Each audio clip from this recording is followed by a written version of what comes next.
data.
Well, good morning, everybody. It is 7:49 a.m. local time.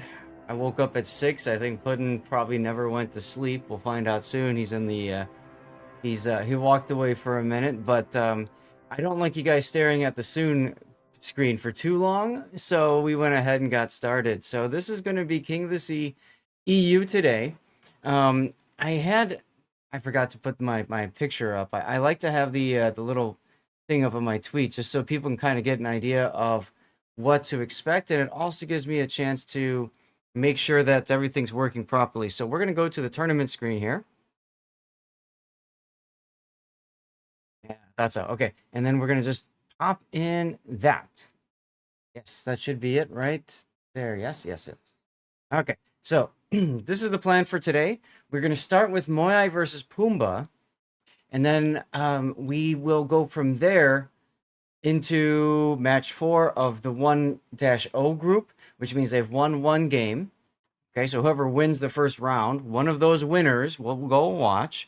Then after that, it's going to be match 2, and that's a team that's lost 2 games.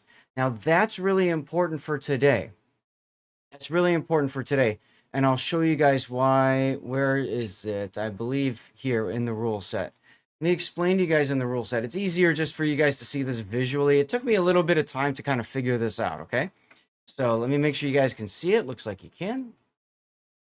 Okay. All right.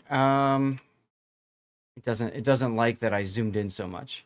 Okay, good. You can see it here. So here's how things are going to work today. We start with 16 teams. Okay, the way to advance to the playoffs next weekend on Saturday is to win 3 games. You have to win 3 games. Now, there's 3 different ways that you can do that, right? You can go 3-0. You can win all of your games right away. You can lose 1 game but win 3. You can lose 2 games but win 3. So today is, I believe, this first block here. Actually, here we go. This whole first 4.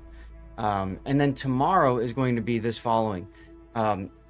So teams cannot lose 3 games. As soon as they lose 3 games, they're done with the tournament. So what I did was I tried for, especially for tomorrow, I'm looking for games where teams have lost 2 and they're about to be knocked out. So later today, you'll see that, like I said, in the match 2 here. Okay, but we're starting with Moai versus Pumbaa.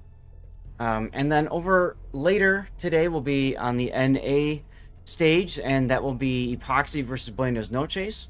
Then we'll cast JFK versus whoever wins Winners Bracket 1.4, loser of Winners Bracket 2.2, loser of Winners Bracket 1.4, winner of Losers Bracket 1.3, and winner of losers bracket 1.4. And then typically I try to do an after party afterwards for people to hang out, that sort of deal. And the big thing for that is, of course, we want to be able to enjoy each other, and also to possibly finish up our COTS drops and that sort of thing. Now, speaking of COTS drops, I want to share with you guys a couple things. One, we have special COTS codes for today. I have a bot that will automatically draw winners. All you have to do is be a follower and active in the chat. It'll give you a warning that there's about a minute left before it will draw, and then it will draw a code, and then it'll automatically whisper the winner of the code. It's a very awesome bot. Thank you, Painzer, for giving me the code for that. So that's one. The other thing is, you also have COTS drops. Now, you get one permacamo. I believe today is red and tomorrow is green. Or maybe it's flipped. Crap, I could have worn the color of the COTS drop. I didn't even think about that. But anyways, that's what you gotta do. You gotta watch for 90 minutes. Now, if you're not getting progress on your drops, what you should do is you should check your inventory and see if you're getting progress. If you are not getting progress for your drop, what you want to do is go onto my YouTube page. Okay, go onto my YouTube page. You can scroll up a little bit in chat. I'm going to put it in chat for 5 minutes in your future. Go to the YouTube page, have it open on a separate tab. Then what you need to do is close all Twitch tabs. Again, this is if you're not getting progress on your COTS drops. Close all your Twitch tabs and only have YouTube open of my stream. Okay, or anybody else's stream on YouTube. That's the key. 5 minutes, wait 5 minutes, open up Twitch, go to hopefully my channel or anybody else's channel that's got COTS drops, wait another 5 minutes, check your inventory, see that you're getting progress. If you are, you're good. If you're not, something else is wrong. Now, if you weren't getting progress on your drops on other things, then you might want to double check that you're properly connected with Wargaming's accounts on there and all that good stuff. But if you are able, if you know you've been getting drops for like the Warships community missions and tokens, and you're getting the standard drops, and maybe even the CC drops, then you should be fine after you let that 5 minutes break set in. Okay, so let's take a look at what we're going to be seeing today. We're going to start with Moai versus Pumbaa, and I picked those teams because both are considered top dogs. All right, they are both highly seeded, so that's why I grabbed those. We haven't seen Moai yet. They've had a bye up until now because of their maybe his placement last time or climb battles. I don't know exactly what, but they've been chilling. Pumbaa we caught last weekend, and they had a bit of a rocky start if I remember right, but they pulled it out and they're here. Putting me back yet.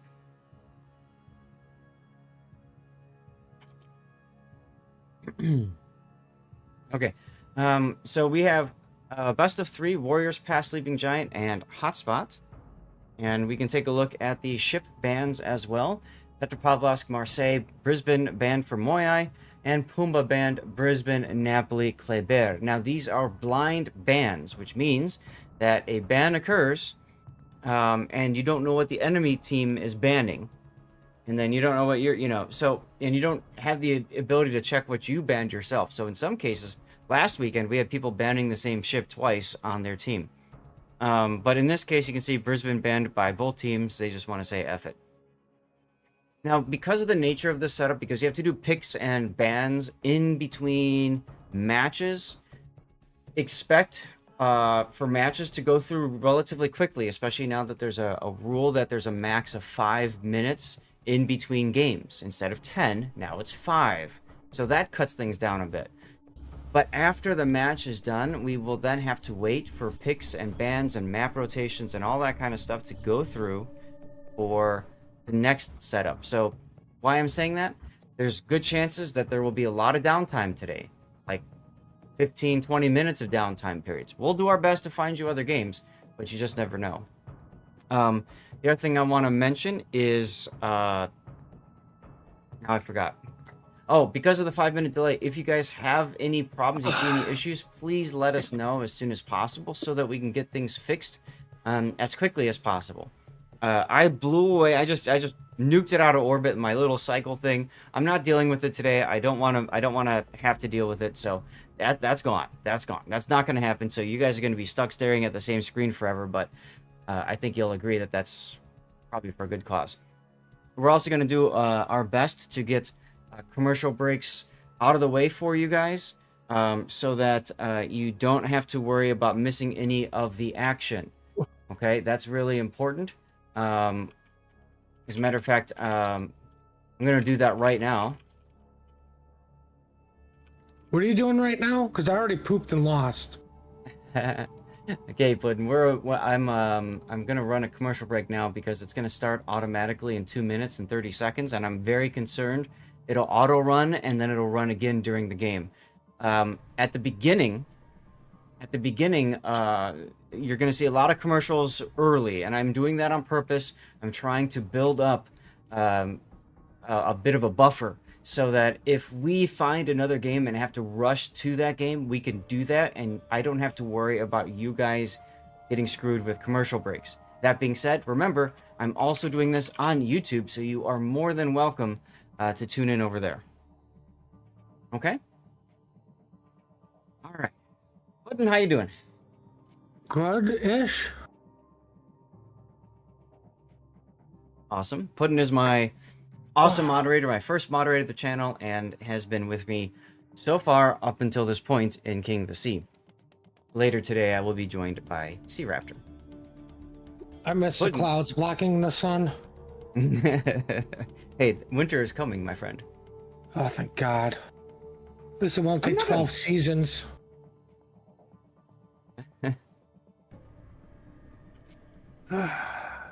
I don't like winter in Chicago area. Last winter wasn't too bad, but you know.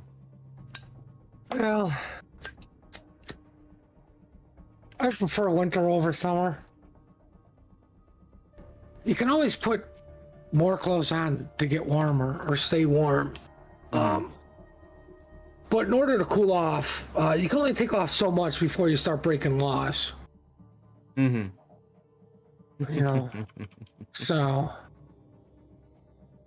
To me, I like summer because it's easy. Well, I guess it's about the same amount of work, right? Doing the driveway and the yard. Actually, the driveway is probably quicker, but I've got a large sidewalk, so for me, it's a little bit more than that, I suppose. Yep. But see, it doesn't snow every day to where you have to mow the lawn every week. Mm-hmm. This is true. You know, the other thing, and you know, coming from a construction background and working night shifts, nobody yells at you when you need to go warm up. They yell at you when you need to go cool off. Mm-hmm. You know, so that's why I always preferred the winter. Gotcha.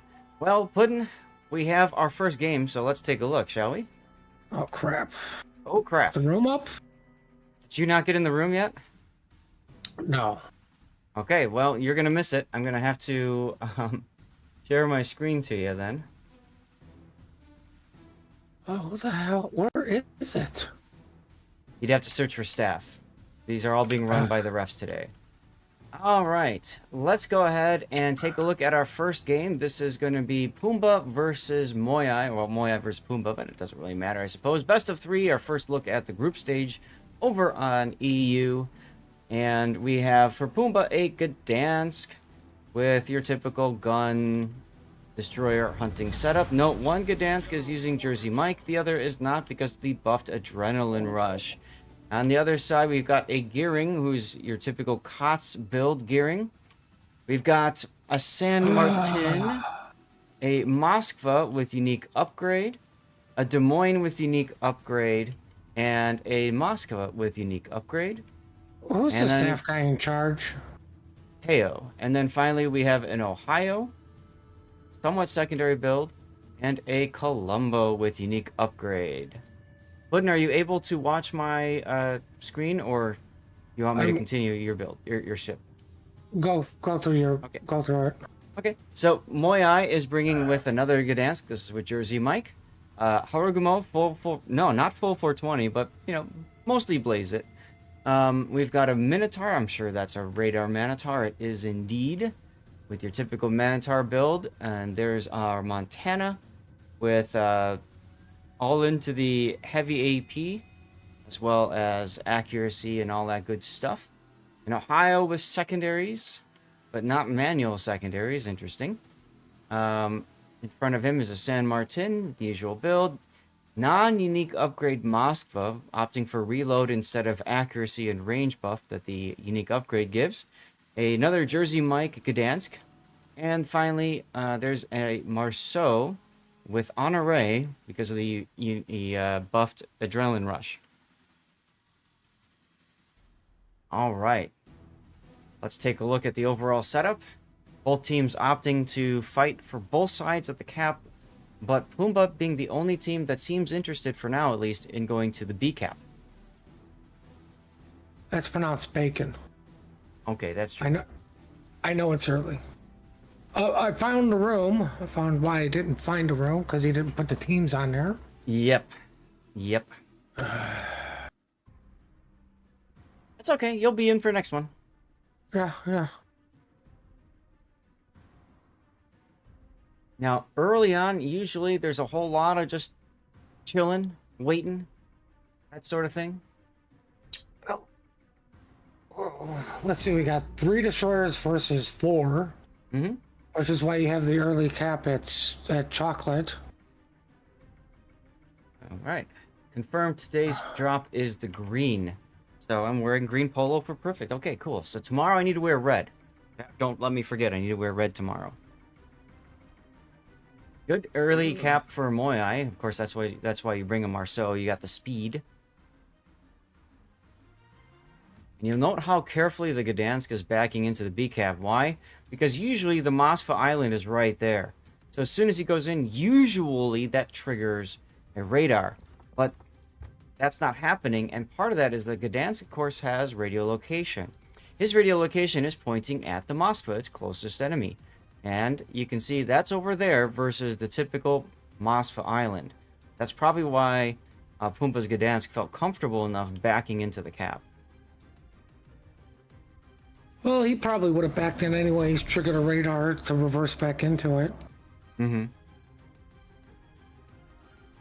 Yeah, but I mean, like, if you look at where he's at, he's set so he can run and duck behind the island and mostly escape with a lot of his HP intact. So he did a very cautious cap, which makes sense.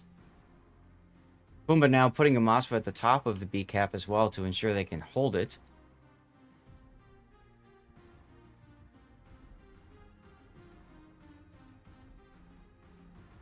I do like the way the Moyai's Gdansk is taking apples. Mm-hmm. Trying to utilize island cover. Yep, same exact idea. So if the radar gets triggered, which it just did from the enemy Gdansk, now he can pull forward and try to duck behind the island to block a lot of fire from, say, the Colombo, anything else that's to the north. That being said, Silverlick does lose his engines early. That always happens to me. As soon as I pop my engine boost, I typically lose my engines. Hate when that happens.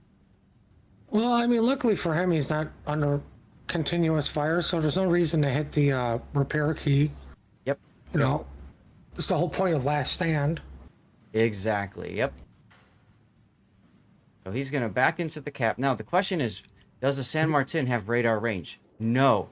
Just outside of radar range. Now, this is going to force the San Martin to move forward to try to radar. His radar is up right now. And that pushes him off the cap. Okay.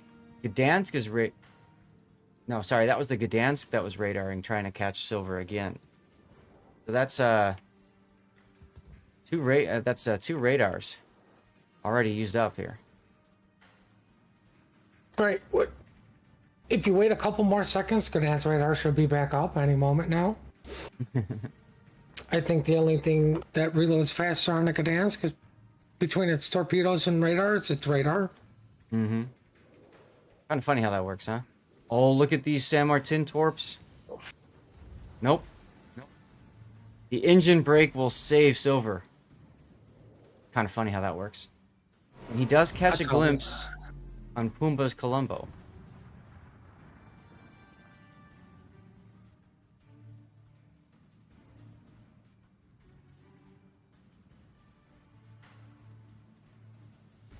brought the Two Colombo in. torps? Two Yeah. torps, maybe? Yep. They brought the Colombo in to support over at A, but unfortunately they didn't have the radar timed perfectly. So, Charge will take 2 torpedoes for his attempt to make something happen at A. Meanwhile, at B, nothing really going on. Gdansk trying to get in. Moskva sighted, so they know they can't get to B cap. Woo! Look at this Pumbaa pushing their Ohio into A. It's a very aggressive decision, and he's going to get whittled down. If only everybody could shoot at him. Oh, wait, they all are. Well, see, and that's the problem. I cover this a lot with my replay analysis, too. You've got an Ohio that's in front, that's spotted. Moskva is spotted, but he's in the back.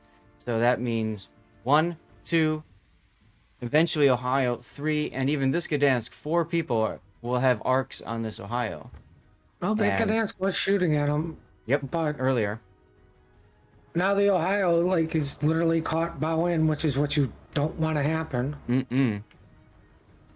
Now, you know, and San Emily Martin is desperately trying to get those friction fires started. Well, at the very least, you know by now he's definitely charged up his funny button. All right, here's the Ohio salvo. Let's see what happens. The Moskva blocks a good amount of that with his body. That's actually nice because Angel needs to back up, and he actually needs to cycle through at least another heal. Yeah, but you're only supposed to play down, get down, Mr. President, for torpedoes. True. Meanwhile, on the other side, Molecular Man has lost a large chunk of his hit point pool. Does manage to get away, but you'll see that Moai was able to grab the A-cap because they've got 2 destroyers plus Minotaur plus Montana. Pumbaa only has really these 2 ships since the Colombo has decided to leave the area. Molecular Man has to wait a bit, 2 minutes before he can heal again. But, you know, I'm just curious, like, the Gdansk that got bacon, he's still sitting there. Like, why? Yep. If you're going to overwatch it with a Moskva, then you can absolutely move the Gdansk someplace else. And it should go to A, frankly. But it didn't. I mean, it should go to either one of the 2 caps. I would agree A, just because it's kind of where he's positioned at. But, you know, like, you need to move it somewhere. Because you kind of got the Colombo who can shoot also whatever Moskva radars. You know, like, you're going to be down a destroyer somewhere because, you know, you brought a cruiser instead of another DD, you know, so you got to utilize that firepower somewhere. Right. Now, we missed it, but Cursed Sufferings Des Moines got clobbered a little bit for his attempt to get it in behind this island. Pumbaa really wants to grab C. They want to own it. Ichigo goes in and manages to get the cap despite all the resets. That was smart. Put him in there, get the cap. You know the Moskva was too far back, so, you know, the Des Moines pushed the Moskva back so the Gearing could grab the cap. Very smart decision-making there. I'm not quite sure what's going on over at the B cap. Looks like both Gdansks are going to try to maybe beat up on the 1. But that leaves... No, wait, Pumbaa's Gdansk is rotating too, so they're giving up on A altogether. San Martin has been told, you just need to go and die in the corner, and that's exactly what he's doing. As Pumbaa decides to put more of their effort to B and C. Colombo's Inky is ready. Will he use it right away? Probably not. He does. Interesting.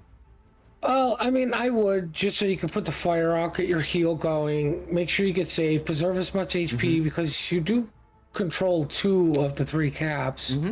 Yep, it does buy you time. Especially when the call's been to just, like, we've lost things. Like, they've acknowledged this. So, I mean, it's time to move on. And, oof. like... First kill of the game. Marceau. It's the Des Moines. Mosfa radar. He moved up. Brilliant, brilliant little firing angles there that they had on the Des Moines. I mean, that's Oh, one of no. those spots where you go and you move back an inch, forward an inch. Oof. There goes the San Martin. That ties up the cruiser kills. It does. Ohio gets that really clutch salvo seconds before the San Martin's funny button allows him to heal again.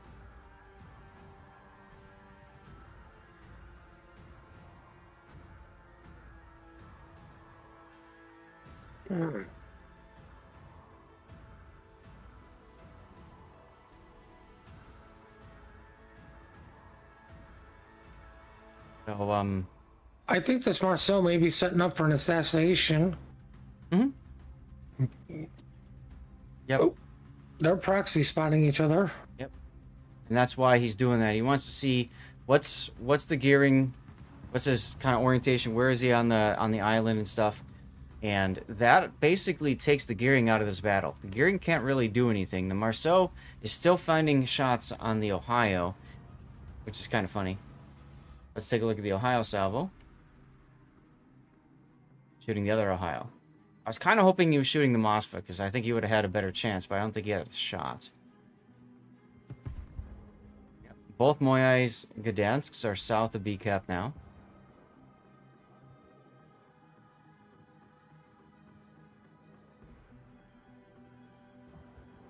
I think Moyai realized that, they could separate their Hiragumo Minotaur out a little bit. At this point, they've won that cap, and they know it. Although the Haragumo got himself... He must have... He was shooting a Columbo. Yeah, okay. Well, Marceau assassinates the gearing. We figured that was coming. Well, the Hiragumo is going to pay for his insolence, maybe. I mean, he's definitely low howled. He's definitely charged up his adrenaline rush. That's for sure. But I don't know why you're that far separated from who you're supposed to be smoking. I don't know what that decision was. Like, I assume he's supposed to do the Minotaur? I think that was the original plan, but I have a feeling that Moyai is saying, okay, you go off by yourself, and then, you play games with the San Martin, and that's all you need to do. Just live and play games with him. And that frees up the Minotaur to go after one of the Gdansks, essentially. Although he's decided to shoot at the Moskva and be detected. So the gig is up on that one. And more importantly, he's broadside to the Moskva. That only matters if the Moskva shoots AP, and what Moskva shoot AP, but they don't. They don't. All of them do. Ooh, Angel Killer is quite low. The interesting is the Hiragumo's low enough to where the San Martin can take him. Absolutely. So now the Haragumo has to really play cautious here.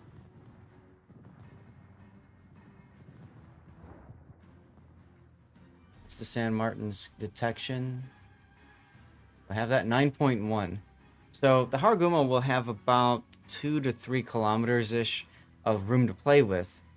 But you can see his positioning on the minimap. He's staying very far back now. He's waiting for the Montana to commit, so he doesn't have to worry about Monty guns. The San Martin is, absolutely. Alright, there goes the Ohio. We figured that was coming. Moskva is about to get farmed out by the Minotaur and Montana combo. And of course, we're not paying attention to the score. And there's our first win of the day. And I'm going to be way too far away from getting my first death pick. Oh well. Moyai wins on points.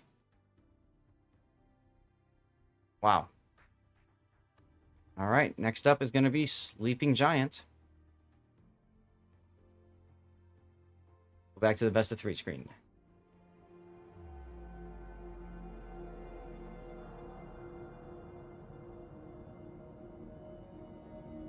Well, I mean, it's a typical game for COTS. Everything happens in the last real 5 minutes. And that's the tough part for us, is a lot of times we're looking at ships that are low or are keeping our focus on that. You're in the game now, so I can stop streaming to you. Oops. The ref is now saying we've got until 22 after, so that's 5 minutes to get started. So I'm going to go ahead and run the commercial break now, and I need to snooze the commercial break over on live. Cool.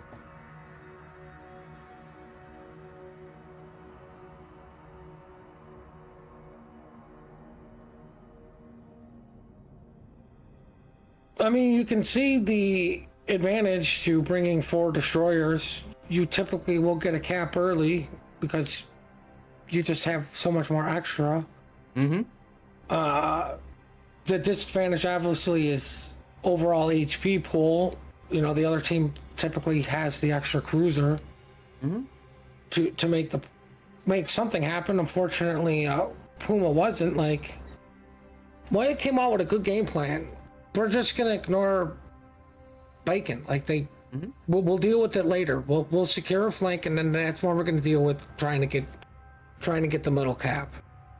Well, and I think one of the decisive parts of that last game was the fact that Moyai grabbed the C cap early, thanks to the Marceau, and because of that, they really stalled Pumbaa because they held it for so long, and then they still managed to go to A and grab A because they had the destroyer advantage, which ultimately meant that Pumbaa was forced to go for B and a cap that they were fighting back and forth for, but not really holding on decisively.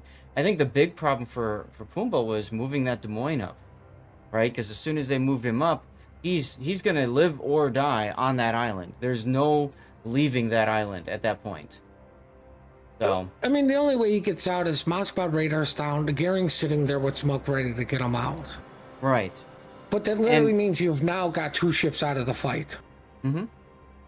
Yep. And I kind of feel like there might have been a little bit of a lack of communication there with trying to get that smoke going and everything. Um, we'll have to see. I mean, I think the other thing was the Gdansk that got the B cap just literally sat there like all game. Mm-hmm. Like they should have been able to recognize, like you say, with the RPF, there's nothing here. We need to rotate this guy off. Yep.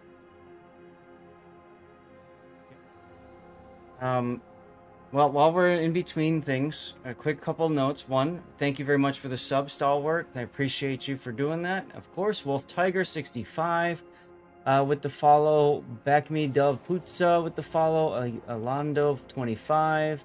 Acer George. Pisco 71. Vic Beer. Neograft. 58 Chef and Beta. Thank you all for your follows. We've got 2 minutes until our next set game. Remember, everybody, if you are looking to get your drops, now's a good chance to double check that you are actually getting your drops. I just took a look myself, and I'm not. Why? Partly because I was probably lurking over on my rerun channel and seeing how things are going over there. So what I just did myself is I closed all of my Twitch windows, all of them, on my rerun laptop and here, and I'm going to leave them off until the end of this next game. Now, I know many of you don't maybe have that ability because you're trying to, obviously watch and catch the action. Remember, I am streaming over on YouTube, so you can always catch the action over there. Or a suggestion, wait until this matchup is over, this best of 3 is over, because like I said, there's probably going to be a 20-minute delay before we get started with the next one. And that's when you can cut for 5 minutes and start it up again. Trust me, I've done all this COTS drop stuff for years. I got it down, all right? Both teams are readying up. And so I think we're going to be sending it shortly. Well, sooner's better than later. Oh, totally. Completely agree. Let's take a look over on Discord, see if there's anything in a channel or two that I'm watching.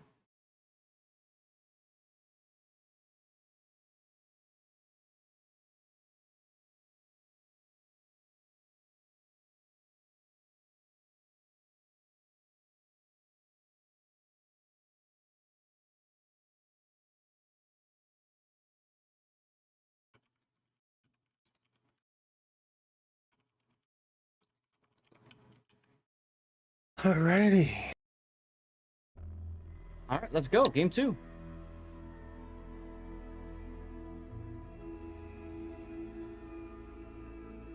All right. Now, I just closed my stream for a couple minutes. And I'm going to start it back up and see if I get progress. I am now getting progress, I think, on my COTS drop. Yes, I am. I don't know why Twitch's got to make this so complicated. Yeah, well, you know, switch. So this is a best of 3, y'all. This might be the end of Pumbaa, for now, at least. All right, here we go, everybody. Welcome back to our next game. This is Pumbaa in the green and Moyai in the red. Moyai has a 1-game lead in this best of 3. Pumbaa's not out for the day, though. If they lose this matchup 0-2 or even 2-1, they're going to end up fighting at least 2 more teams today. So Pumbaa on Sleeping Giant is bringing with them 2 Alvaro de Bizans. Now that's an interesting pick. We haven't seen that much of this ship in King of the Sea so far. We've got Gdansk with Jersey Mike. We got a typical COTS build gearing. Now for those of you guys who are new to the tournament, COTS build gearing means you go all in on the smoke, you go all in on the concealment with the unique upgrade, and you go all in on the torpedoes. And of course you have Adrenaline Rush, and a lot of times we see them going with Swift and Silence, and that's important because it allows the gearing to get places quicker that normally it wouldn't be able to do. Okay, so anyways, cruiser-wise, we have San Martin, we have Moscow with unique upgrade, we have Des Moines with unique upgrade, and then we have an Ohio with some secondaries, and a Colombo, Cincinnati on the Colombo, and one of the Does or Halsey on the Ohio. Puddin', what do we have to the south? To the south, we have a wolf pack of Gdansk, Marcel heading to Donut. The builds, for the most part, really haven't changed. Nope, it's Abanyu and the Marceau. All special captains there. Following them is the Loria, aka the PR Sync. San Martin, typical San Martin. I would say the Loria's typical battleship build there, like survivability for the most part, and a Moskva that is reload. I mean, I can understand the reload over to unique for that. Over at Apples/Bacon, we have a Moskva that's probably gonna sit typical where you see Moskva for clan battles and COTS, looking towards Bacon. There's an Ohio between both of those, and then the San Martin to San Martin Apples, which he's countering the Gearing Des Moines combo. So I have a funny feeling Moya's not going to fight very hard for Apples. Just a weird thought. So a couple things about Moyai's strategy here.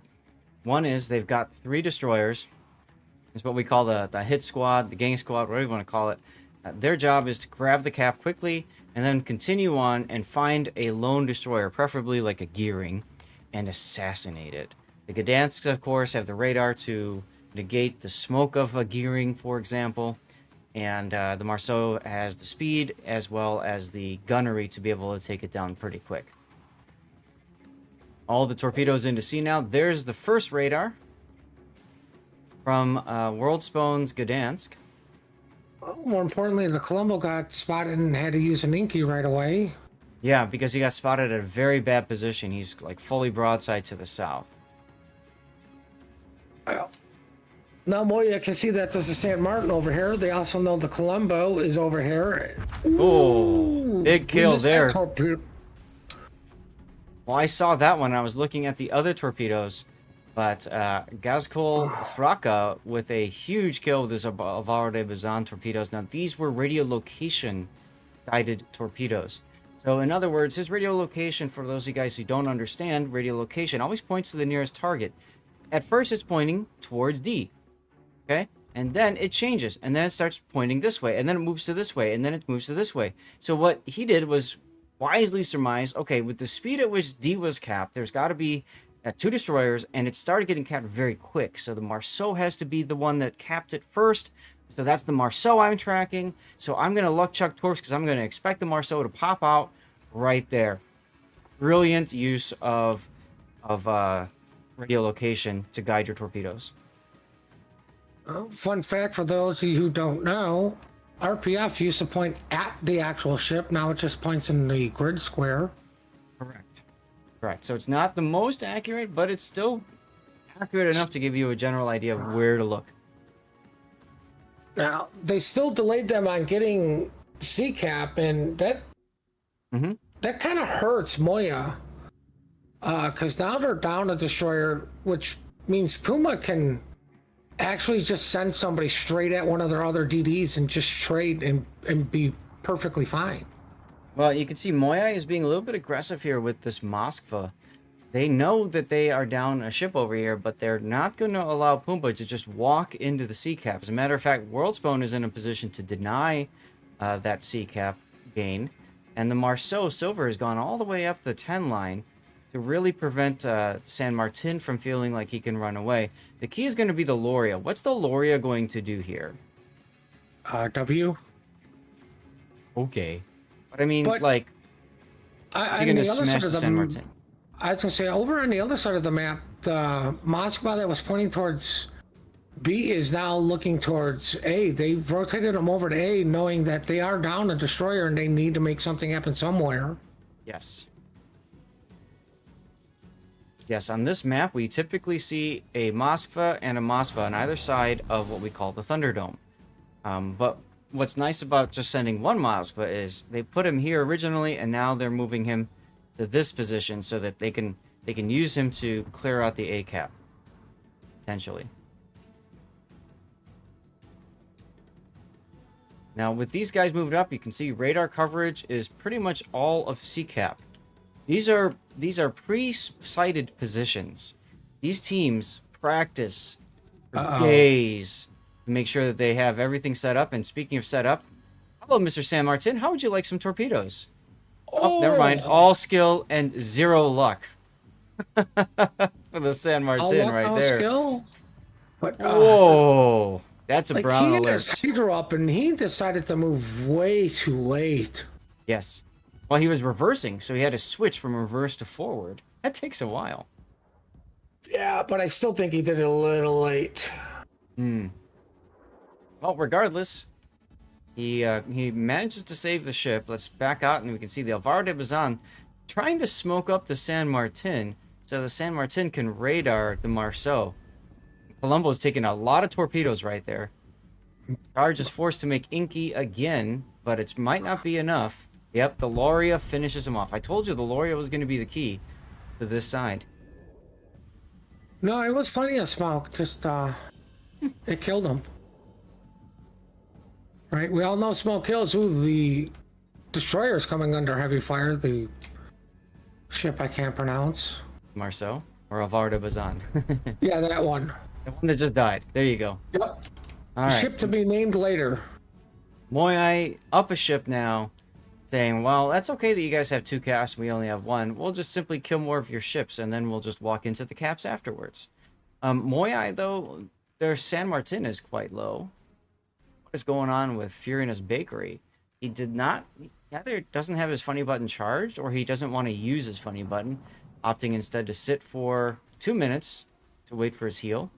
And then Pichabra in the Ohio is... Sometimes we like to call this donating. Because it's like, why are you pushing?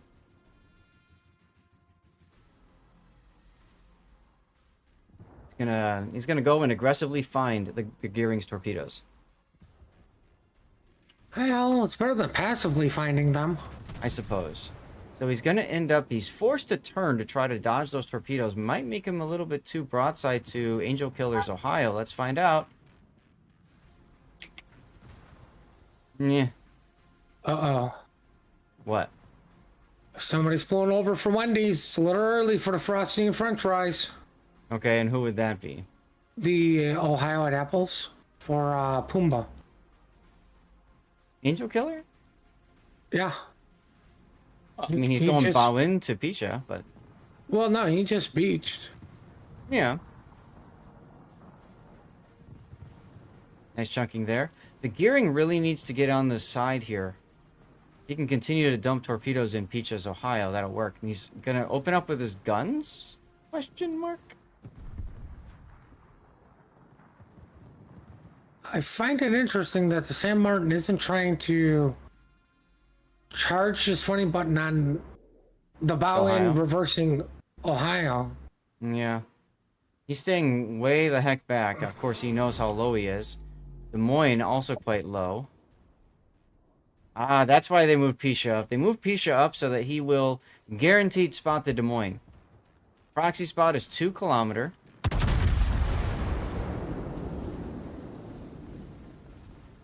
Actually, no, he's right outside of proxy range. Interesting. See? Yeah, it looks like he is. I mean, this is an interesting battle between Moskva and Des Moines. The Moskva's got the HP advantage. Des Moines has a slight advantage for DPM, but that's not going to last with multiple ships shooting you.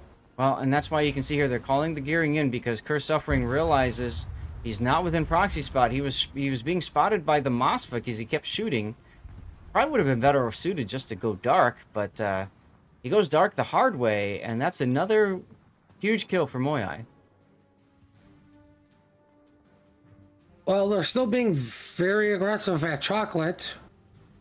Moya is smart enough to understand they can't really move their Moskva more forward because the other Moskva will have its broadside. Alright, and the only safe place for the Moskva to go forward would be into that other channel, bow into the other Moskva. Well, you say that, but Gorduba's moving forward right now. I think they're, you know what I think they're doing, Puddin'? I think they're setting him up to use the final torpedo on Angel Killers, Ohio. Trying to get him in position to kill the gearing, which is going to happen right here, at least radar. Right? And then, if Angel Killer commits too much farther forward, they'll just full send Gorduba and have him ram the Ohio. He's got to be careful, because I've been caught up on that little lip there that he's now just passing. Yep. For those of you guys who might feel like this game looks a little different, it's because we have a mod I'm running called the Transparent Water, and you can see right here, you can see the edge that Puddin's talking about. It bumps out just a tad beyond where the surface looks. So it can, if you've ever been in a game and you felt like the island reached out and grabbed you, that's what's happening. You're hitting a piece of water that you don't see, or a piece of land that you don't see under the water. Well, Angel Killers Ohio has decided to reverse, and he's just going to die there. Gorduba's moving up to get the kill on him. Go ahead, Puddin. The other thing is, like, while you can clearly see the cliff, I guess, where it goes under, the hitbox does sometimes extend out from that. So yes, this is not a 100% guaranteed thing. This is something that you won't beach. Right. It's something that Wargaming has been working on, and perhaps part of the reason why we haven't seen a lot of new maps added for a while. When they added submarines, they had to completely redo the underwater stuff, because if you think about it, before subs, there was nothing underwater. It didn't really matter. It was just murky stuff. But now you've got subs, you got to add the visibility up and down, that sort of deal, and you got to redo all the hitboxes. So that's something that over time gets fixed as Moyai does kill the Moskva with that Loria and grab the sea cap. Gdansk's gonna go down in 20 seconds. Game's gonna be over, or sooner. Oh, there you go. Or sooner happened. Or sooner just happened. So I need to hurry up and get in position for a death pick since I missed the last one. There we go. Whew, that was close. Trying to write down on my notepad and everything like that the winner so that we can move on. So congratulations to Moyai winning 2-0. I'll go ahead and mark that. Hit apply, move to the winner screen. And now comes the fun part, y'all. We gotta go find another game.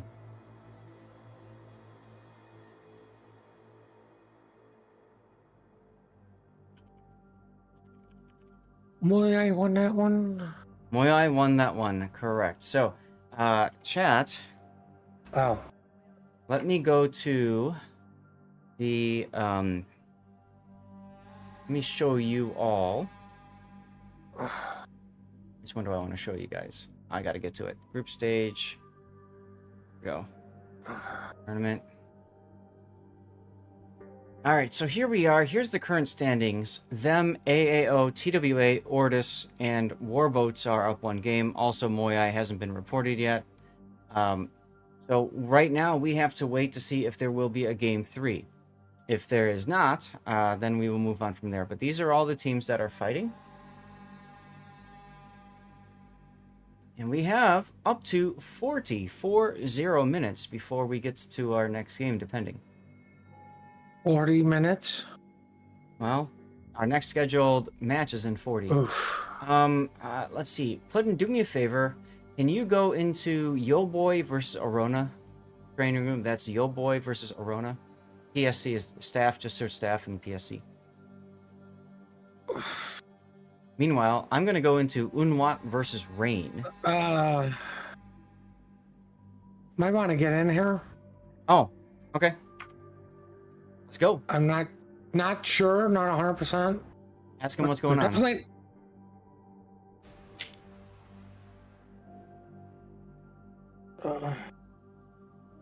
We run a commercial break just in case. And now we can take a look at what's going on. You're so much faster at typing. No game 3. Okay, so they just finished then. Yeah. That's fine. Let me run the commercial break, get that out of the way. Those Martin, thank you very much for your resub. You've nostered into those islands. They seem real at the time, yes. And yes, the AI bot is closing, so Rain would be the only other one. Okay. And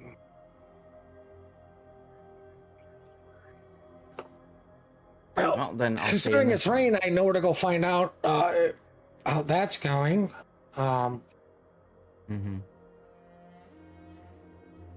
It. All games, guys, ended 2-0. All of them.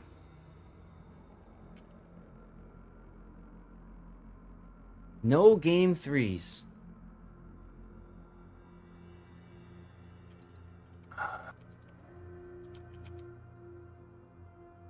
Rain might.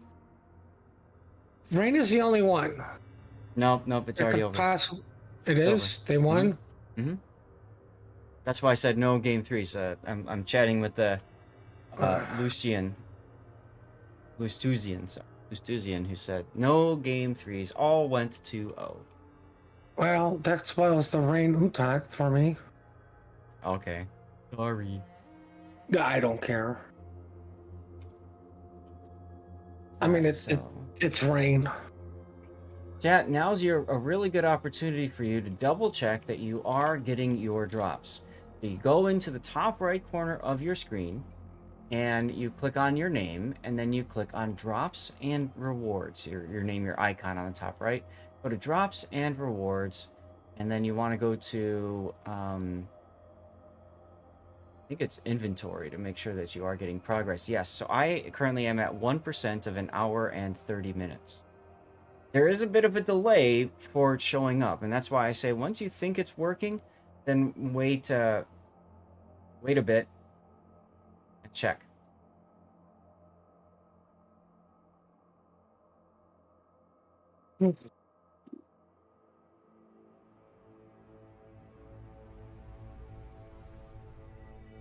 Oop, they're asking if they can start early, if everybody literally went 2-0. Yeah, I'd love to hear that. That's what I'm asking. Where do you see that? That just popped up.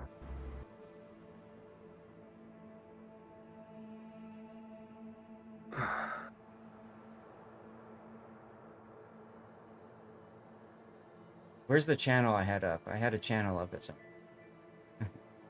I keep forgetting to click it, but response was yes, they're moving start times up. Good. I figured they would. No point in having everybody sit around.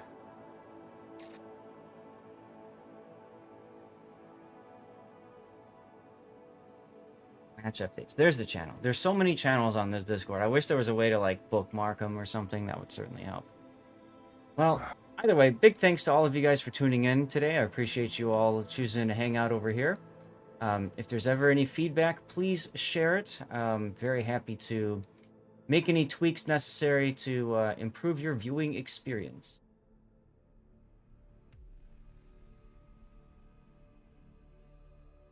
All right.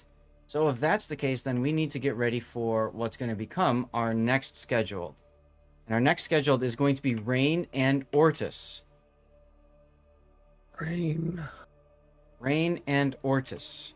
Now, they are going to be doing pick bands. So it's going to take a while for that to come through. So I'm going to go into here. And I type in Rain. And you guys can see... let's see. Select stage groups. That makes it easier. Oh, they haven't even shown up yet. I don't think. Let's close this. And we have, let's try Ortis. Yeah, they haven't added it into the scene yet, so that's okay. So Rain versus Ortis gives me a chance to reset the teams and the maps. All right, predictions up for all you predictors. Yay, predictors.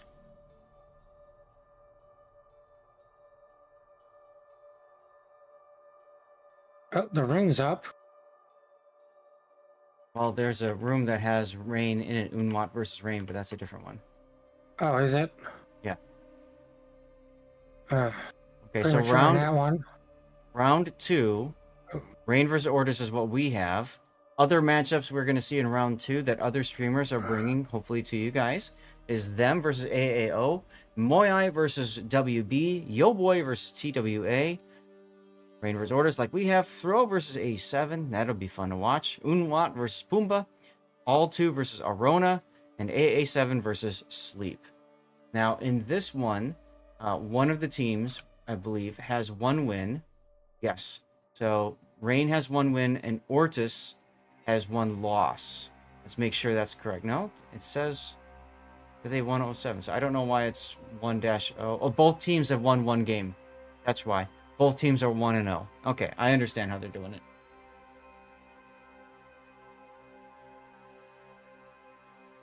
For those of you guys who are newish to EU tournaments, they have brackets for their brackets. So it takes a little bit of extra brain power to kind of figure out what's going on and why. So sit tight, y'all. It's going to be another 10 minutes probably from now. Keep an eye in the chat. I will post when, of course, with my little bot thingy, whenever we have games to tell you. Okay, now I'm seeing drops and rewards. If I click on my name, it says now 4% progress towards World of Warships drops on /Lord_Zath. That's what you want to see if you're on my channel getting drops. That's exactly what you want to see. Once you see that, you're good. Just ignore it. If for whatever reason your drops aren't working, you've got plenty of time, assuming you've got until whatever time NA, you should be able to get your drops no problem. This drop is today only, though. So if you are minutes away and you have to leave or something, you might want to consider leaving your PC on if it's possible. Oh, no, it's that guy says he is progressing. Perfect. That's what we like to see. I'm here to get you guys free stuff and get you guys drops. Like, you know, the tournament's fun too, of course. But I want to make sure you guys are coming away with stuff and things, right, Puddin', as you like to say? Yep. Here's our full bracket. I think Yo Boy's on the top. Good. Okay, so here's our full bracket now. It's been refreshed so you guys can see who's won so far and who's lost. So A7 has lost, for example. Unwat has lost. Throw lost the first round. Wow. Okay, against them. Interesting.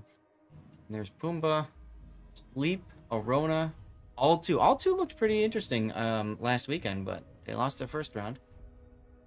Remember, teams can only afford to lose 2. If they lose 3 rounds, 3 matches, they are done for the day and the tournament.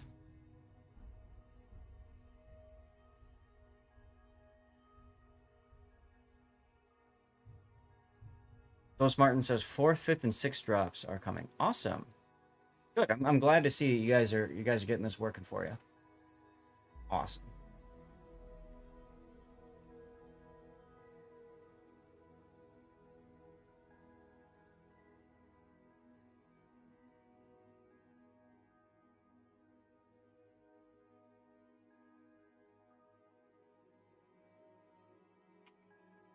All right. Well, let's see if they've put the match up yet. Nope. Probably refreshing the page. This is one of the things they have to do kind of on the fly. They've got to put the teams up and stuff like that. Okay, Ortis, Rain. Here we go. Ortis, Rain, vote running. So you guys can see it as it comes in. Both teams choose to ban Shatter. Good. Hate that map. And then we have pick maps. Rain chooses Sleeping Giant. So we will start on Sleeping Giant. The way this tournament works, for those of you guys who don't know, is you have you have your map bans, and then you've got a team. Usually, the seeded team will choose the map, and then the next team then chooses the spawn. After that happens, we should see the next team. So Ortis, I would believe, will choose the next map from the remaining pool. And Ortis chooses North, okay? So now Rain will choose which side of North they want to play. Do they want to play the north side of North or the south side of North? I just felt like saying that. That sounded fun, right? Of course it did.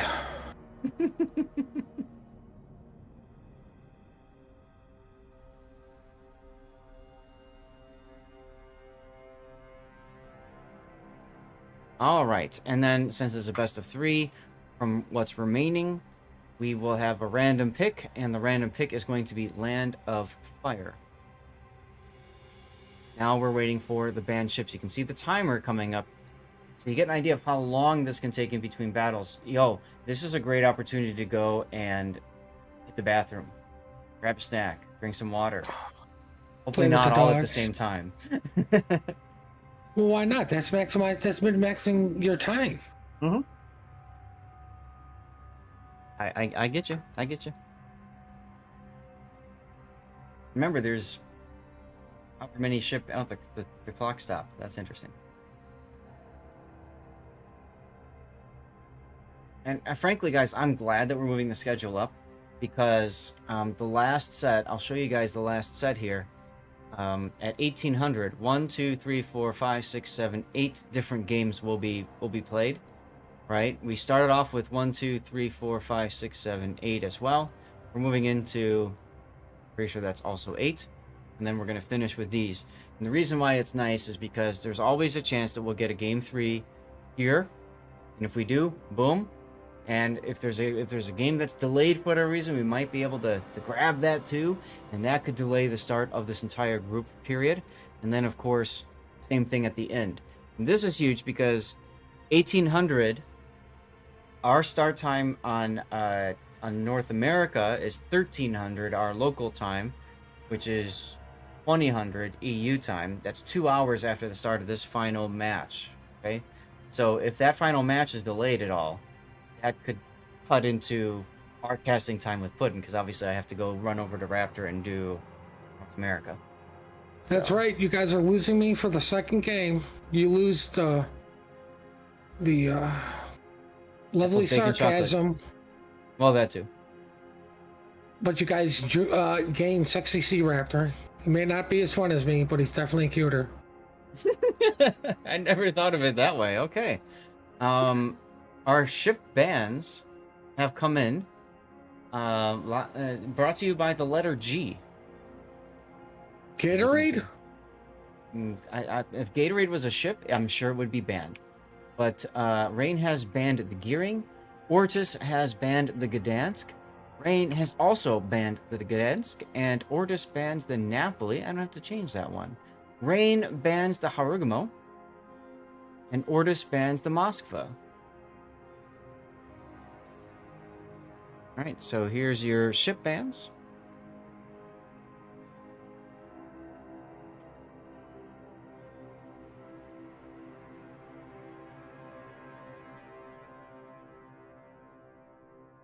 It's a mission drop. Yeah, I'm not surprised they're gonna make it a mission drop. Wargaming doesn't make it easy for you anymore. They used to, and then they've decided, nah, you don't need it easy, folks. What? And here's your best of 3. I'm gonna go hit the bathroom while we wait for this. As a matter of fact, you know what I might also do? I'm gonna run another commercial break just to build up some ad-free time for you guys, because I'm looking at the clock. It says 32. You know how things work. It could very well be during the next game. So let me get this going now. A lot of teams have lost 2 games already. They've lost 2 games. They haven't lost 2 matches. The only way they can lose this is if they lose 3 matches, which could be up to, what? I don't know, 6 games. Anyway, be right back. Could be. Well, it would be 6. Yeah, it would be 6 matches.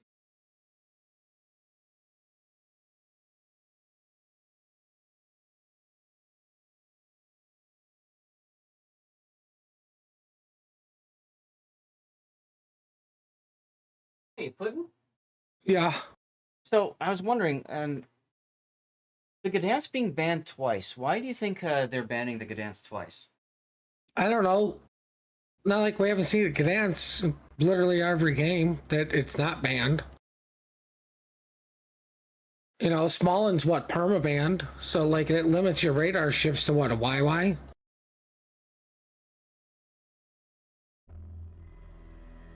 Right? We all know YY can't hit other destroyers, so.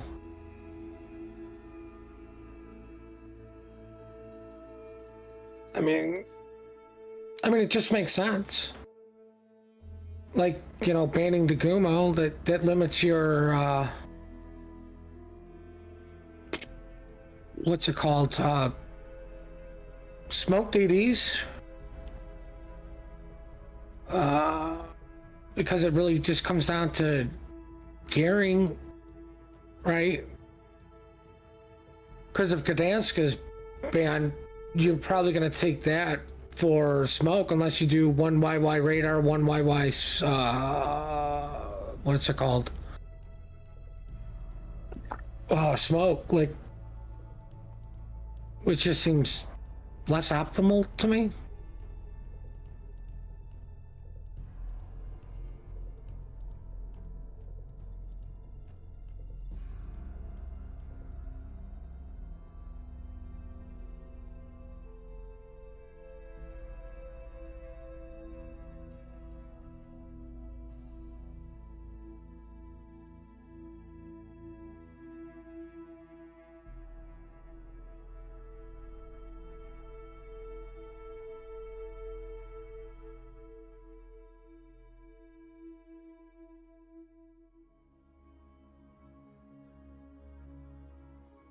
All right, thank you for that, Puddin'. I agree that the radar and smoke combo is quite powerful, and the guns are rather comfortable as well. I mean, I think they're more usable than Smolen, but I mean, it's, you know, what are they trying to limit? You know, powerful ships. Puddin' once again asking for life advice. That's true. What do you mean life advice? Eat more bacon? That's right. Make coffee, drink coffee, and repeat. Y'all, we're being told that start time is 16 after, so they've bumped it up. What was the original start time? 30. So they bumped it up a whopping 14 minutes. Woo! Better than 0 minutes. Better than 0, but I was kind of hoping for more, because if you look at it right now, it's 8:56. So 20 minutes, y'all take a nap. Woo, 20-minute nap. If I take a nap, I'm not waking up. Sour chasm. Yeah, you guys Hello, are all Mark. missing that for the NA. That's right. That's right. Burnt Tuna Wheat, thank you for the cheer with 100 bits. I didn't catch that earlier, but I appreciate you, man. Thank you very much.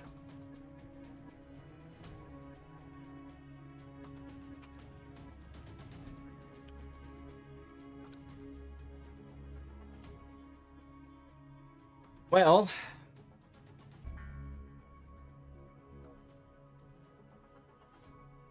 you know, one thing I want to do something. I want to go and I'm gonna exit out of the game. Do me a favor. Do me a favor, Puddin. Keep an eye on the training room. Just type staff and let me know when you see it up. Well, see, am most of going. the staff is kind enough to put the team's name in there, and they've been fairly popping up at top, so... Teo forgot to do it, and that happens. I'm gonna Well, pull up the Prince Idol the game from Prince- yesterday, Oh.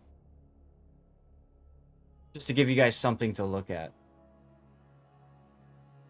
The missions are typically quick to do. That's true.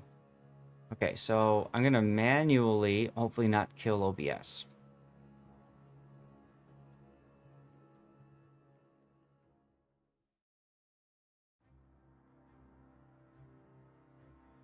No, bathroom, you are not allowed? Really? Thanks. Thanks, Dudtwit. Alright, so this is a game I played yesterday on stream.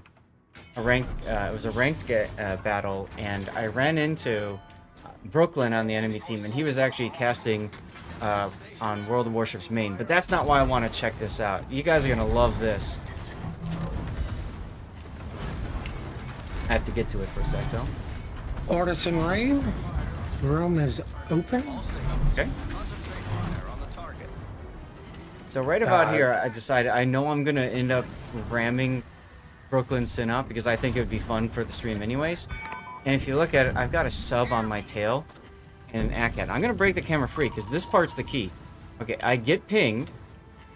See this ACAT? This ACAT doesn't care that he's detected.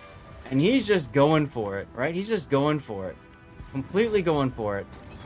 Here's Brooklyn. Okay, now I'm detecting torpedoes behind me. Here's the torpedoes. Watch the torpedoes. Watch the ACAT. I gotta see this. The ACAT swings over for torpedoes. Watch this. Watch this. Watch this.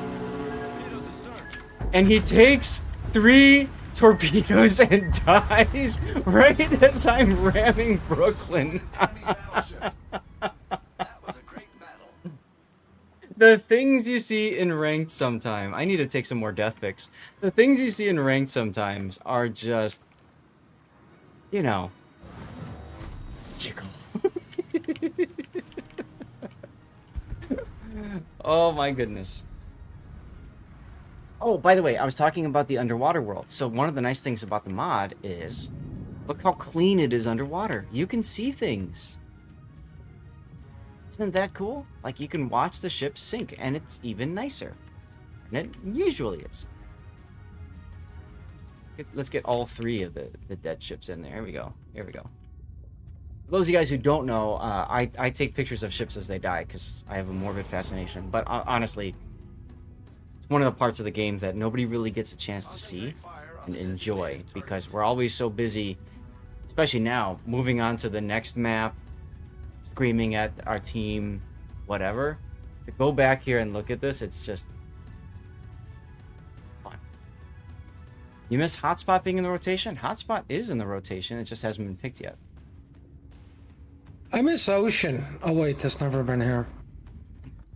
Anyway, I just thought y'all would enjoy seeing that game. Alright, let's go back to the best of 3 screen. And I'm logged back in, and I'll join the training room. I figure I might as well give you guys something to look at in between. Just because... Also, I wanted to see that. That was funny.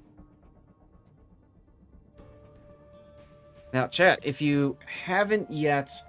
if you've missed maybe last weekend of King of the Sea and you want to see what's going on... I do have a rerun channel. It's literally Lord_Zath_RR for rerun. You're welcome to check that out. Right now, it's on the Best of Zath. So some of my best, most watched videos on YouTube are showing up there. But after we're done casting King of the Sea tomorrow, I'm going to change it over to rerunning last weekend King of the Sea, and then I'm going to work to add today's EU, today's NA, tomorrow's EU, tomorrow's NA to it as well.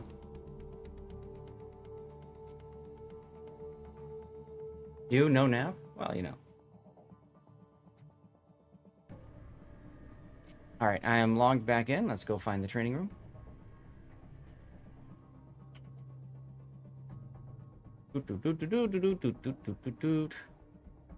Rain Ortis, there we go.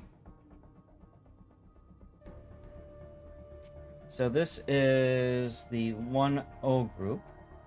This is technically considered round 4? Match 4. Match 4. That's match 1, match 4. Rain. I got it, you know. Exciting downtime, guys. Exciting. Oh, exciting. Very exciting. Very exciting. So exciting you can stick a fork in it and eat the excitement. I don't remember using a fork for excitement. Oh, is Stream Raiders ready? Oh, no, I started it and then I never started the next one. Thank you for the reminder, Stalwart. Yesterday when I was setting up with Raptor, I had to update OBS because I had to turn on my virtual camera so Raptor gets a video feed of my face. In the process, we were getting things set up yesterday and doing a quick test run, you know, professional casters and all that. And I was doing a quick test run and the computer hard froze, black screened, and restarted. So I'm thinking, okay, if it's gonna do that possibility, I'm gonna do my best to not load up the PC with stuff. So I actually have my my secondary gaming laptop. It's up and open next to me, and it's currently running Stream Raiders on that one. So I've offloaded Stream Raiders from my main PC so that I can get it done over here. It's also where he's playing Raid Shadow Legends. Shut up! No, I'm not. Yeah. Yes, you are. Exclamation point Raid, everybody. Oh, wow. They just happen to be your sponsor that you actually do enjoy playing? You know, and that's the funny thing, right? It's a meme for everybody. But I found a game that is fun, relaxing, and I don't spend any money on, except when I'm sponsored by them. So I'm okay with that. You know?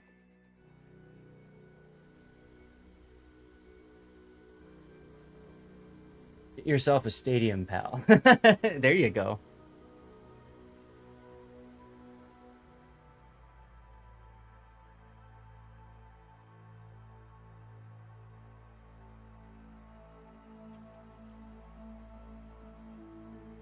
Oh my god. 3 out of 4 sub Torpsy. That's just funny. And I wasn't even like trying to dodge this. I can't remember if I DCP'd before that ram or not, but either way. Oof. Oof, oof.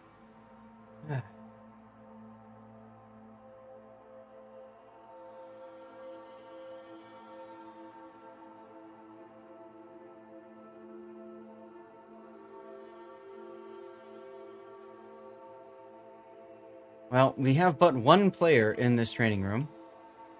Everybody else is like, nah, we're not coming in yet. 10 minutes to go, everybody. 10 minutes. Get your coffee, Thudswit. And remember, like, it kind of cut into their break time, too. Well, they essentially got the same break time. It's just, you know, they adjusted it. That's all. Which is fine. It's fine. I mean, I'm fine with it. Mm-hmm.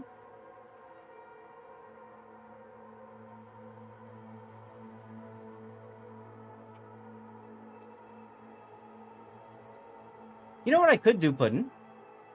Chat, you guys tell me what you think about this. We're not going to do it right now because obviously there's only 10 minutes. But you know what I could always do? If we have another gap like this, now that I say that we're not, but if we do have another gap like this, what I could always do is I could do a replay analysis. And I can share it with you so you can comment on it too. And we can just do it together. Give people a taste of what I do for my main channel. What do you think? And what do you guys think?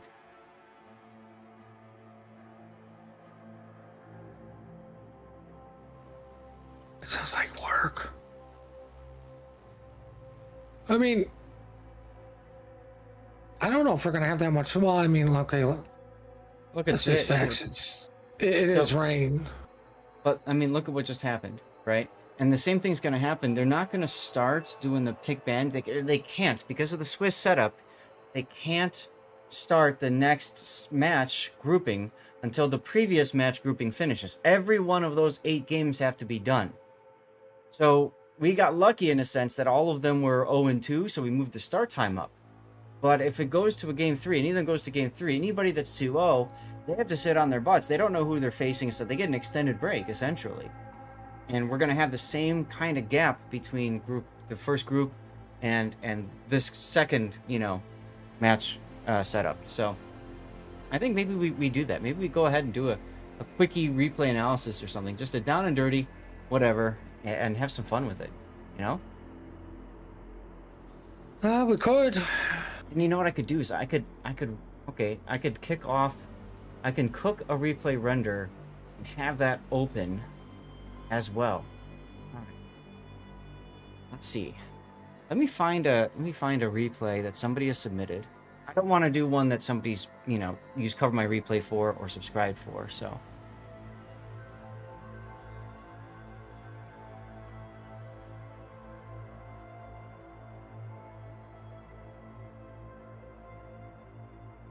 Yeah, and remember, it's a weird pause because of the fact that you've got the nature of Swiss. You have to finish all your games, and then you input into the system who's won, who's lost, blah blah blah, and then the system spits out. Okay, the next grouping that we're going into is let's see. I chose 0-2, so it's got to find the teams that are 0-2, and then there's 4 of them, and it's got to put those 2 randomly facing each other, 2-2. Got to randomly do that. The same thing with the teams that are 1-1. There will be 4 of those. Actually, there'll be 8. So it's got to take the 4 of them and somehow figure out which of those 4 teams will, face other 4 teams for our 4 games. So it's got to build all that, but you can't do that until you've got all the results in from the previous round. Once that's done, then you've got to do banning maps. You got to do banning ships. You got to do banning maps, map rotation, and then banning ships. And then you got to give people at least 10 minutes to strategize, to figure out what's going to happen and how it's all going to work and everything. So today is going to be a more relaxing, just sit around and wait kind of deal. And I'm sorry for that, but it's just kind of what it's going to be. So, all right, Puddin', I want you to tell me, of this list of ships, which one you would like me to render. The blue one. Huh? I don't know. I'm just throwing out. Ohotnik? Right. We have Ohotnik, Colonel Bologna, and Bolognese. I call it Bologna because it's fun. Visby, Fiji, Mendez Nunez. I don't know what a Mendez Nunez is. So I might render that one real quick just to see what it is. Jutland, Amagi, San Martin, Aoba, Agincourt, Marceau. We did a Marceau recently. We did Tromp recently. Tiger 59 just released on my YouTube channel. So maybe none of those. What do you think? Any of those sound interesting to you? The one you haven't heard of? Like, all right. I'm kind of curious about that myself. We will kick that off and we'll check it out.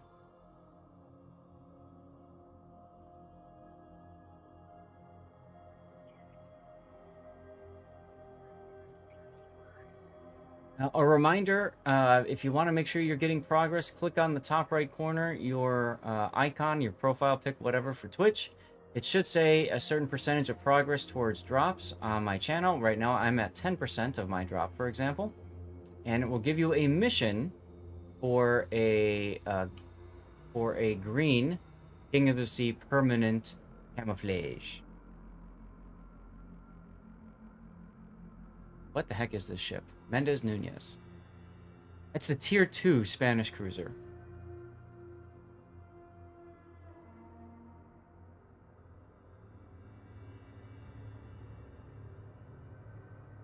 I gotta say, I'm not incredibly excited about that prospect.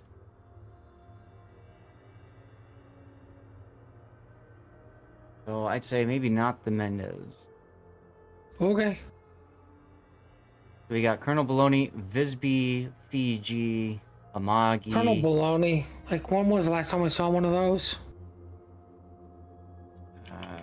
That was Ensign Cthulhu's game. That released on my YouTube channel within the last week.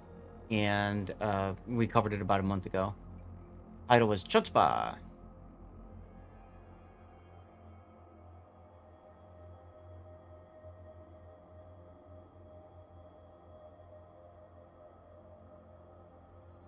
Hey, people are showing up in the training room now. That's exciting.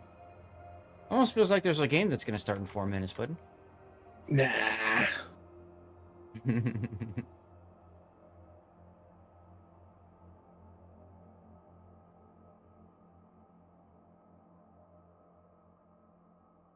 I'll tell you what, chat. You guys will choose. I'm going to put some...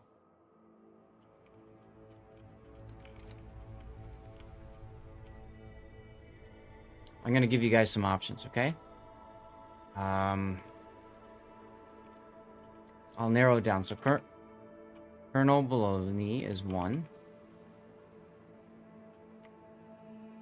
Let's put the Visby in. Ohotnik. Aoba. Amagi. I'm trying to pick ships that we don't really see much of. I want Ohotnik. I might as well, sure.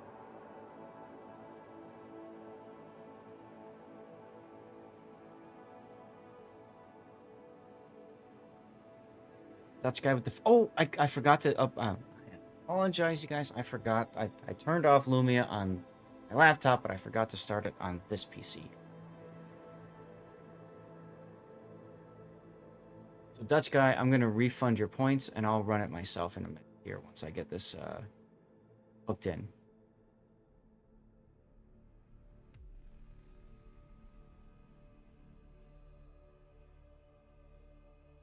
There we go. Okay. Couple lights. Piano points. Fireworks. Ta-da!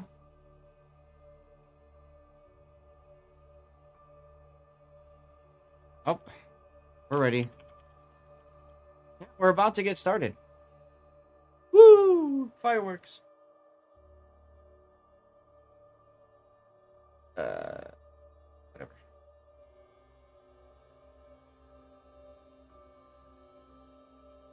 And oh, well, I spoke for myself and you, Puddin', but Laurie didn't know. That's okay. Yeah. That's fine. All right, who's on left? All right, so we go this side. We'll see you guys in battle shortly.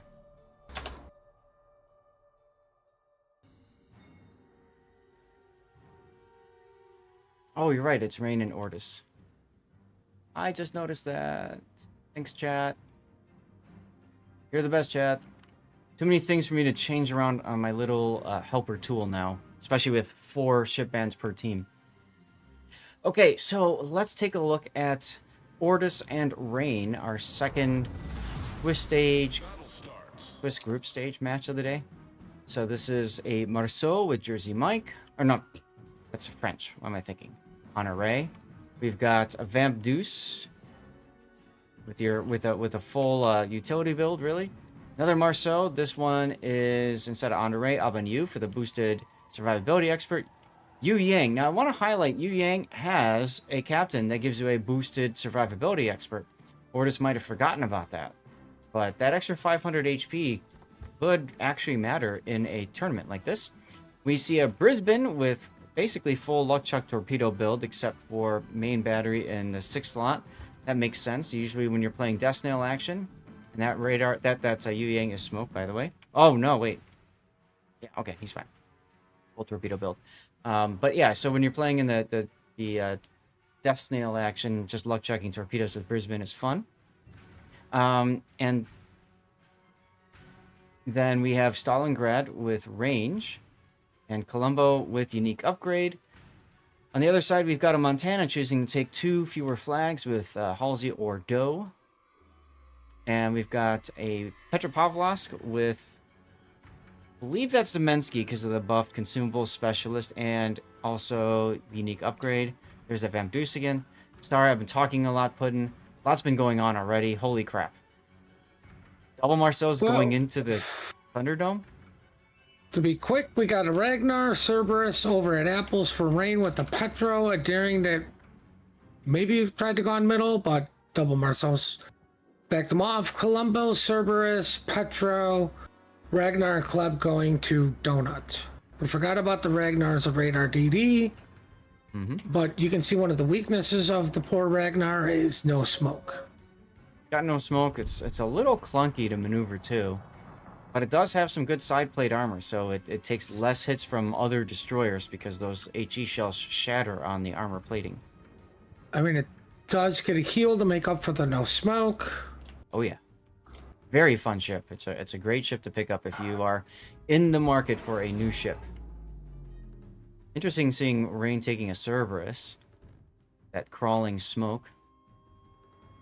Guess it makes sense in competitive.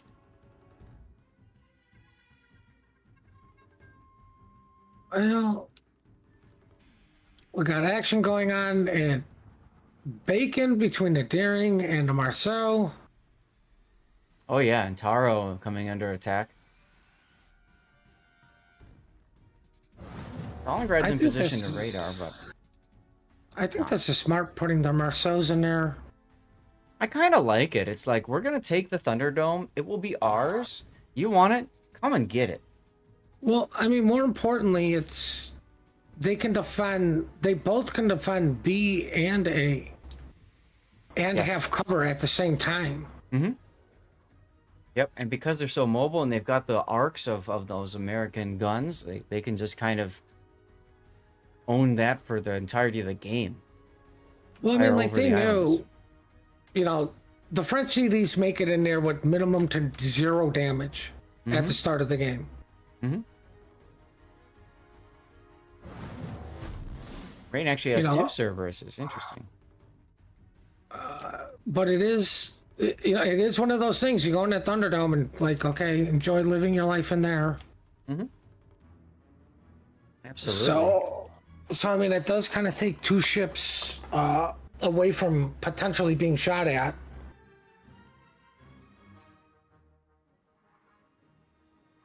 Mm-hmm.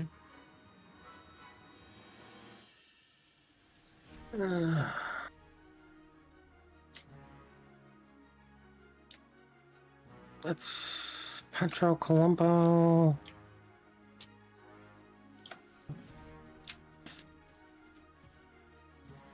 I'm assuming Rain has to know that the Brisbane just got spotted, so they know where the smoke train's at.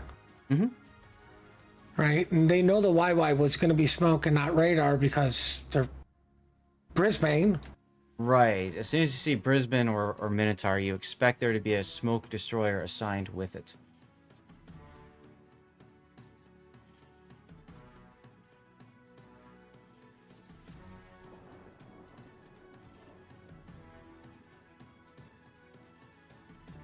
No, well, I kind of think it's interesting that they do put, you know, both Marceaus in there.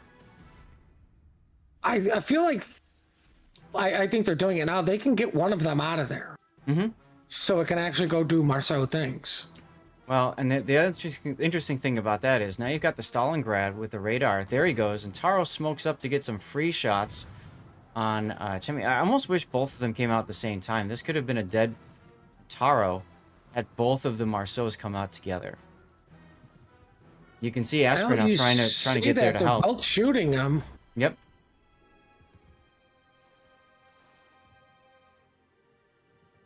Yeah, but they really needed the weight of both of the destroyers at the same time.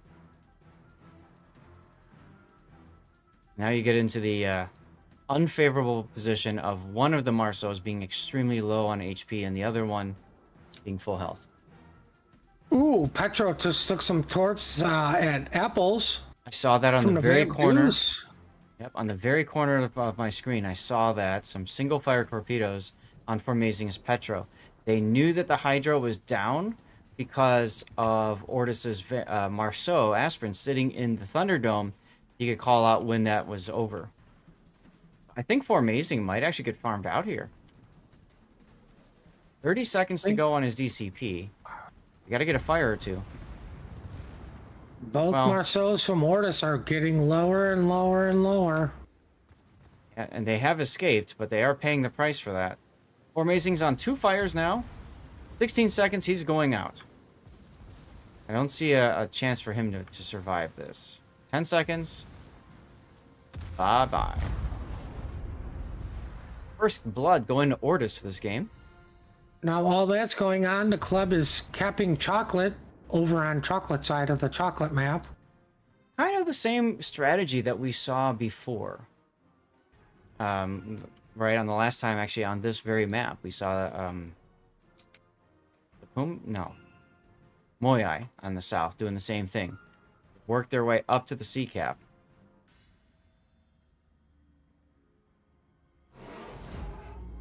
They do manage to snag it, and they're also capping bacon. Well, both Marceaus, they finally got out of the Thunderdome, but they paid a heavy price to do that.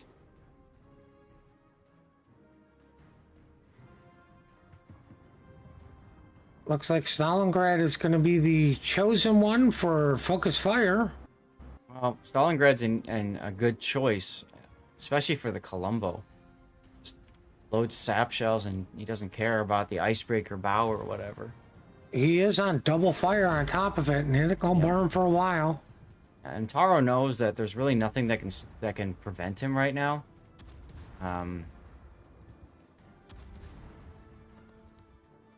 Now, especially with both Marcel's dipping out of the Thunderdome, there's nothing to stop them. And there goes the Stalingrad. If he didn't die from the Columbo, the single-fire corpse most definitely would have killed him. So, we have ship parity now, but 3 caps to 1. Rain is looking very strong. John the Ruthless in trouble again, trying to get out of danger. Montana choosing to shoot Lucar Cerberus instead of John the Ruthless's Ragnar. I think that was a mistake. Oof, the sheep takes a torpedo in his Kleber. Pushed away from the Marceaus. Now, the 2 Marceaus need to get into sea cap now so they can at More least importantly, the stop vampire point got loss. caught out by John's radar to push him back, while the other Ragnar did push over.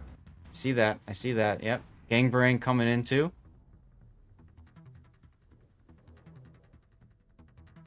I mean, I was about to say, I think this vampire, like, kind of overextended, and, well, he did and paid the price for it. Mm-hmm. Ortis loves the Thunderdome as the Petro goes into it. Yep. And there goes the Yu Yang on the other side of the map. The Brisbane is now all by his lonesome.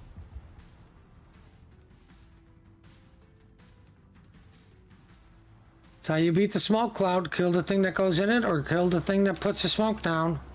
Yep. Yep. And if they happen to be the same ship, you just kill the ship. Malamu now the heavy focus fire target for Ortis. They are trying so hard to kill Malamu. I don't think they're going to be able to do so. Malamu does DCP.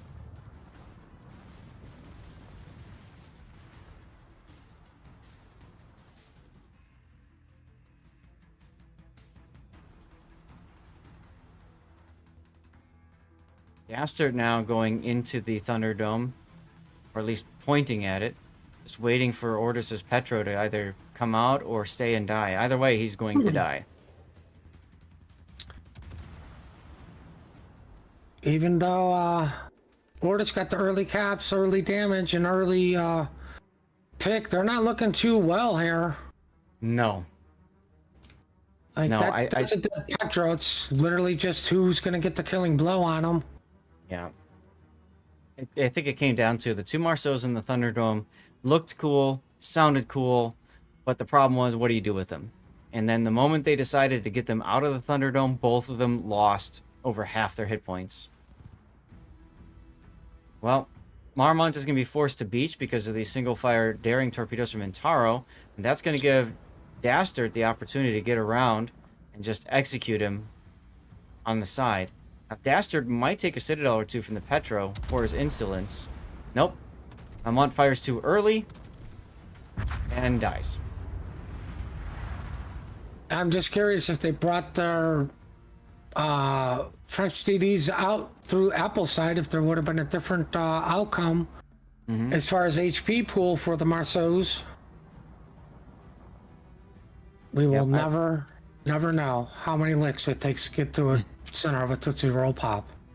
No, it's 3. We know that for a fact. Well, technically he bit into it, so... That's what you're supposed to do after 3 licks. Oh, chat, don't take that anywhere else. Well, Anyway. we got 35 seconds because 1 minute was too long, so Rain was like, we need to kill something, because... Yeah, the big issue was... Oh, there we go. Columbo dies. And I don't know where he is, so I'm just going to go with... Brisbane Oh, there he is. dies. Yeah, there we go. Triple death pick for Ortis right there. Bam, bam, bam. So, the moral of the story is Marcel's just live. Yep. All right, let's update that, and let's get back to our best of 3 screen. Congratulations to Team Bravo. We're putting out a strong effort today. I got it. All right, now we have to wait and see what happens next. I don't know if this thing's going to be... Well, okay, so it will update other games as they come in. Nobody else has finished yet. So, chat, that means there's a strong possibility we'll bring you another game after, if this goes 2-0 especially. Strong possibility, okay? I'm going to run a commercial break now while we sit and wait. Max of 5 minutes. You know, I really think, thinking back, I love the double Marceau into the Thunderdome. I'm going to grab this. I wish that they would have stayed together, but if they would have stayed together, Intaro might have died, or at the very least might have been taking so much damage he's combat ineffective for a while, right? Because I feel like that was the big domino effect. That's what started a lot of the, you know, the things from starting to happen, you know? I mean, that's what I mean. Like, maybe if they bring them, like, if they're going to bring them out and not keep them together, like, they both went out the front one at a time. Yeah. Why not bring them out through A where you have the clear advantage, right? You just got the pick on the Petro. So you have 2 of them, and there's two ships over there. Well, John and the Cerberus are actively engaged in something else. You can get them out safely, minimum damage. But I kind of agree with you. You know, you put 2 Marceaux in there, and it just turns out to be a cool story, brah. Yeah. Like now what? The problem is it takes 2 ships out of the game. They just sit there. Like you did the damage, you did your thing. Now what? And the Marceaux are speedy ships. They're meant to go someplace and catch the enemy off guard, which they did. They caught Rain completely off guard. But they didn't capitalize on that. And you can't allow a team, especially like Rain, to have a moment, catch their breath, look around, and say, okay, this is what we do. You can't let them do that. It was cool to see, though. It was fun. It was entertaining. But I mean, that's what I mean. Like, if they bring them out the Ray, like, okay, go rush John down. Yeah, exactly. Like, it's not a horrible trade to get rid of a Ragnar for 1 DD, because the cruiser's done literally all alone. That's right. You just leave, like, you know, Damonte and a destroyer, or like whatever the battleship was over there. You just leave it while the DD's spotting and Damonte stays at range. Yep. So TWA is up 1 game over Yo Boy. What? TWA's winning? I'm shocked, and it's TWA .2. Right. AAO is up 1 game over them. AA. Oh, okay, that's that one, right? It's TWA. We know Rain beat Ortis. We don't know about Warboats or Moyai or AA7 Sleep yet. So we're still waiting on some of the other matches. So yeah, really good chance, guys, that we'll get into another, we'll see another game. In the meantime, you guys wanted Visby and Amagi, so I'm going to continue to get these replay renders prepped and ready for you guys, and we'll give you a little bit of an idea of what we do for our, at least for me, for my normal content. That'd be kind of fun.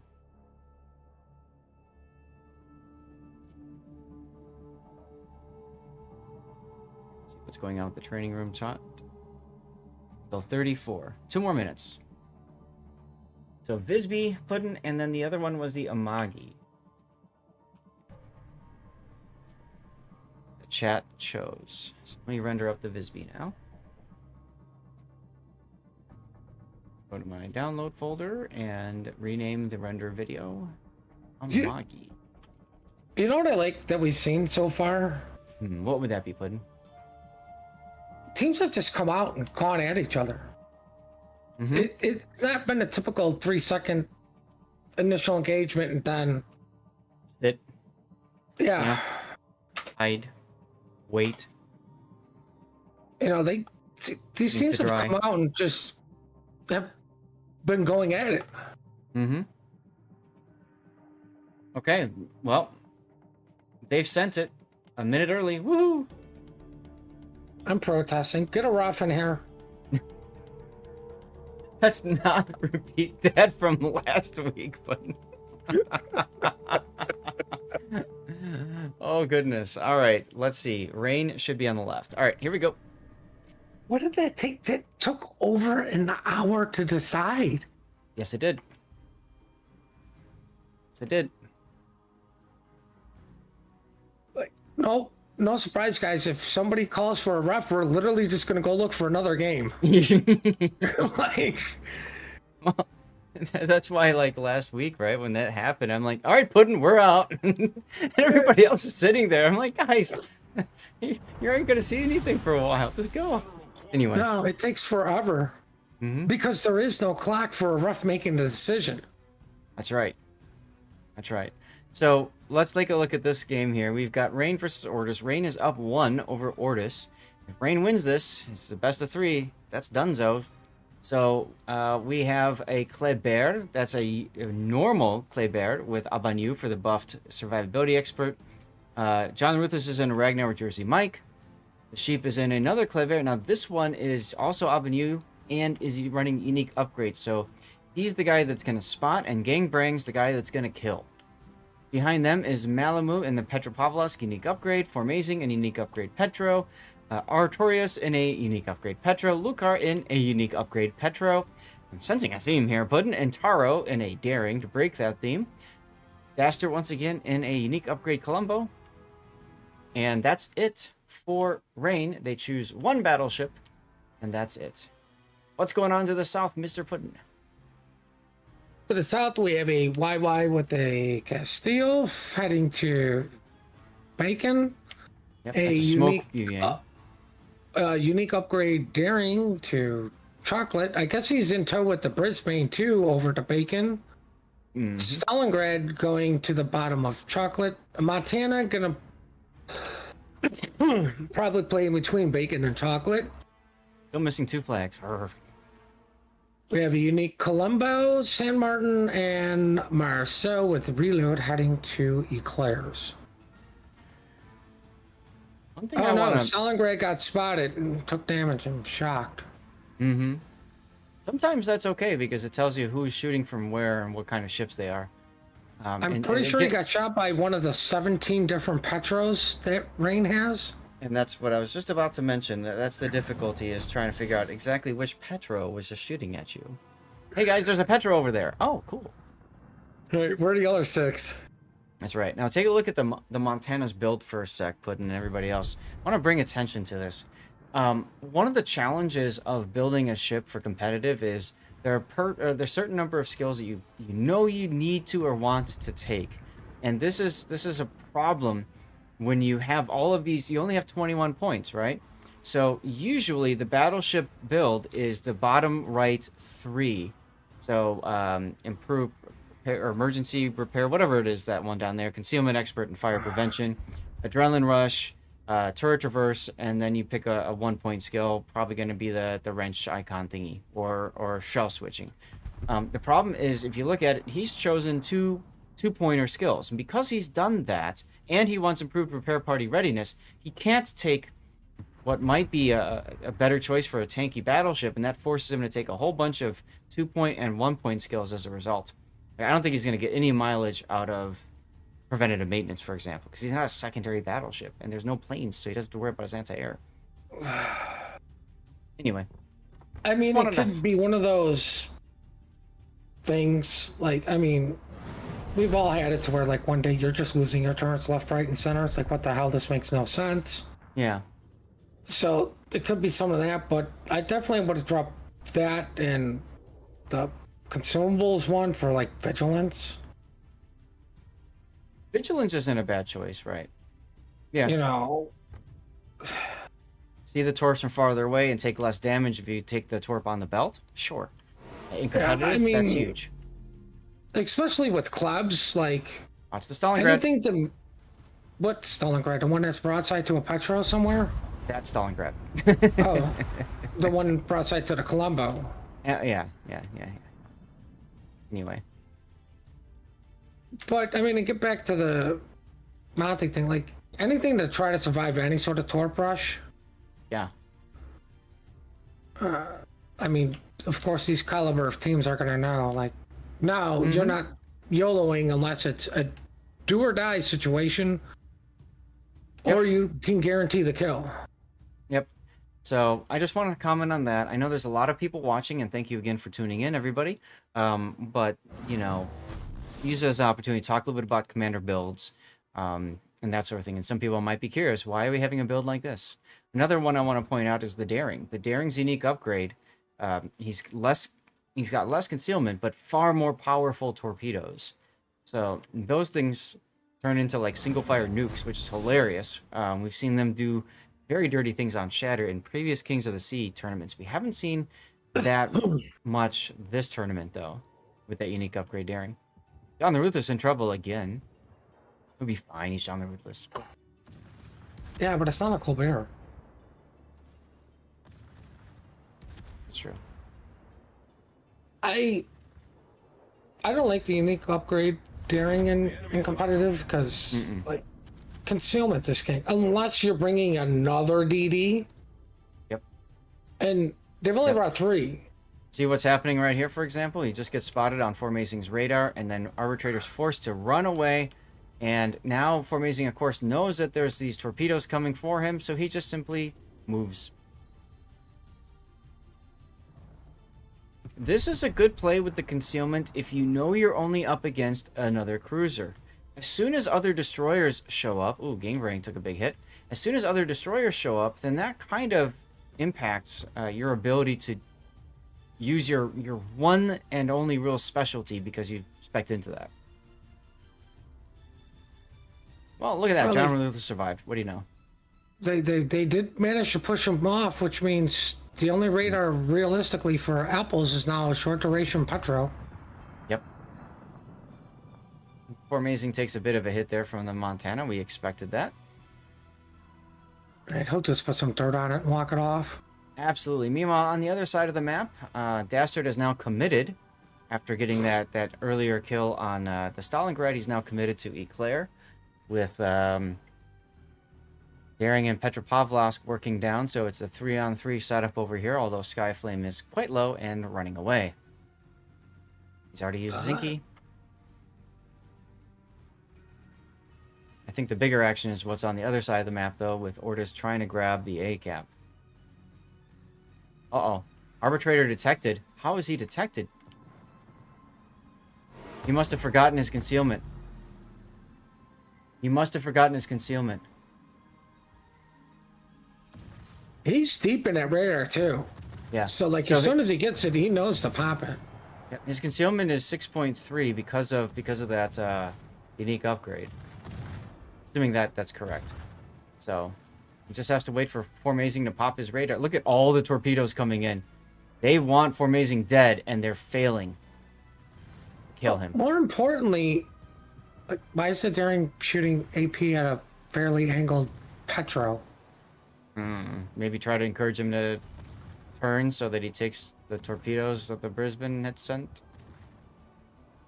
I mean, the Petro's got enough HP, like, Formazing smart enough to go, well, I'll take less damage from Daring than Torps. Yep.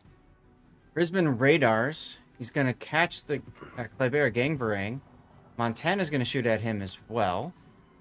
That could be a dead club. Nope. Dispersion says no.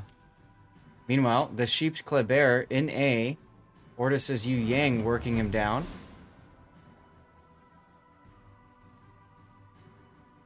Not enough.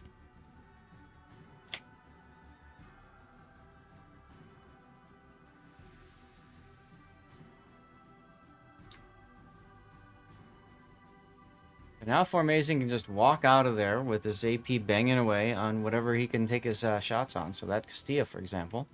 Uh-oh. Nope. What you looking at? Oh, poor Gangman is just, he's stuck there. Yes, he is. Oh, For Amazing said, hey guys, I'm over here, you can shoot me. I mean, once again, the It's Brisbane just- is trying to torp Formazing, but he's not going to fall for that. I'm just gonna throw this out there. I'm not used to seeing Rain just go right at people. Yeah, it's very aggressive for them. I agree. Like, It's exciting to watch, but yeah, it's very different for them. San Martin versus Petro, who wins that fight? I mean, he's a pretty low health San Martin. And Team Alpha wins. Yeah. With no death pick to look at. Sad. Well, sad day for Team Bravo. We lost another one today. Indeed.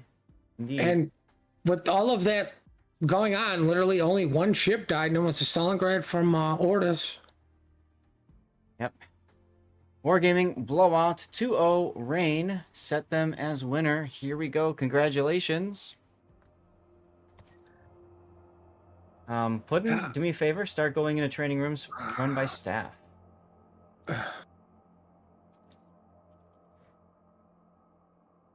Let's see. This one is also 1, 2. All right, well, both got AO on them, so... Everybody's asking for game 3s. All right. Yeah, just start going to random training rooms to see what we can find. How's Maya doing? They're in a game. Okay. Sleepy Warriors. One more loss, and they can go to sleep permanently. They will be done. They can only afford to lose 2. They have to win every match from this point on today. All right, I am in throw versus A7. It's in progress. I will park here in case this goes to a game 3. You find one that's in progress and park as well. In the meantime, get my Amagi and Visby render ready to go.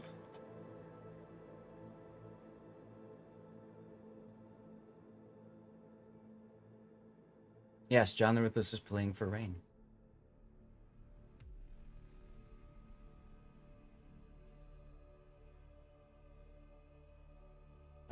While we have a moment, I'm gonna get a commercial break off because we got a break. But I want to say a big thank you to KZMe for 4 years. 4 years of supporting me. Thank you, KZMe. It's great to see you again. I hope you are well. And the Oil Twitch, thank you for the follow. Erex Saltaraz as well. And I think I've caught up, so we're gonna hit the commercial break and see what we can bring you shortly. I was going to say, I think John's been playing for Rain for the last Several. 2-3 years. Yep.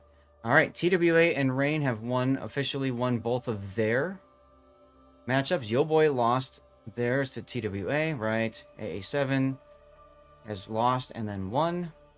Ortis, we just saw them. And we're still waiting on more game updates.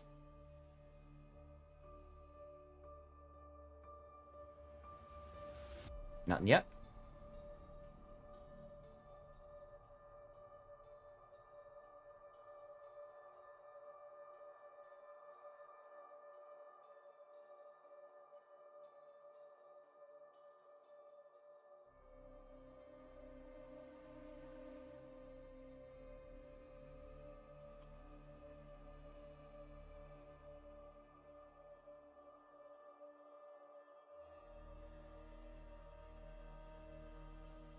We actually going to complete all our games early? Might be. All right, giveaway bot is choosing another winner. Or a jerk bot. Jerk bot. Why don't you pick somebody who's not the winner for a change and make them the winner?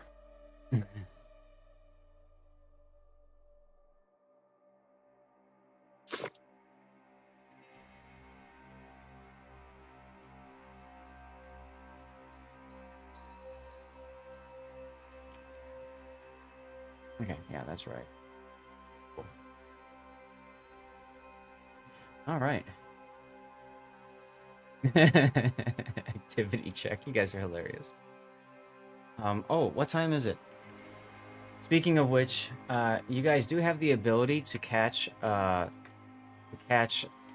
another giveaway on my rerun channel. That's coming up soon. You can always check that one out if you want. Oh, their game ended. Find out if they're going to a game 3.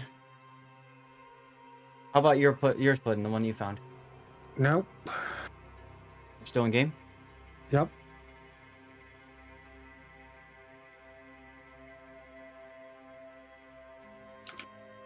I want to do a couple of quick shout outs here. One for you, Mr. Puddin'. While we have time. And also for Kilo India Alpha Wows, who started streaming recently.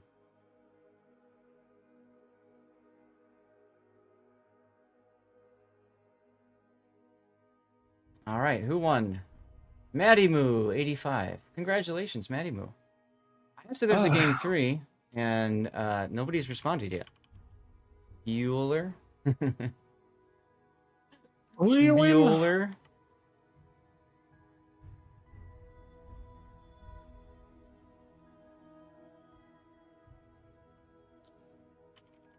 Okay, so throw and A7 is another 2-0.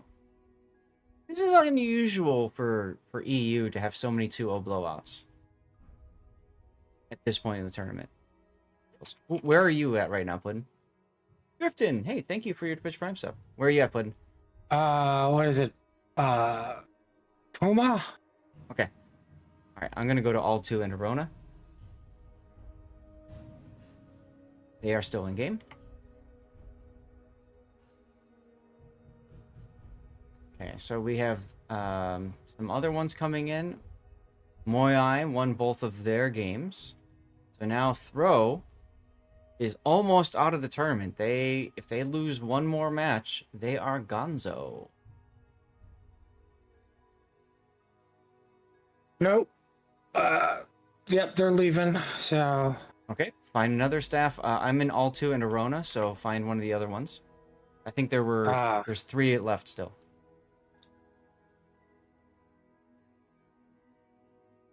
And chat, thank you for your eagle eyes catching that I didn't have Ortis selected and I had Pumbaa by accident.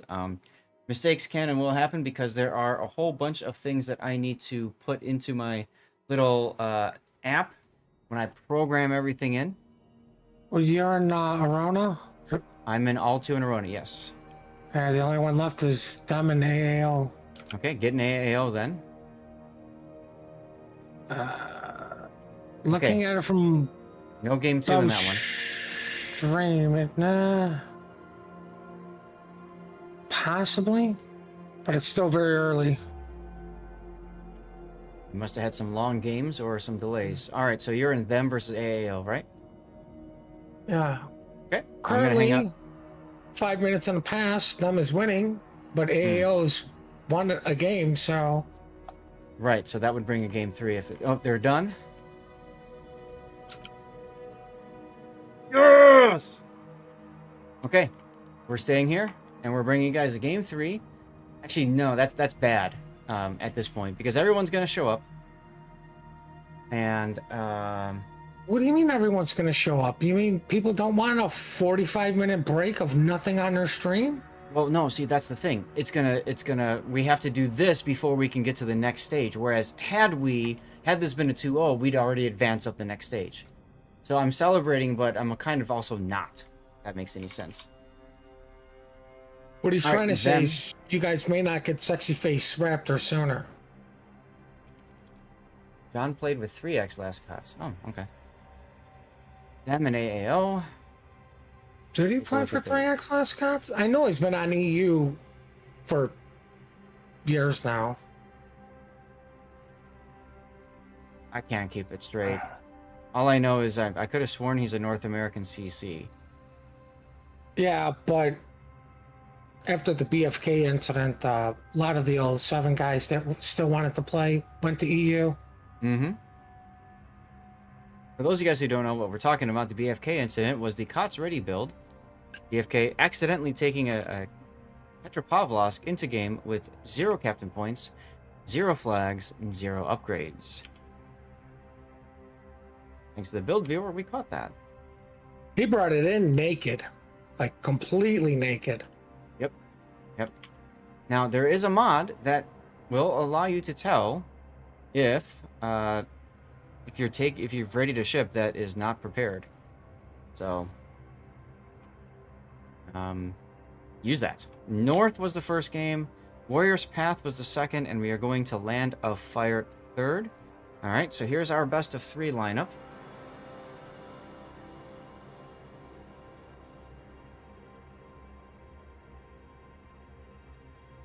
I blame Mini for this. You guys all need to go to Mini's channel and tell him his strats are weak. Oh, that was so fun when we did that to him. Well, that was me and Game Prodigy, I think. Those of you guys who do Stream Raiders, Loyalty Super Boss chest going up on Stream Raiders right now. Oh my god, it's Redstone Delta. Come on, ready up in an Omaha.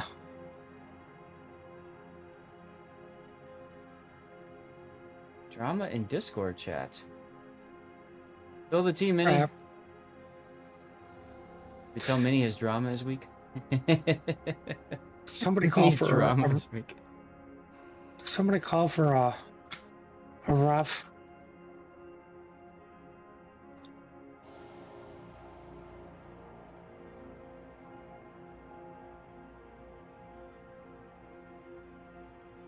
See, this is why we park in here, because now we're at 19 out of 20 spectators. Maybe it's in the general channel? What am I showing you guys? Best of 3. I'll show you guys the ship bands now. There. I'll make it easy for you guys to go find Mini to tell him his strats are weak. Oh, no. It's fine.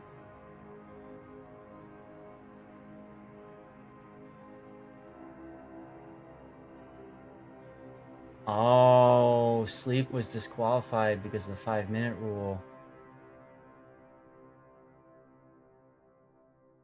What? So they're gone, right?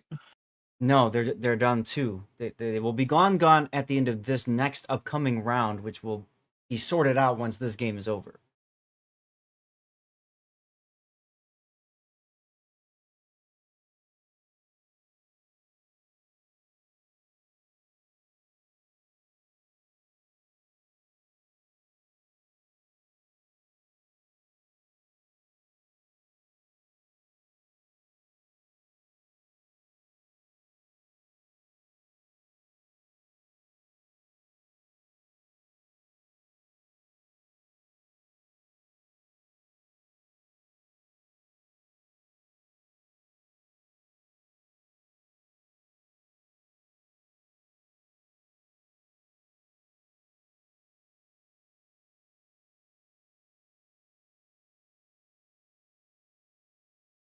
So Sleep is upset. So you guys can catch you guys up on the drama a little bit here. Sleep is upset because they were ready. The training room bugged out, was closed. They reopened it, and they didn't have everybody in the new training room in time. At least that's what it seems like. So now they're trying to get the refs involved and stuff. Oh god.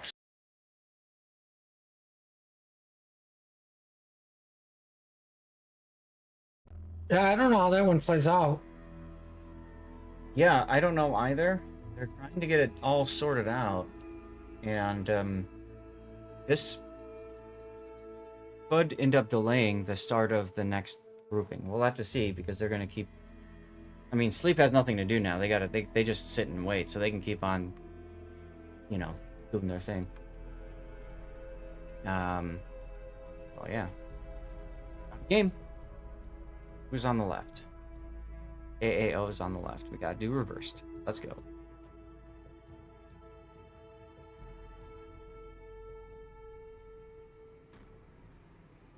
Okay, here we go. This is a pickup game. This is AAO versus them. Actually, it's the other way around, but I don't know if it really matters. And whatever, I'll... Anyway, this is game 3, so whoever loses is not out of the tournament yet, but has to find more wins, essentially, to continue into next weekend. So AAO bringing with them a Gdansk without...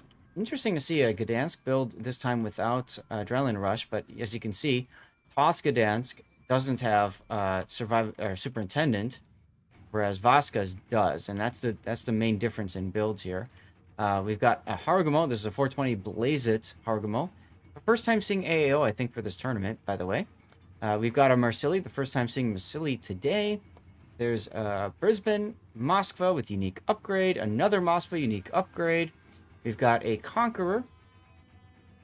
Interesting build there. That makes sense. And then finally New Jersey in a full secondary build, Schlieffen. What do we have for AAO? Or for them, sorry. For them, we have a Grozvoy Daring, possibly heading to Bacon with the Marsili in tow. There's a nothing special about their builds. It's not a unique upgrade Daring. Interesting that both Gumos are not 420 blazing, so nobody's going to be sitting in smoke. But one of the Gumos with a unique upgrade Moskva, and the Luria built for survivability and changing shells. Heading over to Apples. Looks like the Grozvoy broke off to go to Apples too. And then over on chocolate side, we have a Aragumo, Moskva, and full secondary build Schlieffen line. Including, yeah, secondaries in slot 1. Yep. He doesn't even care that he has the main battery. Oh, look at his torpedo launcher rolls. Terrible. 397 hit points on his port rear torpedo tube. 635 on his port forward torpedo tube. I try not to look at that so I don't have to complain about it for 4 hours. Fair. I try to save my complaining for subs.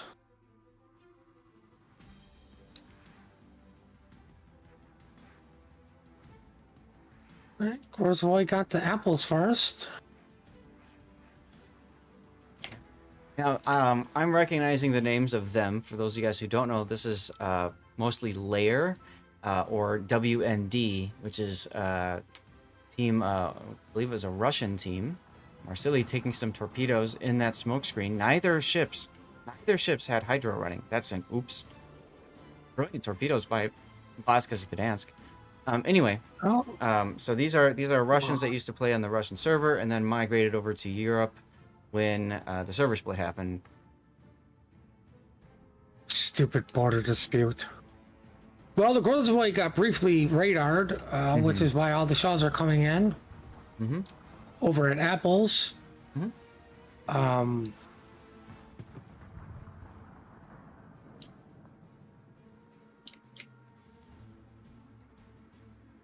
All's quiet over on Donuts. Just check that out.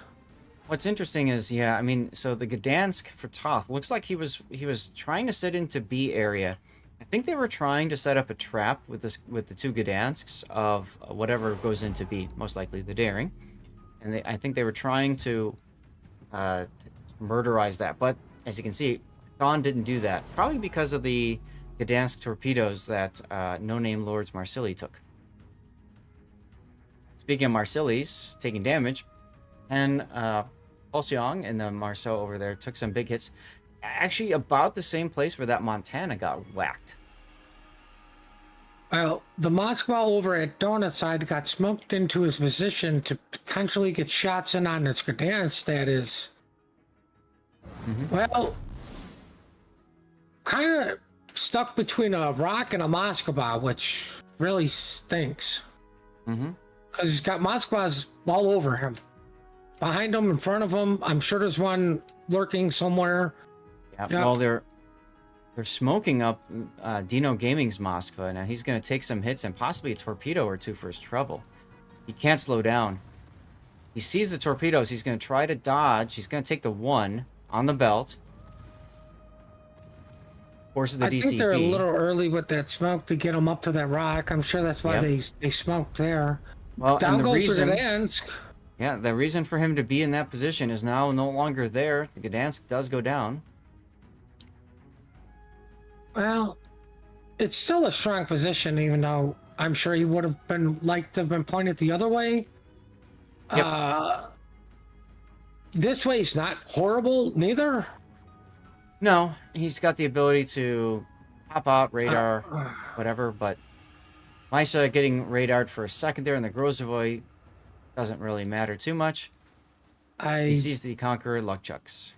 I don't understand the smoke from the Grozvoy for this Moskva that's got this huge island and the Haragumo smoke train to, I don't know, keep him spotted while he does something or undetected. It does allow Ferry to drop anchor for a moment if he wants and shoot at Esgara's Conqueror for free.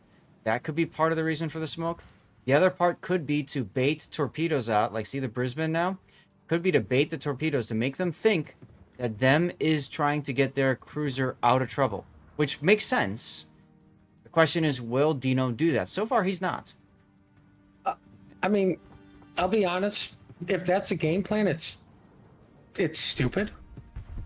Like, what trouble is the Moskva in? None. They got him to its rock. Yes, he lost some HP pool.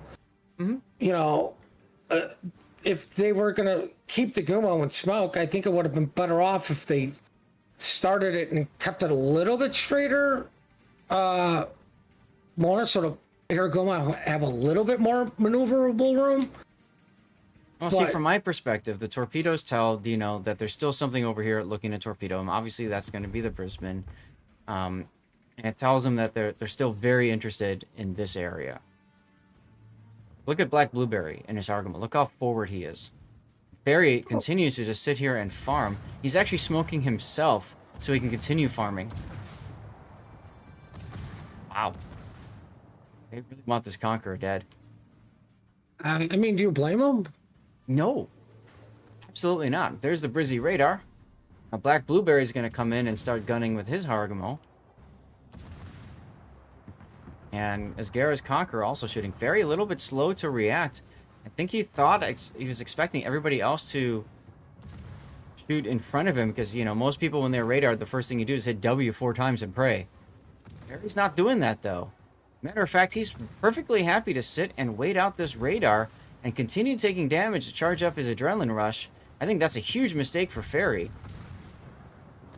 And there he goes. Yeah, that's a misplay. I think him popping his smoke, I think AAO recognized that. They're like, okay, he's, like you said, fully committed to this Conqueror, which means he's not going anywhere. And they punished him for it. Oof. Speaking of punish, Loria does get the kill on the Conqueror. AP out on the Brisbane from the Moskva. Oof. Could have been so much worse, but here comes the Haragumo. Caught under Hydro, and he's deep in that Hydro. This is all or nothing. And he's going to turn into the torps, and goodbye. Oh no, he actually gets the torps off just before dying. Man, they really want this Moskva dead. And they're not going to kill him. Now, the one thing this actually does is it pushes the Moskva back to potentially get AP'd from the other Moskva across the way. Right, because he's probably now just detecting the Brisbane torps while he Ws. Yeah, he's looking. So Mark 14 is looking, but the problem is Dino went dark because he backed up because of those torpedoes. So I like the attempt. I like the idea. See, that's what I'm saying. Like, I didn't understand the Grozvoy smoke there. Like, the Moskva's in a fairly safe position. Like, you know torps are going to be coming, but with the Colombo being now down, the Marcelo being very low, yeah, time to push out a little bit and get some damage in. The Brisbane's not going to do that much to you. I'd say that just the biggest issue was just the execution of putting that Haragumo in the smoke. If the Haragumo was not in that smoke, if the Haragumo instead put a smoke a little bit behind it or something, you probably would have been better off. Hell, if he would have hit W 4 times, like the standard random battles player does when they get radared, he probably would have been alive. Actually, he would have been better off as soon as the girl's voice smoke was down to just leave. Absolutely. Absolutely. But he got greedy. I mean,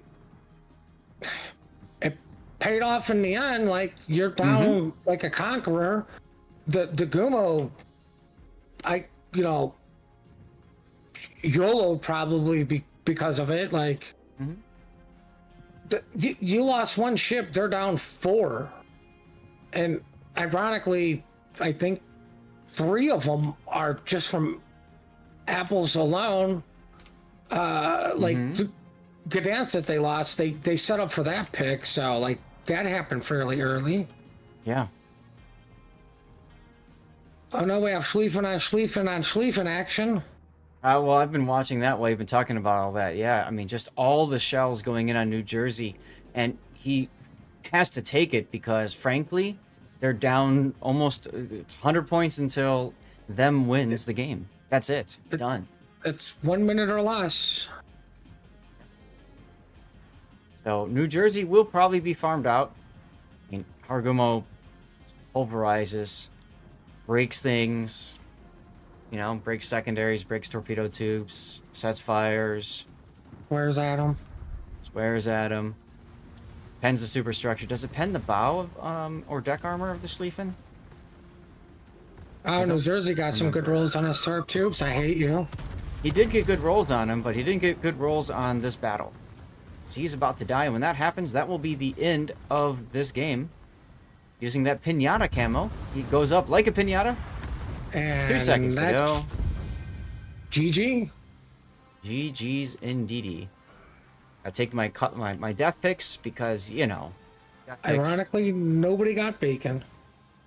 wasn't needed, wasn't necessary. So congratulations to them. More Go ahead, importantly, thank you, Fairy, for not making this an official wargaming blowout. Very true. Very true. And now we have 4 hours to wait because somebody called for a rough. I think they've finalized it and said that done. Decision's been made, and I think that's kind of the way to go. It's unfortunate. Personally, I always hate to see a team disqualified, but you either enforce the rules or you don't, and you're screwed either way. So, whatever.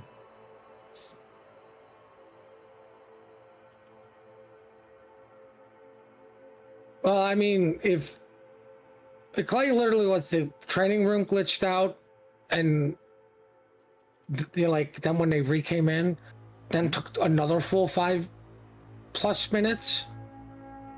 Yeah, like the rules are the rules. But if they went in and it wasn't the full over the 5 minutes, I can see rule changes for next year.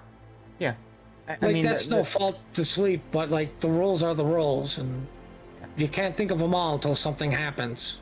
The argument is that somebody else said, "Oh, the training room was closed because they went over 5 minutes, and then they closed it." So, I mean, this is what happens. And unless somebody who's actually playing the game, is also recording, like via OBS or something, the game, to be able to demonstrate and then clip it and send it to the refs. Look, this is under 5 minutes.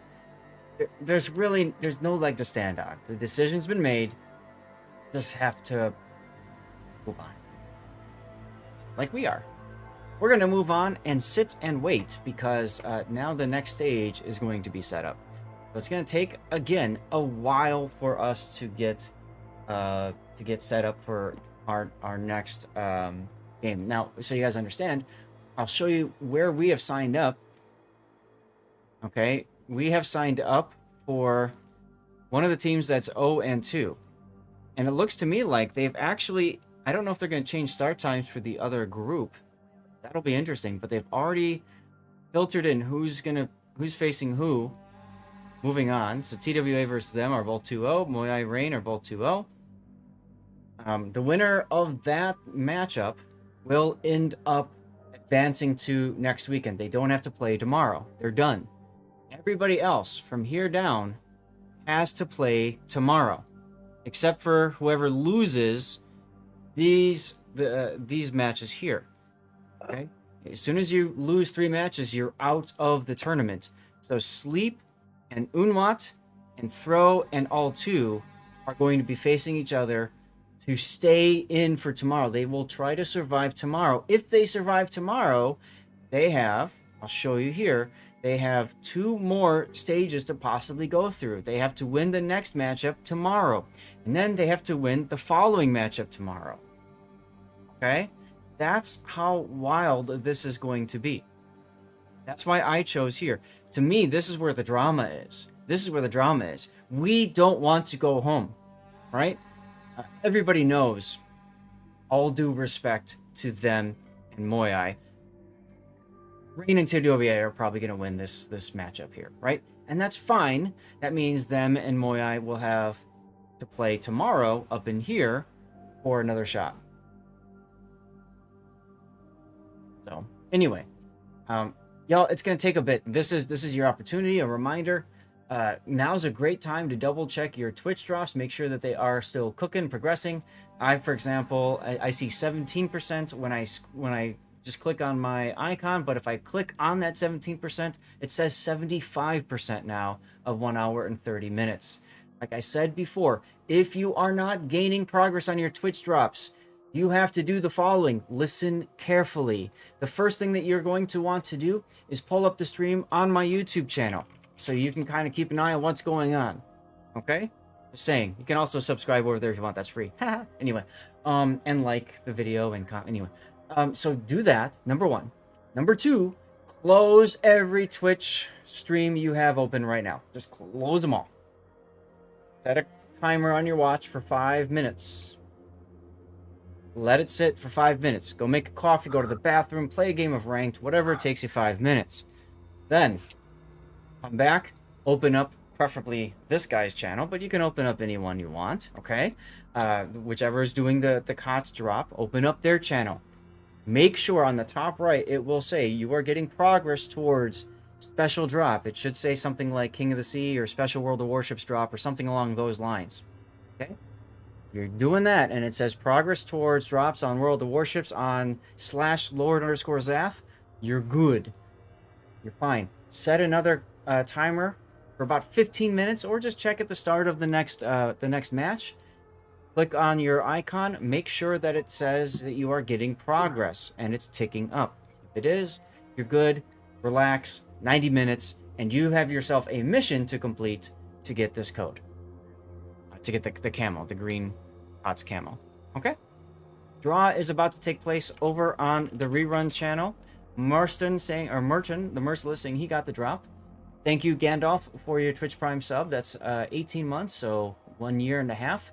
Meadowhawk509 with the follow, and Master Dark Wolf Killer, and Bloomer1313, and Drifting with the resub with Twitch Prime as well. Thank you all for your support. Side note, I won't be calling out people while I'm streaming with Raptor, because he'll be casting on his stream too, and that's kind of rude. Putin's not casting, so he just has to sit and listen. He's got no choice. What? No choice. I can go get coffee, can I? There you go. When's the next game coming? We gotta wait to see what they say. Oh, perfect. So more than 10 minutes. I'll be back. I'm getting coffee.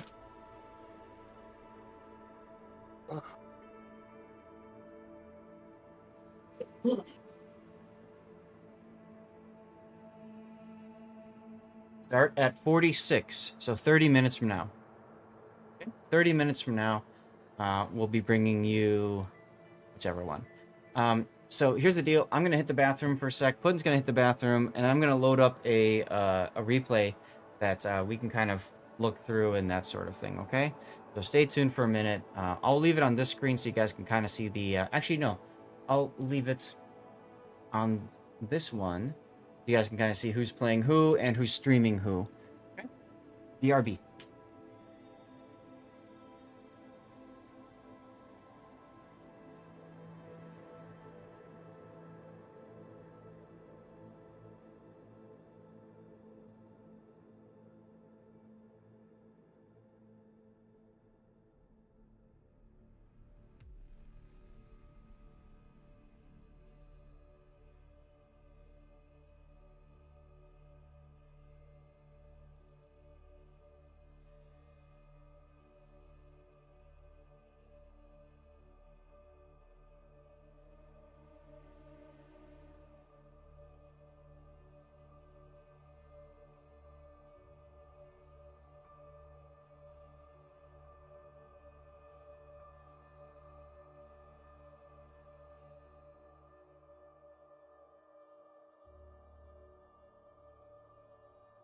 Hey.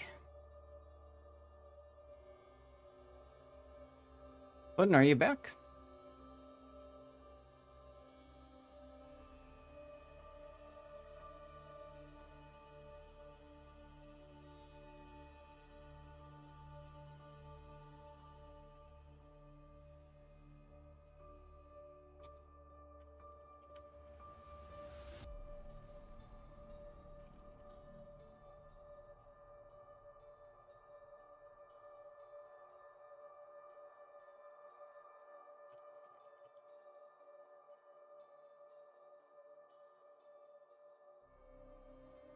Alright, the Visby game is a co-op game with all due respect to Instant Cthulhu. We're gonna go ahead and change to the Amagi then instead.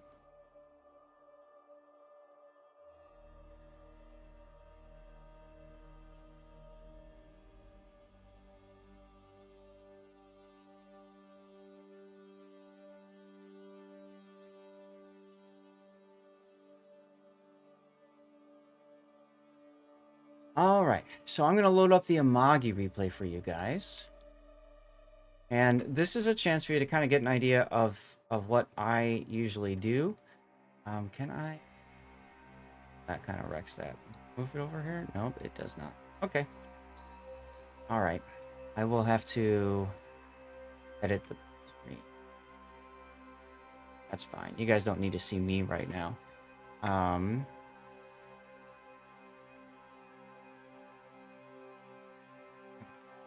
Pausing the game.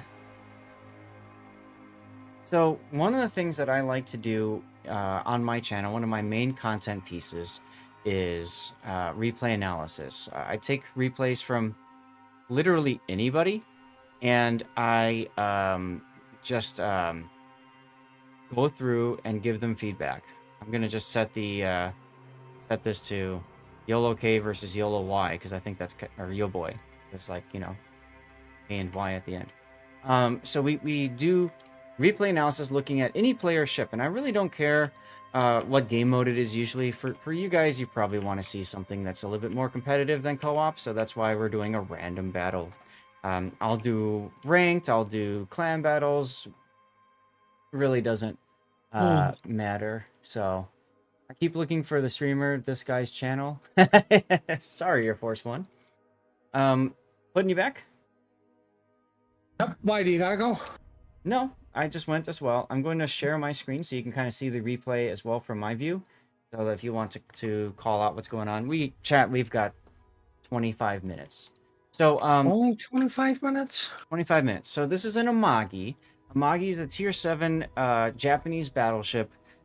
Really nice guns, 4 10mm guns. There's 10 barrels of them, and she's a comfortable ship. She's pretty fast. She's got a turtleback, decent armor.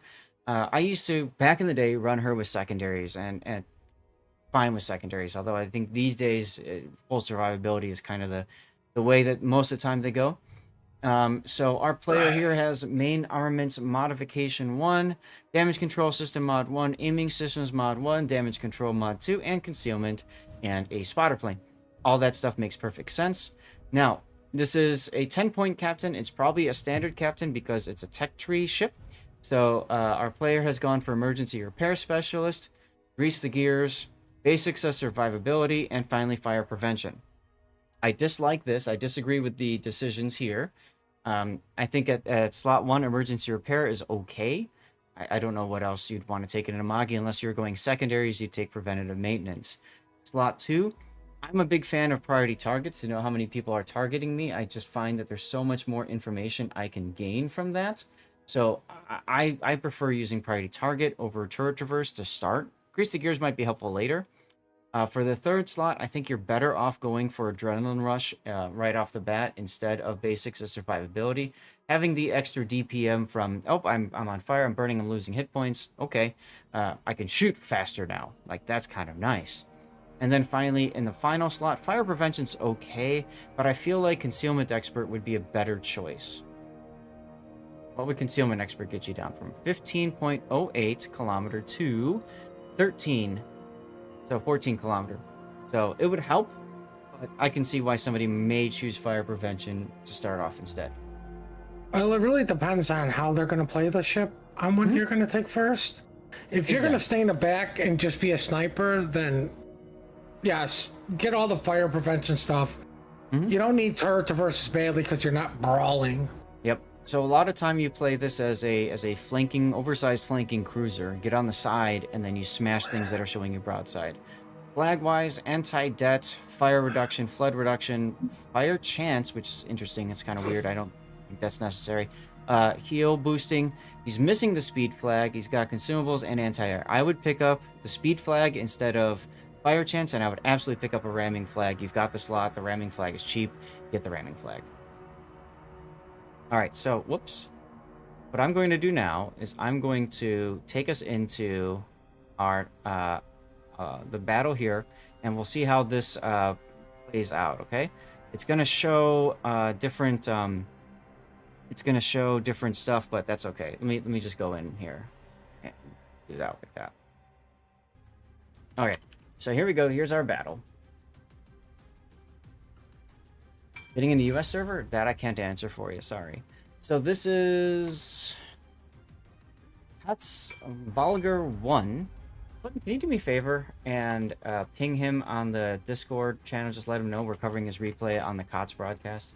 He might want to know. Who?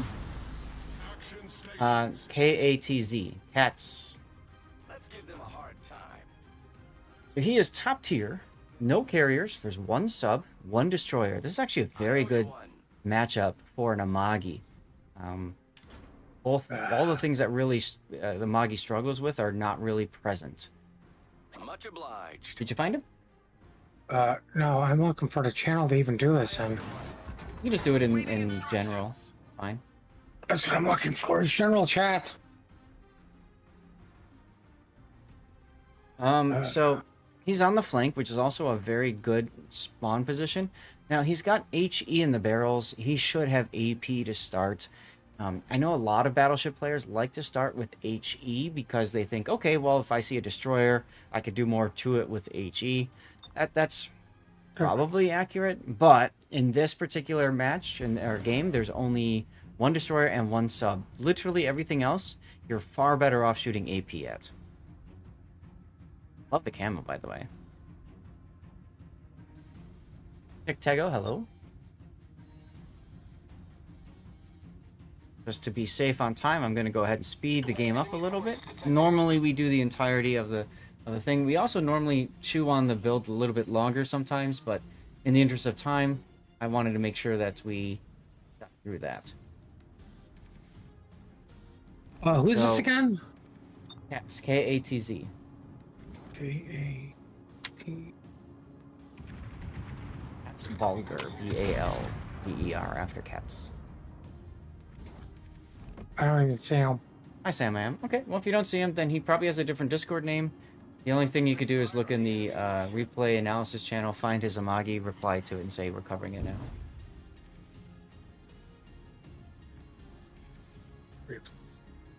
First salvo out on the shores, and you realized, oh, I had HE in the barrels. Good, you're changing it.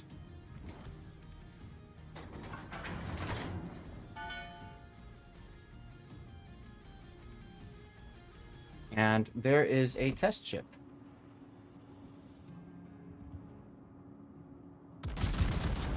That can happen at time, but as long as we don't discuss the ship's characteristics, it looks like it's an American battleship anyway.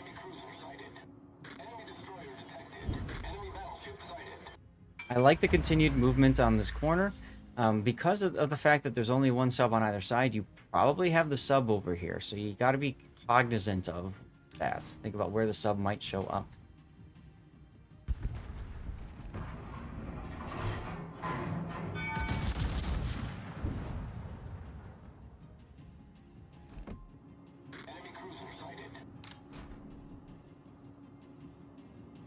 Kind of like the idea to slow down here and stop. The big thing is you want to make sure that if there is a sub over here, that he doesn't get into an area where he can just ping you relentlessly and torpedo you relentlessly.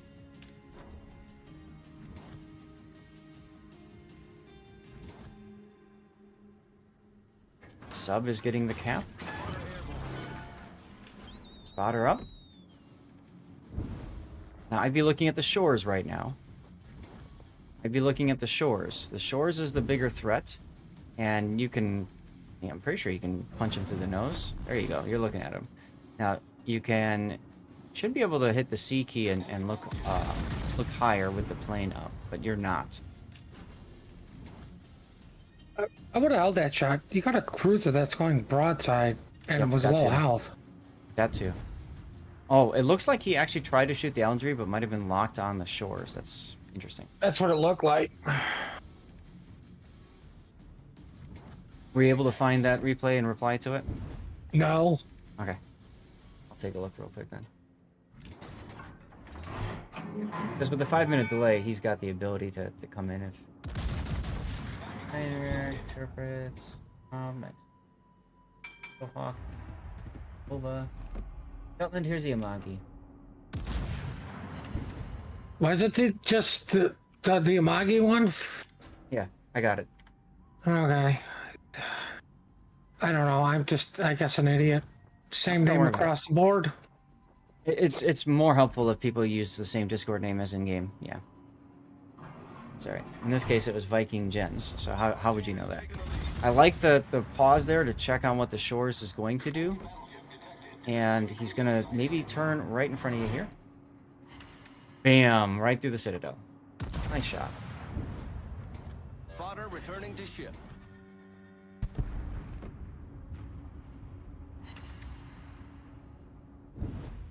Typical shores. Broadside still alive. Yep. Except when I play shores and I'm broadside, then I'm like dead. Now you don't see the shores. You're taking a shot there, and I think if you're going to do that, move the mouse around a bit so that you can spread out your shots. You only need one. You need more than one hit to kill the shores. I never would have took that shot. I think if you spread it out, it would have been. He might have gotten the kill. That's all right though. I mean, it's... Oh, this is OT2's second account. Okay, cool.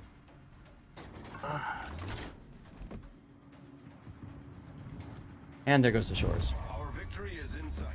I mean, you had the test ship in front of you with your guns. Mm-hmm. I think would have been a better choice because it would have been an accurate shot. This is very true. I would shoot a little higher and maybe slightly to the right of that salvo. I mean, as you just saw, like, you got one over pen. You know, it's always a dice roll to blind shoot something. The only thing I would definitely blind shoot would be a DD. Yep. The ship is on fire. All right, and look, you found a Surrey in front of you. So, Yeetus deletus him. Now, he's got torpedoes, doesn't he? You're not sure. Like, for me, I use a mod. I can hold the Alt key. The other option is if you hold the Tab key and then mouse over Surrey, it will tell you torpedoes and the range. So the reason I'm bringing that up is he turned. He obviously luck checked the torpedoes at you. I might have slowed down, for example. And here's why I like secondary build Amagi, because she has decent range. Not the greatest, but decent. Nice dodge there. I never liked the Amagi. I thought it was garbage. I really enjoyed it. I actually ranked season 2, the original ranked season 2. That was my best performing ship, but believe it or not, this is how the game has changed. Believe it or not, Puddin', I ran out of credits, so I couldn't play it anymore. The horrors. Horrors indeed. Yo, we got 15 minutes until our scheduled match begins. We probably don't even have pick bands done yet. Now, like, the reason I never liked the Amagi is because if you didn't take aiming systems, your shells just... They just never seem to go where I want them to. Yeah. Right, like, I remember the days of this was the go-to ship for COTS. Mm-hmm. Slash the Supremacy League, like when it was still tier 8. Yep. I don't think you need to turn southward here. I think you could have kept going north. But Surrey does the thing he's known for, which is surviving ridiculous numbers of AP shells from battleships. I can't believe he's still alive. I can. Take like, a shot. The shores lived. Yep. True. You might as well shoot at volunteer state because it's available. Aiming too low. That's a long range shot. You actually want to aim up a little bit for the plunging fire. Yep. 1 over penalty. You're going too far south now. You're going to go behind this island, and you're not going to have any more shots for a bit.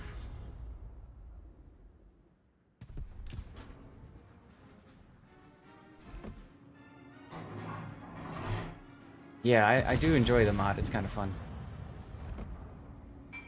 That one's too far to the left. Oh, just missed it. Now you've got an island in your way, so, yes, kill that island. Absolutely. Now you're like, oh, wait, there's an island here.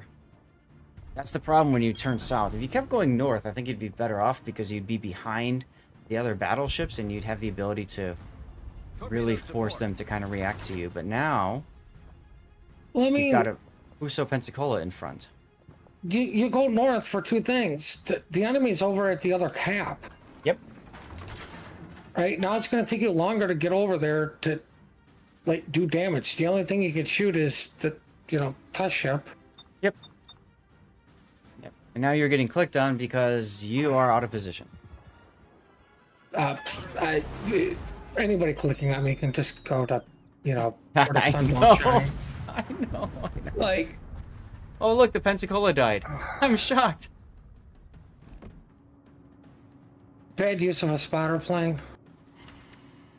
I think it was fine. Look at that. Good hit. It allowed him to see over the island. Or whatever. But he didn't even go to plane view for that. The ship was out in the open water, so there was no island to look over. He was in your natural gun range. God, Puddin just doesn't like anything. Now. Fortunately for you, the Duke of Yuck and the Volunteer State are both turning and coming towards you. That's perfect. This is exactly what you need. Kill them one by one by one. And the Fuso takes down the Duke of Yuck.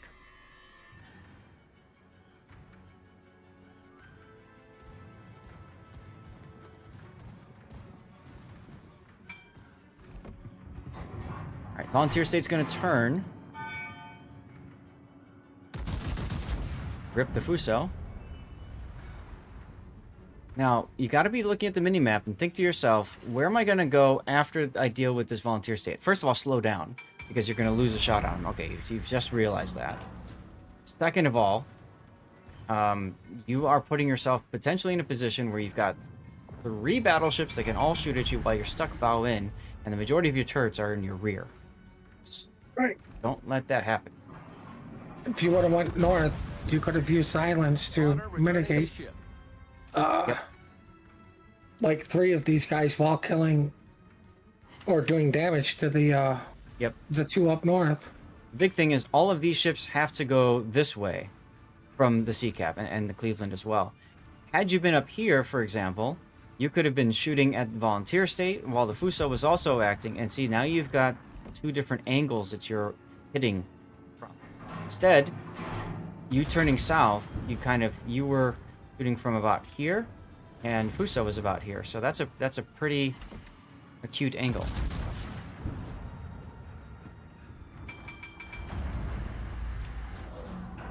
If you would have had a little patience, you should have held your shot for the volunteer to get him out of the game. Mm-hmm. It's highly unlikely you're going to one-shot a battleship at range. Mm-hmm. Like, you knew the volunteer was there, so if you had all of your guns, this could be a dead volunteer. He's about to die anyway. Ironically, too, you parking yourself right over the sub actually helps the sub a lot. Regardless of your feelings on subs, you kind of need him to live if you're going to win this game. And he's about to run out of dive time. And he's getting depth charged. Good old Supremacy League, yeah. Something Supremacy League. Cleveland has not been spotted since days ago. Meanwhile, you're hoping your Allende can survive against 3 battleships. Good luck. But we got 9 minutes to go. Can you please do me a favor and check on the training room and see what's going on there? Who are we casting? We are casting Throw and All 2.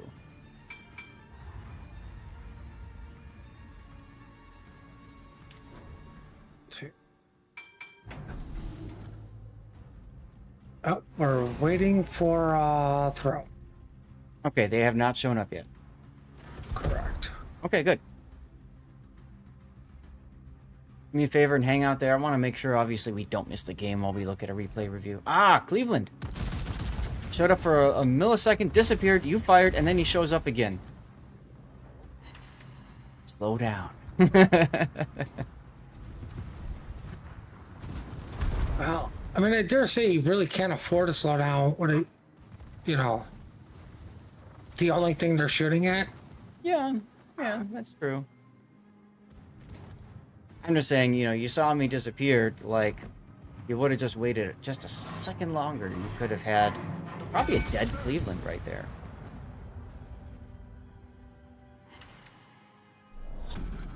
Battle ends in 5 minutes. You're gonna need a torpedo for turning in like this, possibly. Possibly. They're Zeton torps, yeah, they got pretty good legs on them. Healing ahead of time. There's the Cleveland again. Shoot the Cleveland. Never mind, he's behind the island. I mean, your option is this: turn so the Cleveland can shoot you, so you can shoot back at him. Mm-hmm. Or, quite frankly, load HE and just start burning this battleship. He's bow into you. Mm-hmm.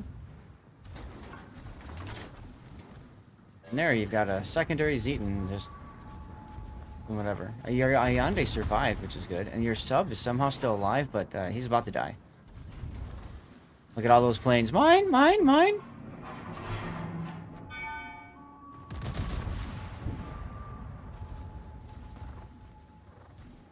I think you'd be better suited just going for the Normandy at this point. He's pretty close to you.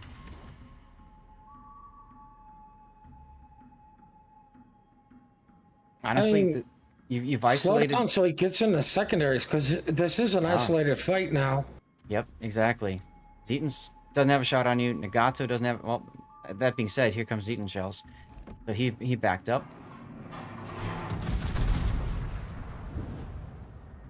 Final heal is up and gone. This is looking like a loss, and I appreciate you for sending this in because ZAS Replay Theater has a way too high win rate. There's no such thing as too high of a win rate. Hello, Matthew.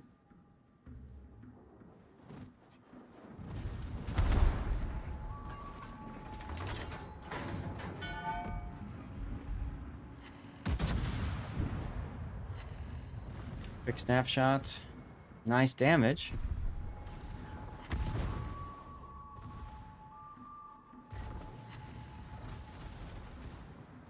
Button, can you check the training room again? How are things looking? Bro, starting to show up. Alright, I'm gonna fast forward the replay then. I mean, I'm pretty sure you're gonna die. But you took down the whatchamacallit with you. Let me take a quick death pick, and then we need to get out of here and get set up for our game. I hope you guys enjoyed looking at a fun little replay here. Let me go back to the info tournament screen. The one mistake I saw at the end there is he never should have switched to HE when he had AP loaded, the guns ready, and then the Normandy shot something else. Mm-hmm. You should have turned and just blasted him with the AP. Alright, can you let them know I am on my way? Gdansk, Petropavlovsk, and I agree. I think the biggest thing is exploit the opportunity to go north. I felt like you were too afraid of their sub, who we never really saw. Their sub must have gone someplace else and then died. Let's see, we have Hotspot, Land of Fire, and Trap were banned. So Land of Fire and Trap. Hotspot, then Sleeping Giant, and then Shatter. Alright. We are 3 minutes away from the start of our scheduled match. So I'm going to run a commercial break in a moment. You better hurry up, cause I'm trying. It's taking forever to like Here we go. Throw. Apparently, the guy's Discord's not working. Discord Or- literally just asked me how the stream went, so my guess is No, oh, that's because I it's his killed the in-game game. chat. So they killed the game. Okay. So here's our best of 3. Throwver's AOL 2 coming up. I'm going to go ahead and run a commercial break from your past. So what do we got? Because the end of it is really not that big of a deal, so I'll just run a 2-minute. Already. Yep. Yeah. I figured they might try to start early. That's why I was keeping an eye on the time. Bro is down 1 player, though.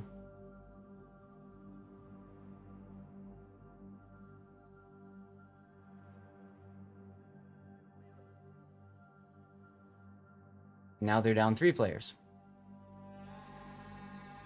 Good old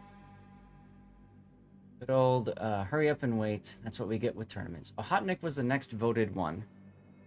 But we won't have time for that today. Maybe tomorrow we can do the Ohotnik.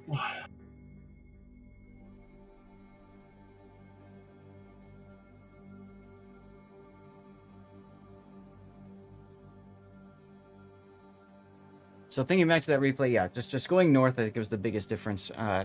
You're top tier. You didn't really feel like you were comfortable being top tier.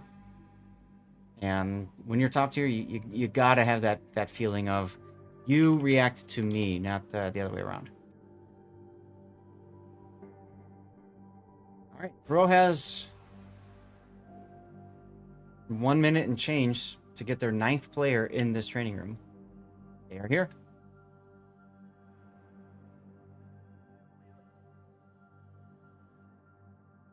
All right, good. See, that worked out perfectly, right? Like we filled the time with looking at a game and talking a little bit about what we do on our main channel. And chat, if anybody of you would like to submit a replay, you can do so via my Discord. Just pop the replay rendered there, or the replay file there, and hey, you might get yours covered.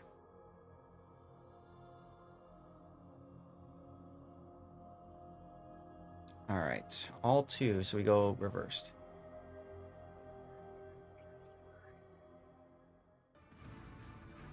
All right, ladies and gentlemen, here we go. Game 1 of our double losers group, which means both teams have lost twice today. One of these teams will lose this match, best of 3, and will be out of the tournament. One of these teams will win the match and have to win tomorrow both of their next best of 3 matches in order to make it to the playoffs. So they've got quite the hill to climb. We have All2 and Throw. All2 has their Daring, Kleber. Both of them have their special captains. That's an Honoré. Marceau without Honoré or Abanu. That's a bit of a mistake in my opinion. Same thing with the Kleber over here. I mean, why not take Honoré or Abanu? That helps both in 2 different ways. We've got a Stalingrad with Reload. Venezia without unique upgrade. That's a little interesting to see. Your usual San Martin at this point. Colombo with unique upgrade, to be expected. And the Kremlin. Our first time seeing Kremlin today, Puddin. Who's that other daring commander? I had it on the top of my head, but I lost it. Anyway, what do you have to the south, Puddin? To the south, we have ships. Okay, that's covered now. But we got 1 club, 1 unique club. 2 clubs are reload, so obviously one's going to do the spotting, the other 6 are going to do the shooting. We have a Daring with reload. Interesting. We have a Loria built for survivability. We have a Stalingrad built for range.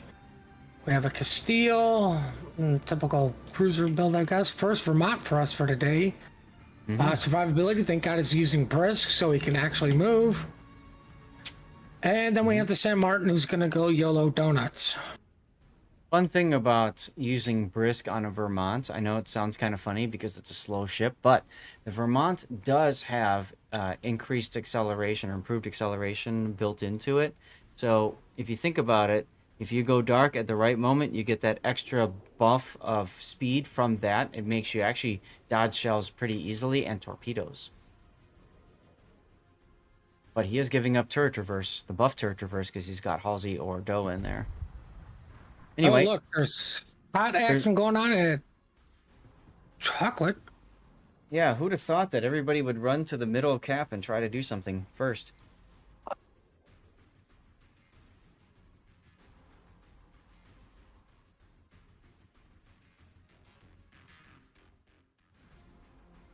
While all of this is going on, Ginger Ninja just casually reverses into the C cap. I love this, and he's like, I'll just take this cap now, thanks." That's the power of unique upgrade on Kleber. It really helps its concealment. At a price, though, and that price is the reload. Really hurts the reload.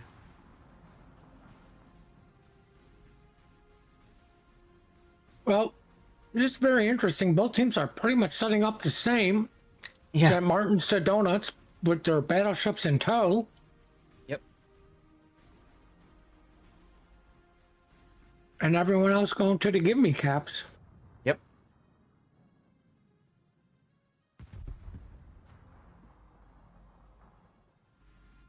It looks like AUL2 is coming out victorious over Chocolate. That they have a daring still in there. And the clubs have moved on to Bacon.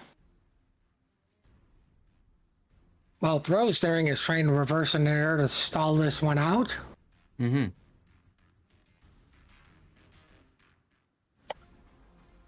San Martins are throwing torpedoes at each other angrily, not seeing each other.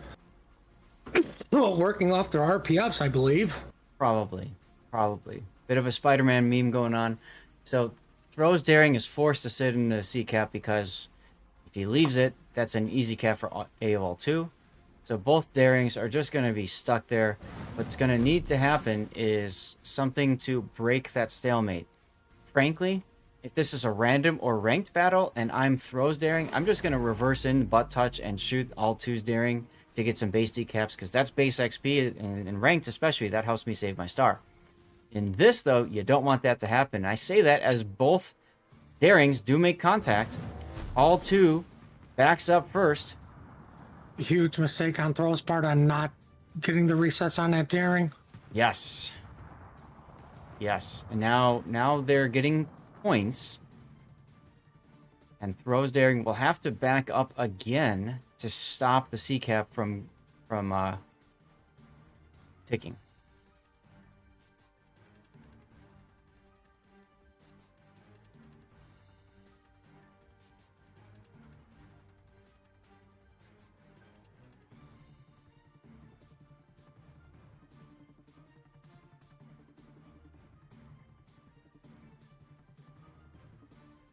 Oh, this is about to be a lopsided fight going on at Donuts because it's San Martin versus San Martin Colombo.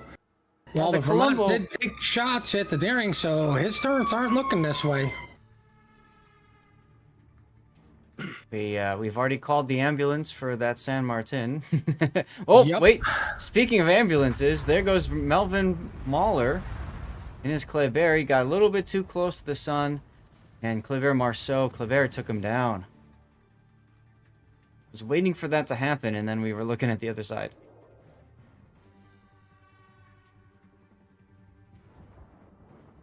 Crazy to see a Stalingrad on each team.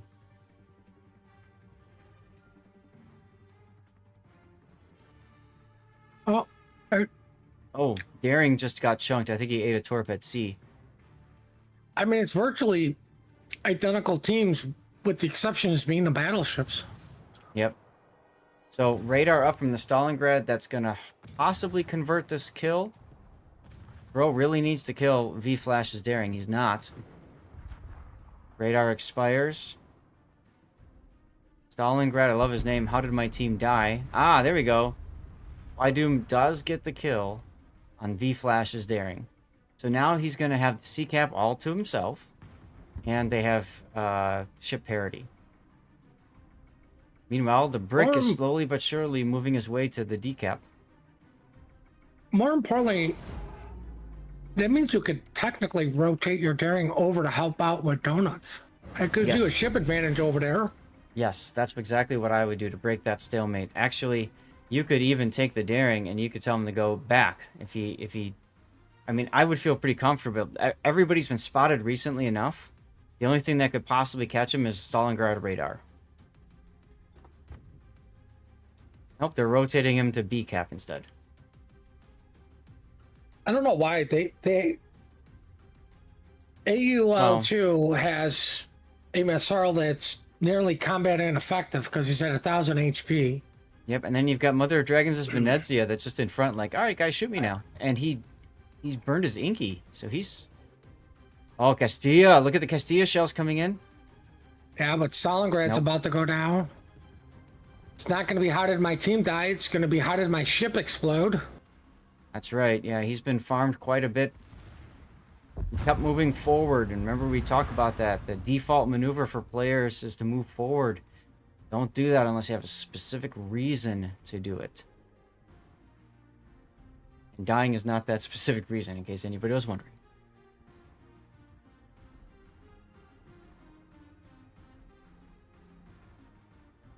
Torpedoes on the Venezia. Takes one. Forces the DCP. He's going to take the next one right here and go down. Unless he reverses. Unless the shells kill him. He reversed. How did he know? It's a conspiracy. Yeah, but reversing didn't help his cause for living. Yep. Jaws of life are not going to save that ship. That's right. I do like Deloria's position here. He's backing up to advance, so he can just hit W to forward out if he needs to. But I would stop reversing at this point. When the clay bears go dark, you got to start thinking about their torpedoes. And hey, look, because they see the Daring clearly shooting over the island for free, take a look at where G4 is going. Oh, Sure. is it going to chocolate? I'll take this cap. You left it Still alone. find Thank that you. I find that a little risky. It is, But, but the like, Stalingrad's dead, so there's no radar. Yeah, they're going to know there's a DD there, and ironically, the Daring is already moving. Like, even before that happened, so... Like, he easily takes C back, and if this is an engagement, Daring wins all day. Oh, yes. Unless the Daring eats a torpedo, and you can see the Marceau's torps are heading in that direction already. Now, you were talking about the 910 line, and why didn't they send the Daring over? And I think that's part of the psychology of the comp. Because San Martin is always the kite side. And teams have to be willing and ready to change from kite to push. And they just simply weren't ready to do that. Daring catches the torps on its hydro. Smart. That's totally not the COTS maneuver we're accustomed to. Right, but, like, no, like, what the hell are those torps on? He's Daring's attacking got the RPF. darkness. I mean, he's got RPF, like... Maybe he's thinking the Stalingrad might come through because he's going to go in, and I'm sure the Stalingrad will radar momentarily. Oh, it's down. It's coming soon. Like, the Daring has to know that this is a Marceau. I'm sure he does. Probably some 4D Especially chest, though. considering, I was going to say, especially considering both clubs are spotted. Well, they are now. Back then, maybe they weren't.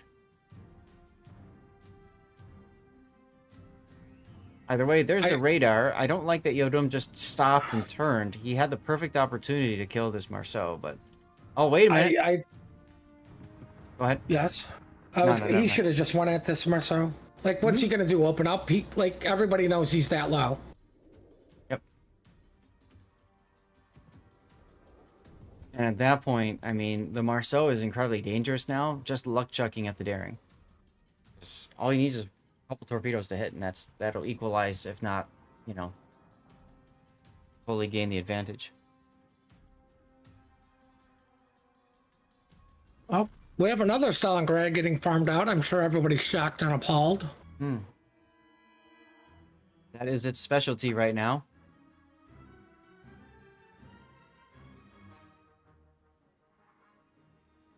Meanwhile, Demon Slayer San Martin only has 2 heals remaining, and he's at 3k health. They farmed the Colombo quite a bit, but... And you can see the San Martin for AOL2 is sitting there too, ready to radar as soon as Demon Slayer gets into this cap. So he can't do that.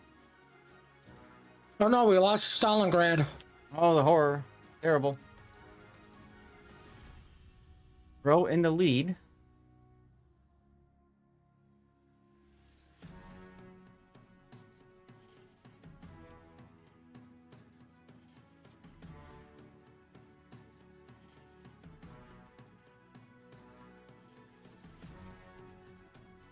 So Oh, look at the score timer right now. I mean, it's still anybody's game until the Kremlin decides to die to torpedoes. Yeah.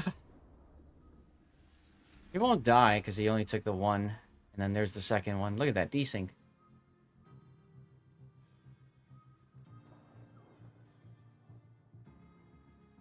Yeah, but they need to make a play with something somewhere.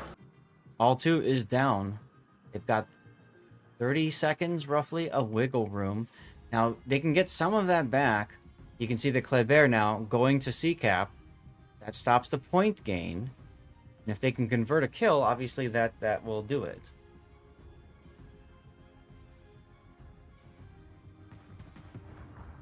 This could be a dead Daring here at sea. Oh yeah. Because they're just going to send Wolf right at him. Hey, there goes the Kremlin. Loria took him down. He went a little bit too far forward.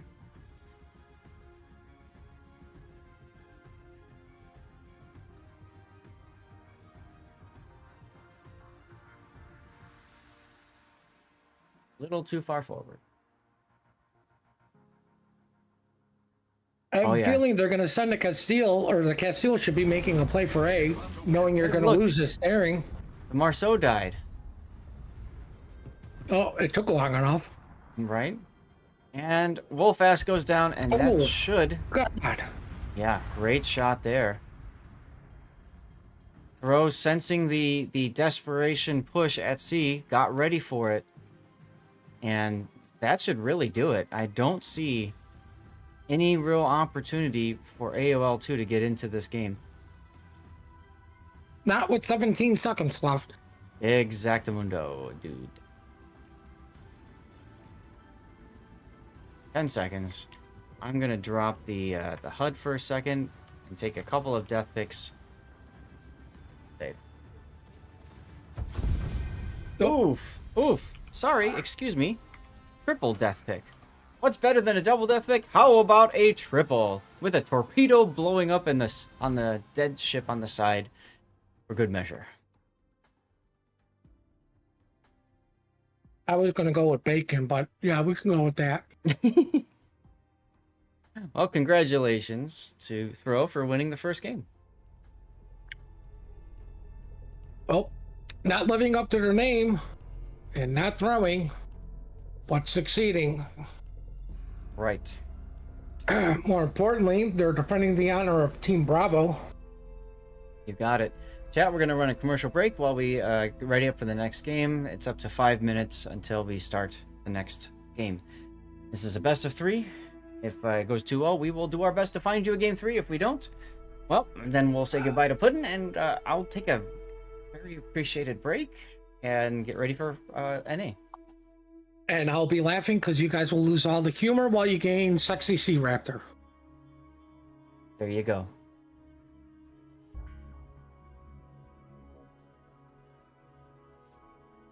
Or as Mr. Sea Raptor has stated, a very unfiltered stream. It made me laugh when one of his viewers said that Sea Raptor was not lying, that I was not very refined.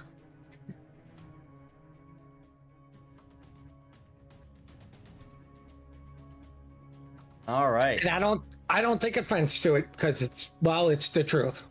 Well, you know, the thing is, you don't hide it. You are who you are, and you say what you say. And I think the interesting thing is, and for those of you guys who don't know, I'm going to go ahead and shout Puddin' out again just because I can.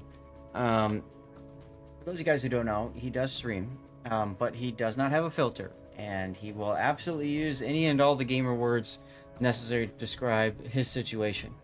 But I think one of the key differences, though, is rarely does he get super toxic to the point where he's like crashing individual people, fat shaming, that kind of stuff, you know.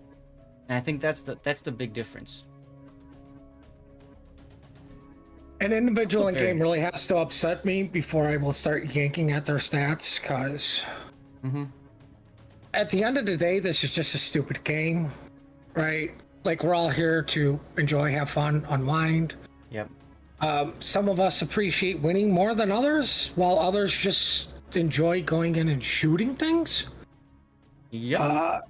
And like, we've got to remember that. But like, if I have a complete window licker telling me how to play my ship and how wrong I am, is pretty much when I'm gonna go, buddy, call me when you get good, because your red numbers don't mean a damn thing to me. Like,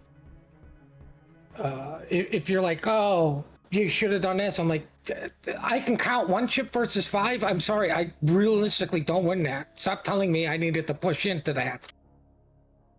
See what I mean about no filter? And this is Puddin behaving himself.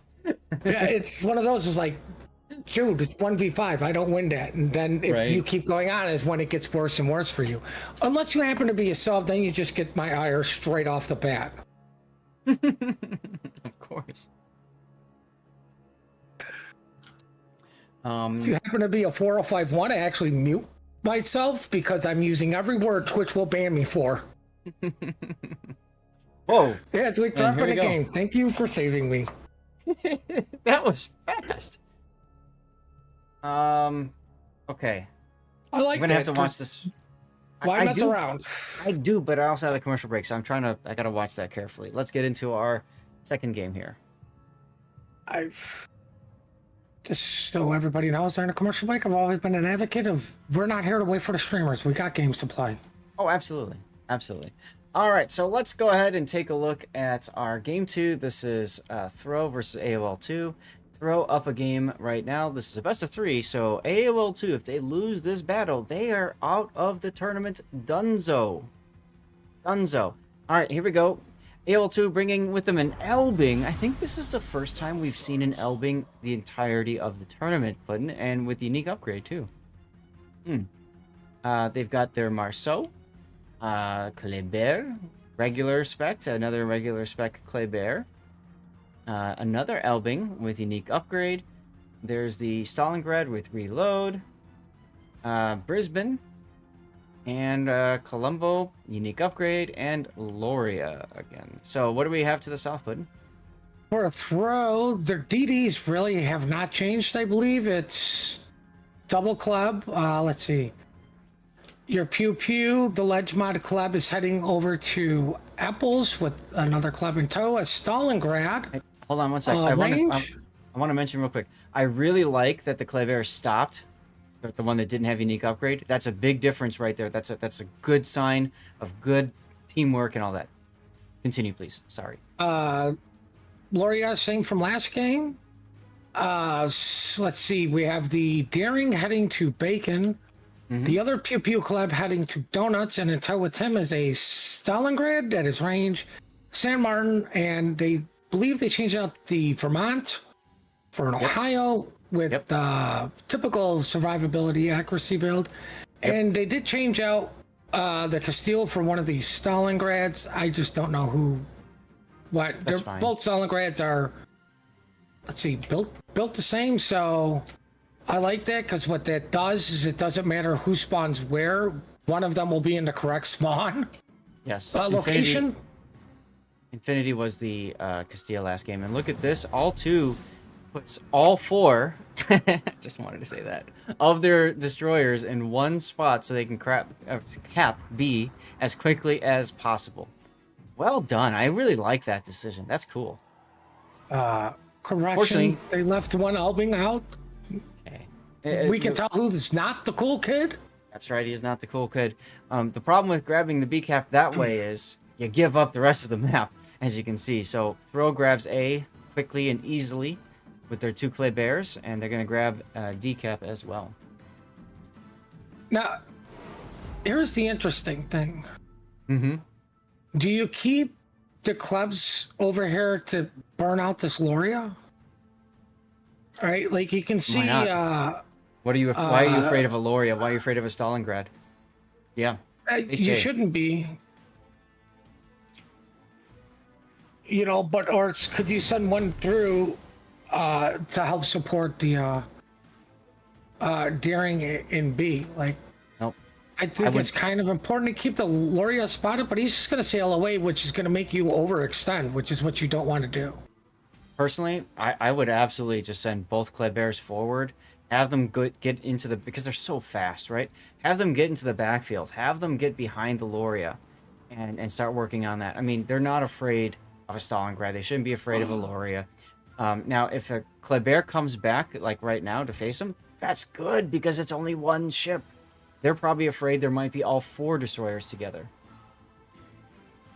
Well, I mean, they're doing a correct thing, and obviously sending the ledge mod Yeah, to first. keep him spotted. Mm-hmm.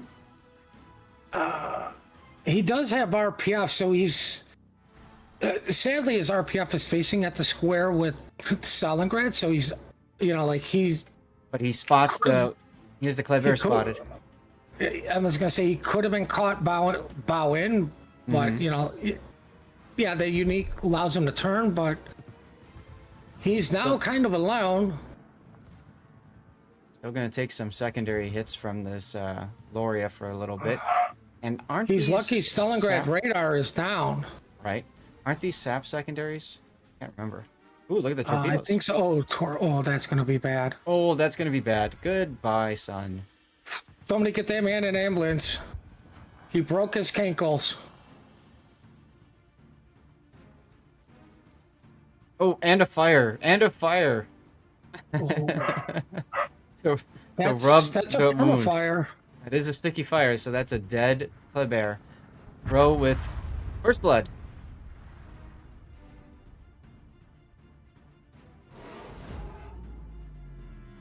While all that was going on, the Daring managed to pick up bacon. We do have a massive push going in on donuts. Mm-hmm. AL2 is like, listen, man, if we're going to have chocolate, they better be chocolate donuts. That's right. Stop making me hungry. I don't know what you're talking about. I've made myself beef jerky snacks, so I'm good. There you go. Well, I have my protein bars, but you know. Peanut butter talk. and sea salt.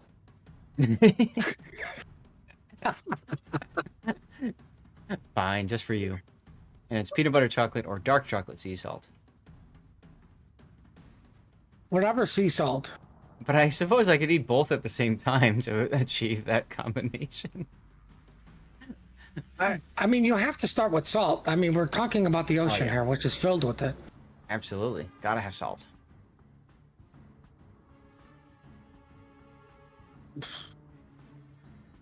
It's kind of interesting that throw. What? Oh, God, is that a lorry up at Stalingrad's behind? Yep. But look, G4's Marceau is once again like almost dead, and he gets just run around and like whatever. I think he's got a dead turbo. Yeah, something's dead on him. What is it? I can't tell. Yeah, one of the torp tubes. But yeah, Loria isn't even moving. I was gonna say that's a crappy roll, 0. I find it interesting that All2's Loria isn't advancing. He probably figures he doesn't want to put himself in a 2v1 as Wargaming Buff Enterprise decides, see ya, I'm going through the Thunderdome because clearly nothing bad will happen there. This poor Loria is just being hounded by this Lechmont Club like it's comical. That's what you do. That's what you do, right? And that prevents his maneuvering. That prevents everything he can possibly do, and continues providing visibility on Stalingrad and la anything that comes back they can see. So yeah, it's good.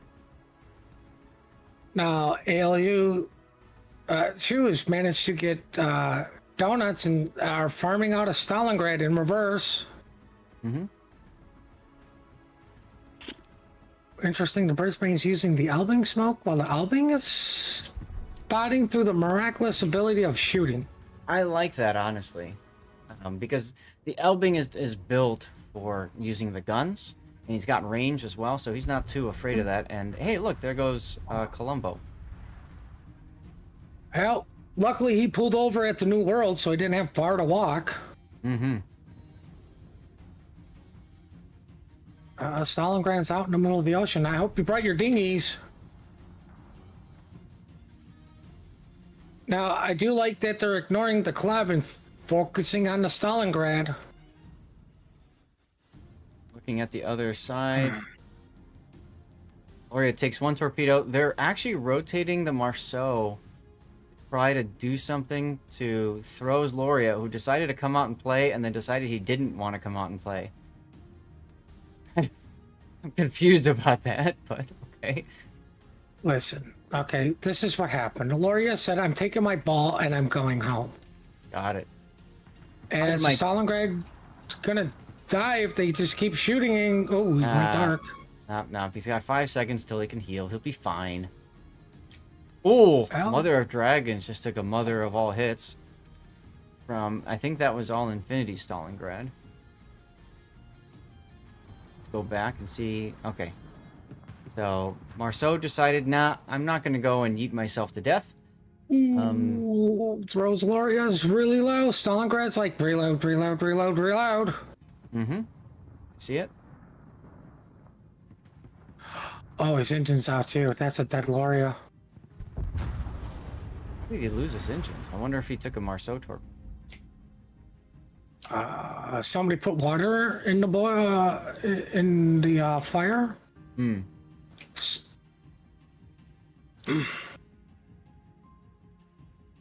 Well, that leaves the Kleber all alone on this corner, so he's gonna have to just burn rubber. And G4's Marceau is just going straight at him. That's a dead Marceau. I don't understand that decision. He's Why gonna get do you spotted. send him? Like, Yeah, him of all people. He'll get spotted. Ginger will just shoot him once, kill him. Loria probably figures, okay, I'll get the. Maybe they think they'll get the trade that way or something. As one of Altu's Elbings dies. 1 minute away from a throw victory. That sounds kind of funny.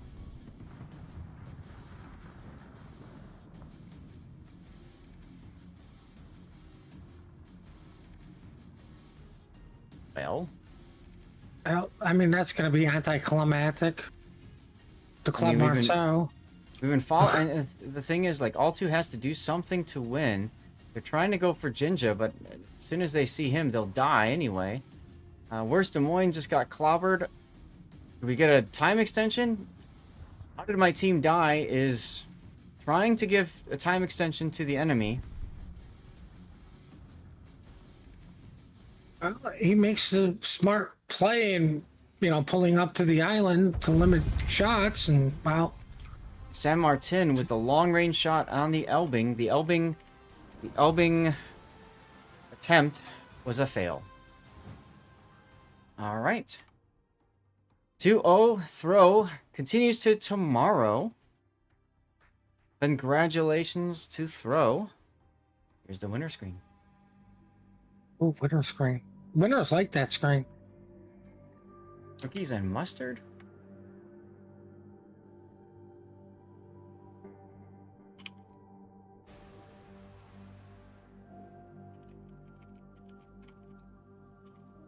All right, so Ref said that they are going to hold all game 3s so they can try to get us something else to watch. Puddin', if you would please just pick somebody to just sit in.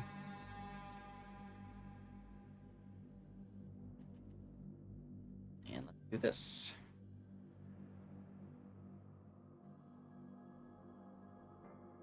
Good, good. All right. Chat, we're going to do another commercial break while we wait to see what's going on for our next game. This is typical for us. You never know if we're going to have to run into another game, so I'd rather get this out of the way. Huge thanks to all of you guys for tuning in today. Hope you guys are getting your drops. If you're not getting drops, please say something so we can help you out, or we can try to give you a hand with that. I think I am... Yep, I just claimed my drop. Yay. So there we go. Commercial break goes now. Okay. Cool. I can close this window now. I can close this window now. Oh, Hotnik was the next voted one, so I'll ready that up. Maybe we can do that one tomorrow. But that was kind of fun. That was nice being able to fit that replay in between. Well, when's NA start? NA starts at 1 p.m. Central. You've got an hour. That's true. We could do it now. Like, All right, I know well, we're waiting. I know we're waiting for game 3. Like, hopefully there's a game 3, because if not, like, you have over an hour. You got it. know.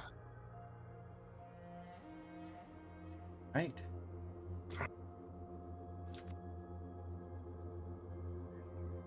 And somebody has used channel points to change my AI, so we will do that.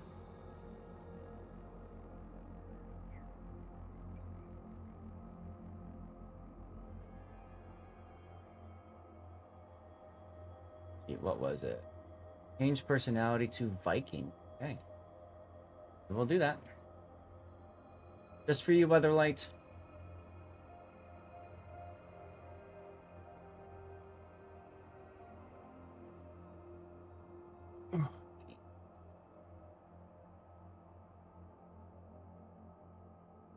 Okay.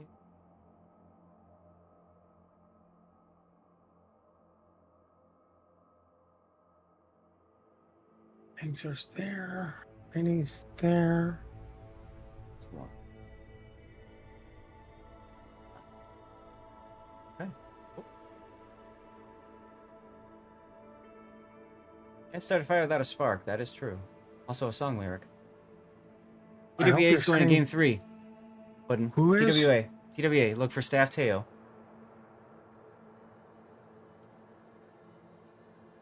TWA and them? Huh? Wow, look, everybody's here. Everybody is indeed here. Okay, so now what we're going to do is we're going to go ahead and get this set up. TWA and them.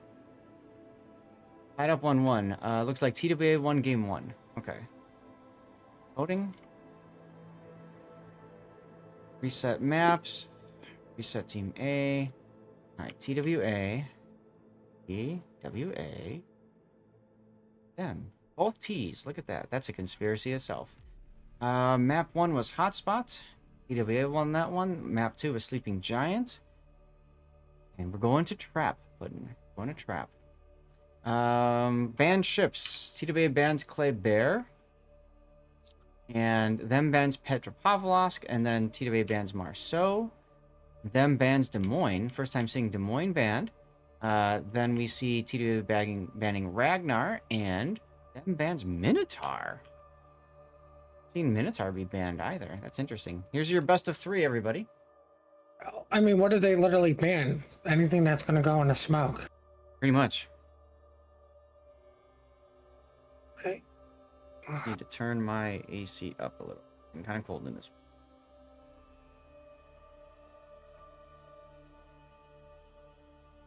Okay, cool. There we go. Choose outcome.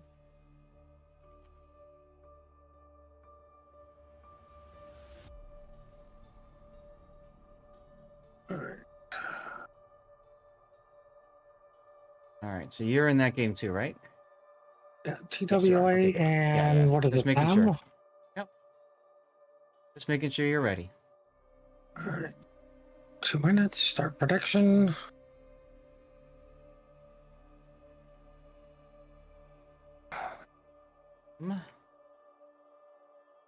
Replay, render. Let's get this going. Yeah, this is why I do a commercial break when I do, y'all, because you never know. Done this enough times. I actually had to do a manual 2-minute commercial break for you guys in the last game. Otherwise, you would have missed possibly 30 seconds or something. So.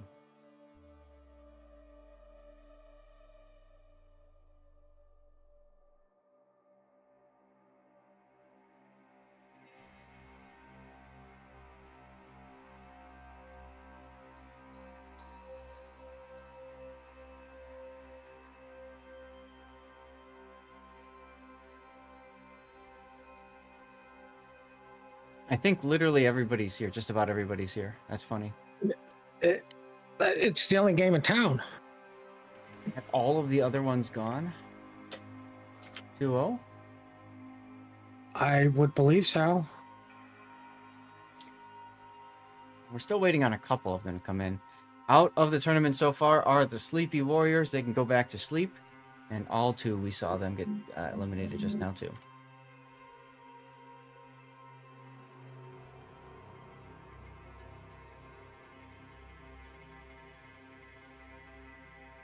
Yeah. Yeah, that works.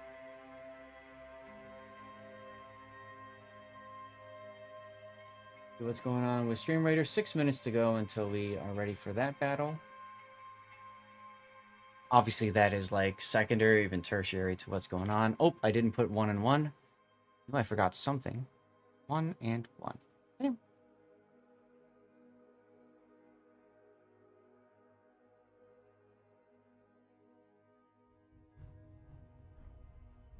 Wow, the results of that prediction.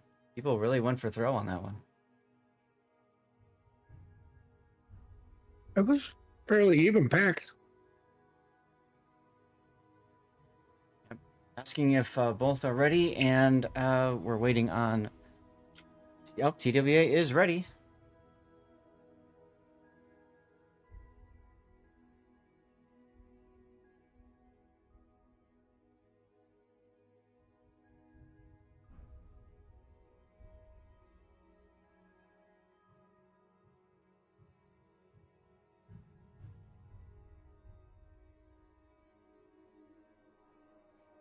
And them is not. And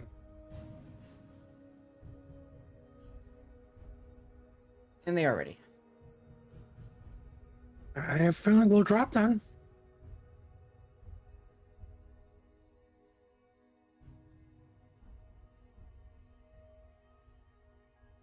And we are dropping.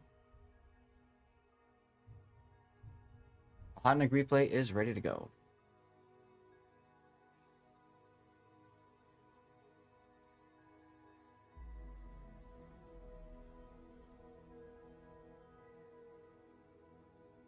Oh God, this is hilarious. All right, hold on one sec. I need to do my... Yeah, there we go.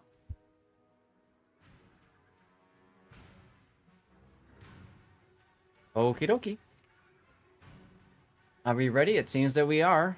Let's get out of the volcano in the middle of Trap and take a look at them and TWA. This is game 3.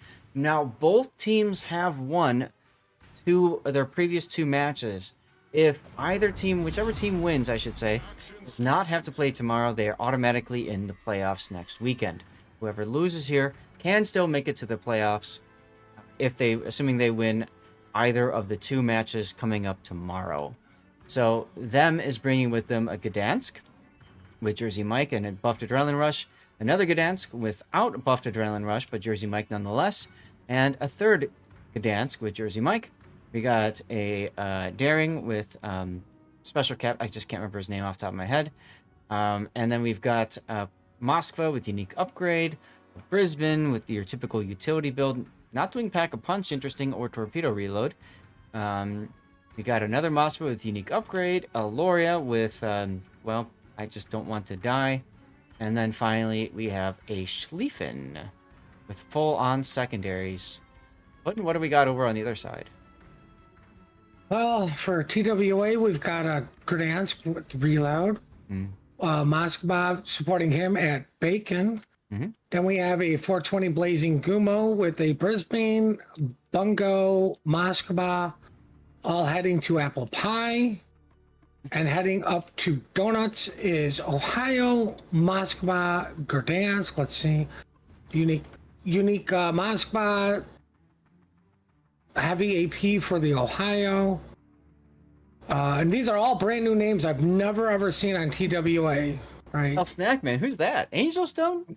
A battleship Kenny main Mod? in a bungo? I guess he's comfortable in a battleship if he's leaving 3 flags behind in port, huh? Yeah, I mean it's TWA. You got it.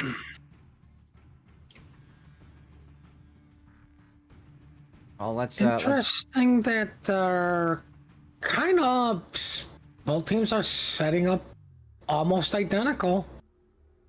Yeah. Yep. Okay, here comes the Spider-Man meme as both Gdansks spot each other via radar. Venn diagram drawn on the water.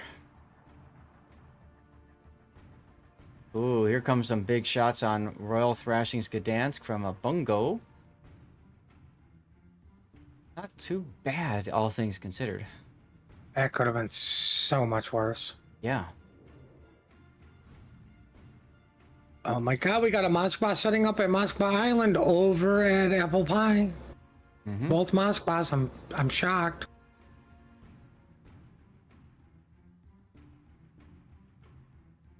Yep, meanwhile, at Chocolate Donuts, like you like to call it, we've got another kind of standoff going on. So really, very even deployment on both teams. Now, when you see an even deployment like this, a lot of times it turns into a battle of attrition. Who can whittle down the enemy quickest? Or it comes down to a really bad mistake being punished. Well, Look at this dispersion. What's going to be interesting is where the mismatches is at Donuts. Yeah. And the mismatch being it's two DDs and a Schlieffen. Yep. Right? So you've got a cruiser in the Moskva with a DD and a battleship. And the one thing that's going to be spotted all the time is a Schlieffen.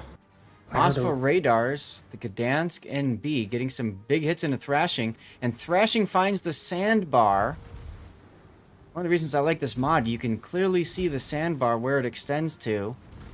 He thought he might not be running the mod. He might have thought he could get through here, and you can see that little bit there. That caught me yesterday when I was playing ranked myself.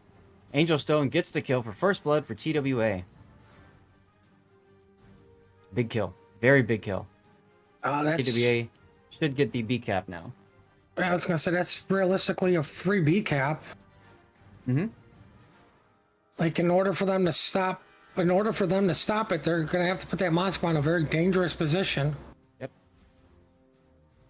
All right, all the Gdansk has to do is run to the island and wait out the radar while capping. Yeah, and he just sits in the back of it. We know the Ohio had his guns looking this way because he took a shot. Mm-hmm. Taking another shot at the Moskva. That was a connection. That was a connection.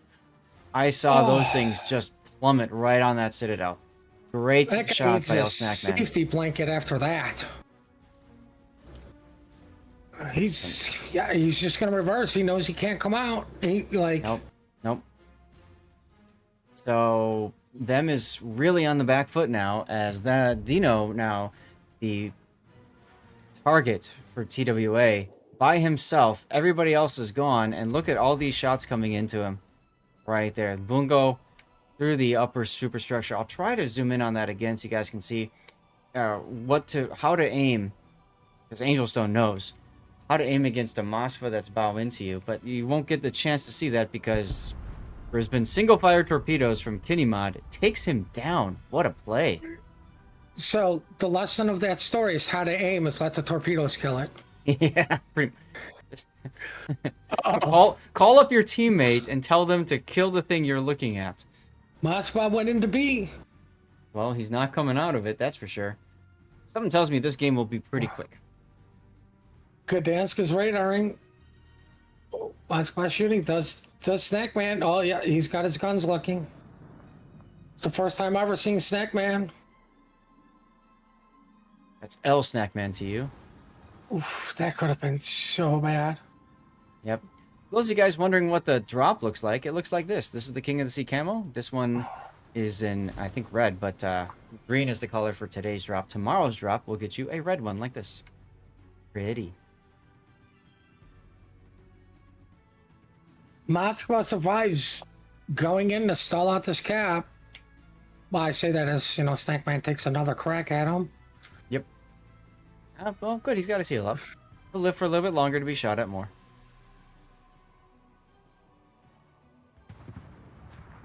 Yeah.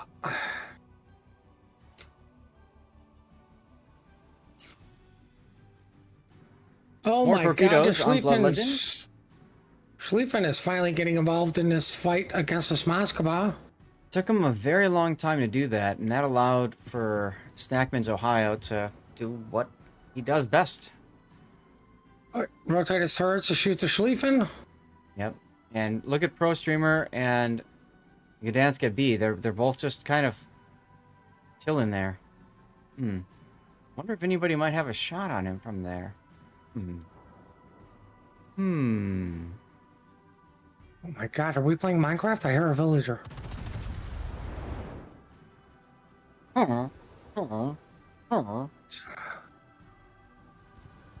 Nice hit there on Bogdan. Problem with the Schlieffen is it doesn't take sustained fire very well, and once you deploy it, you have to go. Speaking of going, look at the Laureate to the south. He's going into Torpedo Hell and Moskva Hell and Bungo Hell. Oh, that a sudden stop that. Well, at least he gets to put the fires out easily.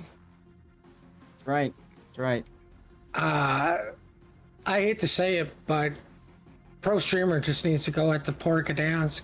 He's got no choice but to do something bold at this point. You're right. You're down 3 ships. You're gonna lose this in moments, frankly. I was gonna say just go. You're down 4 ships because the Schlieffen doesn't survive this. Exactly.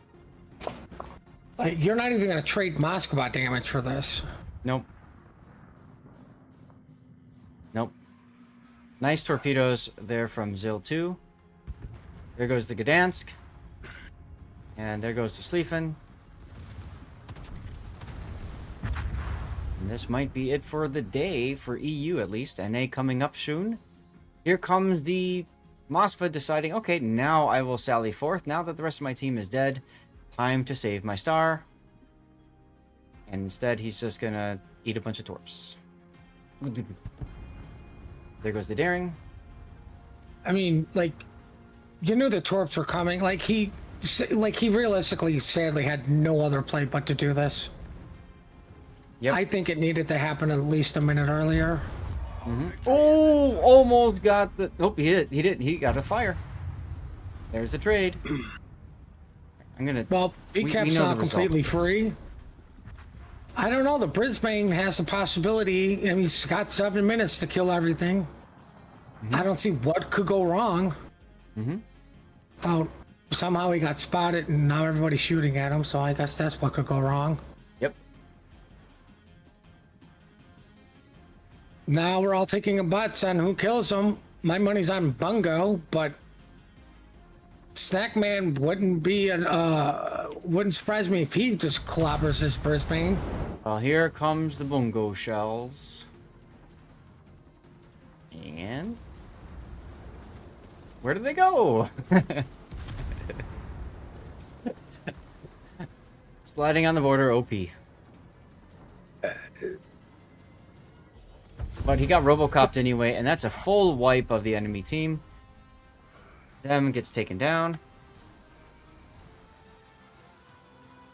Making sure I get all the screenshots, just to be sure. And that will do it. So TWA. literally everybody's surprised, TWA won. With this fresh new team we've never heard of. Hey, I mean, I gotta say, I'm impressed that them took a game off of TWA. That to me is impressive. So, congratulations to both teams. Fantastic day. This actually worked out quite well. I'm completely shocked at the prediction. Everybody took TWA. Well, a couple people said, you know what? We're gonna roll our chances and possibly win big and pick them. All right, so Rain with 3 wins. They will advance to next weekend. They're out of the Swiss. We know TWA with their 3 wins is out. Moyai has to play tomorrow. Ortis has to play tomorrow. Them has to play tomorrow because they lost this grouping. There's other game 3s involved as well. Yo Boy will still play tomorrow, but they can not afford to lose another match. They have to win everything. Same thing with Unwat. Same thing with Throw. We saw them play earlier. Now AA7. So A7. Okay, so AA7. That one's already done, but maybe it hasn't been updated on the thing. AAO is currently in a game 3. We'll see what happens for that. A7 is in a game 3 against Pumbaa. And then Arona is also in a game 3. They haven't updated that one, or maybe that game hasn't finished yet. All the other ones have Interesting. started. I was gonna say, interesting that EU decided to have all their game threes as the last games of the day. Right? It's like all of a sudden they're like, oh crap, we actually have to play today. And then we know that Sleep and All2 have been eliminated from the tournament. They are donezo for now.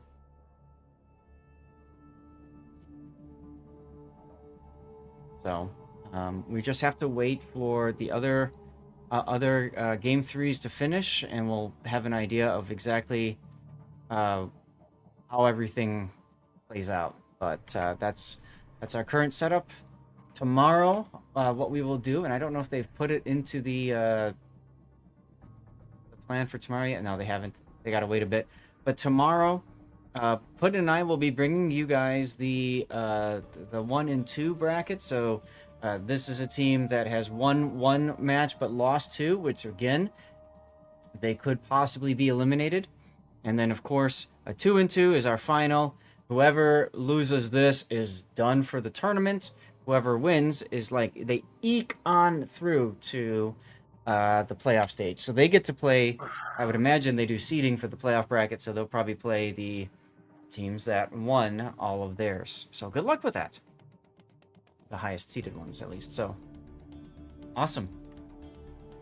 Well, Puddin, do you want to do a replay analysis or not? I mean, that's up to you. Like, oh my God, We got an hour and a half. An hour and a half. We have an hour and a half. So chat, I'll do this for you. What I'm gonna do is I'm gonna hit a commercial break, and then I'm gonna go to the bathroom, and then I'm gonna get us stuff set up for replay analysis. We'll do 1 replay analysis. I want to try to keep it to around a half an hour so that I can get about a 20-minute break, stand up, walk away before I have to do setup with Raptor. Okay, that's kind of where I'm hoping to get to. So I'm gonna run a commercial break now. Again, thank you all for tuning in. I hope that you'll stay for NA. NA is going to be interesting, and I'll put up again what NA is going to look like here. We're going to be doing Epoxy versus Buenos Noches to start, and then JFK versus the winner of whatever that winner's bracket game is, and then you can see from there. And then, assuming timing, we'll have some time perhaps for an after party, hang out, try to get people their drops if they haven't gotten them by then. We'll go from there. So stay tuned. Plenty of COTS coming. Okay, so I hit the commercial break now. Let me do this. Let me put the Ohotnik screen up. People can kind of chew on that for a moment so they can kind of see what's coming in the pipeline for there. All right, I'm going to hit the bathroom. I shall return in a moment. I'm going to do one more thing real quick. Now, Clinton, can I ask you a question while I'm gone? I love doing that. The answer is no, because Puddin is gone too. Okay. I should refill my water bottle while I'm at it. Would be smart. I'll do that too.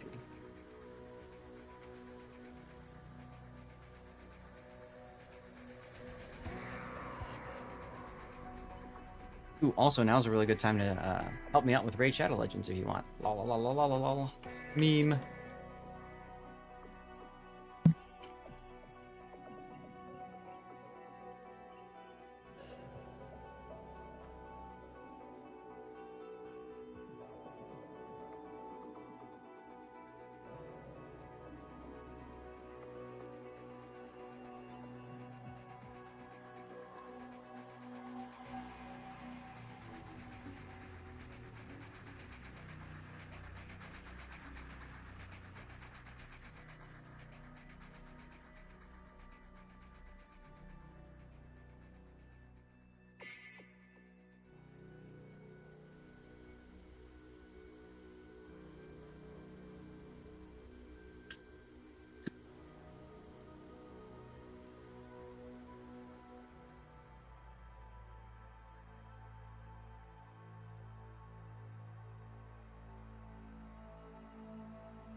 haven't put any back yet?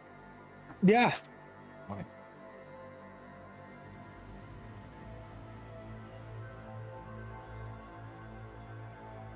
Why don't I do the replay analysis live on the rerun account? It's not set up for it. Absolutely not set up for it, unfortunately.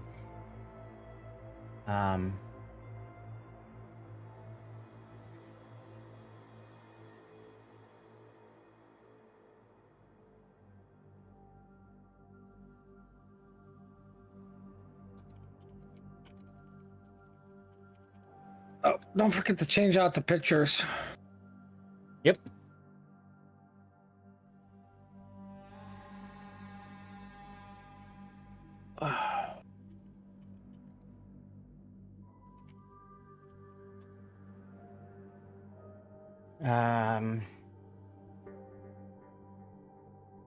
Okay, cool. Pedro Burrito, thank you for the follow.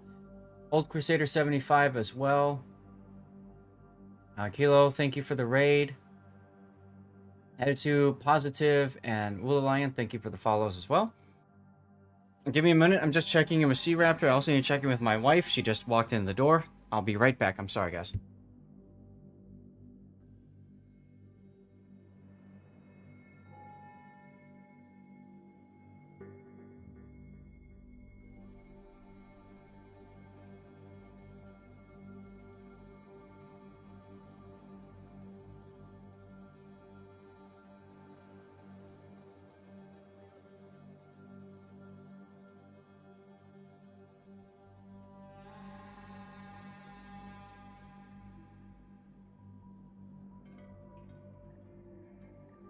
Okay.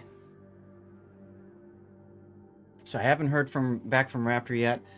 So everybody, this is what we're gonna do. We're gonna take a look at a replay. This is something that I typically do on my normal channel. I stream on Sundays, Fridays, Monday nights, sometimes Wednesdays. But we take a look at anybody's replay, and hey, Ouija Boo's here. Ouija Boo won something and she doesn't even play Warships. That's kind of funny.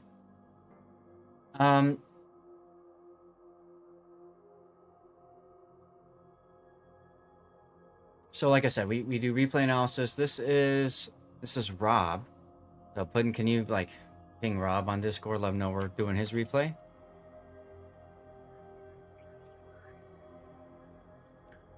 Let's take a look. I gotta get my initial picture set up. Initial screenshot. Borgvik, thank you for the follow. Welcome on in.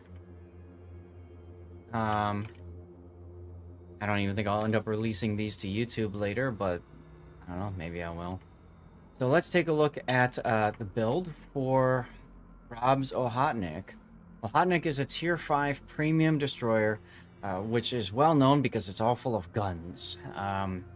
Lots of main battery on it, 7 guns with single barrel, 7 turrets or whatever. So that makes it fun for just broadside weights on like other destroyers. The big thing though is her torpedoes. She's got 12 torpedoes that she could put in the water. Her range isn't the greatest, but I mean, when you're up close and personal to somebody, nobody kills another destroyer better than Ohotnik, as long as you're within torpedo range. So she's a fun ship to play. She's got smoke and all that kind of stuff. At tier 5, you know, you buy her for cheap thrills, screw around, and not care. Sometimes that's a nice thing to do in World of Warships, is to not care. So Rob's build, main armaments mod 1, engine protection, and main battery mod 2. Makes sense because turret traverse is kind of slow on this. 24 seconds.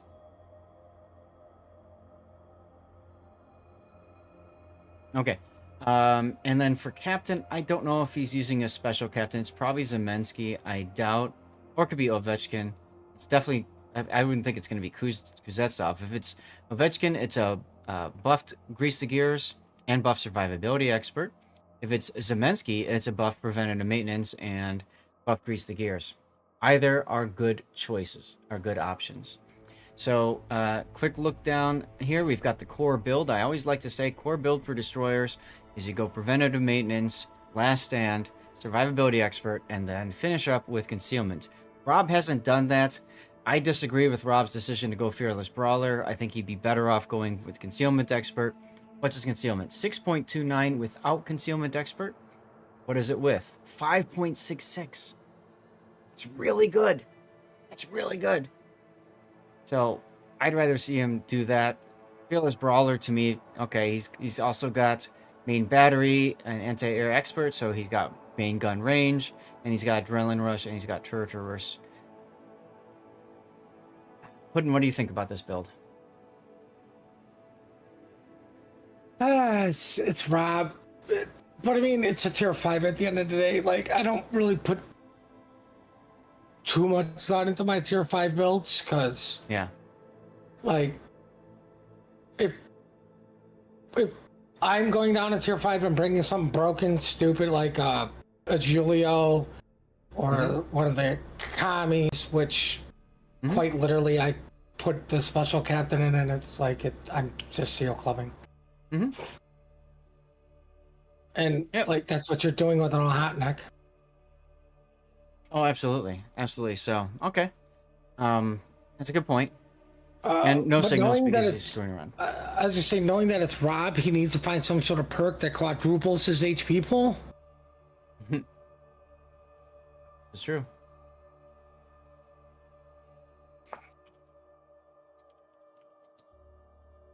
Oh, you are okay.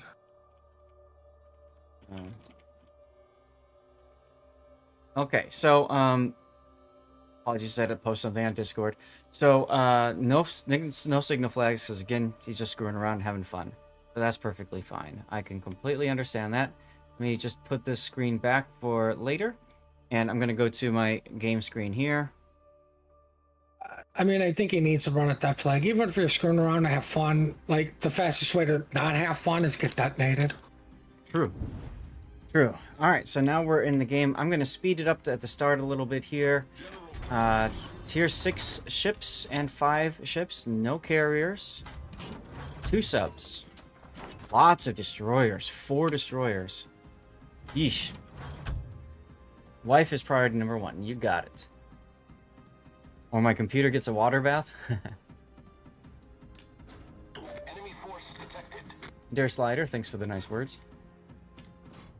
All right, continue. Beat up a little bit. Okay, here we go. Now we're getting to the point of contact. Nice hit on the Dallas, and you switched to AP. I would have liked you just to stay with HE, I think. You wasted some time trying to switch, and by the time your shells hit, look, he's already turned. Well, Ooh, more submarine. importantly, AP's affected by range, and you have small guns, so You got it. he needs to be way closer. Nice hit on the enemy sub. Look at those rear guns being 360 degree. And then he... What did you do that for? Okay, Rob wants to die early in this game. He's going for Wait, it. what? Look, he put his engine boost on. He's going to come out right in front of a PEF, Prince Idle Friedrich. I guess he could torp it. Torpedoes to starboard. No, Oh. Prince Idle turned. Smoke generator started. I mean, it's a good thing he left his AA on.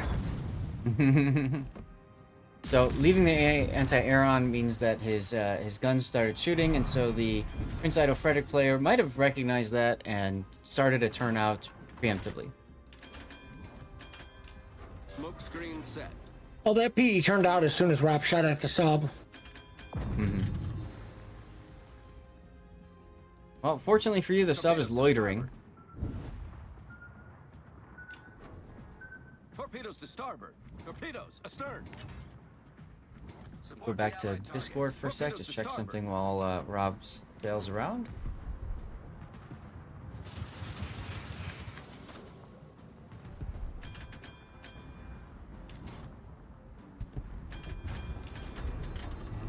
Costa goes down to the PEF. Who is secondaries, what do you know?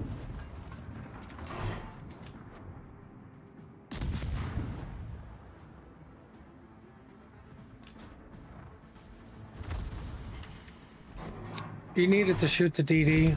Mhm. Anybody who is. Oh my God! Stop switching AP. You're not going to do any damage. No. And you're wasting your time. You're losing your DPM, and you've got Fearless Brawler so you can reload faster. But switching But I to mean, you all of needed to this isn't shoot gonna work. the DD because you not shooting him literally told him, "Oh, Deactivated. you torped him." Yeah, not only that, but also you don't care that he exists. You really should.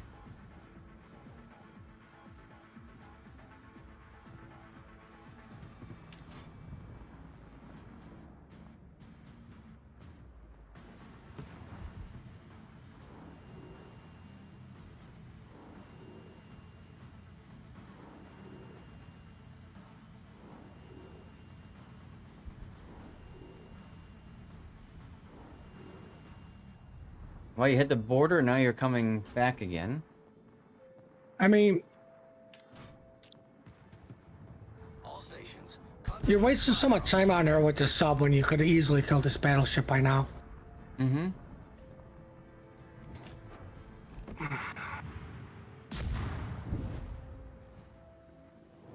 Do I think they'll ever release Ovechkin again? I don't.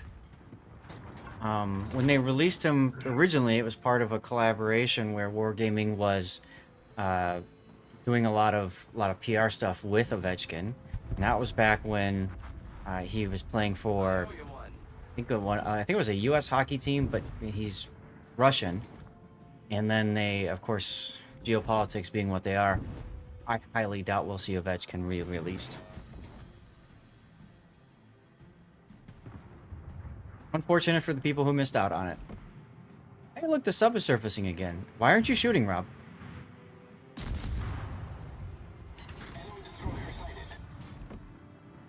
Now you're in position to be secondaried by the PEF. You're gonna... Why? Why did you even switch the torpedoes there? Not sure. On my channel, we like to do this thing we call a reverse shotgun, where you torpedo a sub that surfaces next to you. But the reverse shotgun, you need to be next to the person, not 5 kilometers away, 4, whatever.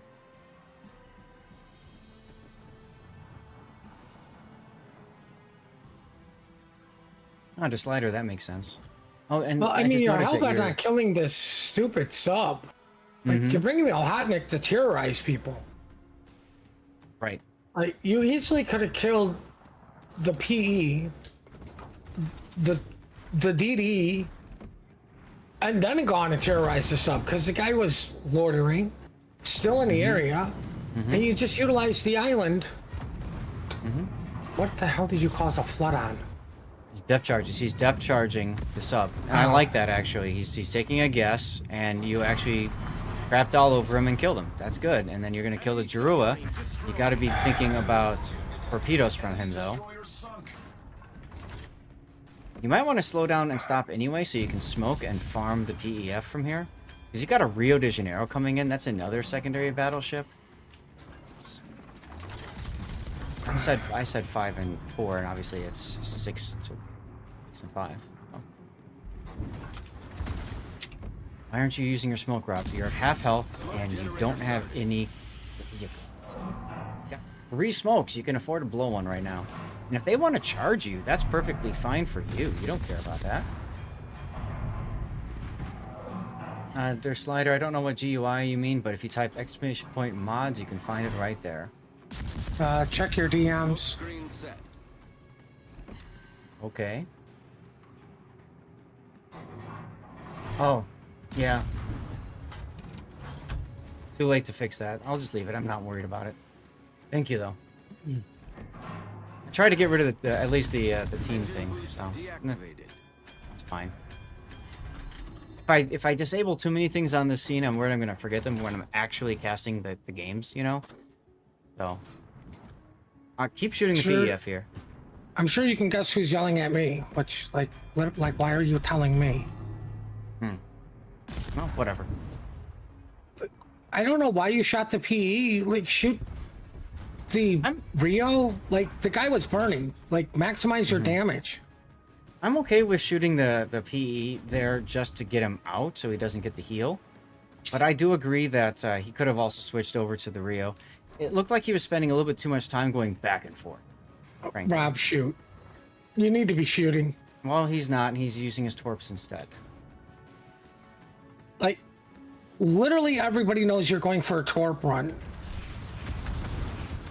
The ship is on fire. Like, you need your torps to literally kill this guy because it's the worst possible angle. Problem solved. Well, fortunately for Rob, the Rio lost its engine just now. I think that was the Hiei that took that down.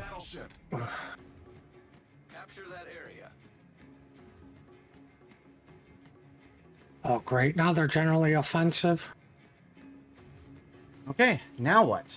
You are up on ships, 2 of them.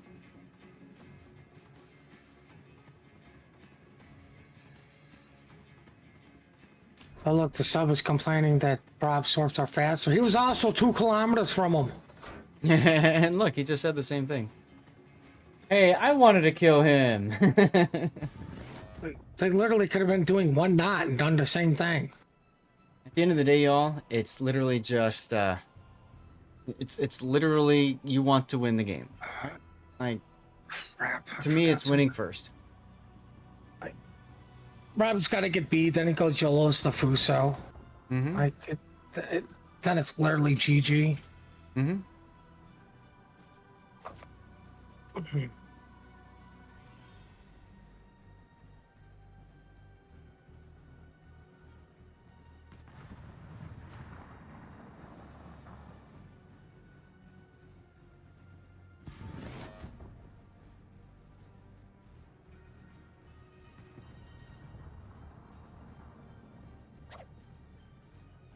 Hey, Chewy Bro with the Chewy Bro Pro with the raid. Thank you, Chewy.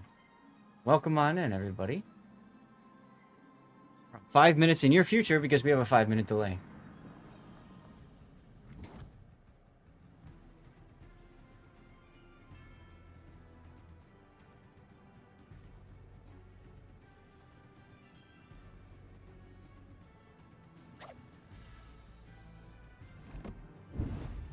You're gonna get the cap.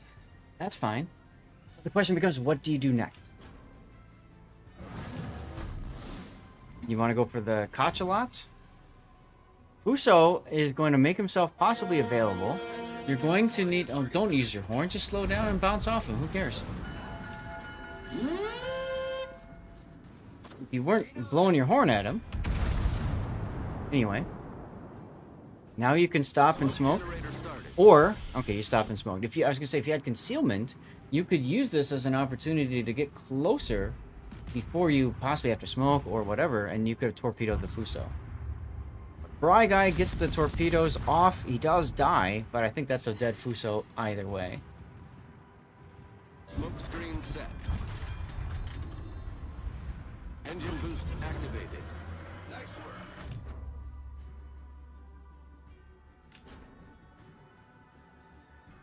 Roger. Oh, Zulu with the resub. Thank you, Zulu. 19 months. Appreciate you. I'm gonna warm up before COTS. There you go.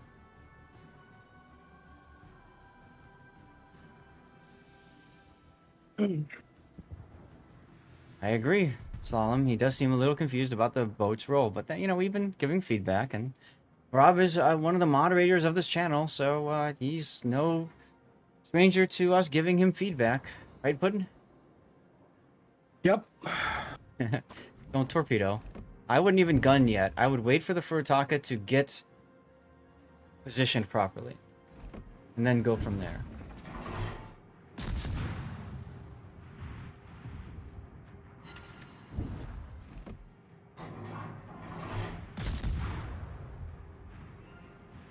Well, there you go. See, you waited for the opportunity and you citadelled them.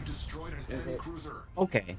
The only negative is now that encourages you to do that more often, but fine, whatever. Nice. Some HE going?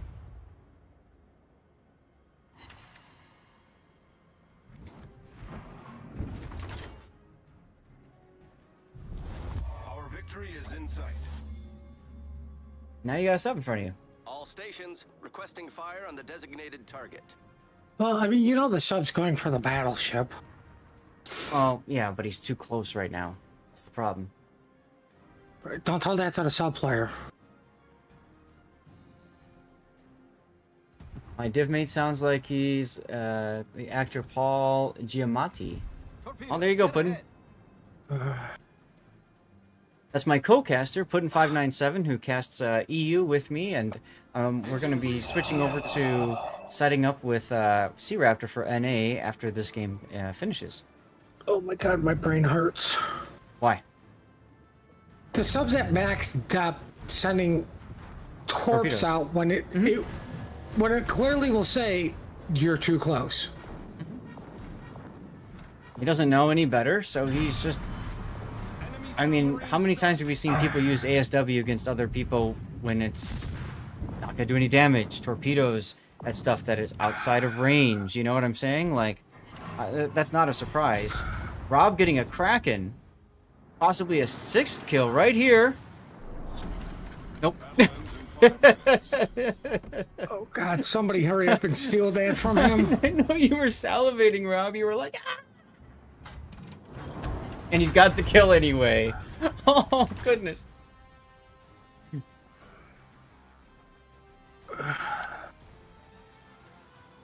Wow.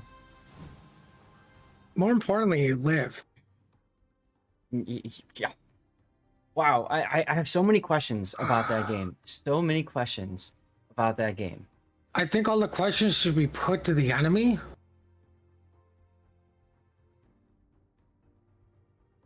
Yeah.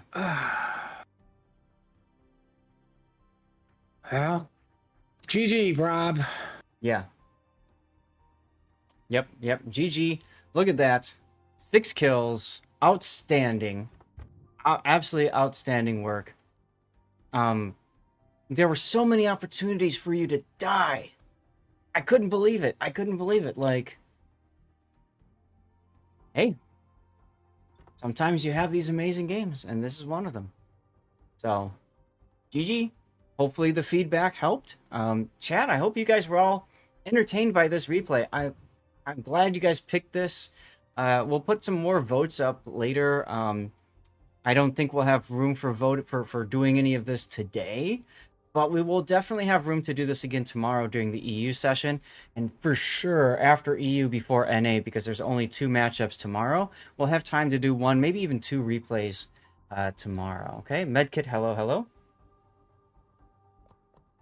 So with that, that'll do it for us for today. Let's go take a look, at least over on EU. We're gonna continue, of course, on NA in a moment, but let's take a look at the qualifier results, the full results. Actually, before I forget, let me go back into my game screen and enable the thing that I turned off. There we go. Okay. Otherwise, you know, I'm just gonna forget. It's one more thing. It's one more thing to forget, guys, and I'm already getting tired. I only slept 4 hours last night. So here are your full results. TWA and Rain advancing to next weekend. They're done. Moyai and them, and AAO and Ortis, Pumbaa and Arona, all they need is 1 more win. They will be coming in tomorrow. They will have 2 opportunities to get that 1 win. I'm sure they're going to be hungry tomorrow for that win. And then you've got teams Yoboy, AA7, Unwat, A7, Throw, and WB. They've all lost 2 of their possible 3 losses, so they will be coming in swinging, because the last thing they want to do is lose and get out of the tournament. They are 1 loss away from that. So tomorrow, day 4, you will see this. Oh, we already have team set up. So tomorrow we'll... Unwat and Throw. Okay, so that's what we ended up with, and we can always change, but if you have a preference or something like that, we can absolutely change. But this should be a fun game. I'd be looking forward to that. So we start the same time tomorrow. Interesting. Like even Rain's games were very enjoyable to watch. Like, yeah, this was a different Rain. Not to say that like, oh, they're so boring to watch. Just no, they didn't play typical COTS patience. 5 minutes. You know, the last 5 minutes is when things happen and nobody can keep up. They just said, no, we'll do that from the start. Yes. So that's going to be fun. Can you imagine, Puddin', if it was AA7 versus A7? If they drew that, that would have been hilarious. AA7 and A7 together. That would have been magical, if you ask me. So if you guys don't know, AA7 is a subclan of A7. Not to be confused with AAO. I think that's a different group altogether. So then you'd have Civil War, and one of them knocks out their friends. Oof, that would have been. I would have gone for that one, right? I would have changed us to that, frankly, if we needed Yeah, to. but can it not still happen? It can happen. It can happen, assuming AA7 and A7 both win their groups. Then they move on to 2 and 2, and then it could be A7 and AA7 here, or like one of these three, right? That's how this is going to work out. So it could still happen. Yo Boy and WB have to both be knocked out by their opponents for that to happen. So that should be. That could be a possibility. That'd be interesting if it does happen. So anyway, y'all, this is gonna do it for us. I'm gonna put this back up on the screen because in a little bit we're gonna be starting off the NA playoffs. NA North America only runs through this weekend, and they conclude their regional tournament tomorrow. So if you want to get an idea of what playing like on NA and what the playoffs will be like on NA or on EU next weekend, stick around, stay tuned, and we'll be bringing that to you. Myself and C Raptor will be bringing to you Epoxy and Buenos Noches starting at 1 p.m. Central, which is 48 minutes from now. Your time will be 43 minutes. Now, what I will have to do is I'm going to go to the Be Right Back screen, and I'm going to need to do my setup with C Raptor. So I'm not exactly sure when I'm going to be starting back up again, but I'll put a timer up and stuff like that so you guys have an idea. This is your chance to go stand up, walk around, grab a snack, drink, go to the bathroom, pet your pets, say hi to the wife, whatever, touch grass, check that you're getting progress on your drops and stuff like that, and enjoy. Big thanks everybody for tuning in. Hope you'll stick around. Puddin', thank you so much for hanging out with me and doing this again. It's been a blast. Well, I will see you tomorrow, and I'm going to go take a nap because I can. Yep. Now, there's a possibility. I had a crash yesterday when I was in studio mode making changes. So, Puddin', if you can stick around and rest you guys so you understand, if for whatever reason I just go dark, it's because my computer crashed, and it'll take about 5 minutes to restart the computer and 5 minutes to build up a delay. Hope against hope that doesn't happen, but I'm just warning you all, preparing you in case that happens. Please come back. If it does, okay? Thanks again, guys. I will see you all soon.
Warship's data.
All right, ladies and gentlemen, boys and girls, warshippers of all ages, it's that time again.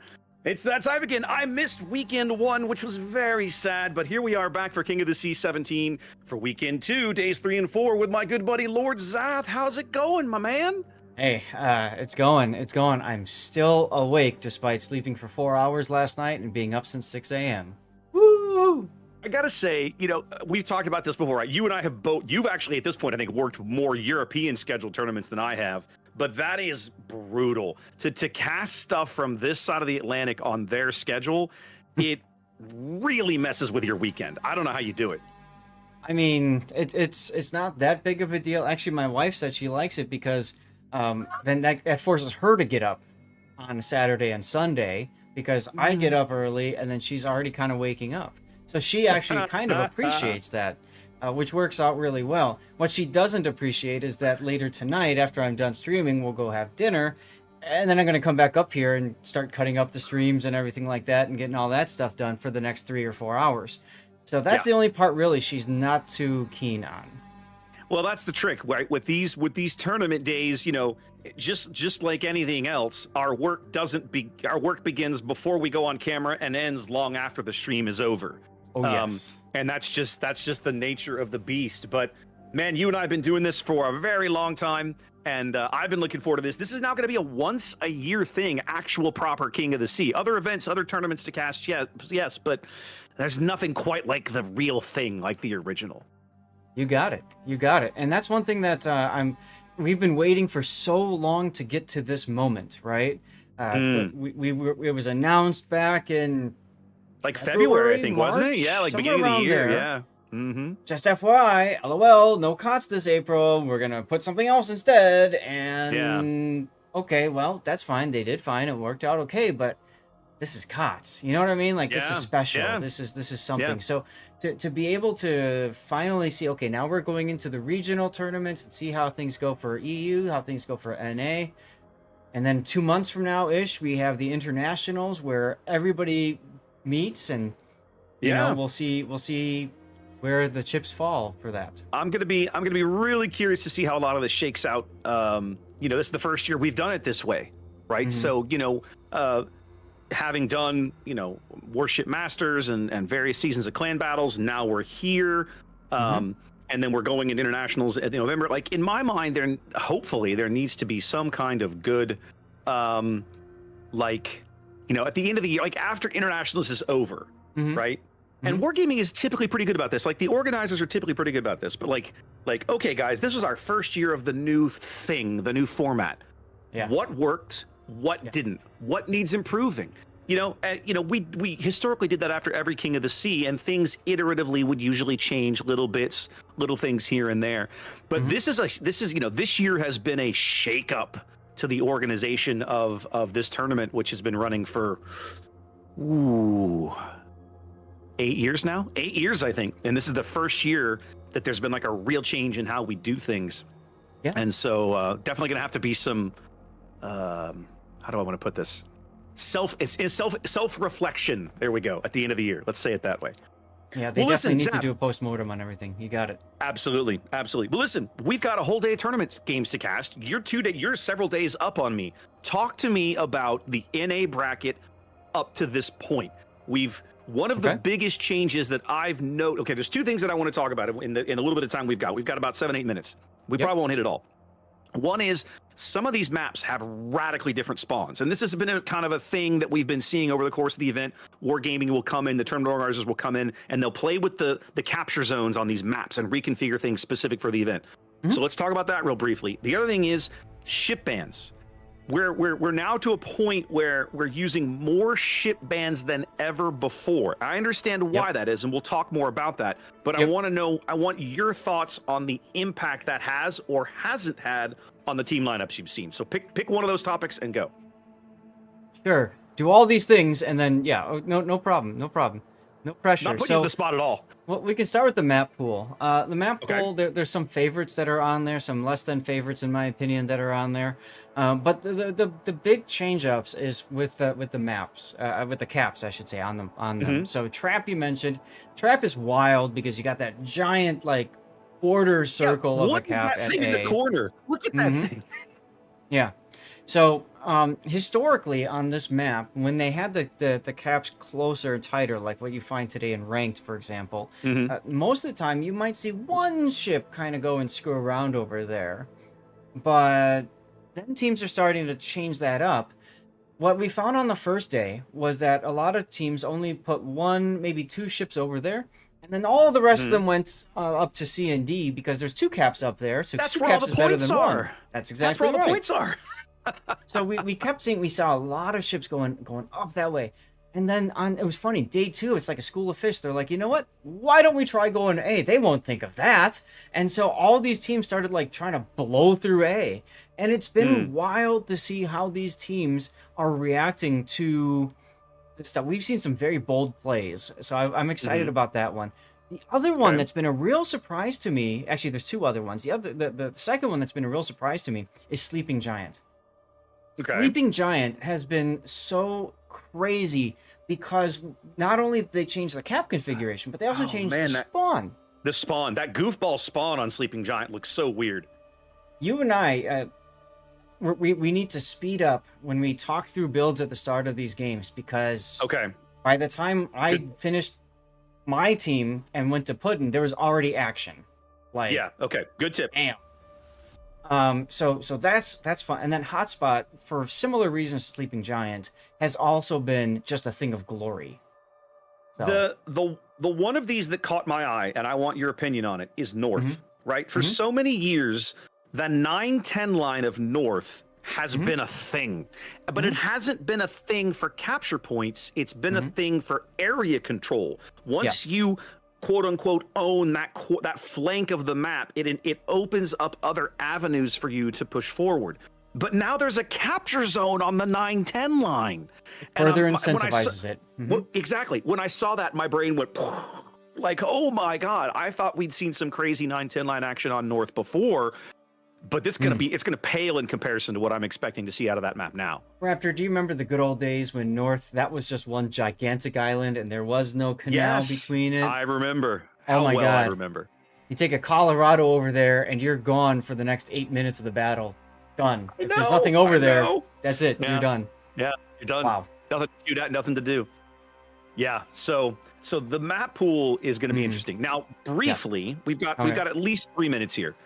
Talk to me about ship bans. One of the things over the years, as the ship pool at Tier 10 has grown, in my opinion, the effectiveness of the ban list has kind of lost some of its use, right? Because if I'll just use an example. Oh, they banned gearing. I'll grab a smoke Harugamo and basically get the same thing, right? Or they banned Harugamo. No big deal. I'll go grab a smoke Yu Yang or a smoke gearing and get the same thing. So now you and I are gonna be casting games today with 8 banned ships on each, like 4 bans on each team. We've never seen this before. How has that been, like, up to this point? We've had an increasing number, but has that been making an impact, in your opinion, on the team lineups you've been seeing? Absolutely, yes. We're seeing teams that are starting to say, "Hey, wait a minute! If we ban this and this and this ship, we don't have to deal with any smoke snail shenanigan BS." For example, so that's one of the really nice things that they're able to change up. Frankly, we've been saying to them for so long, you got to do something to fix all of these ships. There's so many, like you said, alternatives instead. So why not ban more than just one ship? Because originally it was just one, and there were some sides of the regions that said, no, we don't like bans at all. And then they tried to do a hybrid, right? Remember, there was like, this ship is banned, this ship you can only bring one of, you can only bring 2 of this group of ships, and it was like you had to turn into like a lawyer and like literally connect all the dots and strings, kind of like the Theseus event right now, and try to figure out, do I have a proper lineup? So they said, let's just make it easier on everybody and allow for 4 ships, up to 4 ships to be banned. Last weekend, it was 2 ships per team, and then I think 3 ships per team on Sunday. And today it's 4 ships per team, as you said. Today it's 4 ships per team. Now, and briefly, I'm going to bring up the ban list for the match that we're about to go into, Epoxy and our boys at Buenos Noches, because I thought this was really interesting. Epoxy coming in and banning all of the really, really heavy-duty smoke destroyers. We've never even seen, I don't think we've ever even seen a Forrest Sherman played in King of the Sea, much less banned, and yet there it is. So when you look at the Epoxy, maybe? I think I saw one last weekend. Go ahead, sorry. I was going to say, so when you look at the Epoxy ban list for the match we're about to go into, it's very clear their focus is on, we want to reduce the amount of smoke cover that you can provide for your ships, whatever that is, right? Whether it's cruisers, whatever, we want to chop that down as low as possible. And they've done that in 4 bans. You know, Harugamo, Gearing, Yang, and Sherman pretty much cuts things out, because I think Summers is on the naughty list because it's not available. Yes. Super ships aren't allowed, so that takes out Humphreys and whatever the Pan-Asian one is. I can't remember off the top of my head. Kunming. There you go, Kunming. So it's like, if you want smoke destroyers, you're going to be scratching around for, like, you know, Z52 or Z42 and that kind of stuff. Yep, you're absolutely right. So it's nice to see the system working. The one area that it's kind of somewhat backfired on teams that we've run into last weekend. Okay. Not only did they change up the rules for bans, but they also changed up the rule for time for matches. So, for example, right now is our set game time. There are currently 2 people missing from Buenos Noches. Buenos Noches has 5 minutes to get those 2 other players in here, or they play with bots or forfeit automatically. Oof. That's it. There's 5 minutes between games, not 10 anymore. 5. If there's a restart or whatever called, 5 minutes. So imagine you've got a game, you play, and then you're like, okay, this is what we're going to do on this map. Oh, crap, we can't do it because this ship was banned. Well, wait a minute, we banned that ship. We can't play that ship either. And we've seen a lot of players scrambling on these teams, trying to ready up something and anything. And so we've seen a lot of build mistakes. We've seen a couple of people forget to bring captain skills or put upgrades on ships or something, because legitimately there's just no time. We've seen teams get disqualified for being 1 second too late for start time because of the 5-minute rule. So when you combine the bans and the time, it's really hard for a lot of these teams to adapt, because historically, and you know this from when we did Supremacy, you typically had 2 strategies, 1 dominant and 1 alternate strategy on each map. You can't really do that anymore with all the different ship bans. So you're really forced to start punting in some cases. And we've seen a lot of punting. That's for sure. At some point, you're going to have to tell me the epic story of the bot Petros from last weekend, because I definitely want to hear that story. One of the wildest games. One of the wildest games. One bot Petro yeeted himself and died very gloriously. The other one said, I'm going to save the reputation of all bots out there. I'm doing this for the little guy, and stayed alive the entire duration of the game. That's wild. And the team with those 2 bots pulled off the win. Couldn't believe it. To go back and talk briefly about the timing rules, right? Like for years, we've had officially 10 minutes in between games. Most teams, this hasn't been a problem, but in the last couple events, the iterations of the event, there have been some issues with teams taking too long, and the rules have been, how would you say inconsistently enforced, right? Yes. Some refs, it felt like, were super hardcore on it, and some weren't. And so Yes. I assume what I believe we're seeing is an effort by the staff and the organizers to be like, okay, guys, we're going to start enforcing. We have to be consistent on this. We're going to cut the time down, and we're going to be hard-nosed jerks about it. Because if we don't, it's never going to get better. After you're a hardcore baseball fan, especially Astros, I mean, how many times have you yelled at refs for making a bad call? Last night, probably. You see what I'm, that's a part of the experience, quite frankly. Yeah. But you're right. The refs, adjudicators, and all of them are trying to tighten everything up. I gotta say, I appreciate that they're doing it. We had some drama today with EU, and I ultimately said, hey guys, the refs have decided, and that's it. You can complain all you want. The decision's been made. You got a game to play. That's it. Yeah. Go. Do your thing. Yeah, you know? Exactly. So, and then you wanted to talk about the bracket a little bit, huh? We may not have time, although, I mean, BN is still struggling to get people in here, There's which one I'm a more little person they surprised need- at. There's one more. There's still one player short, and they've only got about 2 minutes left. Mm-hmm. I mean, Epoxy's been here for a while, ready to go, so we'll have to see. Yes, and now Buenos Noches was, if I remember right, did they play last week or are they seeded? I can't remember off the top of my head. I have to go back and double actually check. don't. They did know. play. Yeah, I'd have to go back They did and play. Okay, they did. Okay. They came in second place Okay, in there we Group go. 1 No. last Okay, week. they're plugging in a bot. They're plugging in a bot. Okay, well, They seem to be one player short for this particular game. interesting. A little surprising to see that at this stage of the event, Well- but we are where we are. Hey, last weekend, my first scheduled match ended up being a forfeit, so Put and I sat around and chatted for 45 extra minutes. So I appreciate that they are just bringing up a bot instead of saying, oh, Yep. there's a forfeit, there's nothing for us to talk about. Yep. I'm going to go ahead and run a quick ad roll to get that done before the game drops. Good idea. Good idea. Because that's 2 minutes in the past, or 5 minutes in the past for these guys. So that way we don't have to worry about it interrupting the game. Absolutely. Yep. Absolutely. Speaking of, there goes the game. So, all right, we'll be headed into game one shortly. Looking forward to this. Oh yeah, let's go. Oh yeah, I need a Kool-Aid Man sound. Oh, yeah. Oh yeah. Smash. Exactly. All right, here we go. All right. See you on the other side. Indeed. All right, Zath, why don't you take us in? Oh, yeah, I've got to turn a bunch of stuff on because this is my first game on the press account. Give me just a moment, please. All right, so I have to turn on, it's in the HUD. I have to turn on full, and I think that covers it. Yep. Yeah, that does it. That does it. All right, Zath, here we go. Talk to me about the BN lineup here as we spawn into game one. Yep, best of 3. Here we go. This is Buenos Noches bringing with them a Ragnar with Jersey Mike in the buffed Adrenaline Rush and Cled Bear. Now, interestingly enough, Van CV Sub is not using Honore or Abanu. I'm surprised to see that. We got a Cerberus, Bot Des Moines with the COTS ready build because it's bot. We got another Marseille that's using Honore for Adrenaline Rush.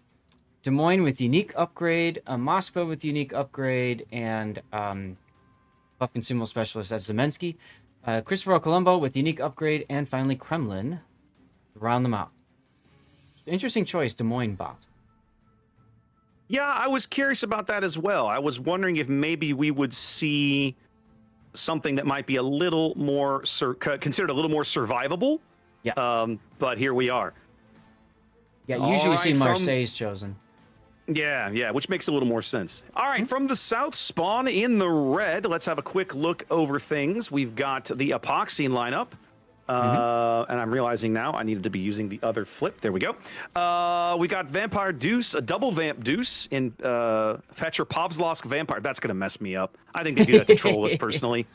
So I got double Vamp Deuce headed over here towards C and B. That's Petro and Connor. Are they identical builds? No, but very similar. Deadeye's Henri Catrim with, wait a minute, is he running? He's running outnumbered. Outnumbered, you got it. That's an interesting choice. All right. Wolfman's Reggiano Deloria, which is a ship I don't think I've ever seen in King of the Sea. It's a fun ship, but it's not what I expected to see up here. It's had a lot of use so far this season. Hanging out mid, we've got Shrimp Dance's Moskva. Looks like he's going to go camp up with his radar up here by the D cap, running unique upgrade. Headed towards the 910 line, Hook Line's Marceau, sporting Dazzle in a fairly typical build. Backed up by Mega Zhao's Howden Liu and Bustling Fungus's Howden Liu. Both of them, I think, are running the fancy new unique upgrade to buff Howden Liu's airstrikes. Behind all of them, Moose on the Loose's Kremlin. I love that. I love his name. I love his name. Now, Epoxy's taken a very heavy, well, both teams a very heavy deployment to the DE line, to the DE cap side.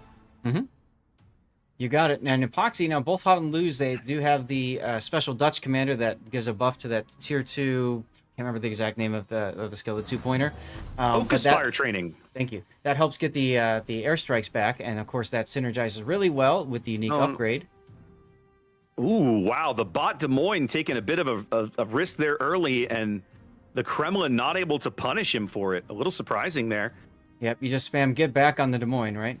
Get back, get back. Moose taking some punishment in return of him for his own position. Now, I don't know if you know Petropavlovsk. Do you know who that actually is? I do not. That is your SAT score, our good friend. Ah, excellent. Okay. I do know who that is when you give me the actual name. Yes. Yes. It's going to be Shrimp Dance's Moskva that makes the first cap of the game, picking up D here. You know, Zach, with 5 caps, I have to wonder, have they changed how quickly these caps tick up or something? Otherwise, this could be a really fast game. I don't believe that they have. I certainly haven't noticed it, but I think it's more of a function of, because the map is so more spread out with the cap layouts, it's more common that you're going to have teams capping individual caps by themselves, walking in. Oh, I'll take this cap, thanks. Yeah. Bot Des Moines managing to sneak away, He's barely dark. alive back there. Yep, exactly. He's barely alive back there, but still hanging in. Epoxy with the early cap advantage. 3 caps to 1 as they're working on capping C here. To wonder what Dark One's going to do. How is this engagement going to play out? Because SAT score, as you say, Petro here is quite alone. There comes the radar. Yes, and he knows Dark One's over here, so you got these single fire corps he's trying to bait out Dark One right now, trying to get him to move forward. He's not taking the bait though. No, he's got his Hydra up. Yeah, you can see him coming. But there's nothing to stop him from walking into the C cap now. It feels, Zath, as I look at the map, like BN's deployment is kind of not what I would choose, right? Like, it just feels like who got smacked? Oh, the Cerberus. Who? Yordi over on the other side on the 10 line, the Marseille. That was like six Howloo airstrikes at once. All at once. He just took them all, huh? Yeah. It feels like BN has already given up on the 9-10 line, but it doesn't feel like they're really in a position to push or make a real impact anywhere else, and they're outnumbered on the 1-2 line. They are indeed, but of course they took the OP new ship Cerberus with them. Yeah, I feel like it's going to come down. For me, this match is going to be a very, very critical about what Kelvin's Columbo does. It looks like they may just drive him directly into C. At a certain point, you gotta just go for it, and I think Buenos Noches is feeling that pressure to do just that. On the other end of it, you got Nab LV and the Ragnar. He wants to radar Connor Gaming's Vampire Deuce, but he doesn't have radar available. Nope. So he's just kind of sitting there, hoping a Cerberus can help him out. And we might see some crazy stuff happening here at the decap as Ellie Moon Kaboom, of that name, moving up into at least a stop point gain, but there goes the bot. They are going to claim the bot here. They had moved Kaboom up into the cap to hold the points back, but then the Howden Liu bombs began to fall. He's going to take a pretty not a catastrophic hit there, but certainly a solid one. Bustling Fungus landing some good bombs there as he's going to probably... I assume they're going to space these out pretty well to try and get him to burn that DCP, because of Moskva doesn't burn like Stalingrad does she? Yes, she does. She does. No, So you're right. She does have the extra burn so. time. Yeah, she's a Stalingrad has traditional the extra cruiser burn in time. that regard. Yeah, Stalingrad has the extra burn time, but Moskva's treated like a traditional cruiser. Yep. Yep. So just as predicted, here comes another bomb run. Yep, and we've seen a lot of players last weekend mess that up and just go all of them. And look at that, 3 fires now. Triple fire, no DCP available for a full minute. No, he's got 60 seconds, or 20, I mean. That's what I said. You said DCP. Oh, I'm looking at the heel. Yep. I apologize. I looked at the wrong thing. Now it's 4 fires. Hey, Toasty. Well, BN does finally make a play, moving up to grab C, but not before they fall over 300 points behind here in game 1. Yep, it's kind of hard to say I'm going to bring a bot to the playoffs, but hey, they gave it a shot. Appreciate them for doing that, giving us something to look at and talk about. It's either that or forfeit the game. You might as well put the bot out there and try, right? Yep. Like, you never know. It also gives you more time to bring somebody else up, assuming you can get them logged in and whatever else. Captain Kelvin's Colombo now pushing directly down the 6 line through the gap here. What I'm curious about is, what's the goal? Are we trying to dislodge the Moskva, or are we trying to dislodge one of the Howden Lius? What are we? What's the focus target here? Is my question. And it looks to me like he's trying to do something about the Moskva. He can't see Bustling Fungus right now. He has no vision over there. Both BN battleships pushing here as they're continuing to fall behind down a cap. Yeah, he's looking right at Shrimp Dance's Moskva. Here comes. Nice hit. Big Very SAP. solid. Big SAP right through the stern. Good AP, good Moskva AP going in on the Kremlin as well. Now look at this. Ban CV subs Kleber. I don't love like this. It's fun to look at, but he's going to lose a good amount of hit points for doing this. Well, and I was going to say, is he? He is, but the only reason he is because Shrimp Dance knows he's there, right? Yeah. He's going to take at least 1, 2. There we go. All right, so they get the Moskva off the board. Right at the same time, they do finally lose Yordi's Marseille over here on the 10 line. Yeah, he gets Dutch ovened. Captain Kelvin's Colombo takes looks like a torpedo or 2 for his troubles. Forces the DCP out. Now Chris's Kremlin is quite alone, possibly in a 4-on-1 over here on the 9 line with the Marceau, both Howden Lius and the Kremlin looking for him. He pretty much has to sit here and take it to try to hold these points back. Absolutely. There's one drop there. DCP. Now I'm willing to bet we're going to see like 5 airstrikes or something ridiculous come up here. If he burned the DCP, it has to be coming soon. There goes the AP into the bow. Solid hit, not as big as they need. They need to get one of these Lius off the board as quick as they can. Yep, before Chris burns to death. You got Ban CV there trying to make something happen. They're going to get Megazal here in a moment. There he goes. Catches them up on kills, buys them some time, a little over 2 minutes now. Chris putting some AP out on the Marceau for a solid hit. Very good hit. They and do there goes bag the Kelvin's Colombo. Yep, middle of the board. They had to trade the health for the board position, not able to pull the Colombo out or make other meaningful gains there with him. Chris trying to move forward now, get out of the line of fire. Well, he Stay out of steps onto the E cap. He's going to have to drive out of it. Yeah. If he slows down, he's going to take one of these torpedoes. I think he's going to take one anyway at this point. I don't think it can be stopped. Ooh, he's going to swing his stern. He's going to make it. Yep, he's fine. 60 Bigger seconds issue from an epoxy win here in game 1. Go. Is just that. They've left the E cap. They can't do anything about that anymore. Chris is quite toasty. Here comes the next Dutch oven. Ban CV sub going for another YOLO charge. Going for another YOLO charge. He's going to get it. Yes. Yes, he is. He's 100. It was the second rack that did it. But now, because he hasn't fired his guns, he's invisible again. Fantastic Marceau execution.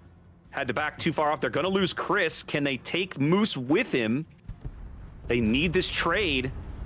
They're not going to get it. Nope. Moose has his Still- DCP on. Yep, 90 seconds now. We're still 90 seconds from an Epoxy win. Buenos Noches only down one ship, but they've pushed very hard. They are going to control E shortly. Actually, wait, But they got a Ragnar about to step onto the A cap, or the B cap, I mean. And he's out of radar, so he will not be able to spot Connor. There we go. Now, but he's going to have to sit in this cap if he wants to stop these points gains, and that's going to be bad. Yeah. Because he's inside the Vampire's Hydro range. They're going to pick up the kill on Deadeye, I think, Zath. Oh, if they do, that's going to be huge for him. They've stopped all Epoxy points gains here. Yes. One fire on Deadeye. More shells coming in. There it is. There's the kill. 55 seconds now from a BN win. They're going to lose the Ragnar. There he goes. But Look it's at the enough. timers. Look at the timers. It's enough now. If they can hold these 4 caps, they're going to win about 20 seconds. Well, Nope, there's somebody in C. There's the Vampire Deuce. I knew That's they a could pop cover loss. everything. Yep. SAT can read a map. He knew this was coming. He knew they were going to have to get on a cap, and so he took care of it. Man, this is going to end up being a tight game. it's been a lot tighter than you'd expect, considering there's a bot on Buenos yeah. Noches team. Dark one, though. Yeah. I don't think he's BN's gonna... made a hell of a game out of this, but I think in the end they're going to come up just shy, Zath. Yep. As soon as Loria finishes reloading, that's probably going to be end of it for Dark one. Let's follow Yeah, I the don't think shells. I think the SAP is going to just punch him out right in the nose. And it does. And there we go. A hell of a late comeback from BN, but it's just not quite enough to get the game get the deal done. Yep. Wolfman with a really good play. He had a really awesome play last week as well. That saved the game for Epoxy and got them to this point in the tournament today. Well, I got to say kudos to BN, right? For being down a player, and they made a hell of a showing out of that. So, man. Whoa. Absolutely. All right. Absolutely. All right. So did I push all the buttons right? I think I pushed all the buttons right. So if I did, and I come back Pretty sure here, I pushed mine all right.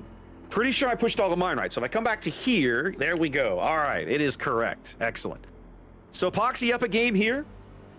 I gotta say, I really hope BN is able to get another player, because that felt like if they'd had their 9th, that game could have gone either way. I really do feel that way.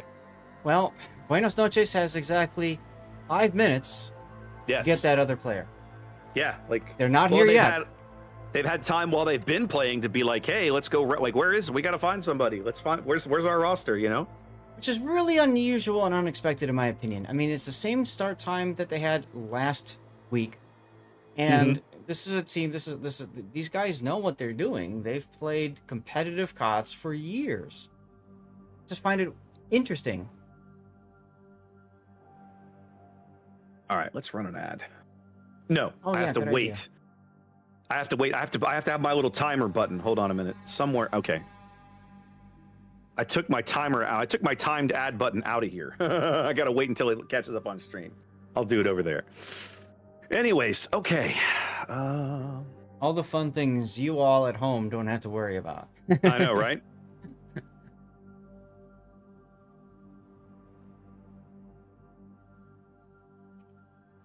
Well, we'll see if they're able to find another player. I really hope that they are. The same. I mean, we want to see competitive games, and I mean that was competitive despite having a bot, which I thought was insane. But yeah, we want to see games that are good, good fights. And when we were looking at this last night, right? Yeah, it was last night. Yes, we were looking at it. We're like, hey, you know what? Let's do Epoxy Buenos Noches. We haven't seen Buenos Noches yet, and Epoxy, of course, people know Epoxy, so let's do it. There we go. BN has 9 active players now. There we go. Ta-da! Okay, now they just have to win 2. Yep. You're like, Just gonna- you see what we did with a bot. Now watch us with an actual human Now player. fear the firepower of our fully armed and operational WoWs team. That's right. That's right. That's great, though. I'm glad to see they got their person in. Yep. Same. So, yeah. And for those of you guys watching over on NA, remember there are drops today. We didn't get a chance to discuss that, so I just wanted to briefly touch on that. Watch for an hour and a half, 90 minutes, and you'll get a mission for a green King of the Sea camo. That's why I'm wearing green today. Tomorrow, you'll get a choice Nerd. Thank you. For a red King of the Sea camo. Now, if you haven't gotten your drop yet, now's a great chance for you to double check that you are getting progress towards your drop if you haven't already done so.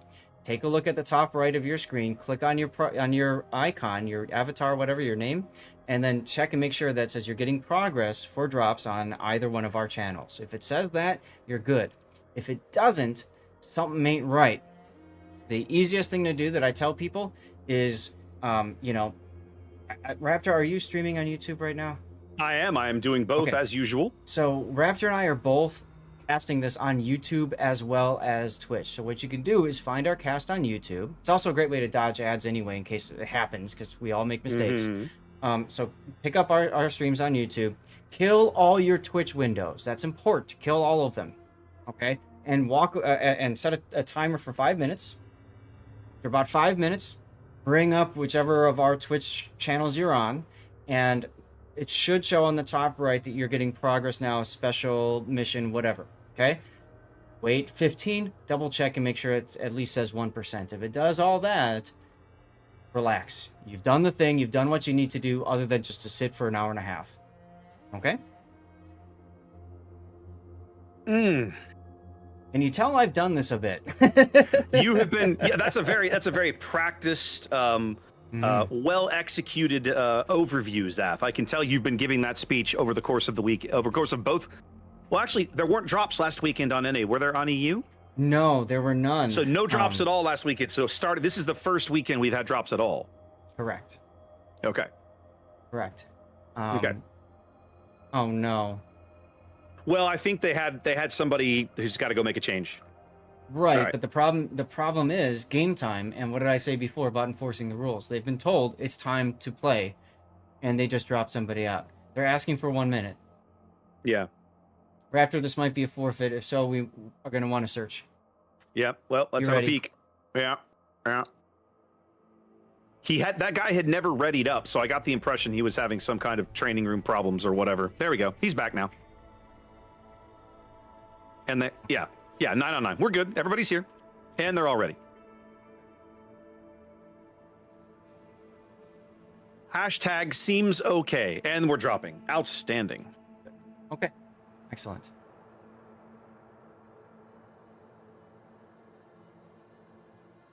SAT is playing, yes, under the name Petropavlovsk. I have no idea why. Petropavlovsk was his EU alt, but anyway, let's get into the game. All right, let's go scope this out.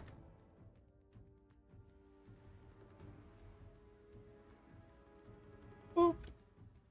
All right, here we go. Do I have the teams in the right colors? I do. Excellent. Yay! All right, let's take a quick look over New Land of Fire. What an interesting cap configuration. Okay. All right, let's talk about the Epoxy lineup here. As we spawn into game 2, in the green, Epoxy fielding a 4 destroyer lineup. We're looking at Dalek's Gdansk. It looks like a very similar build to Petro's Gdansk. Petro running Dazzle, whereas Dalek has opted for Superintendent, so an extra charge of that radar. And then we've got Daring and Connor's Daring and Hook Lines Z42. Yep, with loot backed guns. up. Indeed, backed up triple cruiser. I've got Shrimp's Salem here. Top grade gunner. Bustling's Venezia, also running top grade gunner. And then I'm missing one. There we go. Deadeye's Moskva. Yep, Deadeye's Moskva not running legendary here. 2 battleships, of course. Moose's Kremlin, sticking with that from last game. Wolfman now in HMS Incomparable, Zath, a ship that we occasionally see in the event, but certainly not one of its most popular. This is the What do you got first for time Buenos Noches? this is the first time I've seen Incomparable this entire tournament so far. All right. Wild. Well, talk to me about Buenos Noches. Who we got? All right, Buenos Noches has Nav LV making quick speed to the A cap along with Ban CV subs Marceau. They're both kind of your standard layout. Worth noting, neither of them are taking special unique captains. Abanu would help with survivability expert, whereas Honore would help with adrenaline rush. They would be very helpful for either one. Backed up by Lego Mr. Panda's St. Vincent and Yordi's Mosfa with unique upgrade. In front of them is Dark One in a Marseille, making his way up to looks like possibly the safe island between A and B, safe with the quotation marks around it. We've got Captain Kelvin in a Ragnar moving up. This is, once again, not using a special captain. He could put Jersey Mike for a boosted adrenaline rush. You never know when those little bits can help you make a difference. Heading the other direction towards the decap, we have Delhi Moon Kaboom, once again, in the Mosfa with the unique upgrade, looking at the lineup and saying, thank God there are no more of those pesky planes to deal with. Behind him is Chris 16 in the Colombo with unique upgrade, and finally we have Phantom Darks in San Martin. I really have. Are they going to be able to stop the quick Kleber cabs? It looks like they are. Look at all the shells. Look at all the shells. They were ready for it. The torpedoes coming in, the shells coming in. Yep. Ban CV is going to have to play some fancy games here. He's managed it. But boy, it wasn't easy. Nab is still lit because he shot back. He's trying to reverse back into the cap. His engines are broken? He's finally dark now, but they're going to keep fishing for him. They know approximately where to fire. They want this cap so bad, they're willing to lose half their hit point. They're willing to trade a lot of HP for it, and it's pretty much going to be Nab. I don't know how Nab got lit. I think the Zeds got him lit on the surface from his position. Fire. He was on fire for a sec, and possibly also the that'll Zeds, do it. Yeah, definitely the fire. Nab has to bail out right away. Bancy V's Marceau now lit. They're going to drive it. Man, they're going to cough up all this HP's out, and they're going to walk away with nothing. Niente, as you like to say. You stole fizzy lifting drinks. You get nothing. Good day, sir. Wow. You lose. Yeah, what a play from Epoxy to just punish this early move. Well done. Outstanding. Meanwhile, they haven't even picked up the decap. I'm surprised that it didn't send the decap taking his time. in. Yeah. Well, no. D. D is in Delta, like the free cap, so to speak. Oh, yeah. Why wouldn't the San Martin have done that? He's got a 9.5 detection. He probably could have pulled that off. Absolutely. Go into the Especially island. behind that island. Yeah, sit there. Park behind this island. When you're about to come out, radar to make sure it's safe, and then leave. But yeah. Oh, well. Wow. Epoxy coming in with, now that I look at the lineup, look at the ships they've sent over here, Zath, right? You've got two speed boosty radar destroyers, plus the incomparable, which is fast, speed boost, and stealthy. Plus you've got hook line Z42 for firepower, plus the Venezia to punish any destroyers. They came specifically, almost with this exact lineup, specifically to counter that A play. Oh yeah. That's so we've seen teams doing a lot of that. Especially earlier today, but a lot of teams just saying, okay, we're going to group our destroyers and we're just going to pulverize whatever we find. Captain Kelvin once again saying, okay, I think I want this cap, and then saying, maybe I really don't.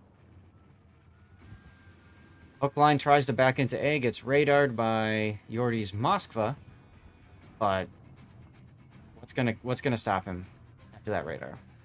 After the radar's over, pretty much nothing. And they've got time. They have a cap. Buenos Noches does not. I'm a little surprised to see being quite this passive on cap control. I mean, it's like they put all their eggs in that A play, and then once it didn't work out, it feels like they're not sure how to pivot. 100%, yes. And I mean, the thing that's wild is the San Martin is backing up. He got himself detected. He takes all that time to get into position to do something. He could have just dived the island in D and had this done already. There's been a number of times, Raptor, where like the random battles mindset would have made a difference, which is wild to think about because this is competitive. This is the most competitive we're supposed to see games, etc., etc. Nice hit on Connor from the Colombo. Yeah, Chris with a heads up SAP shot there on the daring.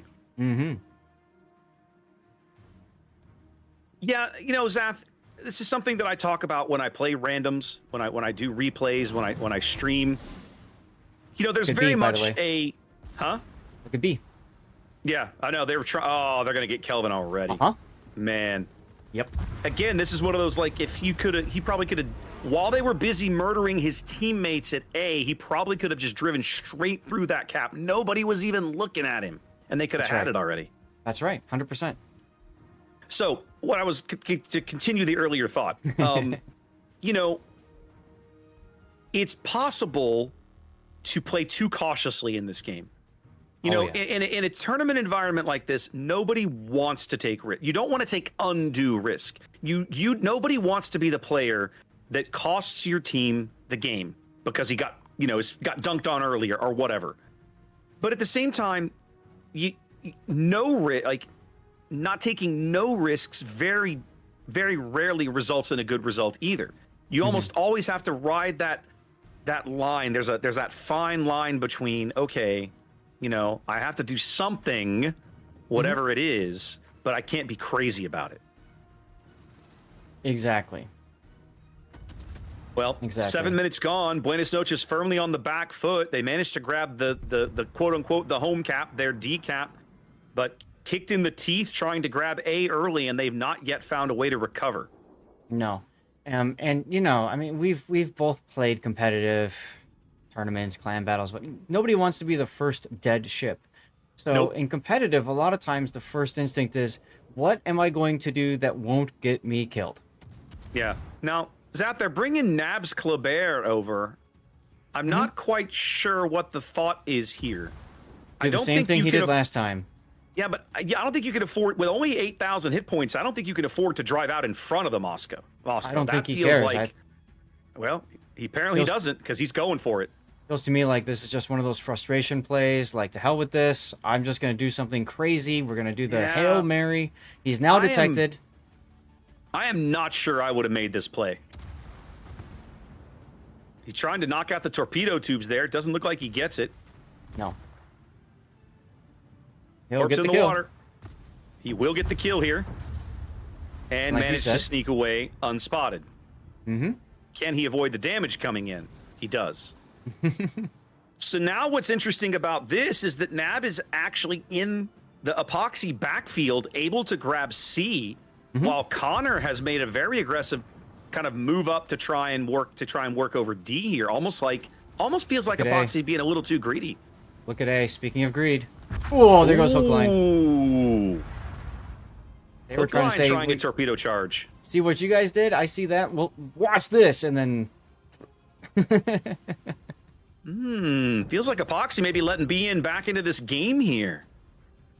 It's not over yet, not by a long shot. Got a long way to go. No, but that's what I'm talking about. And we commented on this, Put and I, last weekend especially. At a certain point, you have to say, to hell with it, we're going.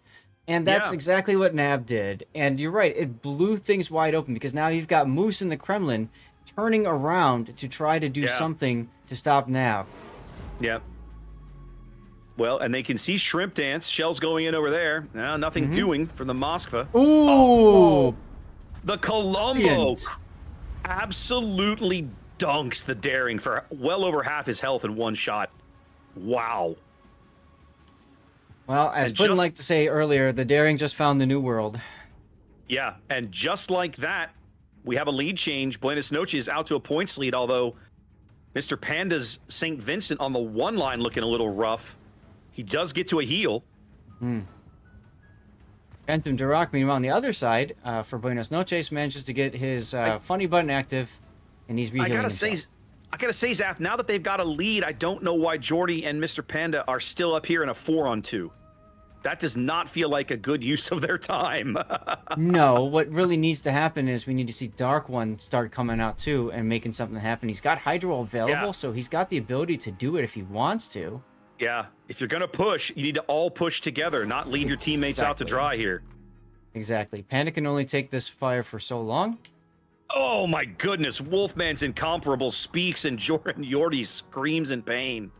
Wow. It's about a 35 or 40,000 point hit there from those big 20 inchers. Yep.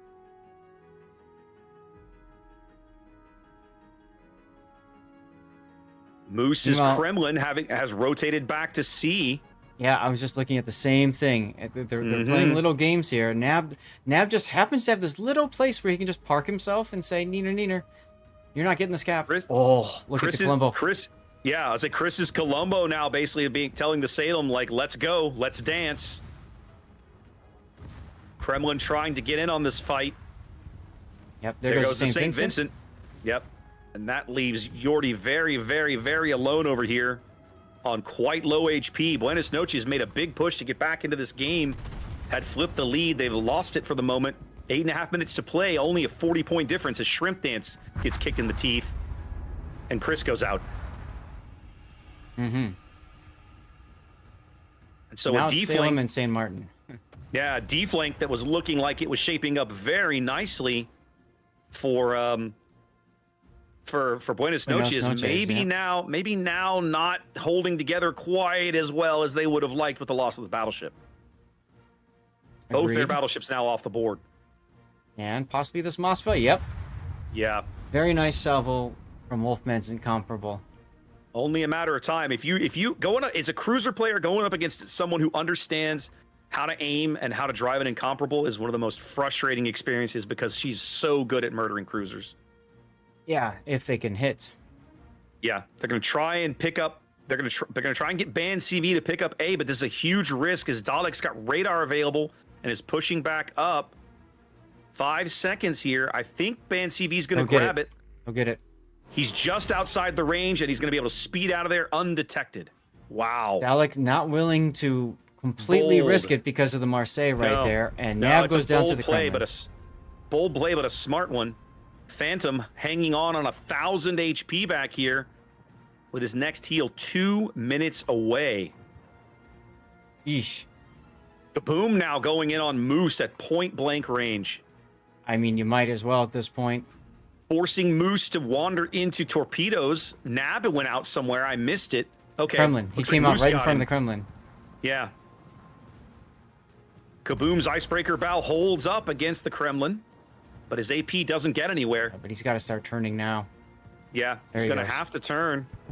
There goes San Martin goes out. Not shocking. Nope. Shrimp Dance continues able to push to flood. there. Shrimp Dance is missing a forward turret. His B turret is completely destroyed. Not surprised. Or no, it was disabled. No, I fire. apologize. Disabled. My apologies. Not destroyed. Nice attempt there by Moose. Not enough. And Kaboom. And here's the thing. Kaboom can't afford the ram, so he's got to take it kind of carefully here, make sure he doesn't get rammed, and make sure he gets the kill on the Kremlin, and hope that the Salem doesn't get on this too. BN owns all of this real estate, but they're down 3 ships right now. They desperately need this kill. Truth be told, I'm not sure how they're going to get it. He switched to HE there. HE, yeah. Do not like. No. Moose knows he's safe. Yep. Yeah, firing the HE at his armor belt is not going to produce the results that Kaboom needs. No, he's probably thinking just one more fire, but nah. Yeah, and now because of the island, he'll never, Moskva's guns will never be able to get shells over that island. And now he's in a double fire. He'll go out shortly. Dark One has decided he will die at this island. And just like that, every single cap now capping for Epoxy. They're ready to seal this deal and go 2-0. Man, Zath, I got to say, for a minute there, it looked like Buenos Noches had found a way back in, but it feels like some, maybe, what do you even call them, errors? I'm not even sure. But certainly Epoxy holding fast and making it work. Yeah, a couple of key plays. I think what went down at A, for example. Yeah.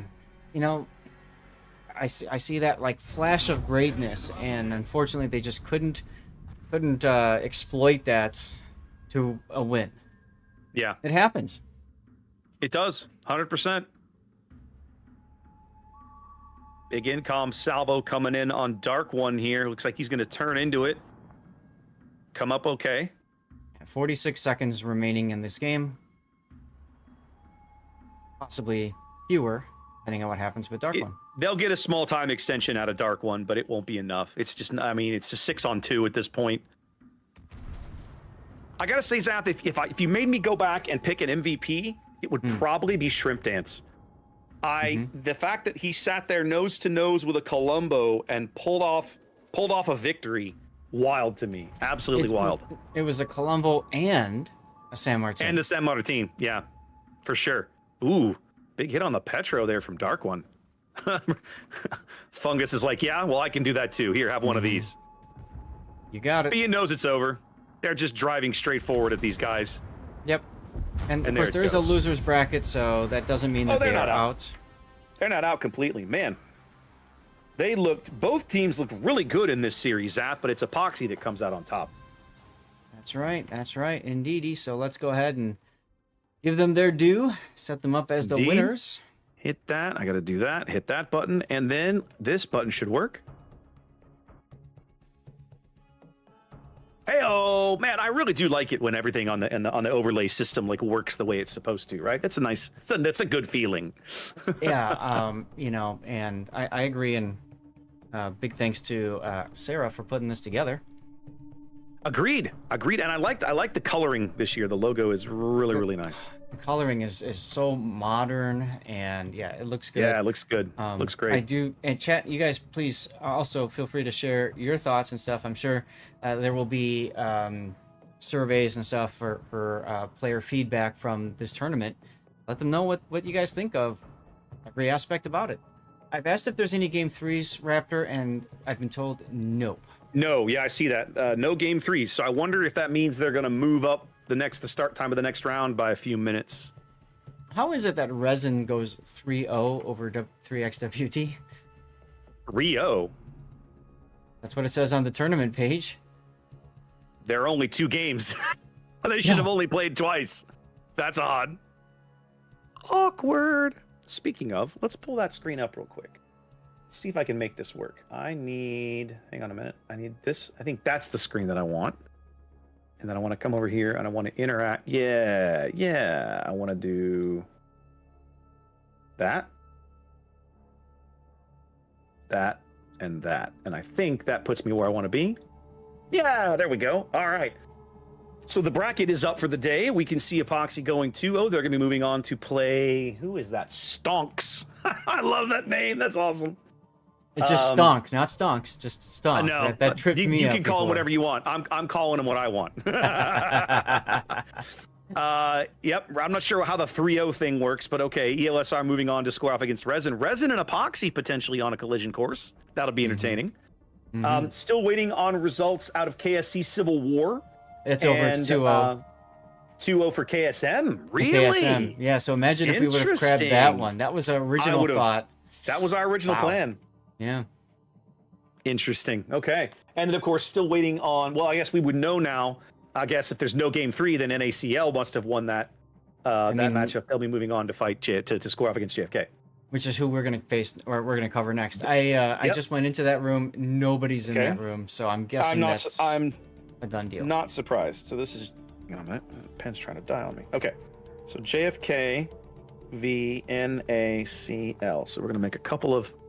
I got to make a couple of changes here. Just a couple of changes.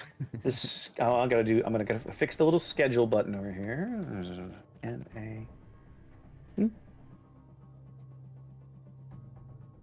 I need to do that. There we go. That's done. Then I need to go ahead and work on this and get this all set up. So they're probably doing pick bands right now, I'm guessing. That's what I'm trying to find. So it's gonna be. Yeah, it should be JFK and NACL. Okay. They're not listed on the website. The bands? Like the game itself isn't listed. It's probably they're probably probably out. still they're probably still working on that. Okay, so let's say. Yeah, they're probably still getting caught up on things. That's fine. It'll take a minute. It'll take a minute. Yep, Bonks KSM just got added. There's Stonk and Epoxy, ELSR and Resin. Mm-hmm. Okay. It'll come up in a moment. You got it. I missed this, Zap. I had that feeling last weekend. Yeah. It's always the first week. It's so funny, right? When we do this, when we used to do this for many, many years, it was only 2 weekends, right? And so the first weekend, you came in with all this energy and you were ready to go and you were excited. And the second weekend, you're like, okay, I just got to get through this, you know? And so for me, this is weekend 1. I only have 1 weekend this year. That's right. One and done for you, sir. 1 and done for now. I mean, theoretically, the November bracket is technically 2 weekends as well, the way they have it currently scheduled. Mm-hmm. Yep. I'm looking forward to seeing how that all plays out. Yep, me too. Keeping an eye on it. There we go. Okay. And they've got voting starting in 12 minutes. I'm like, guys, y'all shouldn't wait. Just go. What are they doing? They're trying to push up the schedule by 15 minutes. Oh, they should go ahead and done. start voting now. Yeah, I mean the same everybody's thing done. happened on EU, right? 2-0 done. Yeah, and they didn't wait, did they? They accelerated things a little bit, right? I mean, they accelerated it, but you know, you've got to do the full pick ban. It took about 20-25 minutes. Oh, it'll still take at least 10 minutes for them to do pick bans. So, guys, you've definitely got a moment if you need to take a break, stretch your legs, Check hit your the head, drops progress. Yeah, get a cup of coffee. Chef, definitely check your drops progress. Whatever. Don't snooze on all of that. Make sure you get it done now while there's no game action. Our commitment to you is that we will bust our asses to make sure you don't see ads during games. But, you know, in between games, there's probably nothing really critically important going on. So that's when you should take care of other things. Mm-hmm. So this is not semifinals. We're now in what, top 8? We just did top 6, kind of top 16-ish, top 12 really. Now we're in top 8. Yeah, it looks like they just 3-0'd everything. That looks kind of wild. But Awkward. Okay. Awkward indeed. Yep. Awkward. All right, cool. We've moved on to Ocean. In the training room Ocean? I'm in, but Oh, we're you're a in different the one. training room. I should come join. I should get that part done at least. I'm in a different 'Cause who one. is It's our, Malarkey. Malarkey. Okay, so the room's not up yet then. Mm-hmm. Correct. Okay. I will wait a moment. Now wait. Hurry up. Exactly. Wait. Hurry up. Now wait. Hurry up and wait. Hurry up and wait. Overwhelming defeat equals 3-0. Ah, I see. Ours definitely was not overwhelming. Those were both No. really good games. The No. first one was closer on points. I felt like the second game was actually closer. Man, there's a part of me that wants that replay. This might be a chance for us to actually use the fancy render thing. Yes. There's a render channel in here somewhere, right? Yeah. Map renders NA. All right, let's do this. Let's see. Do we have it? Yep. It's not in here yet. they've Yeah, got it game is. 2. There it is. You want There game it 2 is. or game 1? I want to do game 2. Okay, so now I got to remember where to download this. I need to put it in.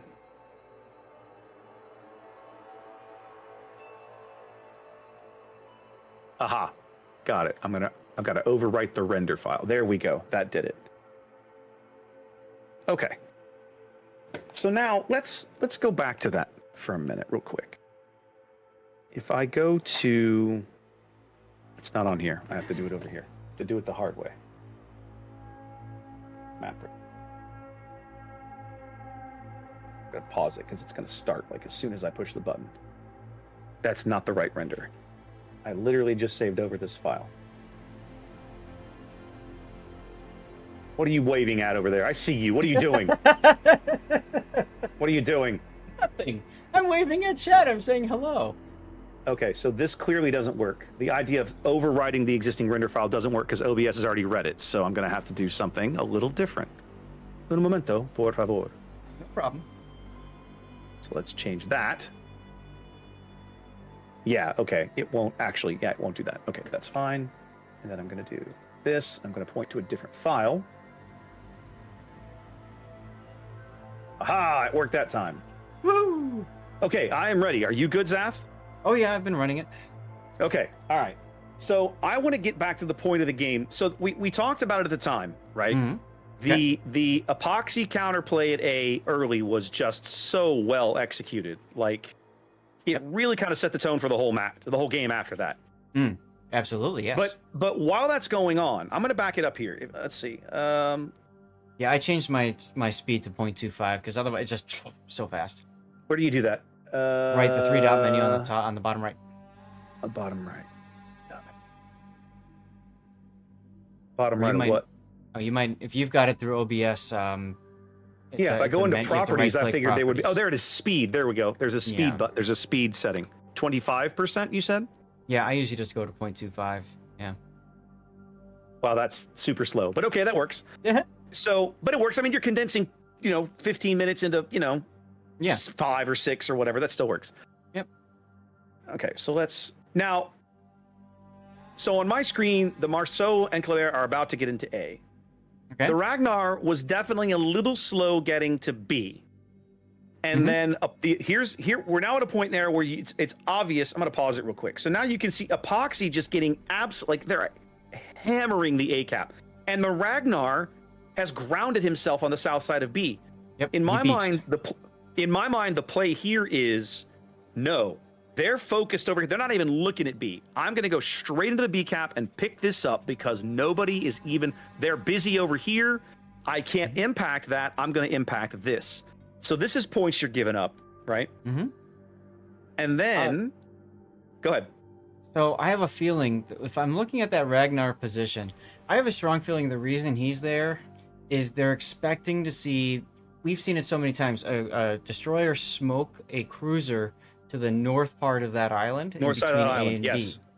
B. So that Ragnar's almost in a position to try to intercept that. Although, frankly, it wouldn't do enough damage anyways. So it feels kind of odd. I agree with you that he would beach in a position like that. But of course, for us, it's hindsight. For us, we can see both teams and how they're doing it. Obviously, for Buenos Noches, they're looking at it. They might be looking at radiolocation, obviously pointing in that direction. Yeah. And I see how they finally got him. They hit him both Gdansks since their torpedo down that line. He took torpedoes from one of them, and then they radared him again and finished him off. Okay, what's your timestamp on your video? Let's see. If you come back to about timestamp, I'm at about 1548. And so back it up to about there and push play. Because at that point, the Ragnar's in the cap, he's capping. Right? Here comes one. They can see him on radar. He opens fire. He trades shots with one of the Gdansks. He gets reset. He ducks out. He's got a speed boost on. He turns back. He reverses back in. But here comes the other Gdansk. They've still got him radared from the Moskva. They know exactly where he is. Here come the torpedoes. The torpedoes hit him. Looks like it's going to be about a little shy of the 14-minute mark. He's going to take at least one, and then both Gdansks are on him. He's under radar, and he's out. So by kind of delaying as long as he did, he really gave up the middle of the board when he didn't necessarily have to. Yes. He could have already had that cap. Yes. Well, and Epoxy knows, right, that he's going to want this cap. And so the fact that he's loitering and stuff is not a surprise to them, to where they just luck chuck torpedoes. And, I mean, Gdask torpedoes are fast. So, yes. Yes, they are. It worked now, out the other thing I want to look at, okay, the Kleber has just made his run. He's going to cap C. The Kremlin is turned around. Mm-hmm. The Colombo's about to dunk the Daring right there. Okay, so now we're at the 10-minute mark, basically. The game is half over. BN has just moved out to their first lead. It's not a big lead. It's only about 10, 15 points, but it's a lead. They're not up on ships, I don't think, but their position is not terrible. For example, if you look at the right half of the map, you've got Saint Martin, Colombo, Moskva, and Kleber. It's 4 ships against 2 enemy ships, right? You've just got the Kremlin and the Salem. Now, that's still a lot of health you got to chew through, right? Mm-hmm. But still. So now the Kremlin pushes into C to hold those points back. Kleber has to play cagey and reposition. Here comes the Colombo coming out in front of the Salem. So now what is it? How does he lose his health so quickly? Which one? The Colombo?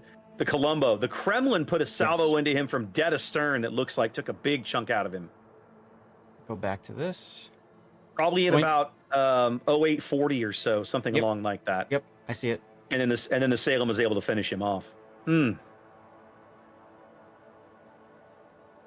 So now it's a 3v2. Kremlin punishes the San Martin. Oh, I see. Man, these two guys work together so well.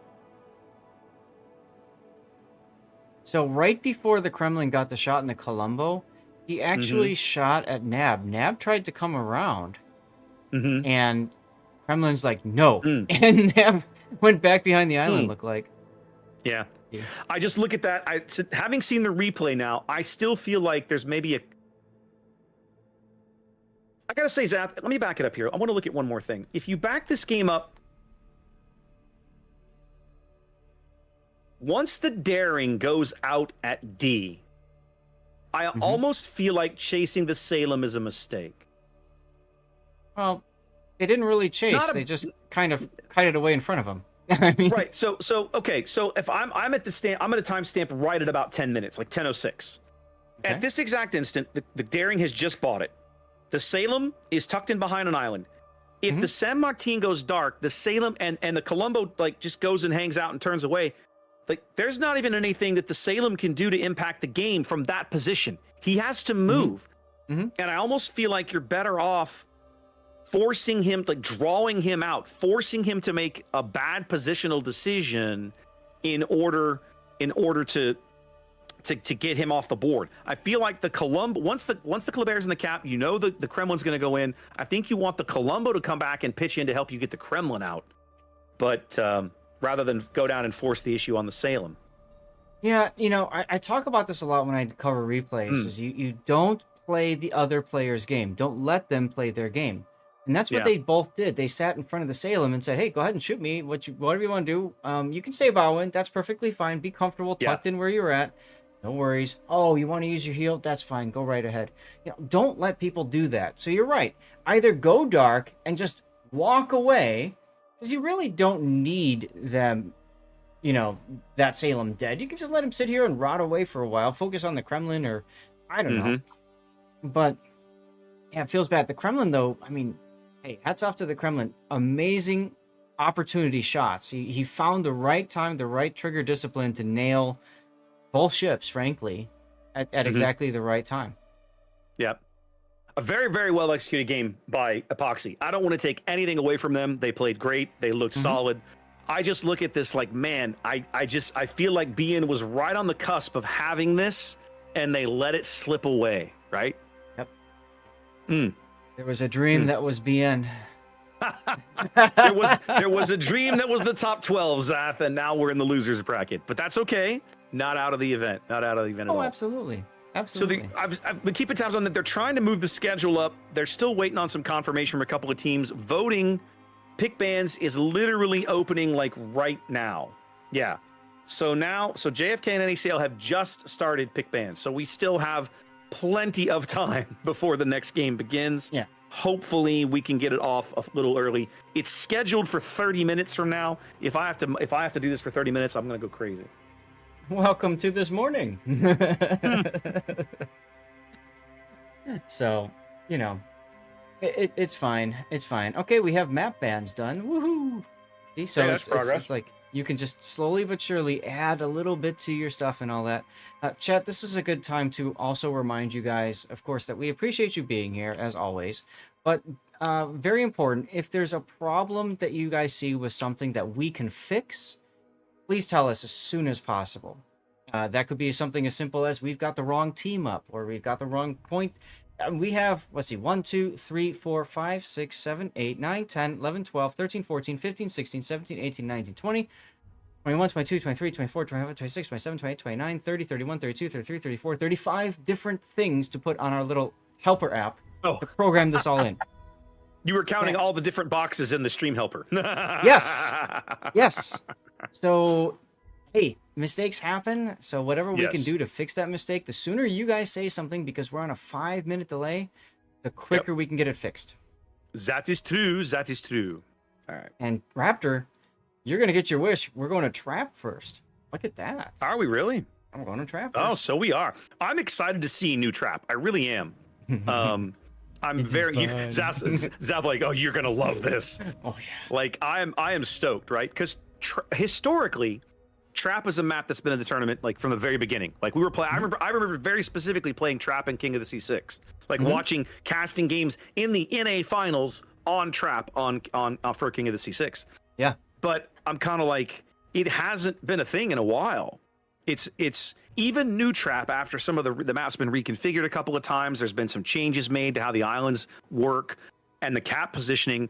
It's still never been a map that is really all that amazing in competitive play, right? Yep. It's one of the diagonal spawn maps, right? Which, as you and I have discussed, those maps, despite the fact that almost all of them are very large, they play much smaller because of the orientation of the caps of the way the caps are organized in the map. So it's very, very awkward. Yes. But this cap configuration on Trap is going to be so whack. I can't wait to see it. I'm going to put the map pool up again just so folks can see it. Well, we do have a 'Cause map I've- rotation, so you can always. Just yeah, pop I was those waiting in. on I was waiting on that to. Oh, good, they just finished. Okay, brilliant. I Wait, have this no is a idea best why of 5 now? this should not be a best of 5. I don't have any idea why this isn't a best of 5, right? Ooh. Didn't you Hang read on the a minute. rules? Yeah, I read the rules. This is it's kind The of a joke rules and also said a the meme rules to me. said best of 5 for winners bracket final and grand final only. Okay, well, it's probably they're having issues with the website and they're just trying to get it figured out. So that's fine. Yeah. I'm not worried about it. Okay, I'm not worried. I just want to make sure we get it right. I'm going to assume that those last 2 map picks are just trash and don't matter. Right. I hope so Okay. too, because I don't want to ready up another screen. No, me neither. The game So is Trap open, by the way. North and Land of Fire. Brilliant. Okay. You don't have ship bans yet, though. We do not. They should have done that first, I thought, but I guess maybe you do the map rotation before you do ship bans? I would have assumed you do ship ban. I don't know. No, they're banning ships right now. Okay. So the map, the website was super borked earlier because you're supposed to do a map rotation, then you do ship bans, Yeah. which makes sense when you think about it. All right, let's finish getting this set up. So that's correct. Okay. Nope, I picked the wrong team in that second slot. How did I pull that off? Yeah, clicked the wrong thing. There we go. I said Okay. 36 different buttons to press. Oh, madre de Dios, and I still missed one of them. Okay, so there's our map rotation and the teams. We've got that set correctly. Now, okay, there we go. Now we have ship bans. Brilliant. All right, so let's mark this down. Sorry, guys. I am obsessive when I take notes on all of this because very Yes. commonly I find myself referring back to previous games, and I don't want to have to dig around through a bunch of files. It's handy to have my little notebook here when I can just be like, oh, they've played this map, or oh, they've banned that ship before, or whatever. He still has the weebs out in that notebook, too. I still have the weebs out. I have notes in this book, and I'll look in a minute. I think going all the way back to King of the Sea 8 or 9. Moskva? Yeah, Moskva. Moskva and Napoli. I think we're going to see Napoli on everybody's ban list today. Yeah, we saw it come out to play a little bit last weekend. I don't recall seeing it much today. Yeah, I think at this level of play, most people don't want to deal with it because it's such a ridiculously good mix of firepower and stealth and escapability and armor, and it's just like, oh, I don't want to deal with this garbage, right? So I think given half a chance, people will be like, nah, get that out of here. You got it. Now, what's interesting to me is last game, BN went out of their way to take 12, some of the more popular 12-kilometer radars Yes. out of the hands of their opponents. Right? They banned banning Petro and Brisbane. Now Petro is on this ban list again, and I'll put that up now. But Brisbane is not. Napoli's on here twice. That's incorrect. I made a boo boo. Hold on a minute. It's Moskva and Napoli. There we go. That's correct. Okay, start So- time is 20 minutes after that. We got 14 minutes still. Okay. Well, I mean, we got 14 minutes. Now you understand why I was doing some replay analysis Yeah, between yeah, games. 'cause, I totally get it. I totally get it. Well, once upon a time, I used to duck out and go do co-op games or whatever in between, because what else am I doing? Yeah, I hear you. Well, I think what I may do, Zath, is I may get up and step away for a moment. How dare you do self-care on the refill my water. I know, ridiculous. Refill my water and get me something that's not water to sip on for a moment. But at least we're prepped and ready to go. You said the room was up. I should go join and get that part out of the way. Malarkey. I'm looking. There it is. Got it. Brilliant. Okay, I am here. I'm going to step away for about 60, 90 seconds, refill my water, and I'll be right back. I'm not sure the muting the microphone is going to be worth it, so forget it. Hello, we are listening. I know, right? Now, he's got his headphones on, so we can say all kinds of dirty things, and he can hear us, but he can't do anything about it. Anyway, hope you all are having a good time, as always. And good to be back again. Puddin is a great partner, but Raptor and I also have that special something that just seems to work well together. So hope you all are entertained. If there's anything we can do. I heard a comment about the timer, the battle timer and stuff against a white background. Unfortunately, with all the clouds, the sky being white, I don't know that there's a way to fix that. I don't think I can, and I certainly am concerned about trying to fix it and then like breaking everything. But if there's other things that we can do for you, please just let us know. I do really like that the name and the numbers are up at the top though, and that frees up the bottom, because so many times things that happen at the bottom of the screen are missed because of the giant ribbons. So very clean. I like the look. So hopefully more of this, please, for international. Big thanks, by the way, to all of you guys who are following. During the EU stream, I was calling out names and stuff. Obviously, that's not appropriate with Raptor stream on as well. So I'll just do a blanket for both of us. I really appreciate you all following. Appreciate you guys if you are subbing or cheering bits. Very much appreciated always. This is a long day for us. A lot of setup and post work as well. So very much appreciate all of you guys being here and saying, hey, we want to hang out together. We like what you're doing. I was going to say something else and I forgot now. Oh well. It is what it is. Hey, look, he's back. Indeed, as promised. And you're right. I heard every word. Yeah, see? Well, actually, not all of them, because when I go downstairs, these start to get out of range, and so it breaks up a little bit. What were you were saying something about stuff happening on EU? What, in between, like before we started today, or? Well, so what stuff are you talking about? Drama, or are you talking about just the back and forth and stuff? I don't know. I just heard you say something about EU. I was just trying to figure out what it was. So they had an issue with a team that missed the 5-minute mark, claims that they were ready but weren't, and it's really difficult to go back and get timestamps because the room was closed before they could do it and stuff. Yeah. So, a situation like that where just, 1 or 2 seconds beyond, forfeit. Teams are still trying to figure out this 5-minute rule and get everything all set up. I've had a number of people last weekend, especially on EU, but also on NA, that were watching Puddin and I cast last weekend, saying, oh, I didn't even think about, a special commander giving a buff to survivability expert. I mean, 500 hit points is 500 hit points, right? For a destroyer, that could be a lot of health. Absolutely. And a ship with a heal, it's great too. So yeah. A lot of people forget about like the Japanese destroyers who have the Suzuki brothers. You can put that in for buff survivability expert. A lot of people forgetting about that. You heard me talk about people forgetting on Buenos Noches about Honore and Abanyu. So, this is a learning experience for a lot of people. And I think what's fun about these kinds of tournaments is you get people that maybe they don't normally play a certain ship with a certain commander. Now they can go out and try it. So I think sometimes you and I have been doing this so long, we know about all these little subtle things between the commanders. Yeah. But if you don't own one of those on your main account, you may not even realize that's available. And so you don't think to go look for it. You just build your ship and go play. Exactly. So, you know, and you get ship builds that get shared around. This how you build it. This how you build it. That, and then some players are like, well, F you, I'm going to build it my way. Or maybe players are given the freedom and flexibility to build the ship the way that they want to.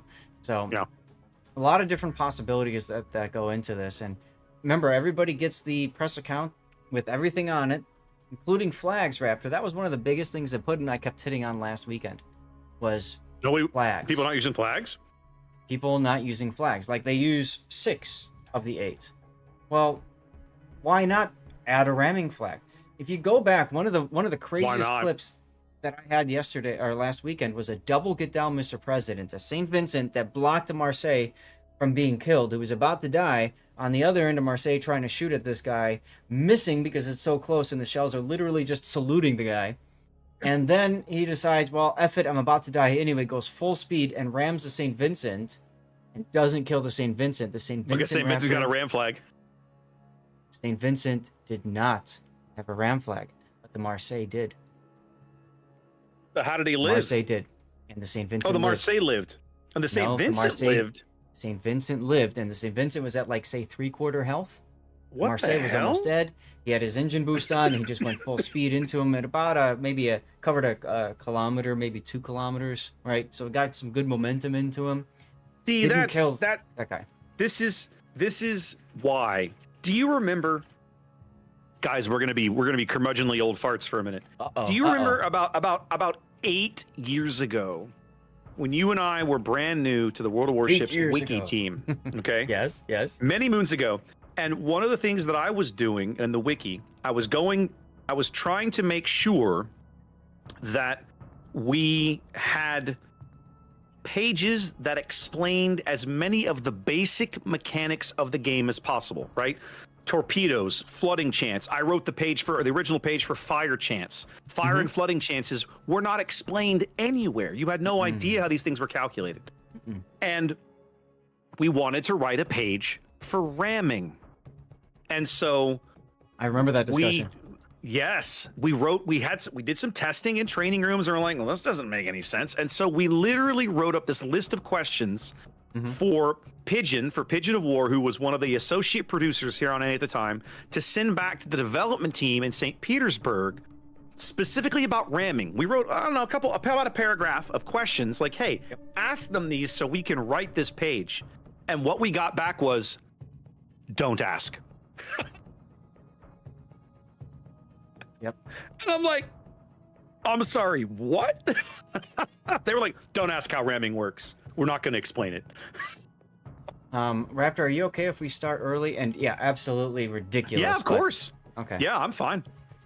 All right, they're asking if we can start early, and I'm all about it. You guys have been so patient waiting, so very much appreciate that. Yep. That to this day, I remember that conversation, and I think, but why? Like, wait a minute. You're telling me that you don't even know yourself? Oh. No, I think that they know. Personally, I think that they have to know. They wrote the code. But my point is, I think they just want to kind of just hand wavy the whole thing. Like, don't look too close behind the curtain. You know, we don't really want you to know, I think is what the answer really was. Right. Absolutely. I mean, everybody's ready. I think it looks like the ref has gotten permission to kick us off early. So I will, if that's the case, I will appreciate that. Yep, Malarkey says we're going, so let's do this. Looking forward to it. Let's send it. He smarted me if I actually wrote this down. Oh well. JFK NACL. JFK NACL. We're now top 8. This is winner's bracket 2 point something or other. Is that right? I did. Good. Yay. All right, here we go, Zath. Yep, and we got to use the reverse one for this. You got it. All right, here we go. Ladies and gentlemen, welcome to the most bizarre iteration of Trap you've probably ever seen. Zath, NACL, JFK, Game 1. Talk to me about the NACL lineup here in green. All right, the boys in green, matching my polo. bringing with them Harugumo. That's a full 420 Blaze It setup, and we've got another good dance. This is a Jersey Mike with the buffed Adrenaline Rush. Z42 with Lutyens, the buff Preventative Maintenance. Gearing in your typical COTS build. Stalingrad with range. We saw a lot of Stalingrads today in EU, by the way, Raptor. Well, interesting. Yeah. Brisbane doing the I don't know. Usually we see torpedo build pack. Yeah, usually you see a torpedo build Brisbane, but that is not what that is. That's fascinating. Very much not. And then we've got a San Martin doing your typical build, and you've got Schlieffen with the Schlieffening, and finally Montana with the Doe or Halsey. The Schlieffen does have Lutyens, and I'm very curious. I always want to look when I see primary systems in slot 1. How did he roll on torpedoes? Not too bad. 2 of them are pretty good health, and 2 of them are mediocre or medium health. So I gotta say, Zath, I love this Montana's name because it makes me think that raindrops are falling on the heads of the opposing team. Well, we did cover rain earlier today, so that could also We did. All right, now JFK has opted for the Tokyo Game Show team camo. No, these are the Pinata camos. Oh, those are gaudy, and I love everything about it. Let's go. Let's look at their lineup. Running a no destroyer composition here, Zath, is JFK. Take a look at the Southern Element. Double Stalingrad Montana. I've got Yorn's Stalin, top grade gunner, and Ron James's Stalin, not top grade gunner, but range headed to the south. Let's see, what is Yorn running? Yorn's running reload. Yes. So definitely two different approaches to Stalin, backed up by Panzer's Montana, and very much a heavy survivability build. We've got Mako's Howden Liu here right on the edge of the ACAP, which is already converted over towards NACL. Mighty Mo picking that up with Legendary upgrade on that Howden Liu. BP Fresh's Des Moines also running Legendary and one of the fancy captains as he works the eastern edge of the B-Cap. The northern element here, we've got double Salem. That's Badmiral here, top grade gunner, Goons Salem, RPF, and Holsch's Des Moines running closer into the cap, also running top grade gunner. Now I'm a little surprised to not see one of the Salems running closer to the cap, because why would you take the 8.5 kilometer radar to the back? But maybe they have a plan. All the way in the back here, Navy Cadets Poison in a fairly standard secondary type build. But I just love that they've coordinated everybody in that hot pink camo. Worth noting, this is, I think, the second time total we have seen the Poison in this tournament put in an eye from last weekend. So not a very common ship to choose, and we might find out why soon. I gotta say, Zath, if I am a math teacher and I see 2 Stalingrads on the opposing team, my butt puckers up just a little bit, because few things turn Minotaurs and Brisbanes into Swiss cheese faster than those Stalingrad railguns. Oh, absolutely, 100%. And I'm sure math teachers thinking that exact thing. So far, they get the ACAP because, well, they're faster. And you know, with the only destroyers in the game, but so far Narcomeba hasn't detected anybody yet. And you've got there we go. I'm really confused as to what's happening here, Zath, because JFK has given up a tremendous amount of real estate. These Stalingrads are set up to kite, but there's no way NACL is going to push them. No. So unless they turn and push the A-cap themselves, nothing's going to change there. So, and now you're looking at Fresh's Des Moines. Go ahead. Press the 2 key. Okay. Take a look at the game from NACL's perspective. They can only see one. Yeah, they can only see one ship. So they saw the Montana and one Salem so far. That's it. JFK's got that going for them. And with a destroyerless lineup, they do have to play a little more cautiously. And I suppose that is absolutely what they're doing here. Yep. But I am still somewhat confused, if I'm 100% honest. We'll turn the full view back on here. So now you guys have to remember that we do have kind of, you know, the God view, right? That the teams don't necessarily have. Correct.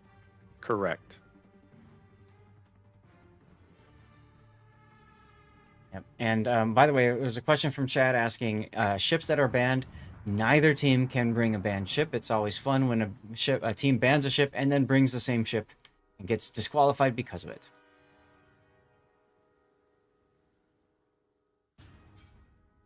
Fans are playing a little bit of Flame Tana there, dropping a whole bunch of HE on Raindrop's stern.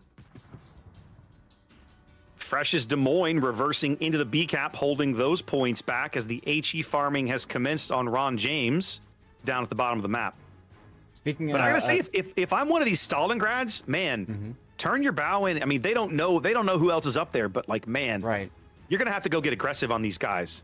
Well, that might very well happen. Take a look at the other side of the map, though. All the way at the top corner, the complete extreme opposite. You've got two Salems ready to push into a Schlieffen, who is actually stern on. He took the time to reverse. I really like this decision. We've seen so many Schlieffens that just go and then die. Well, and I gotta say, if you're gonna take a cruiser and you're gonna push a Schlieffen, the Salem is probably not a bad choice because the secondaries. The Salem can weather the secondaries better than most, I think. Yes. Salem also doesn't have the Hydro, right? Neither one of these ships has Hydro. Does. No, I apologize. They do. They're both running Hydro. Yes, I see it now. Choose Hydro or Radar. And so they've given up the Radar and they're running Hydro. I just noticed that. Interesting. Very curious choices. Now they're going to try and punish Comrade Stalin San Martin. Neither one of them running. Okay. Goon's Hydro is up now. They can see these torpedoes coming in. Yeah, Numbnuts is going to take one of them. Yeah, one right on the bow. Can't be stopped. Goon, I think, is going to take one unless he accelerates. He should. Nope, he's going to take one as well. Yeah, that's a big error right there. That's a big mistake. I feel like he needed to get his engine cooking and avoid that damage. Good hits on Comrade Stalin, but he is dark now. They do manage to dodge the San Martin torpedoes. Nope, he's not dark now. They've got him locked up again. Mighty Mo's Z42 getting hammered in the B cap. Yep, and down. They get the Z42. Big first kill going to JFK here. As the giant push along the top of the map is definitely materializing. They've almost got Comrade Stalin off the board. He's going to burn out here in seconds. And there he goes. Yep, so 2 really good kills for JFK. Big ones. Now, JFK won top spot in the group stage on day 1, if I remember right. So that's the reason why they are here and seated. The enemy is about to win. In fact, the Stalingrads are just going to bail. They're just headed out. I'm still shocked to see them playing this passively, knowing exactly that they're up against a Brisbane that they can just mutilate in seconds. From JFK's perspective, do you really need to risk 2 ships at this point in the game? At this exact moment, I would say no. You don't. You don't. So I'm with you. I get the logic, but I'm still surprised. Well, it's almost like Yorn was listening to you, because take a look at him. He's like, all right, hold my beer. We go. Yeah, let's do it. Because math teacher is just barely outside of that radar range.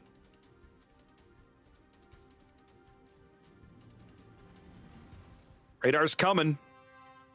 Math teacher's about to get caught by it. It's all about whether or not Yorn times it correctly. There, he's inside the bubble. Math teacher's got to bail. Does he know that though? He probably doesn't, because he hasn't pushed the button yet. Yep. Look at all those torpedoes. There's the radar catching Math teacher at the extreme edge. They catch a brief glimpse of him, but they already know he's gone. Now they've got the Harugumo locked up. But it doesn't matter. Yorn's basically like, you know what? I've taken like half my health and HP, half my health and damage. I'm out of here. And that's the reason we haven't seen these 2 Stalingrads pushing. Yep.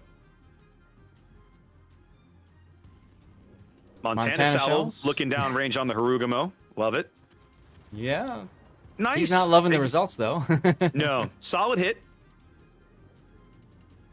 Now JFK, have a look at the map. They've got this beautiful line as they now own the majority of the real estate. And I see it now, Zaf. They just don't care about A. They just don't. That's just not a focus for them. They've gone cruiser and destroyer heavy so they can own the 3 caps up at the top in the middle of the map. and all they're worried about down south is making sure that they don't get their back door crunched. Math teacher gets dunked a little bit. Yeah, the turn in forced Yorn to lose half his hit points. Yeah, And Ron James to lose about a half of his hit points. And now you've got the Montana that says, okay, I'll take over on the firing line. Yeah. I mean, literally all they're doing let me is step letting up him here. shoot him. Yeah. Yeah. And he's going to take some torpedoes too, probably. I think he's going to take at least one of these. Yeah, definitely one of them. If they have the range, and they ought, then he's going to take at least one. Yep. It's all damage they didn't need to take if they just kept kiting away. But I think they're concerned if they keep kiting away at some point, this group can possibly go into the middle of the map. And so that's kind of why I think they're trying not to kite away too much farther from here. Yep. Navy Cadets Poison running for island cover, quite low. His next heal 45 seconds away. He is still visible somehow. Who? Navy Cadet. Poison? The Yeah. Poison at the top of the map. I'm not sure how he's visible, but he is. Schlieffen. He's shooting at the Schlieffen. Okay, there we go. Raindrops fall on his deck, and he is out. That means that NACL, for the moment, retains the lead, but they're not going to hold it for very long. Pushed off all of this northern real estate. We're 2 minutes from a JFK win here in game one. Yep. Now, Panzer took another torpedo, it looks like. Yep, he is flooding. His DCP is down. Trying to heal through it. But what I was just talking about is happening. NACL has said, okay, we've pushed him enough back. Now we're going to try to go into the middle of the cap instead of back. But then, hey, radar catches. Yep, they catch Snob with a radar. Snob took a very, very aggressive line there between the edge of the island. Yep. And Panzer's guns, and now Panzer getting his guns flipped back for a shot on this gearing before they lose him. Yep. Oh my, He Stalingrad had- trying to make something happen too. He had HE in the he had AP in the barrel, and he takes away 60% of Snob's HE in one salvo. Brilliant hit. Yep, we just saw Raindrop get another good one on Goon, Salem. Both teams over 900 points. Definitely the danger zone. It's taken JFK a while to climb back in this game, but they're 40 seconds from a win here. Faster if they can kill the Schlieffen, who's on very low HP back here on the 3 line. Yeah, he's been doing a nice job of kiting away, but his days are numbered. As Gdansk goes down by Han Lu. And 4 seconds now, and that's the game. 2 big kills seal the deal for JFK here in game 1. All right, let's line up for my death pick. Whew.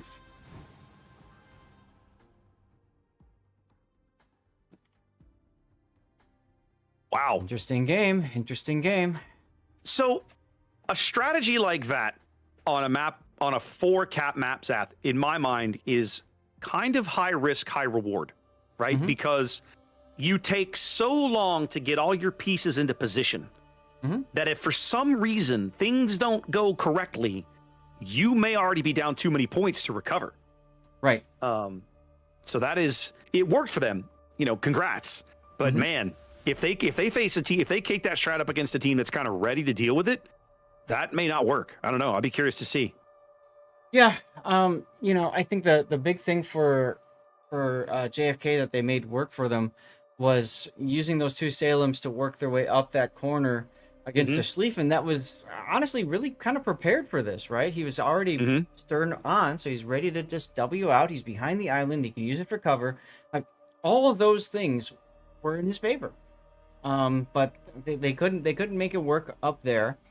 And then down to the south, I mean, raise your hand if you want to push up against 2 Stalingrads, really. Yeah, no, I'm with you. And yet they still chewed those guys up. They just gave up a whole bunch of health. But in the end, as we were talking about, they did their job. They held the back door closed long enough for the points gain to work. Right. Now, my chat is asking some questions. And Raptor, if you don't mind, I'd like to talk a little bit about Trap and bring it. what they were seeing on my screen. I'm using a mod in Aslanes, and I don't know if you are or not. And this mod is called, it's like Transparent Underwater or something along those lines. No, I've watched you stream submarines and often thought, how the hell can he see all that crap? So now apparently I'm going to have to go look this one up. Now, what this does, and it's most visible on Trap because there's a lot of very shallow areas with all the little sandbars and stuff. Yeah, well, What- I've noticed that on your stream before. Yeah, so that makes it look a little different from what you're used to seeing in the game. And the reason why I run that is because we've all seen times where torpedoes look like they're going to hit something and then they just don't. And so this allows you to see the part of the just underwater that the torpedo hits and blows up. Or if you've ever been in that experience, I think most of us have, where the island just seems to reach out and grab you and say, nope, you're going to stay right here, buddy. Oh yeah. You can see that with the underwater viewer. So it does make things look a little bit wonky or a little bit different. And people I've seen in my chat are like, wait a minute, are they playing the same game? Yes, it's the mod that opens up that. And to be quite honest, a lot of people don't realize the amount of work that Wargaming had to put in, the art department especially had to put in when they added subs. They had to basically take what used to be, we're just going to make a line like this, and then 5 meters underneath we're going to make it all dark, right? They had to turn that into, we need to render up to whatever 60 meters, whatever the sub can go all the way down to deep, right? We have to render that all, we have to build that all up, we have to redo all the hitboxes for all the lands and everything. And not all of it is still perfect, but it really does help with visibility. Yes. My mods are asking me to just briefly mention, and they were right, I should have done it already. Like you, Zav, I'm doing giveaways on my channel today. In between games, we are doing giveaways in Discord. I do not do giveaways on Twitch anymore because I stream to both places. All of my giveaways are done on my Discord server. I have a channel for that. So if you're looking to score some free loot today, I have plenty of my own codes. I have some codes from Wargaming. I've told the guys, hey, just mix up whatever you want, hand it out. Where I think we're doing 5 or 6 codes in between every game. And so drop on by, join the server, and you might win something. It's pretty simple. All you have to do is when the giveaway opens, you go in there and you click a button and you enter. And if the thing at the end of 5 minutes, it'll automatically draw some names. And if you win something, the guys will just message you directly and you'll be good to go. It's pretty straightforward. Awesome. Over on my end, I've taken a page of automation out of my book. So for me, we do have the giveaways going on Twitch. For right now, that's my primary platform. Unfortunately, it's as you discovered, it's too difficult to try to sort out how to do giveaways on YouTube together. Yeah, you pretty much can't. It's a pain in the ass. It's coming, guys. At some point, hope. people are not dumb. They know, They how can we make this work? So for my channel, we all you have to do is you have to be a follower and just being active in chat. I have a bot that will automatically draw a winner. There's no exact time, although I can trigger it myself every now and then too. But it will draw a winner. The nice thing about it is if you're a follower and you're drawn, it will just yeet you the code automatically. You get a whisper, done. There's no mod involvement, no nothing. So just make sure your whispers are available and you're a follower, and that's all. And we're good. All right, so we should be coming up. Yep, they just got a 2-minute warning, so we're only a couple minutes away from this next game. Is there anything else we need to kind of mention or talk about? I don't think so necessarily. I don't think so. Quick 1-sentence summary. Trap, the new one. What's your opinion? Yeah. Not for the first time. Wow. I was expecting the big cap at the bottom to be more interesting, but the strategy that JFK chose to play was basically ignore it. Put some guys down there to act like a stopper and a cork stopper in a bottle, and keep everybody away. But we don't care. We're not making a play for this. Our play is up here. These 3 caps are closer together. We can support each other better. We can cap them nominally quicker once all our pieces are in position. Yep. And a destroyerless lineup on Trap even. I really enjoyed that game. It played very differently from any other Trap map match I've ever seen. I want to see more. I would like to see another team's take on it. Right? I would be fascinated. This is the most exciting map of the tournament from my experience so far. Really? Last weekend casting and then today. When it comes up, I'm always excited because you just don't know what to expect, which I think is why a lot of teams are banning it, sadly.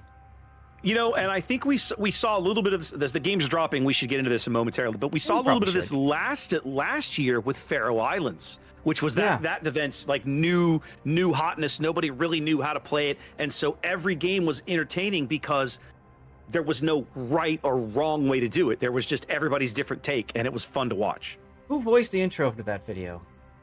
No one I ever heard of. Some random loser on YouTube. Remember the curse. Oh, thanks. Remember the curse that I have. Every map that I voice is only there for once. I did Islands of Ice, not there. Land of Fire, not there. Although it finally came back. It's back. But different cap configuration, so I can't use that. Did your game load up, by the way, or is it still No, spinning? I'm still getting... Yeah, it's unusual that it takes this long, but I guess we'll see what happens. There it goes. Awesome. You're muted. All right. Oh, no, there we go. My apologies. Yep. No, it's okay. So, anyways, yeah. So that's my curse, and it's happened again. Woohoo! That's all right. We'll manage. We All right, will let's get into manage. this game. Actually, we probably should, yeah. Game 2 of this best of 3, ladies and gentlemen. Let's take a look at JFK's lineup here on the top end of North. Coming back to town with the fancy pink pinata camos, sticking with their destroyerless lineup. Let's start on the front rank here. We're looking at Holsch's Des Moines, top grade gunner, sitting next to BP Fresh's Des Moines, top grade gunner and legendary mod. Backed up by Double Salem. We saw these guys last game. That's Numbnuts and Goon. Slightly different builds. Numbnuts operating, opting for top grade gunner there. Goon opting for RPF. Double Stalingrad, Jorn and Ron James again, and Mako's Howden Liu. In fact, this is almost exactly the same lineup. Zap, they've made one change. Panzer's Montana, back as before, survivability build. Navy Cadet, skipping out on the proys in this game, opting for a Schlieffen instead. How's an ACL looking down on the bottom end? Yeah. Real quick, he's going for full secondaries, including his slot 1. His front right torpedo tube only has 500 hit points and change. Oof. That's the life. One thing I noticed, the 2 Stalingrads, one has top grade gunner, the other one has radio location. The 2 Salems, one has top grade gunner, one has radio location. I love this because if they do what they did last time, they're working together. Only one of those needs radio location, so that's a neat idea. All right, let's take a look at the south. In red, we've got Chaser heading towards the middle, or Chase, I should say, with your typical daring build. Heading towards the B cap is Gearing, total COTS build. Brisbane, that's math teacher again with the same build we saw last time, which it still scratches my head, but hey, it worked for them. Worked for them. We've got Salem with radar and your usual stuff in the Salem. Comrade Stalin with turret traverse, so a little bit of quick scope action there. Otherwise, what you'd expect. Preußen returns, but this time on the NACL side, they're like, hey, you won with that ship, we want it this time. Interesting. And then not secondary build. Note how he is full-ish survivability tank traditional, except he's got close quarters expert. That's an interesting setup because he also has aiming systems in slot 3 instead of secondaries. You'd think he'd go secondaries just to buff up his main guns in close quarters. But anyway, oh my, in the Stalingrad, looking to already go into a kiting away position. He will reverse into position. All the way over on the other side of the map, Echo is Russian Balance for Life, one of the, if not the leader of NACL in a Kleber, just traditional build.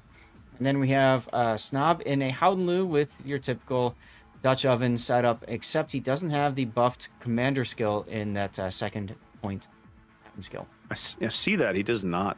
Yeah. Well, they're taking a guess at what Russian is, but they're going to come up short. He is going to grab E. But you can tell from NACL's positioning, the E flank is not a priority for them. They rush the Kleber over here. They're going to steal some cheap points. They're going to pull him out of there, and they're going to be like, okay, we're done. We are not hanging out over here very long. You got it. Their main focus definitely seems to be the ABC, the triangle of caps over here on the western side. Yeah, and I like that idea, frankly. Howden Liu can kind of help to slow things down, take people down that are kind of sitting. I think the big thing for NACL is if they're going to put this much effort into the B cap, they have to win it. They can't just little bits, but they're going to run into the same group that they ran into before. Montana, Stalingrad. Good luck. You said B cap. I think you meant A cap, but I understood where you were going. Basically, if they're going to push the 1-2 line, they have to win. Right. But it feels like we're setting up for what you like to call a little bit of toilet bowl action, Zath. Right? Looks like we're looking at kind of the teams playing a big counterclockwise game. The JFK guys, you've got Schlieffen and 3 American heavy cruisers over here on the 9-10 line. basically looks like they're going to get set up and just sweep south, while the guys over here on the other flank, the 1-2 line for NACL, will almost invariably push up at some point. Yep, Chase got caught out on Hulsh's radar with the Des Moines. Very good use of that radar. He lost half of his hit points, and 2 of his turrets got stunned, not destroyed. But he's getting better. In a minute, he can heal some more of that damage. Mm-hmm. Really good radar there from Hulsh. Mm-hmm.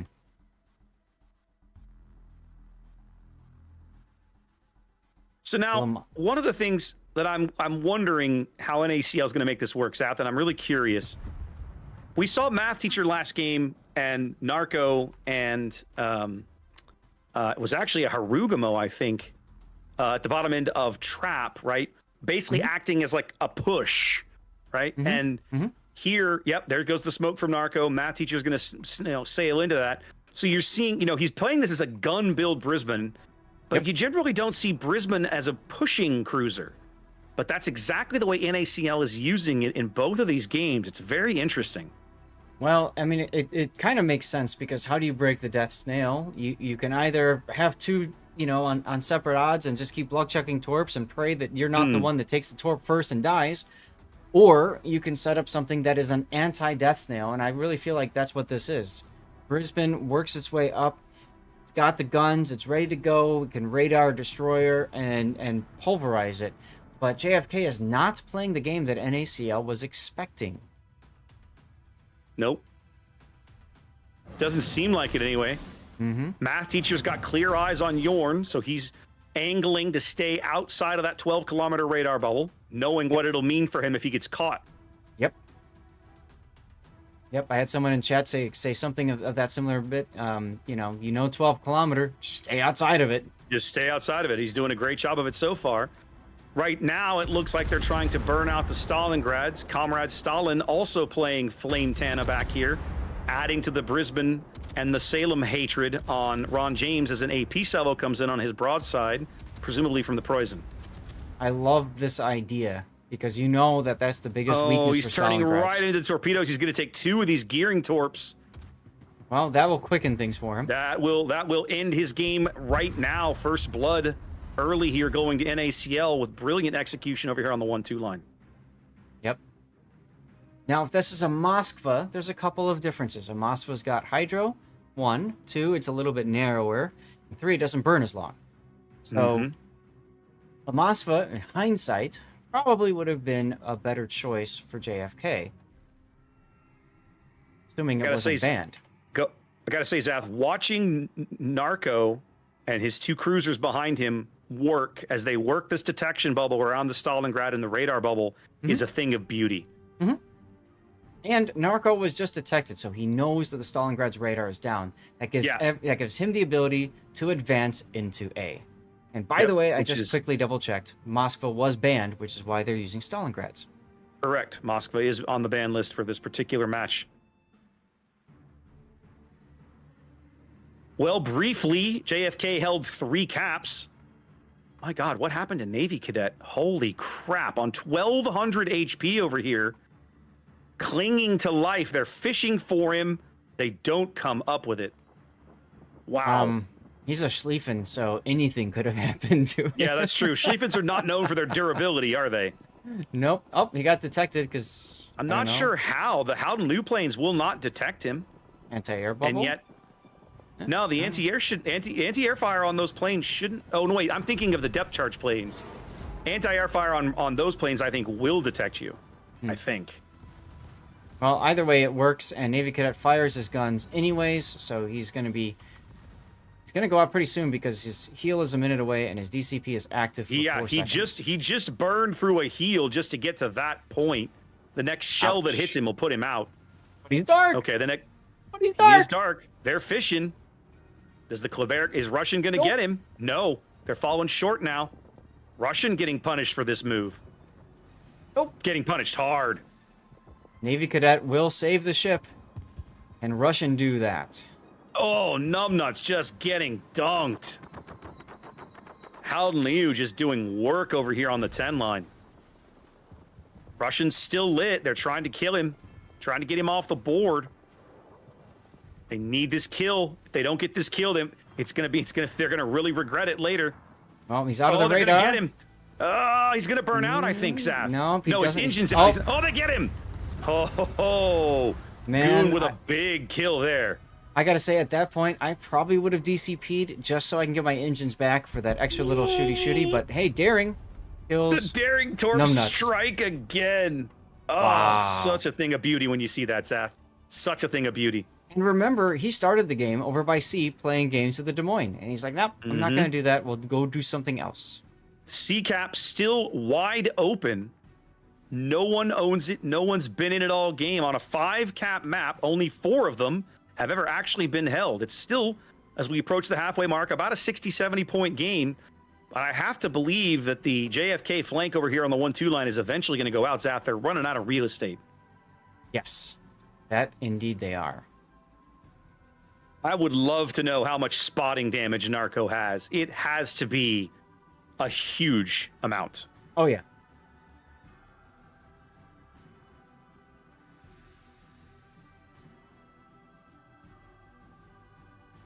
There we go. Mako's Haoliu now working into the C-cap, deciding that they're going to try and push this here. They're down a ship, down on points. They're going to see what they can do here with the change the status quo.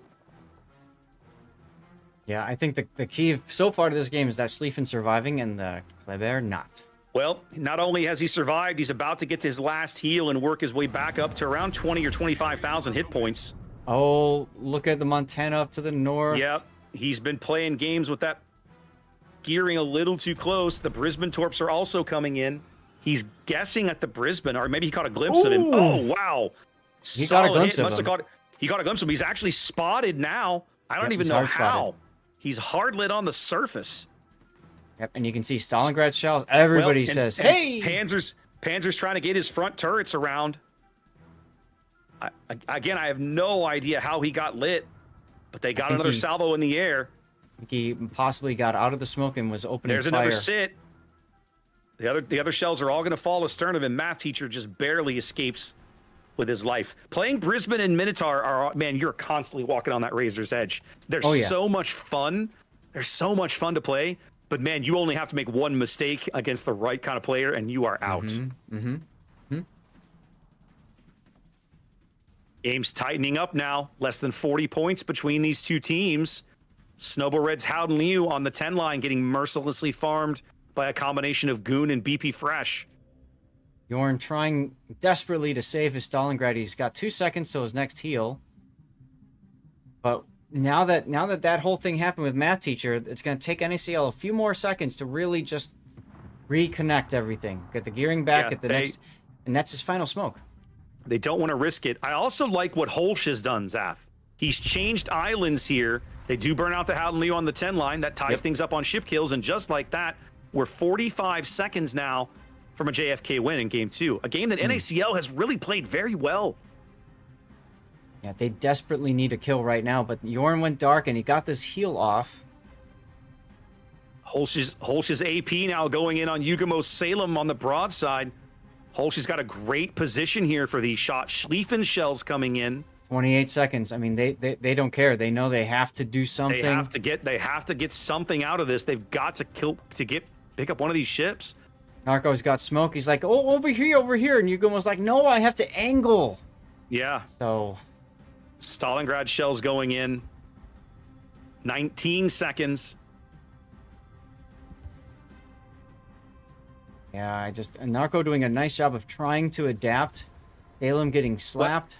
12 seconds. All right, they didn't. I was gonna say they bought themselves a small time extension by stepping onto D, but it's not nearly gonna be enough. JFK is gonna tick over, and there it is. Wow. Really good play from both teams, Zach, but JFK's 1-2 line flank bends and never quite breaks, and that's the difference in my mind. Oh, 100%, 100%. I'm amazed, frankly. I was really expecting to see NACL come back, but I think again the big mistake. I hate to put it all in Russian, but that big mistake is right there, right? He couldn't convert the kill. So it's kind of like a double, right? He couldn't get the kill on the Schlieffen. Yeah. Just one hit. Literally one shell. and then he himself died. So that's Yeah. that's like a double ow.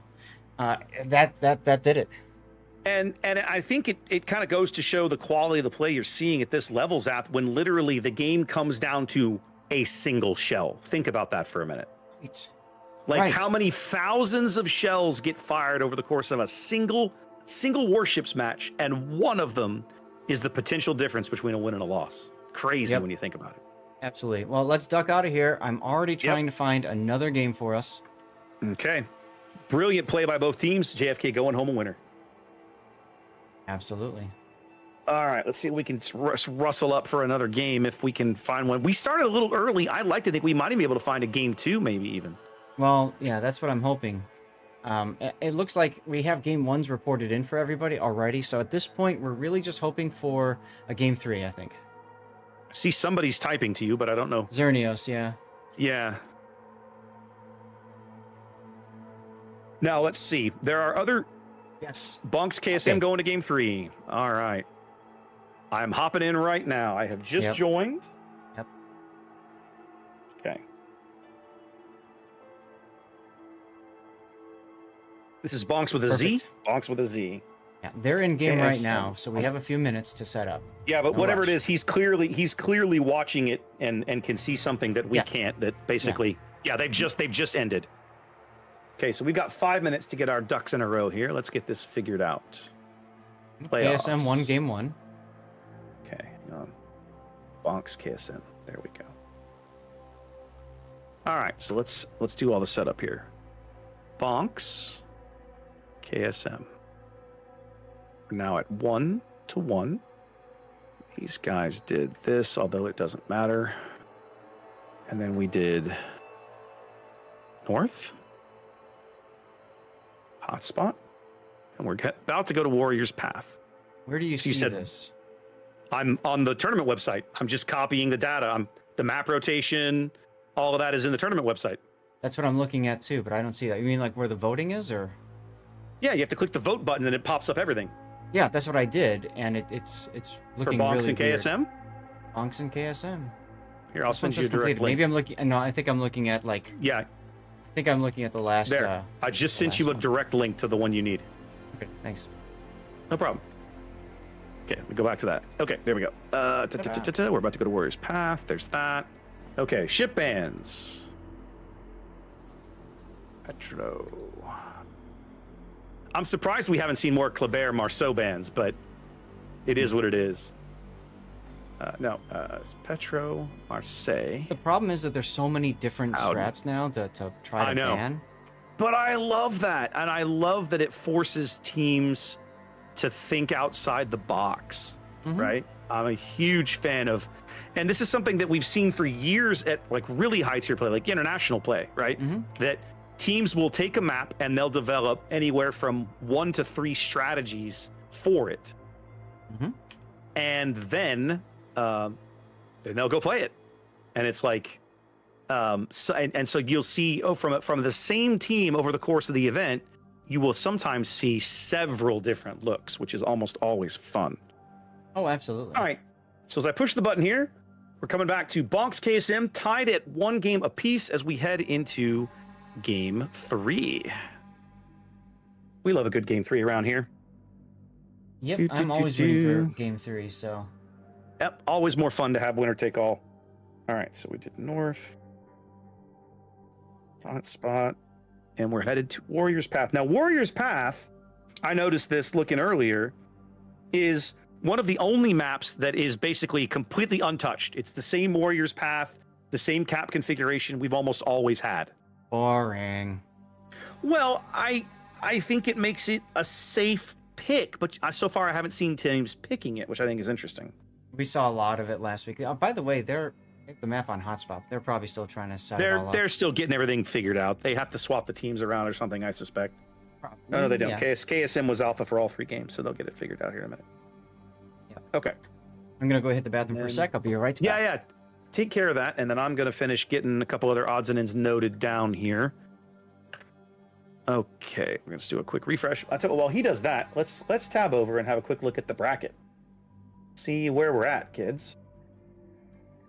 Clear this. I want to refresh this window. There we go. Okay, so how we looking? We just saw JFK. Ow, I just poked myself. That hurts. Just saw JFK win their match. We're going to game 3 here in Bonks KSM. ELSR and Resin also going to game 3. Still waiting for game 2 results out of Epoxy and Stonk. NACL, who we just watched lose, they'll drop into the losers bracket. They'll be fighting 3XWD down there. Whoever loses the match that we're about to watch, Bonks and KSM, will drop down and check out Buenos Noches, who we saw earlier on the stream. Yep. All right, so these guys, go ahead. It's interesting to see 3XWD dropping down to the losers bracket right away. They looked extremely strong last weekend, so I'm kind of surprised to see them get taken down by Resin 2-0, but obviously it happened. Okay, so apparently we're actually not on Warriors Path. We're going to Shatter, I thought. Okay, apparently they're picking 5 maps, but only playing 3. Okay, I need someone to explain this to me. I'm gonna go over here. Oh, I'll bet you because it's supposed to be a best of 3 and the last map is supposed to be randomly selected. And because they have it set to best of 5, they just ignore map pick 3 and 4. I'll bet you that's what it is. I'm just making sure that I'm gonna confirm this. Go for it. Because that's important information that we didn't have until this exact instant. You got it. Where are we? We are here. Okay, they have confirmed you are correct, Zath, so we are good. Okay. Moving on, we will see, after this, we will see Bonko versus whoever loses Winners Bracket 2.2. Winners Bracket 2.2. So Elser versus Resin. Whoever loses, that's going to be interesting, is going to play Bonko. That's going to be a great... I almost wish we were casting that. That should be a really damn good series. We are casting that. Bonko and whoever loses Winners Bracket 2.2. But yeah, it'd be nice to see this one. And yeah, by the way, don't poke yourself. That's not a good idea. Yeah, that really hurt. I went to pick up my pin, and somehow I had just set it where I literally just jammed my index finger right down on the tip like a dummy. I don't even know how I did that. Have you ever noticed how sometimes things just have this like weird physics built into it that just makes no sense, and all of a sudden you've poked your eye out or something? I don't know what you're talking about. That's ridiculous. All right, I just notice that Stonk and Epoxy is also going to game 3, Zath. So whole lot of game 3s here in the top 8. That's good. That's indicative of teams that are very well balanced against each other. I'm liking this. Yeah. All right, here we go. Let's head to Shatter. Which do I need here? I need the main. Yep. Zath, talk to me about green team. Give me the bonks lineup. What are we doing? What are we doing over on your map, What are Shatter? we doing? Okay, let's take a look at game 3 of Bonks and KSM.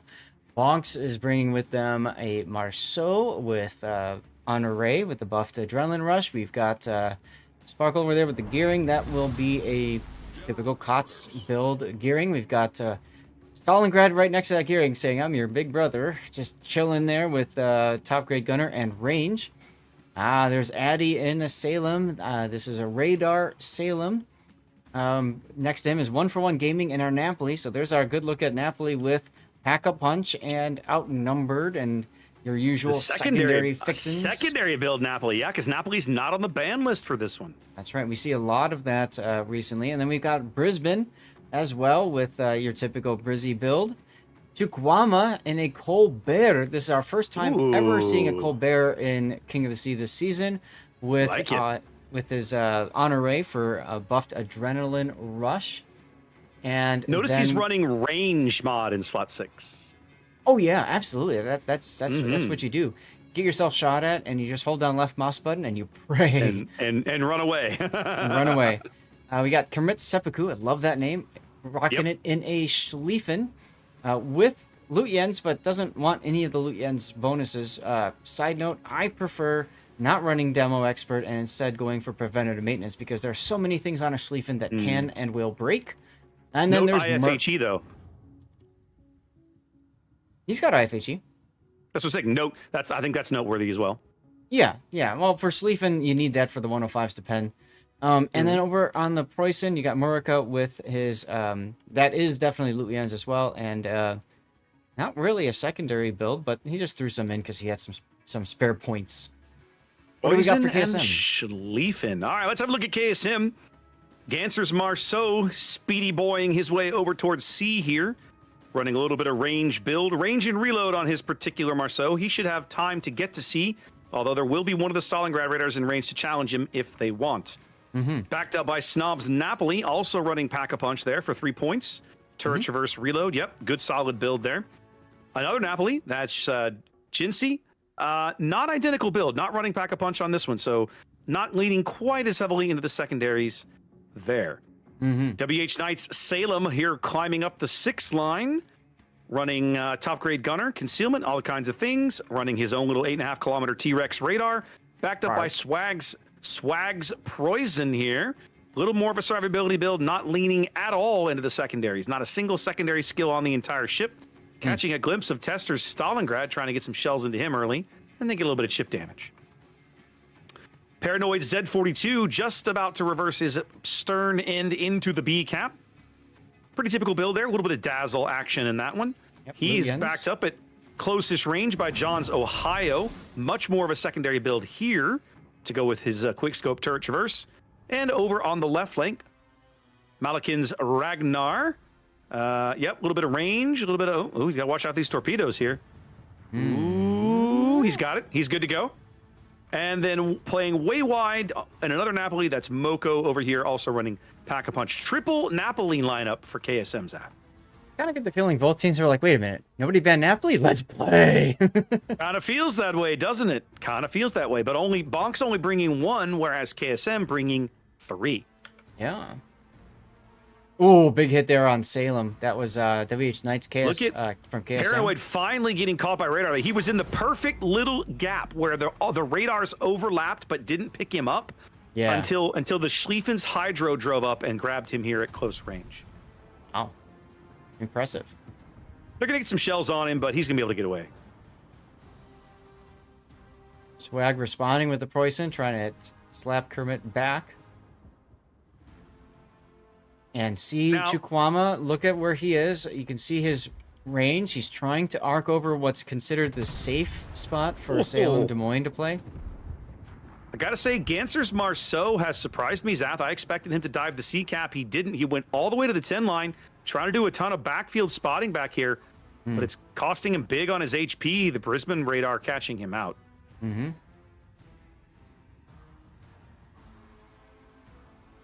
Trying to farm out WH Knight as Merca's Preußen lurking on the edge of the B cap now.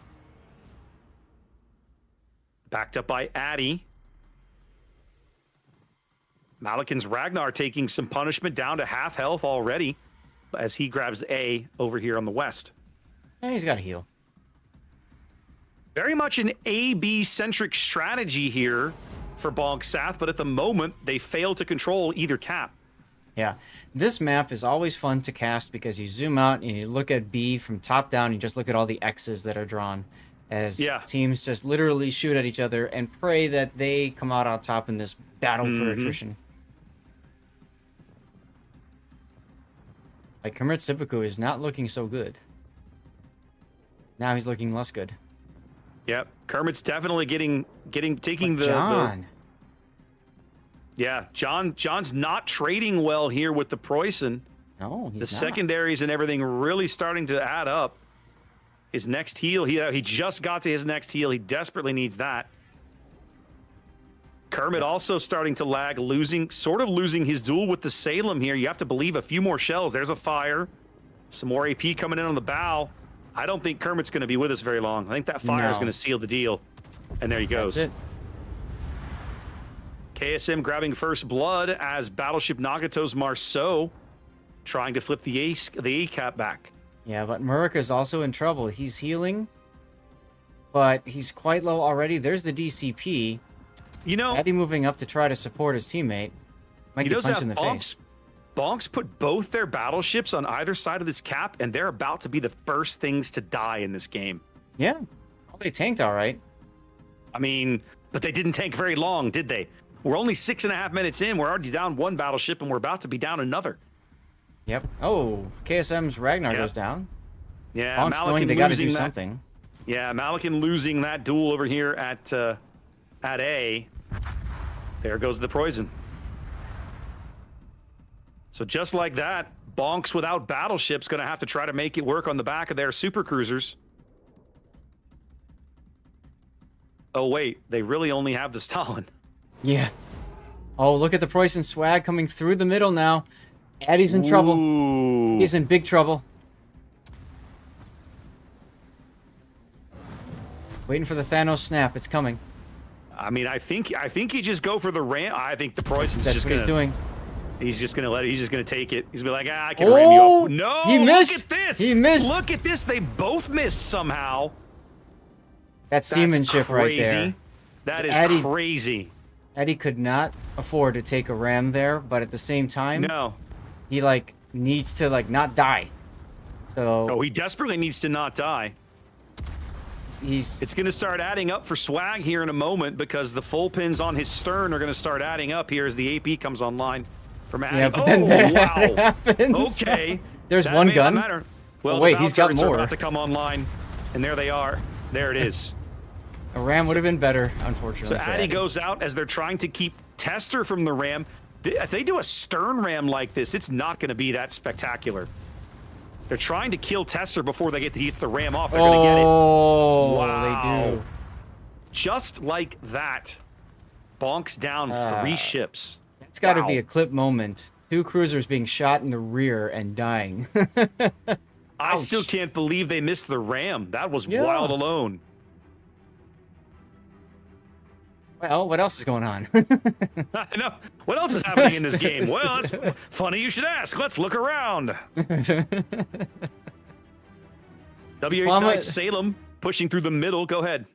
Chiquama sitting there in the middle with range, like, "Yo, guys, please stop dying. I need Yeah. more time to farm." Yeah, the Colbert doesn't work, and she needs time to add for the damage to add up. She's not there yet. Oh well. Should have closed this window a while ago. Hang on a minute. And then we got Gearing and Brisbane trying to find their way back in over at the A side. I mean, they do have or C side. They do have the 2 Napolis to deal with, but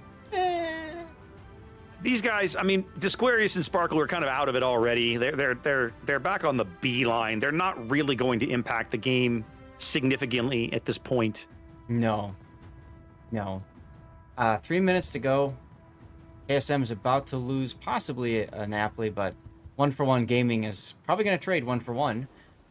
So that fits. The name fits. KSM can afford a trade right now. Exactly. But it's a joy watching those secondaries go, isn't it? Isn't it? Oh, it is. It really is. And you get the So they do battleship that tries to ruin all the fun with its primaries. So they do lose 1-for-1.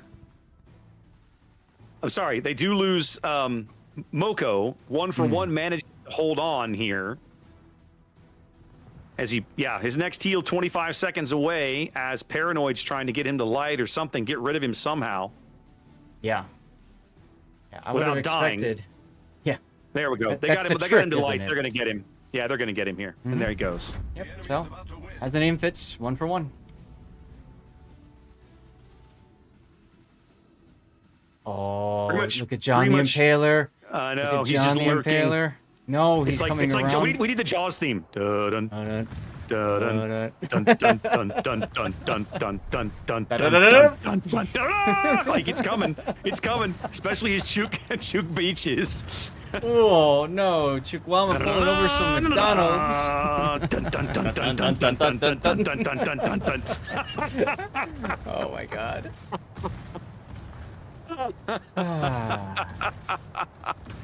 Oh, that's so funny. You almost feel like John's toying with him at this point. I almost feel like Chihuahua is like, "Can we please let me go, map? Thank you, map." Wow.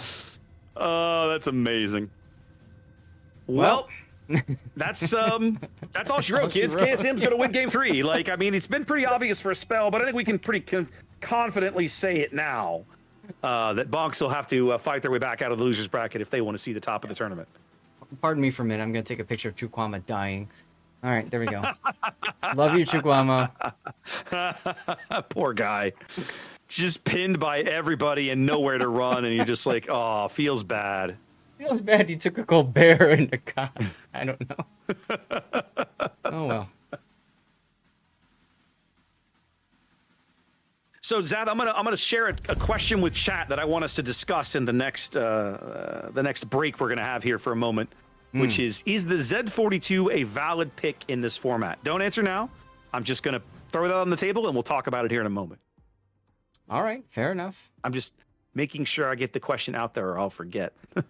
Yeah, I completely understand that one. There we go. All right, KSM walking away a winner there. They win the match. They stay in the top. They stay in the winners bracket. They are going to move on to the top 4, and then we'll see who's joining them in just a few moments, because that game went pretty quick, I think, compared to what some of the other game 3s are going to do. Yes, it did, and so we are still waiting for Elser, Resin, and all that good stuff. So I'm going to use this opportunity to run a commercial break, get that out of the way, just in case. Yeah, And- I'm realizing I might have screwed that up this game. that's I gotta always go annoying. check. No, I think I'm okay. I think I think I did all right. Chat's catching up to the awkwardness that is this missed ram, and they just don't know what to do. That Mr. M was wild. Yeah. But anyway.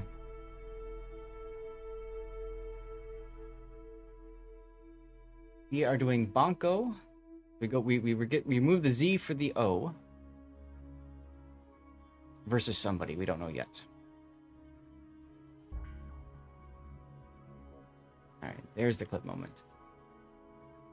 You okay over there? You look like really deep in thought. No, I'm busy trying to deal with some stuff on Discord. That's my bad. Anytime I do one of these big events and I'm asking people to join my Discord, when a whole bunch of people join a Discord server, it like flags it up as a problem, and you have to manually go in and tell Discord, no, this is fine, it's okay. Otherwise, they treat it like Twitch has the rules now for like hate raids.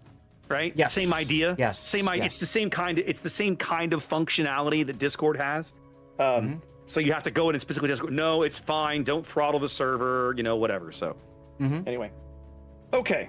This was still top 8. Need to pull that bracket up again. Gotta make sure I get all my notes right. That was Bonks Candles winners bracket 2.3. We actually saw 2.4. I just jumped into Resin versus Elser. I want to see who won. They're out of their game. So I asked who won. Okay. Nobody is speaking. Interesting. So we're casting a losers bracket 1.1, right? So like you said, someone versus Bonko. And we have to wait for ELSR and Resin to finish up. Yes. And that's what you're saying. You just went in there and there was nothing going on. I'm like, who won? And I still haven't heard anything yet. Hashtag So- confused screaming. Resin I won. wonder if I did a restart. Resin okay, won. It was a restart. Resin won. Okay. So it's going to be Bonko versus Elser. Now, I had somebody in my chat saying, can you please cover Elser versus Elser? Bonko. Although I think not necessarily with this, this context of them being in the losers bracket, but Elser in the It is losers what it bracket is. Rapture. It is what it is. That happens. They've done it before. They've fought their way back out of the losers bracket before to win the whole thing. We've seen them do it. Okay. Let's do a quick refresh. We're still waiting for things to kind of get updated, it looks like. Yeah. Oh, do you know what it is, Zath? I'm realizing they're having to put 3 O's in on tournament because for some reason the entire tournament bracket is set up for best of 5s For too. best of 5. That would track too. Like the whole thing is screwed up. How did this get staying out of it? Staying out of it. I'm not a ref. I'm not staff. Wait, hold on. Because right now, Resin and ELSR shows 2-1 2-1 Resin win, but it doesn't show the match being over. So all of these tournament matches are looking for best of 5 results too for some reason. Huh. What time is it? Okay. It is our time. Okay, It's okay, 3:15 our time. Okay. No. I got pinged So Okay. let me put it this way: we might want to bail and go to another one. There's a bit of a rule discussion going on right now Between. between both the teams. I don't know. Okay, hold on. Wait, Hold on. now? Let me go. They haven't even started this thing yet. There's not a. No, the previous game, the 1v1 versus Resin and Oh, the Resin ELSR. They're having a. yeah, I don't know. This is Like this is right there, interesting. right there in chat, right there where you are in the training room. He said something in the training room, and then they closed it. So we'll have to Oh. see. It's okay. I'm looking for the game thread over here in Discord, and I am not seeing a game thread. There it is. Hold on. Jump to present. Jump to present. Where's the thread?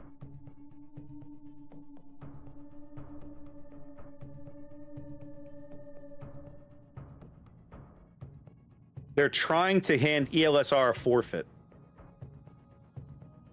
What did they do? Oh, I see. 5 minutes. It's the They- 5 minute issue. They played the entire game and were then told it was a forfeit.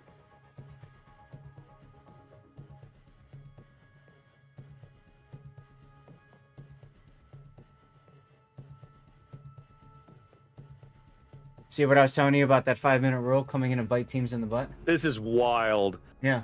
This is So- wild. That's why I'm saying we might want to bail and grab a different one that's available. Well, we can go look at the 'cause- spreadsheet and figure out what's. I mean, it's going to take. We've got a few minutes, right? Because we're between rounds. They got to stop and do pick bands. They got to get the whole bracket filled up. Like we've got Yeah. time. It's okay. So we just need to go look at the caster sheet, I suppose, which I kept open on this tab over here. Okay, we have two really good choices I'm going to give you.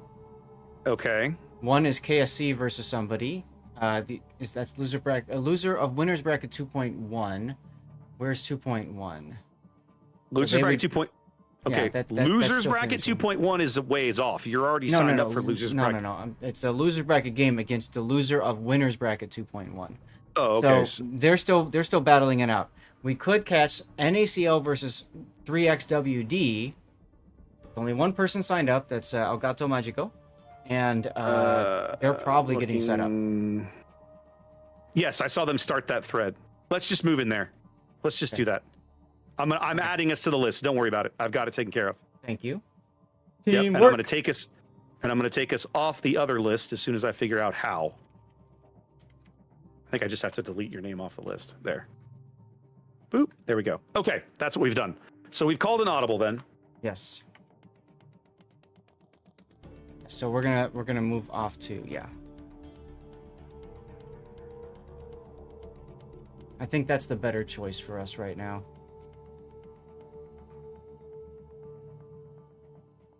So, there we go. Okay, done.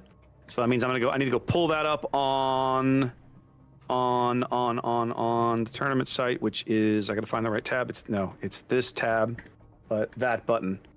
There we go. Okay. Refresh. Playoffs. We're now in the losers bracket, and we're Correct. looking for.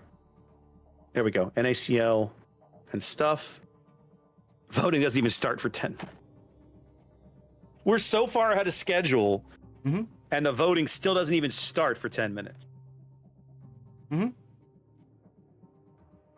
There's a part of me, Zath. What are you laughing at? I posted in the playoffs channel that we were moving to NACL versus 3XWD, and Yeah, I saw you Russian post. responds. He goes, "No, it's No. the Bugs Bunny. No." Yeah, I see that. The Bugs Bunny. Russian- That's good. Russian has this. So he's a fellow super test coordinator, right? And Okay. he's got this thing that whenever I cast his games, they fail. And so he He like, specifically fails. or in the case of the last series, he specifically fails. Love you, Russian. So that's Too why funny. that's why I'm laughing so hard. Sorry. What, So, I was gonna say the 5-minute rule between games. Mm. On days 1 and 2, when you have a lot of games to get through, and there's a lot of, I don't want to say confusion, but let's just say chaos, right? Days 1 and 2 are typically more chaotic because there's just more going on. The 5-minute rule starts to feel a little more necessary to keep things moving. Once you've reached this point of the tournament, though, we're in the playoffs now, right? Yes. Most of these teams have been here before. Yes. I feel like you can go back to 10 minutes and strictly enforce 10 minutes. The problem with the old 10-minute timer was not that it was 10 minutes. There was nothing wrong with 10 minutes. It was that it didn't matter what it wasn't being enforced. Yeah. There was nothing wrong with it being 10 minutes. Now we've cut it in half, and it feels like we're being a tad overzealous a little bit, right? I understand you have to enforce the rules. I have no problem with that. But, you know, there's a part of me that's like, we're here to play games, right? We're not here to have forfeits. So, you know, like we did earlier, we had that game, the very first, was it the second game of the day? Second game of the day, right? Buenos Noches hit their time limit. It was like 5 minutes. And it was like, okay, but they had one guy duck out. He was back inside of 20 seconds, but he had to duck out of the room, fix something, and come back. So by the strict letter of the law, we weren't on time. But at the same time, the rest of the team was there and ready. One guy had to go out and come back. Like, to me, that feels permissible. That to me should be the... Go ahead. Yeah. No, go ahead. Sorry, finish your thought. I was like, to me, that feels like the kind of a judgment call that a referee can make, which is, that's reasonable. It's fine, right? At the same time, I understand the organization's desire to be consistent in how we enforce the rules. So it's a tough argument, right? They're in a tough spot with no winners, let's be honest. The problem is what you just said with the consistency, because Yes. the refs, either they enforce the rules consistently or they allow teams to not, you know, to not have to follow the rules, and then you get pointing of fingers, you know, of favoritism, of blah blah blah, and it becomes a mess. So how do you maintain the integrity of the organization and the rule set and all that, while at the same time understanding that, hey, this could happen? Go back to the Buenos Noches game. I was worried that was going to be said, oh, you're not ready, gone, forfeit. They didn't. Yeah. And one of the things I was worried about that too. Is interesting was you all didn't see it, but I was in the training room and the Buenos Noches person said 1 minute and then came back in literally at less than a minute. And so it almost wonder if, as a tweak to the rule, like you said, keep it at 5 minutes with the possibility of a 1 minute extension as long as it's asked for before the 5 minute rule. Because my concern is... I like that. I like that a lot. Because if you change it to 10, if you go back to 10 minutes, teams will take 10 minutes. And that's the problem with anytime you change the duration of something, you'll always have teams that go up to that point, and then they'll still argue because they were 2 seconds late. Doesn't matter if it's 5 or 10. So put in that rule, add a little bit of a 1 minute cushion if it's absolutely necessary. The other thing that makes my head explode a little bit is the notion that we're counting seconds, right? The notion that you were 2 seconds late, forfeit. Are we serious right now? Like at the top end of the tournament, at the top end of the bracket, 2 seconds? Really? Like that's your... I'm just baffled at that. This is not... King of the Sea has never been a tournament that took place in person. It's not like chess where I'm sitting across from my opponent. We are physically co-located in the same space. We're trying to coordinate thousands of people across dozens of time zones to play an online event. It's not ever going to be flawless or perfect or completely on schedule, right? You do your best. As long as, and this is where it starts to get really bad, right? Because as there are teams in the event that have a reputation for taking advantage of the generosity afforded them by the staff to be like, okay, it's fine, take a couple extra minutes, right? Some teams take advantage of that. it's one thing for it to be the occasional guys, sorry, we need a couple extra minutes, you know, like 2 or 3 times an event, as opposed to literally every game, we need more time, we need more time, we need more time. Like that starts to drag. And at the end of the day, I think the reason this rule exists is because you had this subset of teams taking advantage of the I'm trying to figure out, I want to say the niceness, but that's not the words, right? But just the sportsmanship, the camaraderie attitude of, look, we're all just here to play a game, let's play, right? Right. But at the same time, now that we're, you know, in the top end of this, you're playing for real money. You know, this is not a joke anymore, right? People take this very seriously, and so you have to be consistent. So it's this very difficult tightrope to walk. I don't think there's any real money in this tournament, the regional, but for international, yes, there's the prize pool. In the international, being a bit more of a stickler in the international event, I understand. But here's the subset to that argument, right? What if you lose out on your chance at money because of one of these rules not being enforced consistently? Right. So if you're going to enforce rules consistently, you have to do it throughout the entire event, literally from day one to the end of day whatever. You have to be consistent. So they're in this real dilemma. It is, in my opinion, one of the unfortunate side effects of introducing money into the event. Now, we all said this when they said that. When they said money, we all said this. Don't do it. There's a part of me that's like, I don't necessarily have any complaint is not the word. Qualms? Yeah, qualms. I don't have real qualms with you introducing money, right? Because you want to give people incentive to play, and you want the best players to show up so you can showcase, you know, kind of what your game can be. And I think that's awesome. I will say it feels like the amount of money perhaps has gotten to where you bring out this kind of behavior, right? Encourage is not the word, because you're not encouraging it, but it's going to appear because the prizes you're awarding have a real world impact on people. And so it's inevitable that this sort of thing shows up. And you're right. We all talked about it at the time. We did. We all said, this is why are you doing this? You don't want to touch this. We're all telling you this. Like, it's going to be rough. Yeah. How many other esports things have we seen going on where money's involved and then lawyers are involved? I mean, it's crazy. So yeah, for sure. Keep it to just a fun, competitive event. Your name gets to be put someplace. You feel good about yourself. You've got this special King of the Sea flag you get to wave around with. The stuff that they used to do. You got the bragging rights.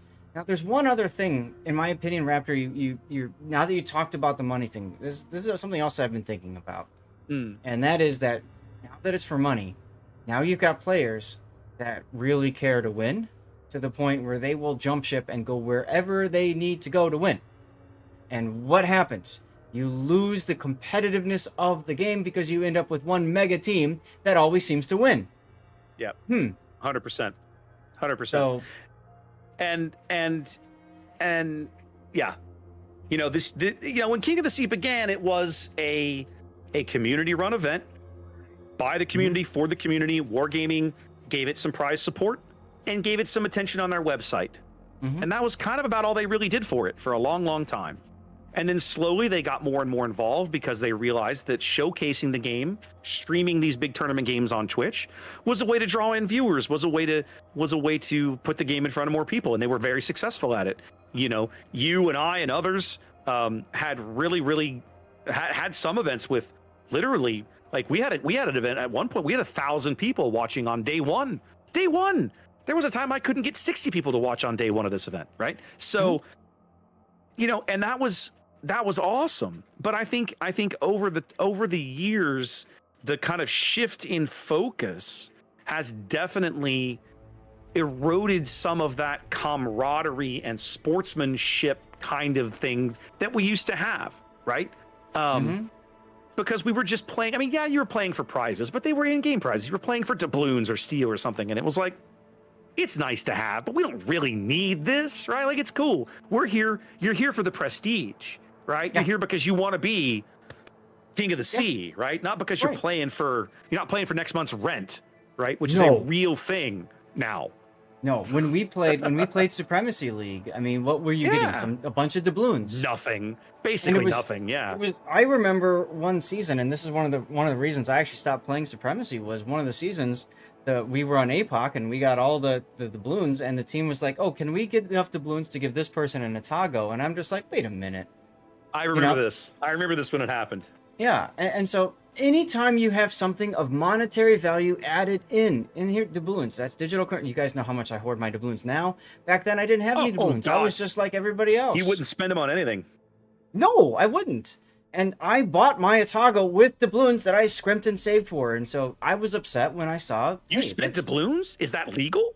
I bought the Atago for Season 2 of Ranked after Little White Mouse went and shared about her experience in the Atago ranking out because I was frustrated and because I ran out of credits playing the Amagi all the time. Because back then, you could run out of credits playing a Tier 8 ship without premium time and all that, because I didn't have that because I was just a puny player.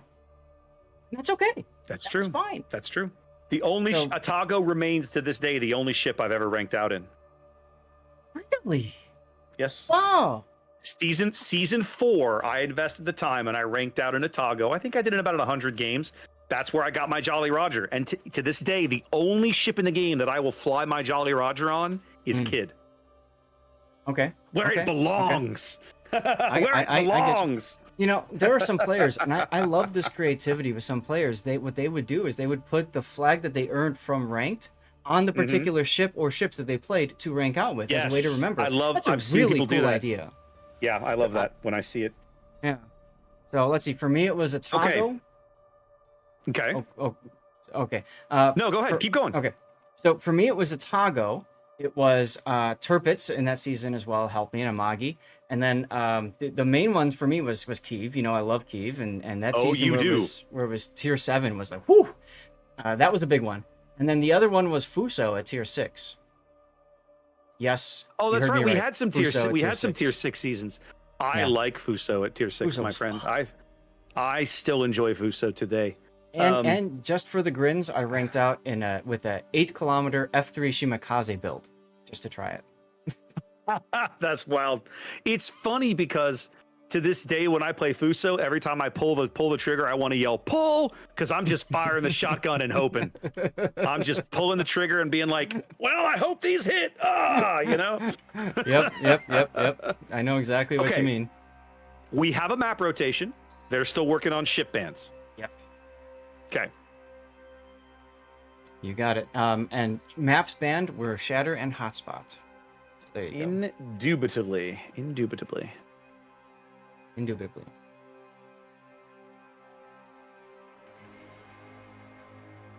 All right. I love, you know, what's interesting, Raptors, you and I are talking through all this, and then at the same time, 5 minutes later, I'm watching chat getting involved and talking about this too. So, yeah, for sure. There's an idea. Kind of like NFL football. You have timeouts. You have like 2 timeouts per half or something. And so you can ask for a little bit of extra time. That's not unreasonable. And maybe you hand those out over the course of a day, right? So over the course of the day, you could have two extensions. I don't know, whatever you call them. That's not bad. I like it. Yeah. My point is, I think there needs to be.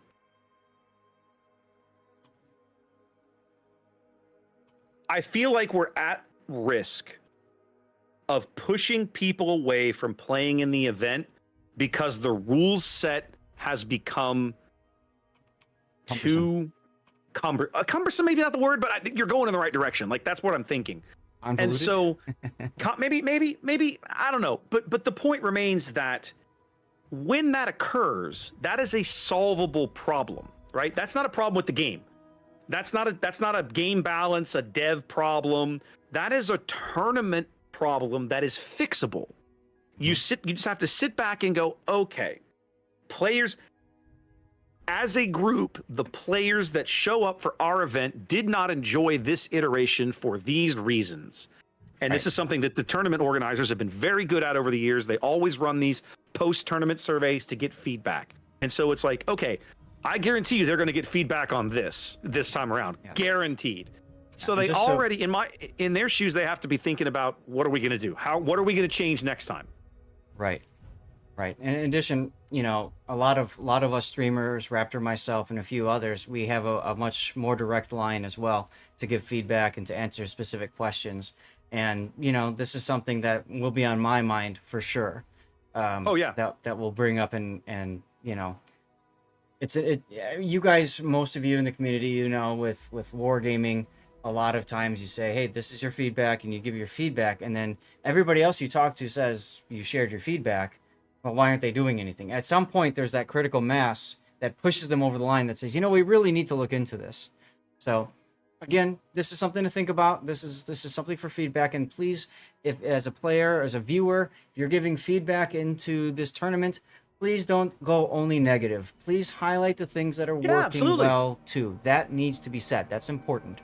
Yeah, there's always something that went really well and something that didn't. In anything you do, in any event, any job you've ever had, any project you've ever run, no matter how big or how small it is, right? Yep. There's always something that goes well and something that doesn't.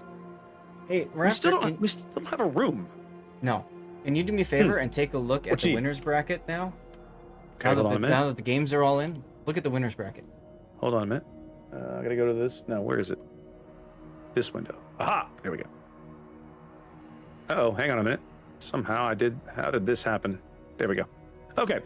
Epoxy, resin, KSM, and JFK. All right, what am I looking at? Epoxy resin. Civil War. Yes! Yes! We talked about that being interesting. We sort of hinted it might happen. Like they were on a collision course. It could happen. And there it is. Mm-hmm. I kind of wish we were casting that, but this will be fun too. And for you guys to know, when we sign up, one of the things that Raptor and I try to do is we try to catch teams that nobody's really signed up for, because we want to try to get as many games covered. That might not be the most popular or exciting game, the most competitive game, but at the same time, in this case for the losers bracket, this might be Elser's, or not Elser, we're doing NACL and 3X. This might be their last chance in the tournament, right? We might not see them again after this group. So to me, like that's the part that's most interesting. And I did this with the EU stuff, where if you lose 3 matches, you're out. And that's how I guided my choices for the last round as well as tomorrow's rounds. I want the teams that their backs are to the wall and they have to come out swinging or they're gone. That to me is more interesting. I understand why. I understand why people want to continue to showcase stuff in the winners bracket at this point in the tournament. I get it, because I've been that guy. But like you, I've reached a point where I would much rather show the teams that are playing for their tournament lives, because sometimes those games are way more interesting. You will see teams try crap that they would never have done normally because they got nothing left to lose. Remember when Elser did that last international COTS, and they came out with that system that completely bullied the Vermont on loop? I don't remember the exact anymore, but there was that game where they just came out and completely manhandled the solo Vermont and then overran the San Martin on the other side. I almost feel like it was Resin or Elser that they fought, but it was ELSR on loop. I know that for a fact. Chat's reminding me about the Z42 question. We should have that conversation. That was still in my head. Okay. Y'all, we don't have the room up anyway, so we don't. And they're asking about it. They're asking about it in chat, so I'm keeping tabs on it in Discord. But to go all the way back about 20 minutes ago, there was a question in my chat about whether or not Z42 is viable in this format. And to me, the answer is unequivocally absolutely.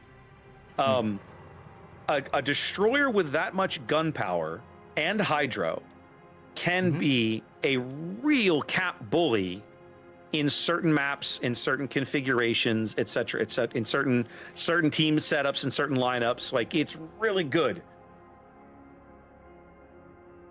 So the problem that 42 runs into, and it looks like they're putting a set time at 5 o'clock Eastern, so 4. So they're still waiting 20 more minutes. So we're going to go 45 minutes in between the end of the last round and the start of the next one. Yeah, I mean, I know that they're backed up dealing with the rules dispute. They are. You can see some of that going on, so I'm just let them deal with it. Okay, so crazy thought. Hmm. Do you want to try to go into epoxy resin because the game is up? I Nobody else is mean, in here though. certainly someone has signed up for it. It sounds like they're starting the entire round at the top of the hour.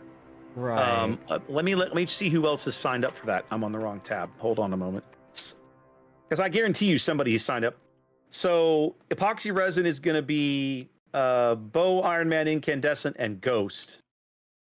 At the moment, you've got a handful of people signed up for KSM JFK, which is the other semifinals match.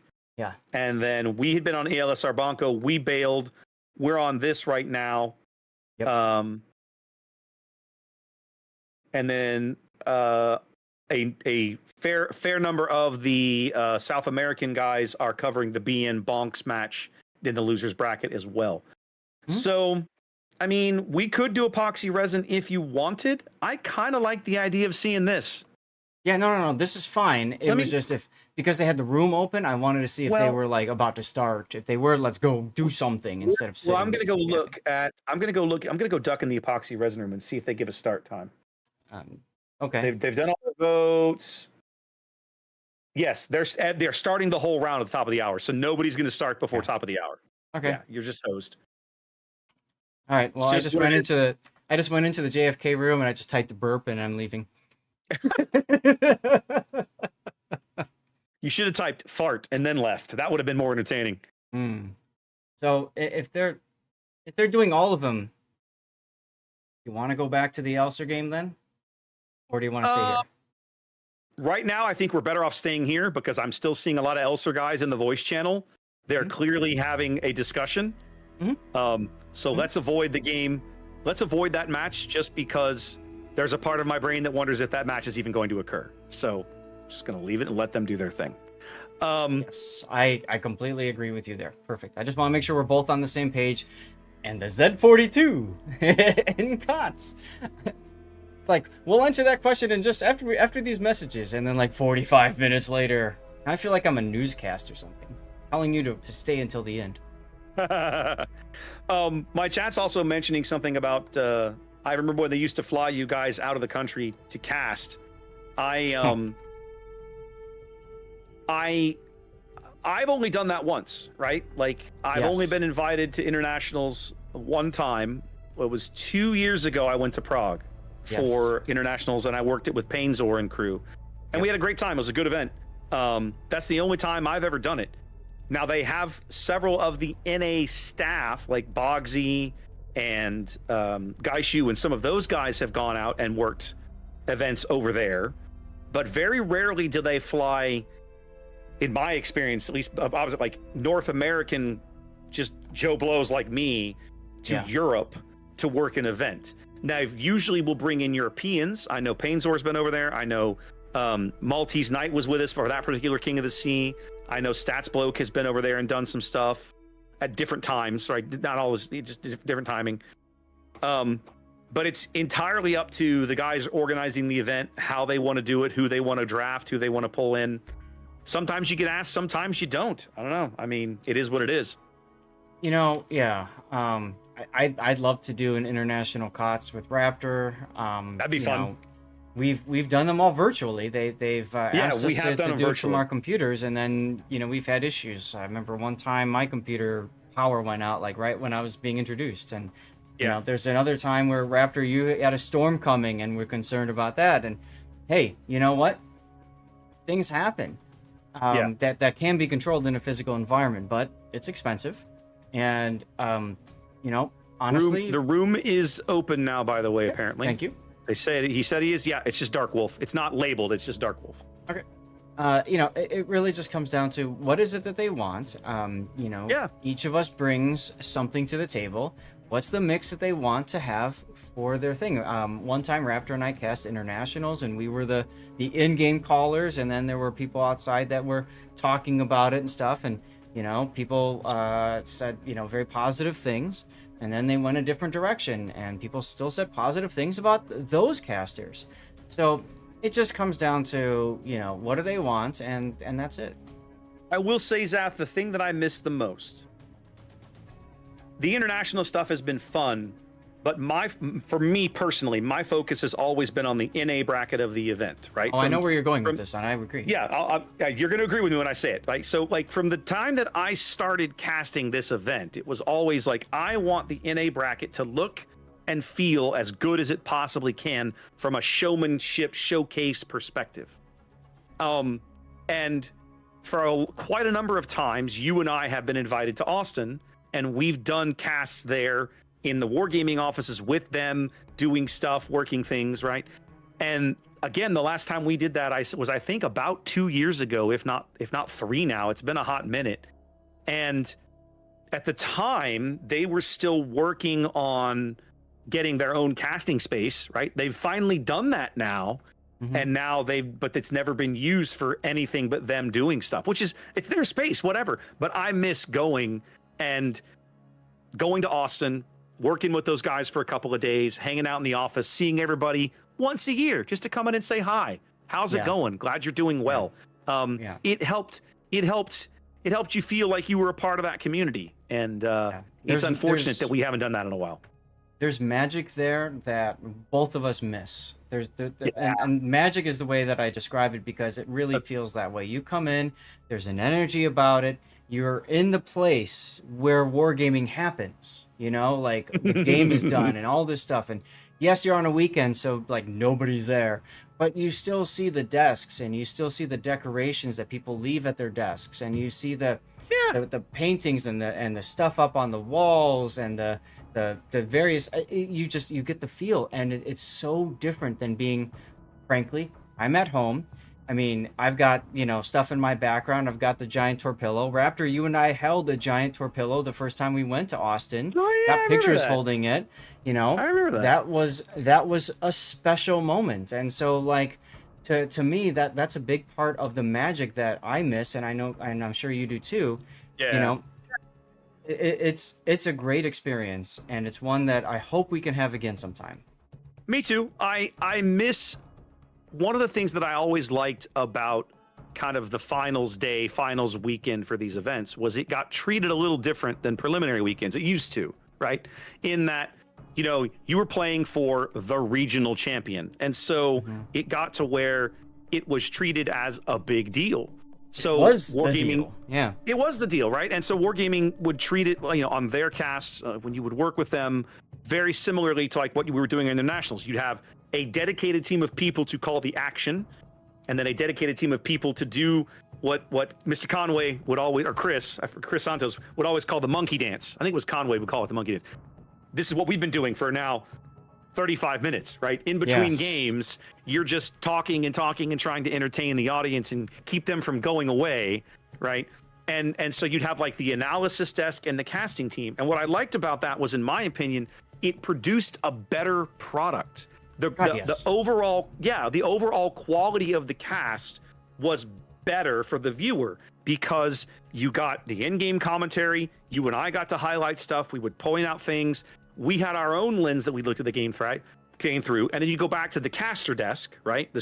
And you would get, let's just say, Gaishu and Bogsy, and they would look at the replay and they would point out stuff that even we had missed, right? They would have seen stuff on the map or in the game that was different. And so at the end of the day, you've got this kind of encompassing view of the whole game, especially when you got to the big stuff like finals and stuff.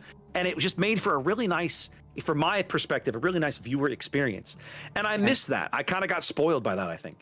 And there were times, there would be times when, like, they would cut to the cast to the other desk, and we're sitting there, we're just kind of pushing back from the table a little bit and taking a breather, and we're listening, and like Sconce or somebody else, they say something that we completely missed, or didn't focus on. And that, I think, is one thing that's so nice about having all these different perspectives. It's the ability to have, because we all think we have different biases when we look at stuff and things that we look for and whatnot. And I completely agree with you. Having the ability to kick it over and then come back, it brings in so much more talent. So I'm hoping that this can be built up, frankly. It's one of the things, you and I have met people who have cast events like this, right? and they actively don't want other people casting the same match they do. They want that exclusivity, right? So that anybody who wants to see the game has to watch their channel. I've never been that guy. I would much rather have more cameras in a match, because the more cameras and the more spectators you have, the more likely you are to not miss an awesome play. As long as we've been doing this, I mean, I guarantee you there have been amazing plays that we've just missed, because frequently these maps are huge. You can't be everywhere. There's only 2 of us, right? 2 of us, 2 cameras, all we get. So I have always loved it when we put more people in a room, with more cameras, more perspectives, more lenses to look at the game through, and it improves the overall experience, in my opinion.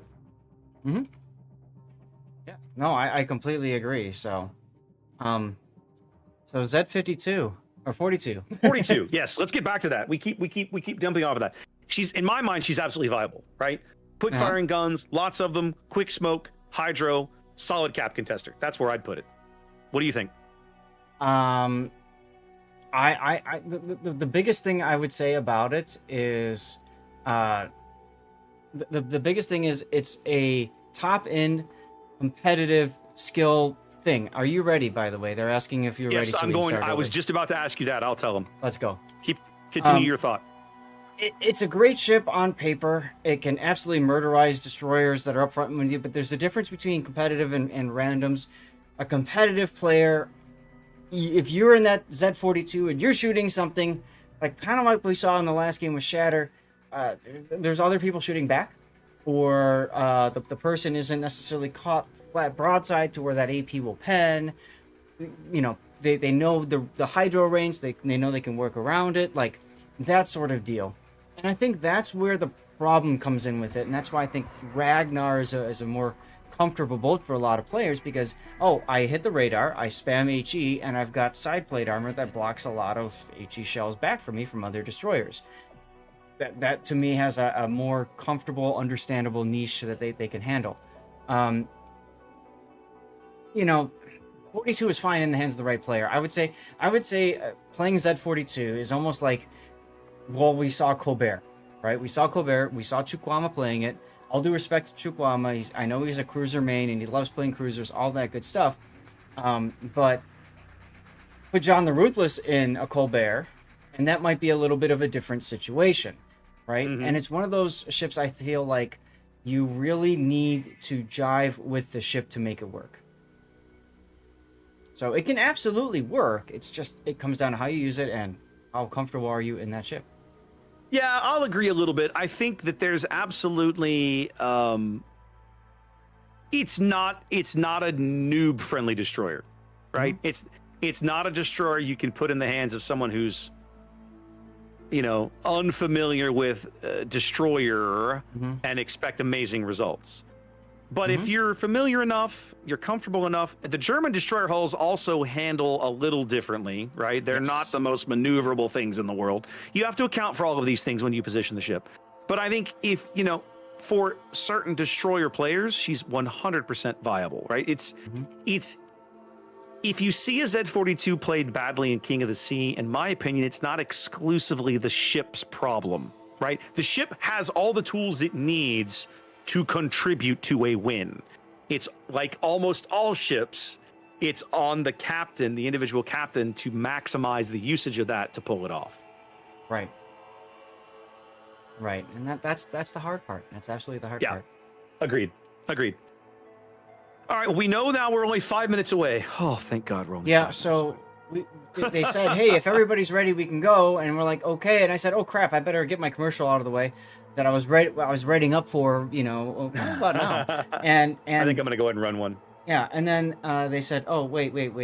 One of the teams said, oh, we're not ready. We need the time. So okay, that's fine. That's no problem. So apologies for the no worries. We started to get a little excited, like, oh, we're gonna go early. Oh, I know. Well, and that is King of the Sea. That is, you know, hurry up and wait. That's 100% the way it's gonna go. Yeah, but you know, it is what it is. But at the end of the day, we're here. You're here. Hopefully, you guys are getting your drops. Hopefully, you'll enjoy your King of the Sea permanent camouflage. I don't know what I want to do with mine. I've got a couple. I don't know where I want to put them. Like for me as a player, where do I put a King of the Sea ship? Do I put it in like a super OP rare ship that's like dominant, like Benham or Belfast, as a way to flex on somebody? Like, look at me, I've got this. Or do you put it on a ship that you see a lot in King of the Sea? Maybe, I don't know. Chat, what do you guys think? Where would you put your King of the Sea camo, your permanent camo? I want to lighten things up a bit. Where would you put your King of the Sea camo once you get it? Or are you gonna be like me and just hoard it and leave it in your inventory? I have to think about it. I'm not sure where I'd put mine. I have to go look. I have to go look and think about that. Because technically, it's supposed to be like King of the Sea has been tier 10 for many years now. So like, he should be a tier 10 ship. But I'm so weird about my tier 10 boats, right? Like I just camos in general. I vastly prefer the historical camos rather than the fancy crazy stuff, right? So I can understand that. Yeah. Interesting. Maybe you put it on a tier 1. No, I don't think I would do that. King of the Sea in a tier 1 boat. I'm kidding, of course. I wonder how the planes look with the King of the Sea camo on it. You know, you look up and you're getting dunked on by a... That is an interesting question. Now I want to know. Ooh, I think I could do that on my press account. Ooh, good idea. That way I wouldn't have to actually expend the camo. I'd go screw around with it on my press account and be like, oh, I wonder what this looks like. Oh, that's actually kind of cool. That might be fun. That could be a fun stream, actually. Like everybody just hanging out and like, let's go shopping, chat. I haven't done that in a while, but because there are ships that I don't own, every once in a blue moon, and I should do this more often, I'll go to my press account, and for my stream night, it's tonight I'm going to play ships that I don't own. And there aren't many, but there's like 6 or 7, right? It's like, I'm going to play stuff I don't own because I know nothing about it. Like Kitakami would be a good one, right? I don't know the Kitakami. Might go play it. Might be fun. Wait, you didn't get one during the trade-in event? I did not. I didn't have any interest in it. I didn't want one. Nah, I have no interest in that thing. Hey, Zaf, we waited a long time. I know. We have a game. Yeah, we do. Let's get this done. Let's friggin' go. Let's friggin' go. Thank you all for sticking through that entire thing. Apologize, but love you all. And if you have questions for future delays, bring it on. Feel free to ask. All right, Zath, you were super excited about New Sleeping Giant. Let's go. Let's talk about New Sleeping Giant. What do we got? So we have 3XWD up in the north in green, bringing only 2 destroyers on a map that traditionally sees a lot of destroyers. And they have a Grozovoy with unique upgrade, a Daring with all the utility. I can't remember what the name of that captain is. It's not Cunningham. What's the other one? I don't remember. Yeah. Petropavlovsk with unique upgrade. Henri with unique upgrade. Ooh, another Henri with unique upgrade. Haolu with unique upgrade. Napoli doesn't have unique upgrade, but he's going for secondary, so that's about as unique as you can make that. Big secondary build there. Check that out. I think we're restarting. Everyone has stopped. Yep, that's a restart. That's all right. We know how to deal with that. Yeah, just as the bands came up.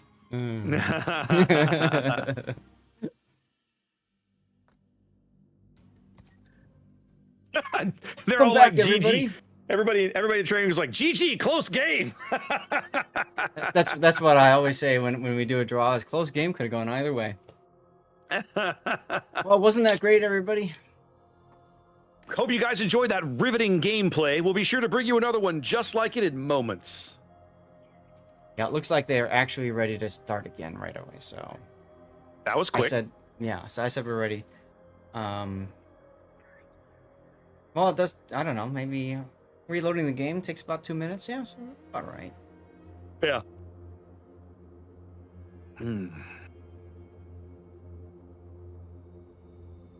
All right. Well.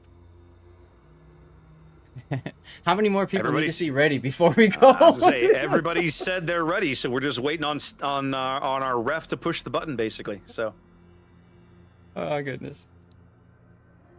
Merton, the guy who asked the question about Z42 was like, "See, I tried to help. I gave you a filler topic." Yeah. And what a filler topic that was. That was the most epic of filler topics. Well, no, I mean, it turned out the Z42 question was very short. We talked for a lot about tournament drama. Yikes! No, but that's what I mean. Like you started at 42, and then you moved to timings, drama. then you moved to money, then you move to casting live and versus digitally, and then you come back to Z40. It's like a wheel turns. Yep. All over the bloody place. All over the place. Everybody's like, why are we waiting?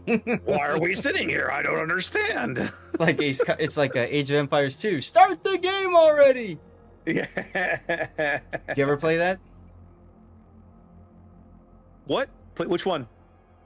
Age of Empires 2.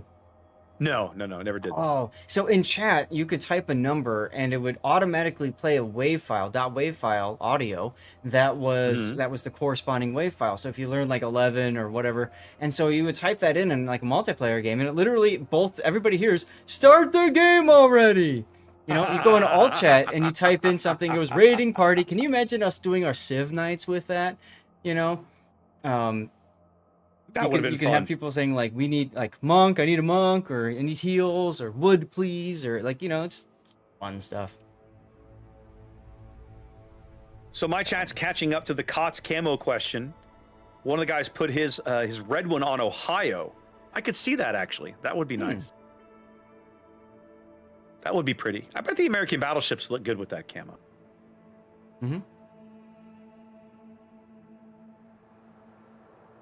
Somebody says, put it on a mid-tier ship and really freak people out because they'll never have seen it before. That's camo on a sub? Are you trying to make a suggestion there? Ugh. Don't do that. I don't know about Ew. that. Ew. Nasty. Literally, it's gone to Discord. Now they're saying like, can you please start the game? Yes, I know. I'm watching it. It's almost like he went and started and then like hit tab and went to the bathroom or something. Yeah. And now we caught him. Yeah. We've all been sitting here readied up, waiting to go. All we just need is the ref to push the button that says go. That's okay. That gives me time to write down what we're doing because I didn't earlier. Green. Somebody got put his green on Ruprecht, and another one, he's going to put this one on Schlieffen when it comes in from this event. That'd be interesting. I like that idea. Sure. Okay, we dropped. Let's go again. Woot, woot, woot. Let's go one more time.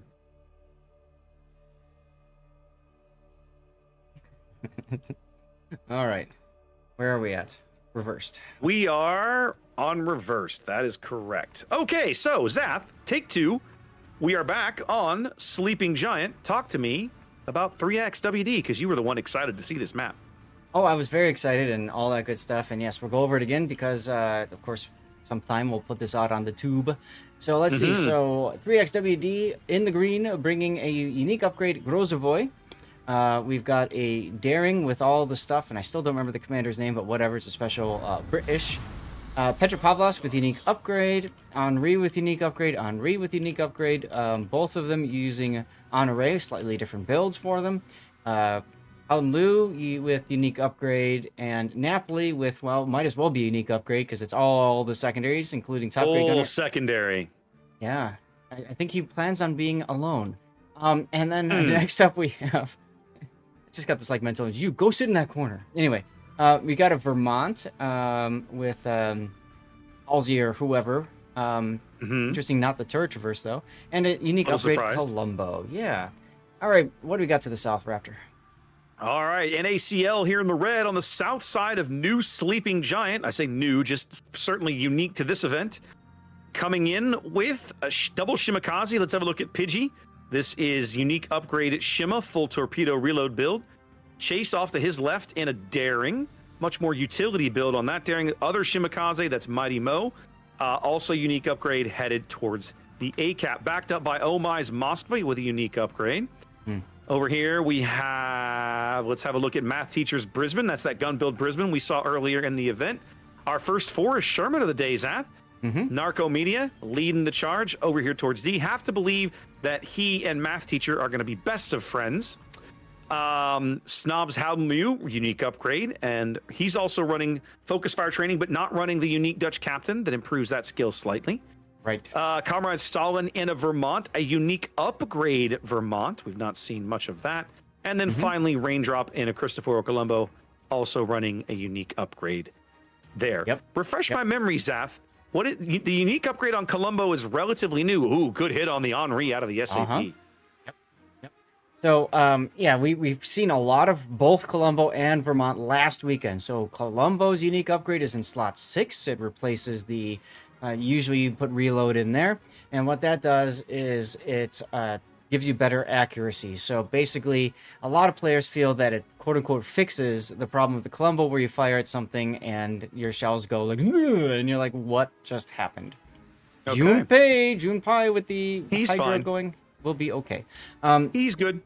Now, Vermont, I want to highlight this because this one's really spicy. So the Vermont unique upgrade, it replaces concealment module. So you're giving up concealment and of course the 5% dispersion. But what you gain is main battery reload. So you can now have a quicker reloading Vermont, and because that's in slot 5, you're buffing reload, and then slot Twice. 6 buffs You're buffing your reload accuracy. again. Well, or you can do You're accuracy. You're American because so you're gonna take the dispersion buff. Yeah. Always. So now Always. you're getting both. You're like, I want dispersion, but I want reload. Why not both? .gif. How interesting. All right. Yes. So Well, that's what the Vermont does. Early deployments here. We're looking at NACL go pretty heavy. Both teams, I guess, technically go fairly heavy over to the 7-8 line. Looking at those off caps at C and D. The Daring, that was Chase grabbing the B cap and then moving off with the rest of his team. Looking from our view, we can tell that 3X not really in a position to do much with the B cap at the moment. The Colombo and the Shima on NACL sort of just set up to kind of hold this side of the map closed to keep 3X from pushing through right away. I mean, this stage of the game, both teams having 2 caps, I don't think either team is really in a hurry to try to make a big play right now. You got plenty of time left. So, jockey for position, do the attrition thing, hope you get something right. Both Shimakaze for NACL. What did I miss? Backfire just got dunked on by the Colombo SAP again. He lost about another 23,000 HP, like right through the bow. Like literally, he's bow on, and the SAP's like, I don't care. I don't care. That's the beauty of SAP. Sorry, go ahead. Yep. No, you're fine. Like, I don't care about your stupid armor. While you were saying that, I was like, what? I looked, and I actually had that on frame, but I just caught on a glimpse, too, of Narcomoeba's Sherman, Forrest Sherman. He took a torpedo on the other side. Math teacher now smoked up, making the death snail, and Grozovoy detected, and Narcomoeba is already shooting with his Forrest Sherman, just holding down left mouse button and spraying and praying. Fire hosing it. Yep. Skamono now caught well inside of math teacher's radar. This is going to be a tough sell for him to get out of completely without giving up a chunk of his HP. Grozovoy, of course, bringing that heal. He'll be able to recover some of it. Well, they've quit firing. I'm a little surprised, but that's what they've done. How Math interesting. teacher stopped, and I don't understand the decision for that. I think he was worried about Well Done's X3's shots from the Colombo. Got his plane up and all that good stuff, but still, like, shoot the guns. I don't know. Now he's opening up. Yeah, he was looking at the Colombo. Now that the Colombo's behind the island, he's like, okay, I'll play. Chase is Daring, setting up to make a play for C. Going to probably reverse in, try to draw out the radar from Red Assassin's Petro. Yes, have to back out and then try to cap it once the radar goes down. We've seen this a lot today. Teams pushing from the south up in this almost exact same idea. Oof, Colombo, well done threes. Colombo just got hammered. Yeah, he got dunked by somebody. Was Was that the Vermont? It might have been. Yeah, the Vermont's guns were looking for him. Comrade Stalin in Vermont, this middle Vermont position is really, really strong. More shells going out on Well Done. I watched Stalin throw shells back to the left, back to the west a couple of times, trying to dunk the Henri. He never got a crazy hit, but he got a couple of times that, I don't know if I was the single line torps on Red Assassin. Yep, that's the Daring for you. Ooh, wow, really well done. Or was that the Brisbane? No, that was the Brisbane. That was the Brisbane, yeah. Those were Brisbane torpedoes. Brilliant. Spicy. Love it. Absolutely. Chase obviously has kind of declined now. It looked like he was gonna back in there, but now he's declined. Well, so he's done with that. Red Assassin used his radar. I wouldn't be surprised if that catches Chase out. Oh, look, speaking of which, there's another radar. The problem is they know that 3X is going to respond by moving somebody, and that's exactly what just happened. Skimono came in with the Grozavoy, Yeah. figuring Chase might try to make something happen now. Yeah, he got dunked by Vermont AP. He's got some bombs falling in. Nope, the bombs were on the Petro. Which makes sense. You know he DCP'd. Yep, exactly. A contested now, Zath. Have a look at this. They left Geo all by himself in this cap to contest it. What is Mo doing? He's going to challenge a secondary Napoli. Why you do this? Hashtag confused screaming?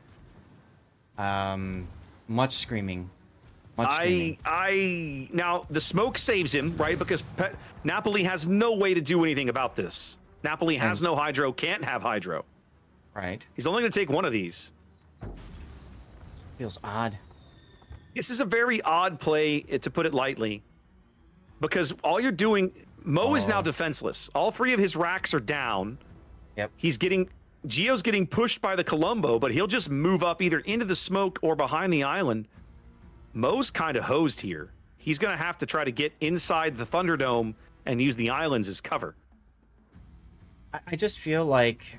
And now he's radar. Yep. Now he's really screwed. You know, that to me is indicative of an error in communication. The caller told him to do something. He's going to do it.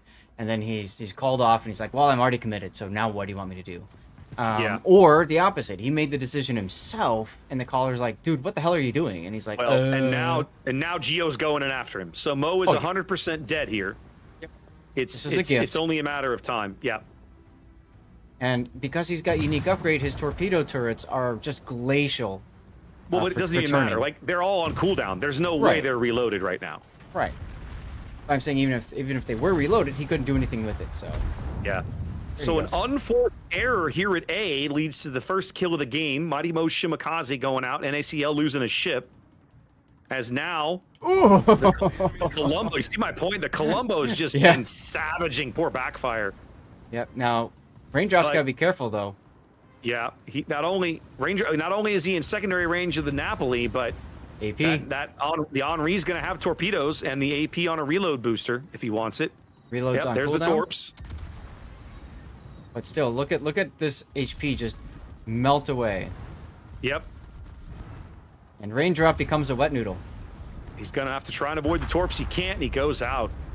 Yep. Huge, big. You call it a misplay? Certainly an unforced error over here on the A cap. I mean, if this was a baseball game, that would be 2 E's. Yeah, 100%. And that leads to a 250-point lead here for 3X. Mm-hmm.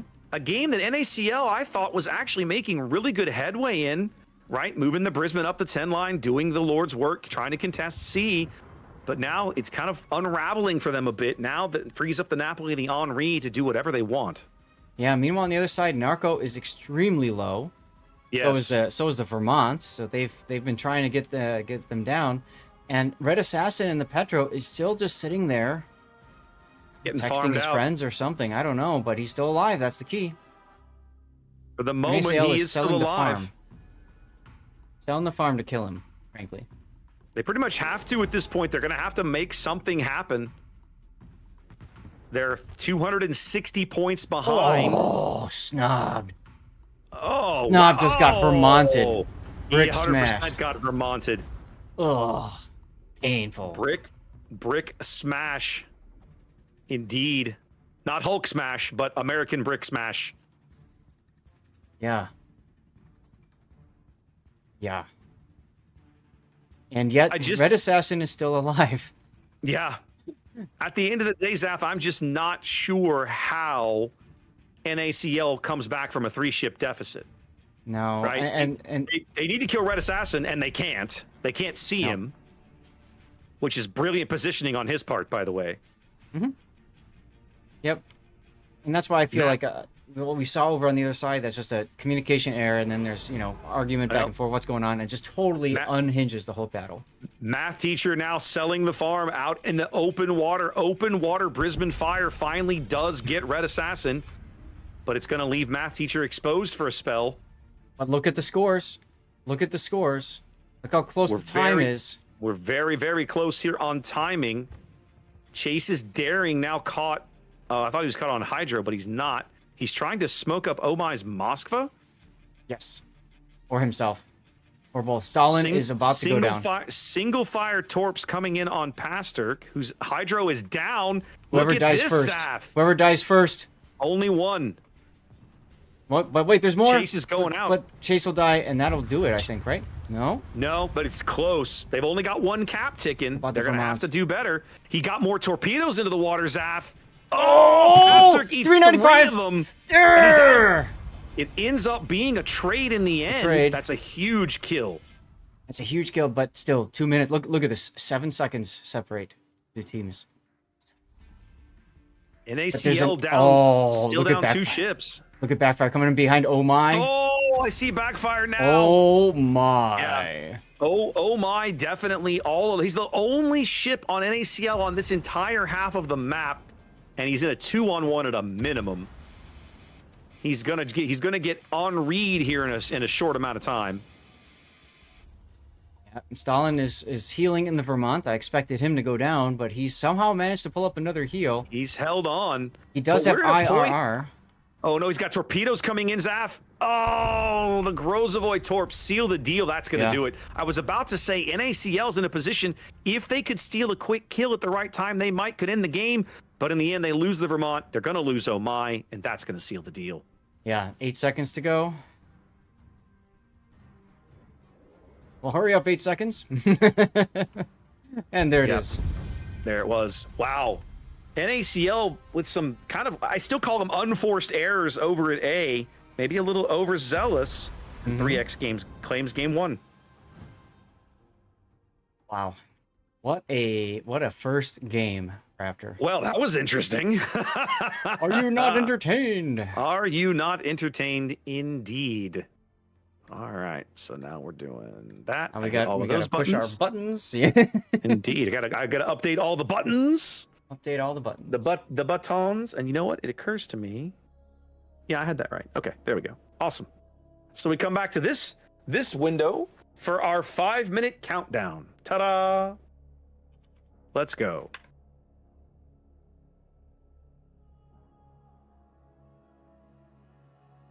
All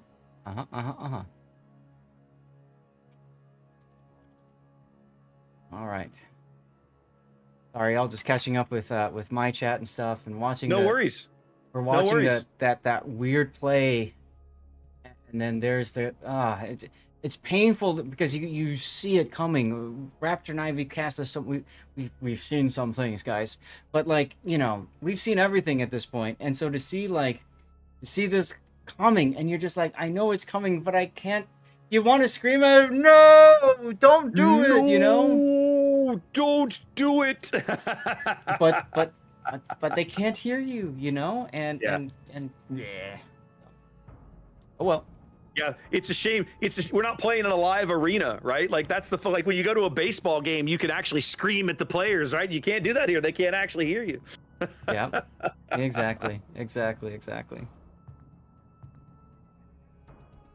All right, I'm gonna let this get close to getting caught up here. I shouldn't do that actually. I'm gonna go refill my water right now. Okay. And then this will get caught up momentarily for me. So I will be back in just a moment. Actually, let me hit that button. There we go. Be right back. All right.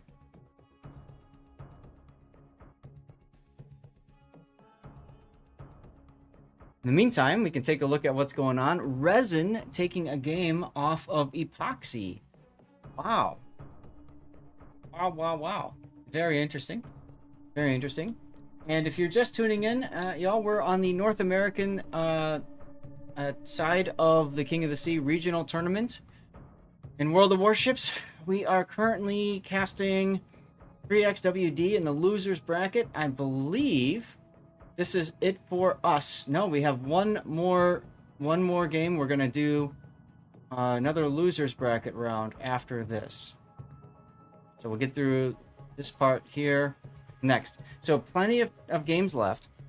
If you haven't yet gotten your King of the Sea drop, I might as well remind you guys, of course, about how that works. The easiest thing to do is make sure that you are getting progress. If you click on the top right corner and you look at your screen picture there, click on that and make sure it says that you are getting progress on Twitch/LordZath or Twitch/CRaptor. And if you are, you're good. If you are not, something ain't right. The most plausible possibility explanation is that you are watching on another Twitch channel that has drops enabled, and therefore your viewing dropping progress is going someplace else. So the best way to do that is to open up either my YouTube or Raptor's YouTube, because we are both streaming to YouTube as well. Kill all of Twitch, all your tabs, wait 5 minutes or more, open up one of our Twitch streams. Make sure that you're getting progress now. It should say something about special progress. Now wait about 5 to 15 minutes and then come back and make sure that your progress is ticking up. If you've done that, then you're fine. I'm saying that now because drop time is 90 minutes. It's about 4:30. We've got these games, and then we've got the losers bracket. So we're looking at about an hour and a half until the end of this day, even if I don't do my typical after party. So just keep that in mind.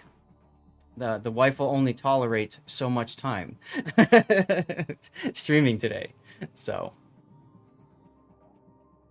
yeah, Raptor, did you hear what I just said about epoxy and resin? Resin is up a game over epoxy. Speaking of games, Zath, you don't want to miss out.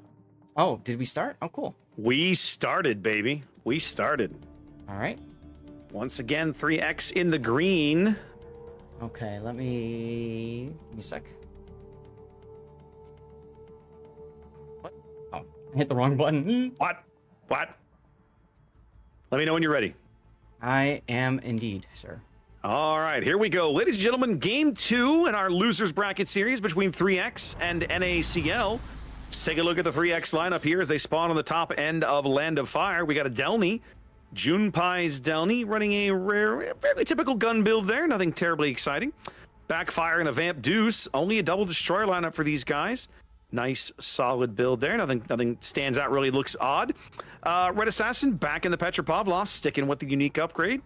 Geo Brigade sticking with that full-on secondary build Napoli. He got some value out of that last game, being able to charge a Shimakaze, who was, well, out of Torpedos. Crazy Eyes is Henri. Not unique upgrade, but it looks like he's running Jean-Jacques Honoré. Yeah, he dropped the unique upgrade from last game. Interesting. Yep. Just for fun's Stalingrad, running Outnumbered to go with Range mod. Schlieffen, actually, let's finish up our last cruisers. Another Napoli, Scamono. Definitely kind of a mixed build here. Not full secondaries, but definitely running Pack-a-Punch and the secondary mod in slot 3, but not running the secondary mod in slot 6. Sticking with Range, of all things. A little bit strange there. I don't think I've ever seen a Range Napoli. Battleships, Pastrick Schlieffen, very heavy secondary, as you would expect. And Well Done's Vermont, about what you would expect there. Nothing terribly crazy. Brick is Brick. What do we got, Zath? Brick is Brick. He's also choosing to bring one less flag. Interesting. I mean, I saw that as well. You might as well use them all, but okay. And Pastrick, really bad roll on his forward port side torpedo tube. Anyway, NACL looking to tie this up and force a game 3, and Raptor and I both love game 3s. We've got Mighty Mo and Shimakaze, same torpedo spec and build, I believe, as last game. Yeah, both Shimas are 12s. Behind him is Justin Matt Teacher, this time in a San Martin, saying, I'm sick of being in smoke, I'm out of this, and just going to go play out on his own. Narco is now in a Daring instead of the Forrest Sherman. Heading the other direction, we have Pidgey in a Shimakaze, same build as before, backed up by Russian Balance for Life in the Napoli with Pack-a-Punch, and not as much of a secondary stuff going on for him. We got Yugumo Kai Ni in an Henri of their own with Honoré, as you said. Behind him is Raindrop, who's given up his battleship and said, you know what, I kind of want one of those things that just killed me, so he's going to play a Henri as well. Oh My is in a unique upgrade Moskva, and the only battleship for NACL is Comrade Stalin, who's sailing his brick to the middle of the map and saying, come and get it. Dath, if you look at the early deployments on this game, I have a feeling it's going to be short and violent. Yes, the negotiations will be brief. I believe they will be very brief. Like, there is a whole lot of ships and a whole lot of firepower over here on the east where the double caps are. Mm-hmm.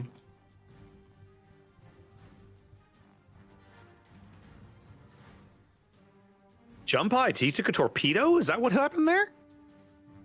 I'm not sure. I think No, he, did, got maybe? detected by the Shimakaze, I think, and then Yeah, but who math shot teacher. him? I think math teacher shot him. Oh, he's not detected. You're maybe, right. maybe. Okay, that could be. Yeah. Okay. All right. I'll buy it. Yeah, I'm sorry, I was just tabbed out for a sec. No, you're good to go. I was looking at it going, wait, what just happened? Yeah. Hashtag confused screaming. Early on, a lot of times things will happen, and when these maps are so large, it's difficult to be able to catch every moment. Oh As yeah. both teams are making way for that fidget spinner. They just look like they want that fidget spinner. This is gonna be fun, baby. Meanwhile, NACL with recaps to WD's 1, 3x WD's 1. React's gonna start feeling the pressure here, I think. Moskva can see these torpedoes coming in. Got his hydro running. Like he's found himself a gap there. Yep. Math teacher already down 50% of his hit point pool. Brick speaks on the broadside of the Schlieffen. Not as big a hit as Brick would have liked, I think. Yeah. Especially for that angle. Well, I think everybody's got a pretty good sense of where all the firepower is now. And man, that half of the map is going to be rough. Now, yeah, math teacher got dunked by somebody. Could have been the Vermont, be my guess. Well, and he's got a Napoli in front of him that he may or may not know is even there. Napoli, He's of seen the course. Napoli. Okay, he has? Okay. Yep. Irritatingly stealthy ship. Oh, very much so. 3X heavily focusing Omai's Moskva. Pidgey's Shimakaze bringing him some smoke. Trying to get him a bit of a break here. Yeah, that's the hard part about playing Moskva there, is you just kind of have to sit there and take it. You just take it, yeah. Well, any Russian radar cruiser pretty much, like you have to take it. They're blowing a radar now off of Fun Stalingrad to keep Mai lit. As the Delny gets hammered again. What happened to him? He took a torpedo or something? Yeah, he did. Yeah, he took a torpedo. So Jumpai's Delny already in real trouble over here. Gonna pop a heel. Get back what he can.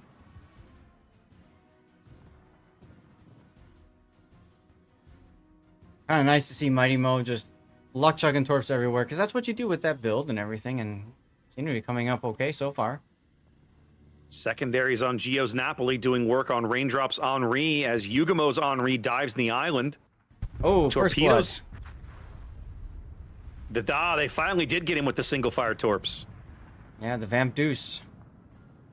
Speaking of torpedoes, Napoli's going to take one. Nope, they're going to go. He's going to find a way through. Look at Gio. Wow. Wow. Vermont Salva coming in on Russian, nothing doing. But the Napoli secondaries are definitely pitching in. Yep. Russian's going to have to back off here pretty quick. Fun Stalingrad moving up a spell now that Omai's Moskva is off the board. Junpei in a gunfight with Mighty Mo's Shima. Ooh, we're about to see daring Vamp Deuce action, perhaps? Yes, we are. There it is. Battle has been agreed upon. Vamp Deuce not realizing the daring was there until they got a little too close. They catch a glimpse of each other and the fight ensues. Napoli at A comes around the corner. That forces the smoke out of Mighty Mo, who's now down under half HP. That seems kind of odd. I mean, you knew the Napoli was there. Why get surprised, or how do you get surprised by that? I gotta say, Zath, I think Skimono and the Delny can actually win this flank against Math Teacher and the Shima. At this point, yes. I didn't think so before, but at this point, they've got a good shot at it. But worth noting is NACL is in the lead, and they win in 2.5 minutes if they don't die. Yeah. That's all they have to do is just don't die. Don't die. All they have to do is live, Oh, but that's they not going to died. be the easiest thing in the world. Who'd they lose? They lost Russian. Where was he? He was the Napoli trying to escape the all the craziness of the Fidget Spinner Island. Oh, was he in the smoke back here? Yeah. No, Okay. yeah, Yes. Yep. Yeah, that smoke where the Shima is, where Pidgey is. He died right there. Yep. And now Narco is in trouble. Yeah, Narco's caught now by the Vamp Deuce. Out here in mid. Backfire had him on the surface, but lost him. Stalingrad radar presumably not available. Yep, just used it. That's how they got him that low. Yep, that's how they got him. Yep. So, there's the Delny. Delny's getting rocked. Delny's going to go out right here. No, he had AP in the barrel. Torpedoes going in on the San Martin. They're going to miss. Oh, it's all AP. It's a San Martin. It's a San Martin, yeah. Okay, they are going to get him there.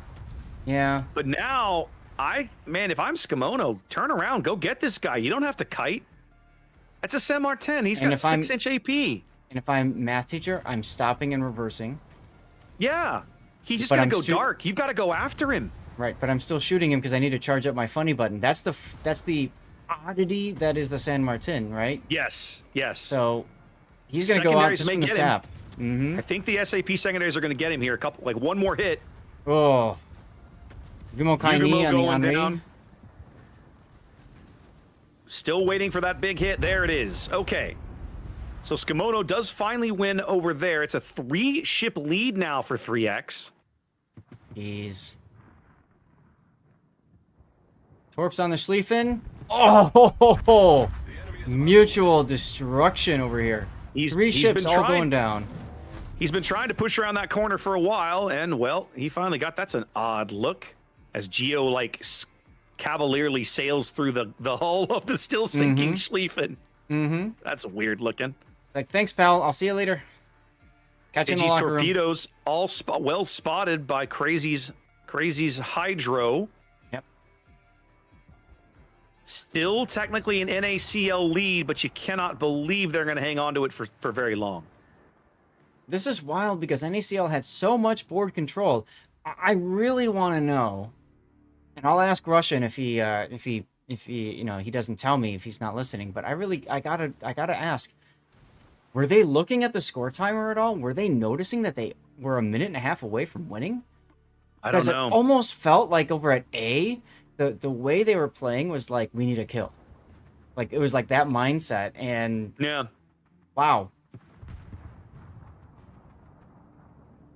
I was still surprised to see Skimono retreating when it was just the San Martin, but I suspect it was more of a, hey, look, we can't afford, we don't want to lose a ship right now, so play cautious, play smart, which sort of makes sense. He did absolutely the right thing. I mean, come on. The AP is not going to penetrate really the Napoli unless he gets superstructure and stuff. And the Napoli's got secondaries. He'll just sit there and let his gunners do something while he drinks a pina colada or something and not care.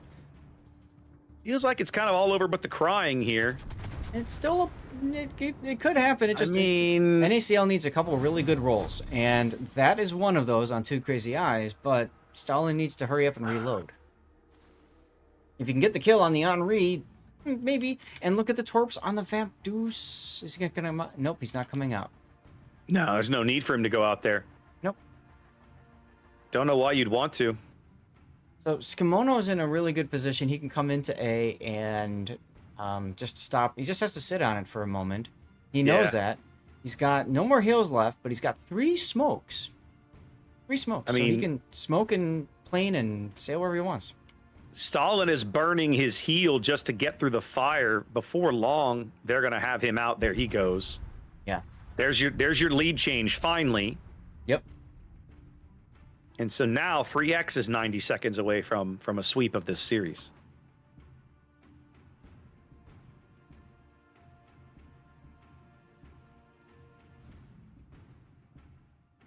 Well, we called it, Zath. We said at the right-hand side of the map, the eastern flank was going to be a bloodbath, and it absolutely was. The struggle is that, just for fun. Oh, those are spotted on Hydro. Yeah, I don't understand why Pidgeot shot there. I think he was trying to bait the Stalingrad to turn, and the Stalingrad went the other way. Yeah. 20 seconds to go. It was a bloodbath. It just was not a bloodbath in favor of NACL. Skimono secondaries take out Shimakaze. Yep. Wow. Definitive game there for 3XF. Looking really good. Mm-hmm. And unfortunately for NACL, their tournament draws to a close. Yep. And I know exactly what Russian will say to me. It'll be your fault. It's your fault, Seth. It's always your fault. Haven't you learned by now? You've hung out with me long enough. You should know it's always your fault. Yes, always my fault. Absolutely. All right. I think I've secured us another. I saw that KSM JFK was going in. Yep, let's go hop over there very quickly so we don't hold them up.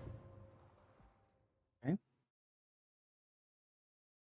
All right. So we're going to KSM JFK, which is up in the winners bracket, as I recall, yes? Yes. Yes. That's one of the semifinal games. I clicked the wrong thing. I need that. There we go. Hopping in. And we'll come back to this screen real briefly while I make a couple of adjustments on my end. Hopefully we have time to do this. ASM and JFK. Yep, got it. Looks like JFK won the first game. Okay. ASM obviously won the second. Yep. Let's get a map rotation. Land of Fire. North. And we are about to finish up on Hotspot. Ooh. That'll be fun.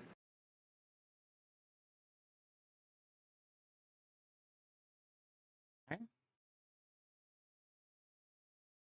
All right, so let me do some programming here. We are JFK and SM. It is 1-1. Mm-hmm. You said JFK won game 1 on Land of Fire? Yes. And that means that game 2 went to KSM. We are headed to Hotspot. And our ban lists are Marseille, Colombo, Petro, Vermont, Napoli. It's wild whenever people don't ban Napoli, how impactful it is. Ohio, Des Moines, and Napoli. So both teams banning Napoli in this particular match. Okay, so now if I go to this button, I should be all caught up. Woohoo! All right, 1-1. And we are headed to game number 3. Outstanding. Looking forward to this. Absolutely. All right. Okay. So this is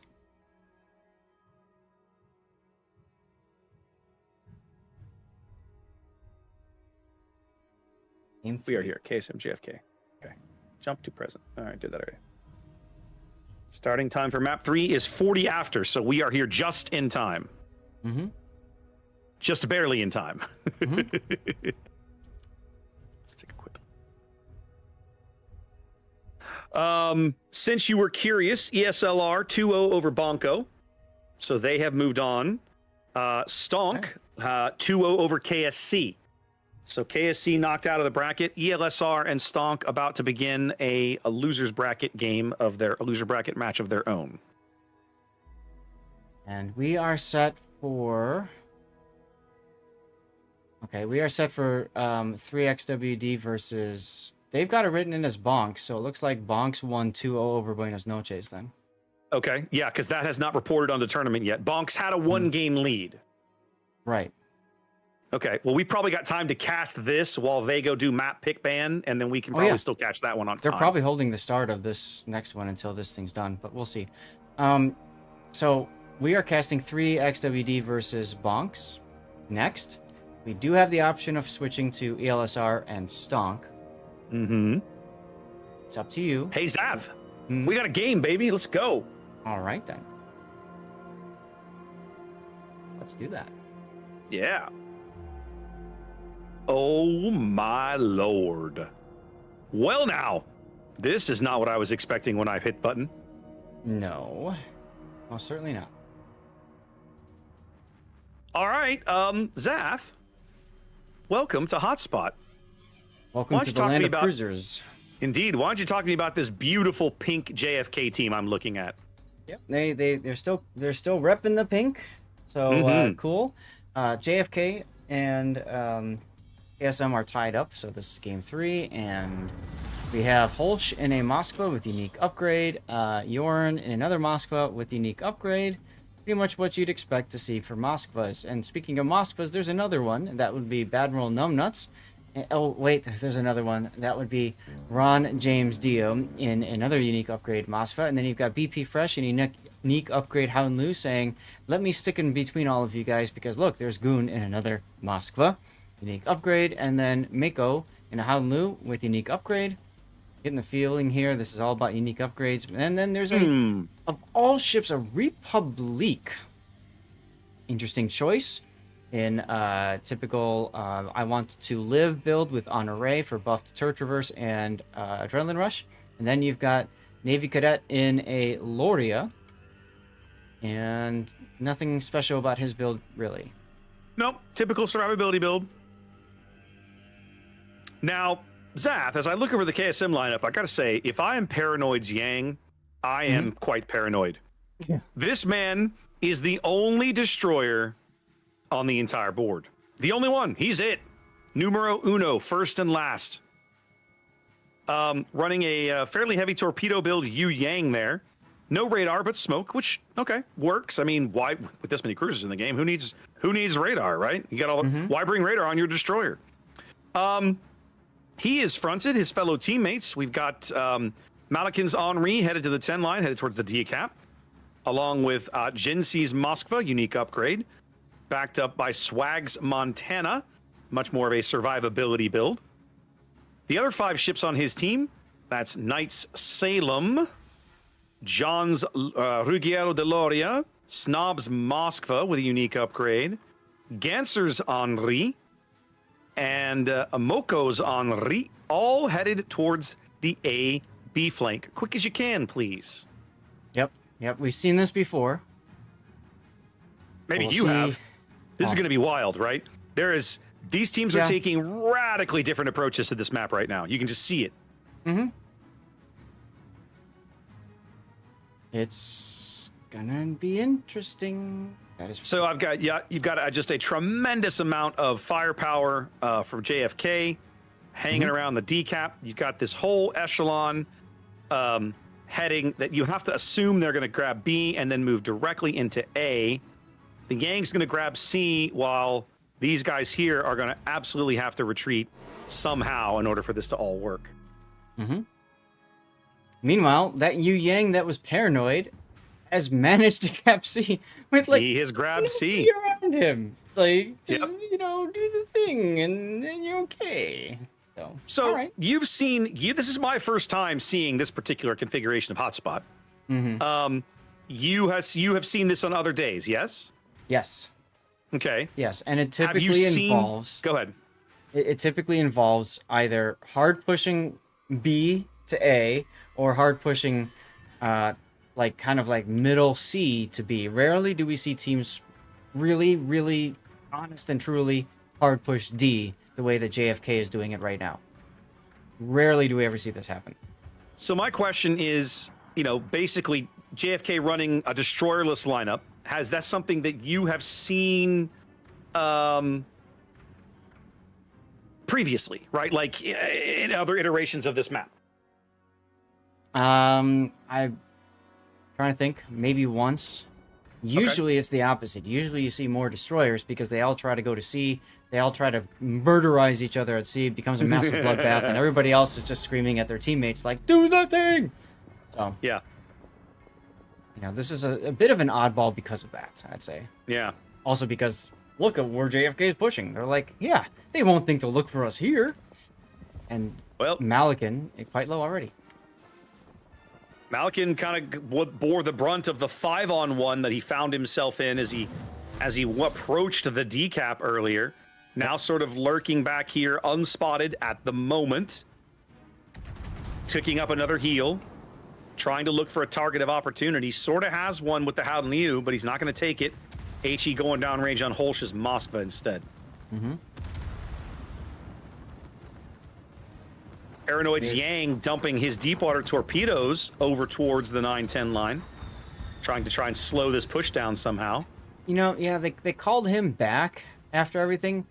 I like it. It's fine. It makes sense. I almost wish he would have just pushed through to the backfield to completely spot what's going on for everybody, but that's all right. Howlin' Lu is going to take these torpedoes. He does not have hydro available. Wait. He's going to find a convenient Howlin' Lu-sized gap between both of them, Raptor. Well, Holsh's Moskva is going to have to make some uncomfortable choices now, because if he doesn't make a move and he's going to take some torpedoes, it looks like he's going to turn in and rely on Swag's guns being on reload. They aren't. Swag's going to get the salvo down range. Is it going to be the big hit he needs? He overlet it a smidge. Oh! But it's enough. Holsh, that's about a 39 or 40,000 point salvo on the broadside Moskva. Holsh clinging to life on 800 health with his next heal 3 seconds away. Are they going to arrive in time? Shells coming in. They do. Just in time, the Henri gets an AP pen through his deck. Wow. The power of teamwork, ladies and gentlemen. The torpedoes forced the turn. Yeah. Montana was ready. So the Yu Yang torpedoes, though missing their the initial target, still managed to impact that game. Still having an fantastic. Still having an impact. I love Yang. She's such a good boat. Oh yeah, I ranked out in her once. Good times. Speaking of Ruggiero de Loria, Navy cadet over here trying to hold the back door closed at A, not having much luck with it. Getting absolutely mercilessly beat up by these two Henris on the one line.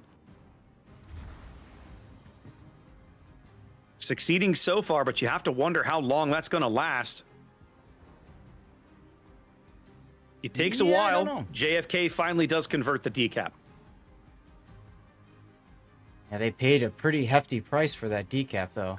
They did indeed. They lost an entire Moskva for it, and they're almost already another nearly 300 points down in a game that's only 7 minutes old. Yep. However, they're also going to lose their Aloria. They are going to lose the Ruggiero. It's only a matter of time. It's a question of how much damage he does on his way off the board. He's going to get pushed here. The Henris are burning him out. He may not even survive. Okay, he's not. Nope. The Moskva's going to punch him out right around the time the Salem rounds the headland. And so the B to A push, much more successful for KSM. Although now, the D push starting to bear some fruit for JFK as the double Howden Lewis here wandering into the C cap. Paranoid opening fire with his guns. Zaf. He's going for resets. Yeah, but I feel like this is dicey at best. He's smoke build. Yeah, but once he smokes, who can spot those guys? Dodge very good dodge by BP Fresh there. Yep, solid dodge by BP. So I think BP's the one who's going to have all the cap points. Yep. So I think what's going to happen is nope, never mind. I thought Paranoid was going to back out of this or keep pushing out of the smoke and shoot BP in the face, but he didn't do that. Continuing to get resets though. But he's only getting resets on Mako. He's not getting resets on BP. Yep. And BP's going to be the one who ends up with the lion's share of the cap points there. John's Loria struggling a bit here.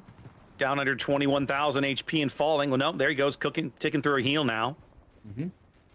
Trying to focus out the JFK ships at the top of the board, Ron James and Yorn's Moskva. He's got to be careful because if he pops out in front of the Howden Lewis, he's broadside, and that's a problem.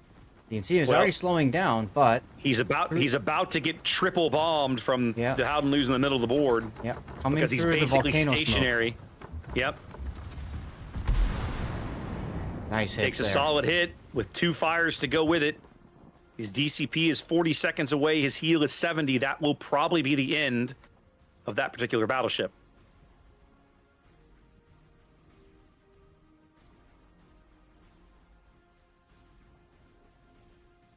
What else up there? There we go with more.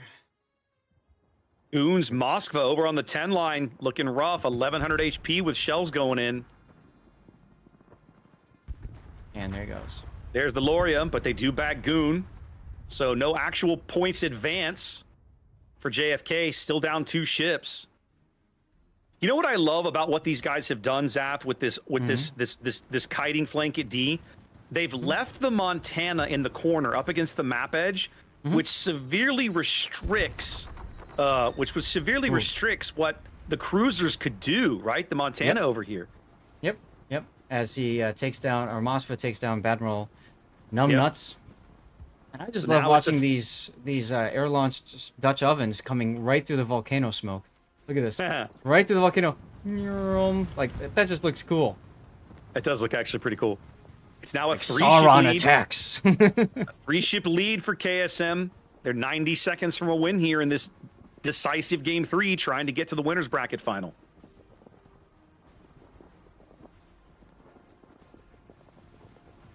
Like lose. It does have defensive right through the middle of the board. They're going to have to do something now. They lose Ron James finally. All that's left is that Republic saying, "My cruisers, man, what up?" More torpedoes on the broadside. Mako's got the hydro ticking.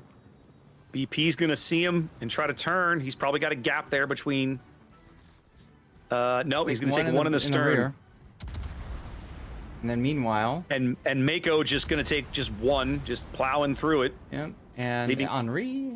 And out. And that's the game. Wow. Solidly executed from KSM Zath. They went in with a plan. They rush to the A-B flank. They get there. They make it work. And they go home with a win. That they do, Raptor. That was a fantastic game by both players, both teams. And I gotta say, very impressive plays by KSM. Now I can kind of get an idea of how they beat their friends KSC earlier. There we go. I didn't get the score right. Yes. Woo! All right. Well, we know at Indeed. least one of the teams now that's going to be in the winner's bracket final tomorrow. Or actually, are they doing the winner's bracket final? Tomorrow. That'll be today. That'll be today, actually, won't it be? Winner's No, bracket final winners today? bracket finals tomorrow. We Tomorrow, start okay, with that okay. tomorrow. Okay, got it. So, for example, we can sign. They already put up sign up, so we can put ourselves in the winners bracket finals tomorrow. I assume you want to do that, and not the losers bracket stuff tomorrow, right? We'll talk about it after tonight. I'm not going to make any decisions right now. I'm focused on let's get the last match covered, and then we'll figure it out, right? Fair. All right, so we know we're going back to the losers bracket. You and I had signed up for the game that ended up being 3K and bonks, right? Or 3X WD and bonks, correct. 3X and bonks.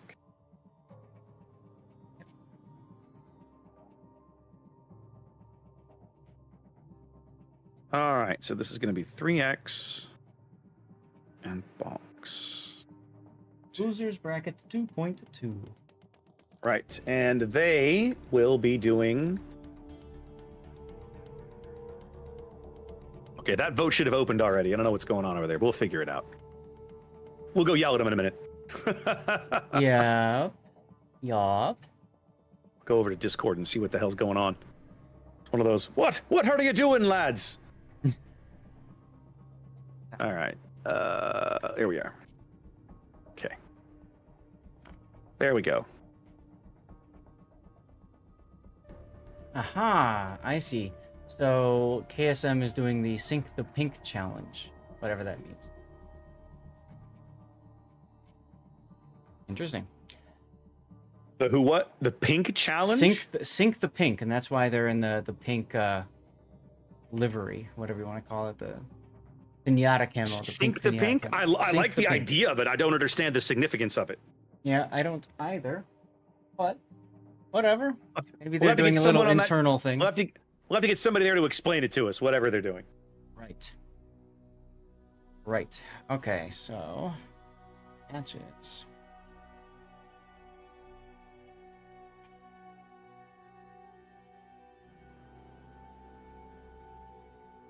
Five minutes. Well, the timer hasn't even started yet. Nope, mine has. They've started. They're doing map bans and everything right now, so they got to get through that. Okay. So we've got at least a few minutes here. I'm gonna wait for the stream to catch up, get an ad roll done.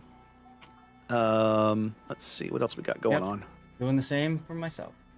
Yarp, yarp, yarp, yarp. This is our last scheduled match of the day, guys, but it is entirely possible that if this goes 2-0, we could squeeze in a game 3 somewhere else. So don't run away until we tell you there are no more games to cast, because we will scrape to the end for something to bring you. Trust me. Yep. There's only one other match playing besides ours, and that's Elser and Stock. Exactly. So, if we go 2-0, you have to pray for them to go 3-0. I'd love, or not 3-0, 1-1. I'd love to see Elser if they go to a game 3. That'd be fun to see. But we're doing WD and Bunks. We are indeed. Okay.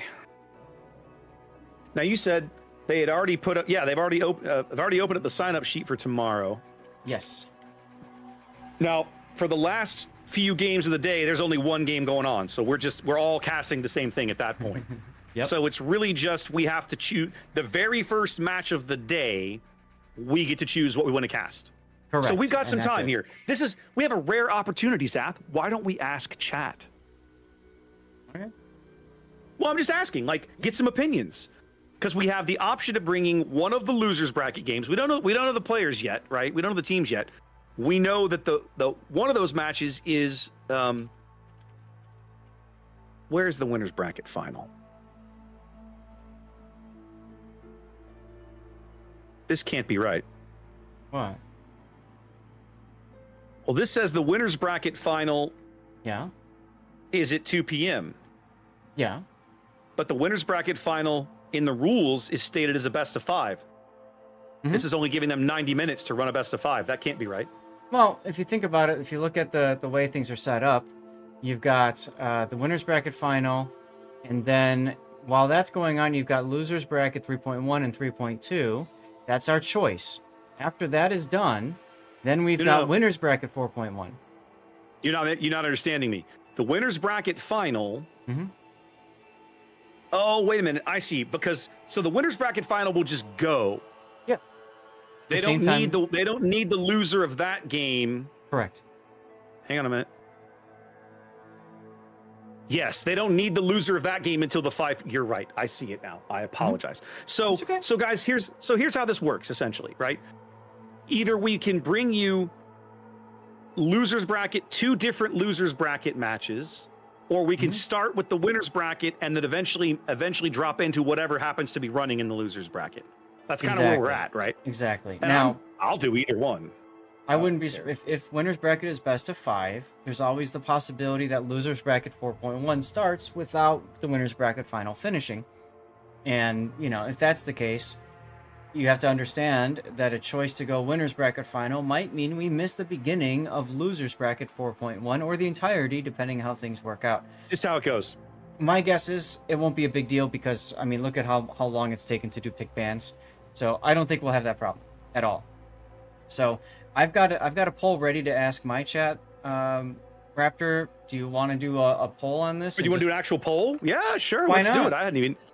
You're like being hyper advanced over there. I'm just like, let's get them to talk in chat. But here's what I'm gonna do. We should wait 5 minutes. This is the problem, right? They're probably still looking at the end of the game. We can wait about 3, but yeah. Okay.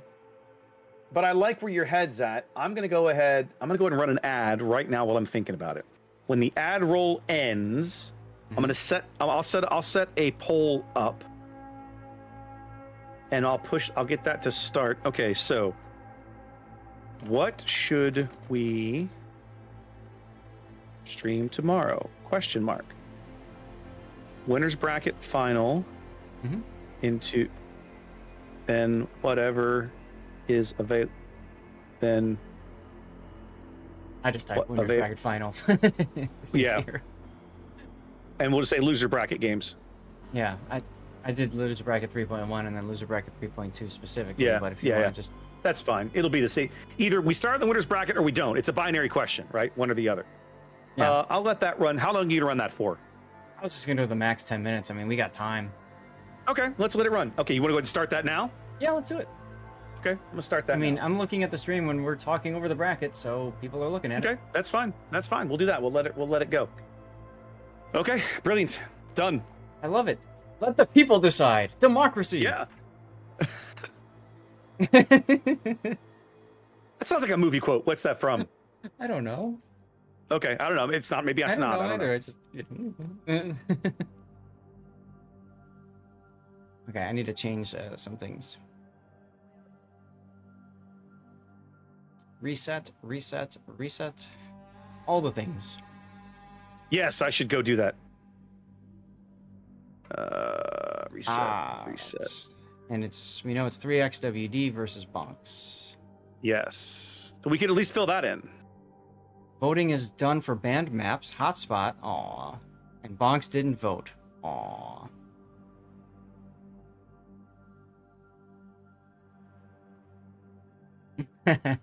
I love it. So I love it. Chat just caught up to where you said we are gonna keep on going, and then chat says until Lady Zath intervenes.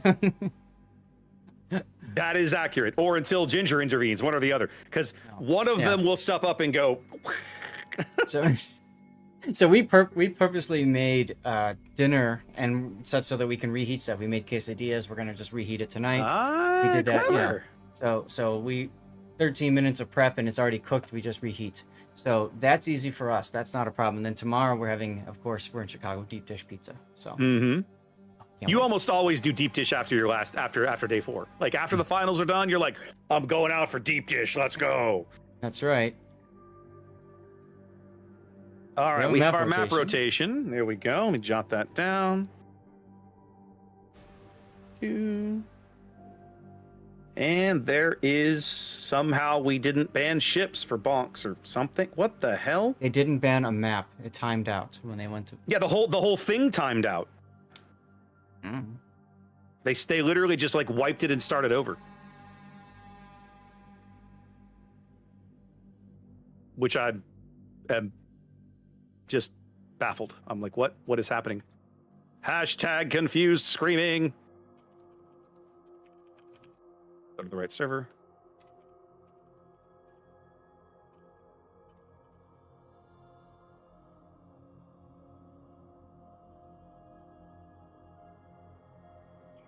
Yeah, apparently the website crapped itself. Oh yeah, it did. Okay, so we don't have a map rotation. All lies. Okay, there we go. See nothing. Now the map now the pick ban thing seems to be working, whereas before it just sat there and the timer timed out on bonks and they hadn't picked anything, and apparently it was just silly. Okay, done now. Imagine we need you to kick the system so that you can. Yeah. Pick something. So Zath, your winners bracket final will be Resin and KSM. Yeah. Resin 2-0 over Epoxy. Look at that. I don't think I would have called that. I would not expect it either. I kind of wish we would have caught that, but hey, it's the bracket. We signed up for things. Is what it is. We signed up for what we signed up for. I'm actually there's a part of me now that wants to cast the winners bracket final because we haven't seen Resin at all. Right. And I'm curious. I saw them last weekend and that was it. So yeah, Okay. I'm game. So far, I'm looking at the results of the vote, and they're pretty strong for winners bracket so far. I'm waiting for mine to come up. I only have one vote on mine. Oh.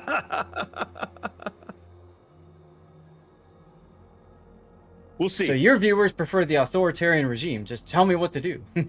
Yeah, I know. So okay, so in chat they're saying start winners, then look down, do that. I'm like, okay, all right, that's reasonable. We could do that. But right now the results, okay, there we go. Now they're starting to show up. Yeah, there you Tied go. up on mine. Oh wow. It's got time. It's got time. They'll figure it out. Mm-hmm. The poll's still got like 5 minutes to run.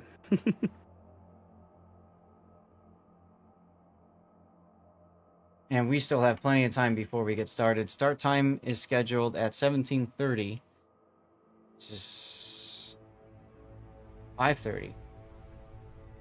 Our time. 25 minutes, Raptor. 25 minutes. Do the song dance. I need to get like a monkey puppet or something that I can just. How are you doing today, Sam? Like. Or we need to get one of those little what's the little crank, little jack in the box? Organ grinder. That's what I'm calling. That's what I'm thinking of. Organ grinder.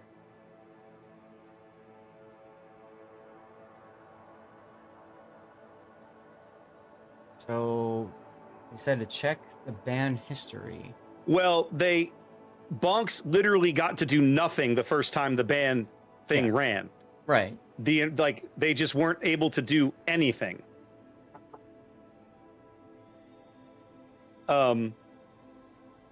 So the whole thing timed out on them, and then it got restarted, and then 3X is like, what happened? We picked this map and then you banned it.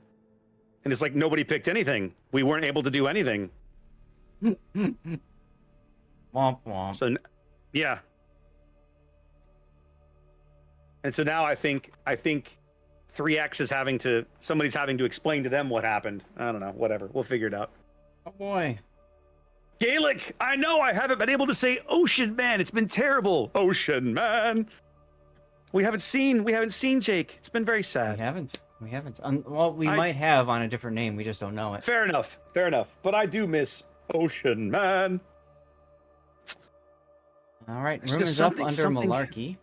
Okay, brilliant. Something about that name, just I feel you have to feel the urge to just shout it. Well, for me, I sing there's it, Malarkey. because there's the Ocean Man song, Oh, there's a song. There's a song.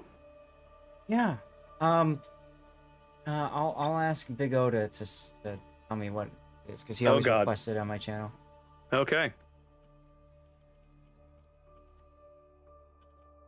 Once you hear it, you won't get it out of your head. Just a fair warning. Well, then send me the link and I'll watch it when the stream's over, not before. Of course, yeah. We're not going to do it right now. I'll watch it later. I'm not watching it right now. It's the last thing I need. Lady Zath must. Oh, so funny story about that, Falcon. My chat, we're talking about Lady Zath, and Okay. She says, he says she must realize she's married to a celebrity. What's really funny about that statement is the first time that I brought her to a wargaming event, and she got to see me go up on the stage, and everybody knew who I was and stuff like that. And she went to me and she's like, "Wow, so people really do like you." Yeah, Damn. I mean, it's like I think in her mind, when I say I'm going That's to these cold. different events, she's thinking there's like 10 people at it, and I'm sitting at a table like, "So how you doing?" Like one of those kind of meet and greet deals. She has no That's idea. That's Very cold. Very cold. That's cold. When I played, I used to play Battlefield, Bad Company 2, and Battlefield 3 with a bunch of Xbox friends. And we flew to Honolulu, and I met one of my friends there. He picked us up at the airport, and my wife said, "Wow, the people you play with really are humans." Yes, honey. They speak. I love your reaction. It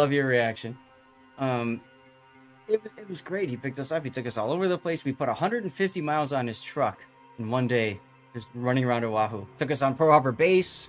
Got to see bullet holes and things, and oh my god, it was great. I love your wife. I've met your wife. She's amazing. This makes me angry. Right? And now, go ahead.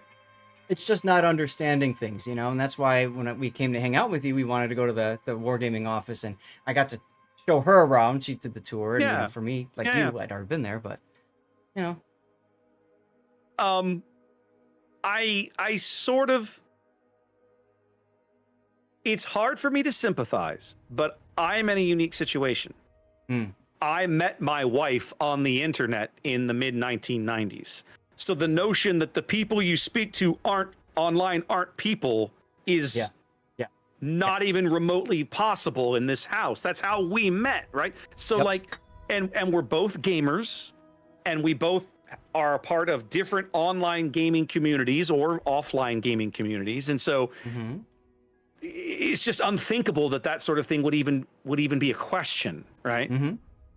But there's a part of me that can sort of sympathize a little bit, because I remember, again, back in those self-same 1990s, having to explain to my parents how I met my wife, and they were like, "You did what, son?" "We don't get it." And I was like, never mind. Yep. Okay, so I don't know about you, Zaf. My poll just ended, and it was winter bracket. How about you? 14 votes winners bracket, 1 vote for each of the losers brackets. Yeah, I think I've got 19 winners plus, I don't know, I didn't see what was in I didn't even look at the results for the losers. I'm actually curious now. It was, final vote was 19-4. So yeah. All right. I'm going to go and just sign up for the winners bracket then. Be done with it. Yeah, I'm doing it for us. Don't worry. Oh. Too slow. You just stole my fun, big meanie. You big meanie.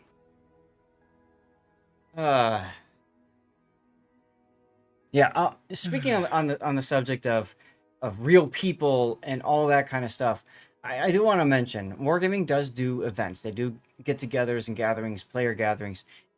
Y'all, if you're listening to this, if there's a player gathering near you that's convenient that you can go to, do it. It is some of the most fun you can have when you meet people who are on the other side of the keyboard and realize that they're not exactly what you think they are. You know, it's so nice to make these connections with people. And me as a streamer, you know, I love doing it. I enjoy, you know, being able to meet viewers. One of my favorite ones was somebody said, I sent you the best game I ever had, and you tore the blank out of it. You told me how crappy I was. and he said it was so helpful because I was ready for him to be like, you know, you are such an a-hole and blah blah blah. And he's like, you made me realize I have so much more to learn in this game. I thought I'd mastered it, and you pointed all these things out, and it was such a great experience being able to talk with him. It helps put your mind into the perspective of other people, other players. There's people there. There's father daughter. There's husband wife, boyfriend girlfriend. There's all these different types of relationships, the whole gambit, and everybody's there because of the same thing. Their love and passion for this game and naval history. And when you get to go to these meetups and they're on museum ships and stuff, I mean, you geek the hell out. Like, seriously. First of all, I agree with everything you just said. I have a theory. Right? Okay. You might know that on my YouTube channel, I do these, I do my little quarterly review videos where we look at the game's population, kind of good, bad, how are things going. Here on NA, the population has been on the downslope for a spell, right? Quite a while now. And I personally believe, it is my belief, I have no actual evidence to back this up, but I believe that one of the reasons for that is the end of Anchors Away events. Oh, right? yes, I would agree. The entire 2020 tour was canceled for obvious reasons, right? But once the museums were open again and things started opening up again, the events did not restart and still haven't restarted, right? There was a sort of half-hearted kind of attempt last year to do some stuff. They ran the one on Hornet that I was at, and then they ran the one on Lexington. I think you came down for that in April. We were there. And so, but they've really never done another one after that. Since. And those two events were not even comparable to what had been done in the past, right? They were like fractionally as impactful in terms of interaction and discussion and conversations and so on and so forth. So I genuinely believe that those events were a huge boon to building and maintaining the community of players we have on NA, and that losing them has been at least partially responsible for the population decline that we've had on the server since. Might only be a small portion, but I believe it's a factor.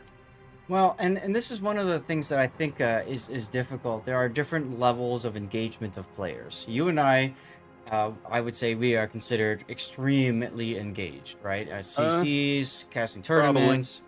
You know, me, I'm also in the coordinator, super test coordinator program. So I mean, for me, like, you know, maybe more so, I don't know, but I've always considered myself to be one of those like super engaged, hardcore, hooked, you know, whatever players. I've been playing this game since closed alpha for 10 years, for God's sake. So, you know, I think one of the hard things for them is how do you keep those players coming back? How do you keep those players invested in the game to want to continue to, you know, teach other people how to play, to you know, help others grow, to convince their friends, hey, come on in, let's play this game instead of that game or whatever.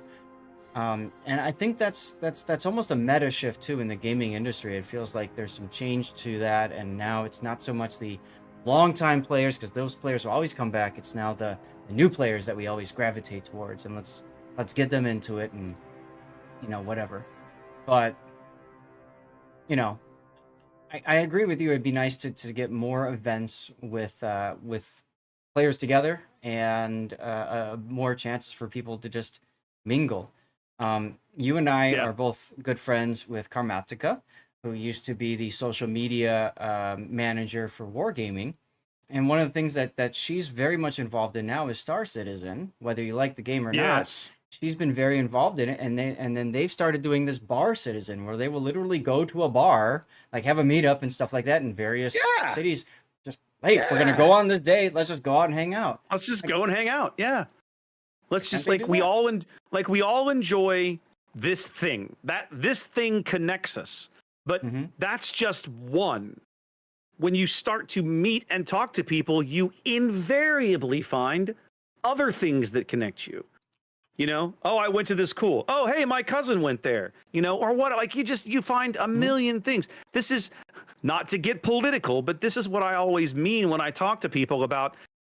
Invariably, when you talk to somebody who votes differently than you, you find that you have a whole lot in common all the time, right? Yep. They're just people like you with families and friends and jobs and goals and dreams and bills and at the same. So it's no different in gaming, right? It's no different in gaming, and it's fun. Yep. It's fun to make those connections and meet people like that. Right. Absolutely. And I mean, I think back to the start of the pandemic, and me streaming, and so many other people streaming and being connected online and stuff. I mean, I really feel like we had a good opportunity there to grow that into something. And I think as a group, we all just kind of said, now we're going to go back to what we used to do. And it's not working like it used to. But I really do think we need more of these different things where we can just hang out. Who is it that does a lot of those YouTube videos? God, that's fun to watch. I'm trying to think back to, he did a great one on like the days after Pearl Harbor, and like rebuilding, refloating some of the ships and all that. I don't know. It's not Drak, is it? Yes, Drakenfell. That's what I'm thinking of. Drakenfell. Okay, yeah. Okay. I mean, he did a thing. He flew to the United States, and he went to New Jersey and a few other places, and he just basically told his viewers, "Hey, I'm going to be here if anybody wants to meet up," and a bunch of people came. Kappa Fodder did that over on The Kid. I remember. Well, Kappa organized a specific event, right, that was meant to be both a, hey, let's get together and hang out because we enjoy boats, but also, hey, let's raise some money for the ship because this is a good cause, right? Yeah. He had become good friends with, what was Tim's official title at the time? Might have been the museum director, right, at the time. Yeah. And it was a great event. We had a good time. It was a lot of fun.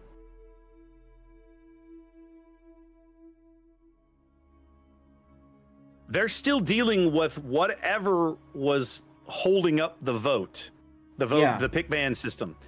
I mean, at this point, well, there's only 2 games left, right? It's this one and one other one. Yes. So it's this one, and then it's the Resin and Elser Stonk. So at this point, I guess we just ride this out and see what happens. Well, I don't know what else to do. Because they're still talking. I'm watching people pop in and out of this voice channel on Discord, right? So you can see that conversations remain ongoing. Yep.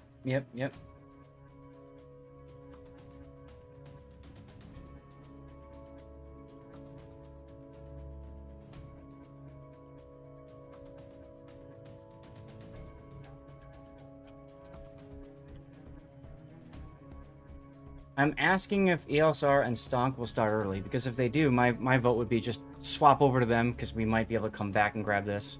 Yeah, if this goes an extra game or something, we might be able to sneak in one more. Yeah.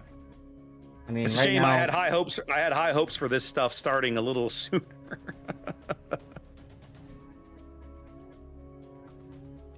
I'm still fine. Yeah, it is what it is. I'm fine to sit here. I mean, like, over the years, like my wife has gotten more amenable to the idea of the schedule and how it works, and Yeah, delays it's and that fluid. sort of thing. So It's just fluid, right? The schedule is gonna be what the schedule ends up being, and there's only so much impact. As the caster, we have no impact, right? Like we're just not ever gonna be the thing that drives the schedule. Yep. The tournament organizers have enough on their plate without babysitting us. I'm going to abandon that game for a minute, and I'm going to go to the ALSR game, and I want to see what's going on there. Sure, go have a look. Yeah.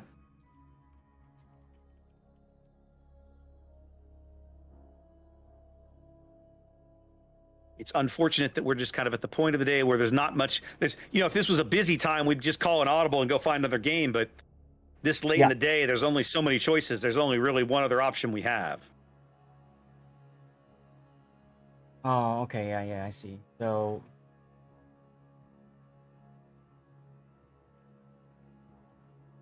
trying to, okay.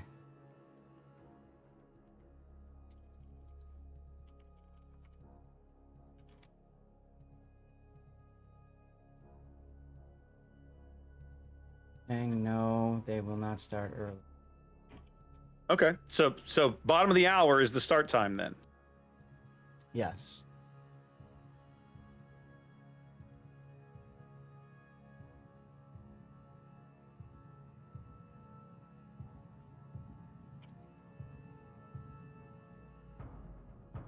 I'm being corrected that some places have had bar citizen for a long time. But anyway. Well, fair enough. But it is the point remains that it is an awesome thing to do to help build your community, right? Absolutely. Especially in online gaming where you don't inherently spend time with actual humans.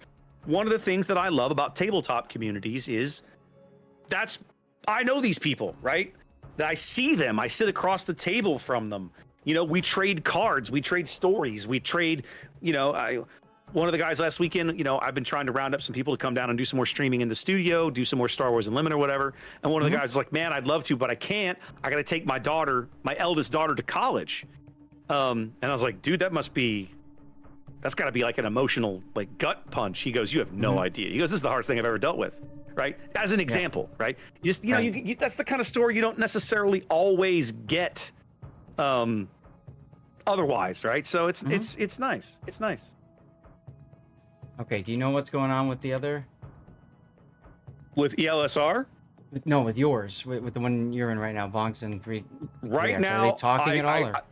So I just saw there's still people bouncing around talking in voice channels. That's what I'm seeing right now.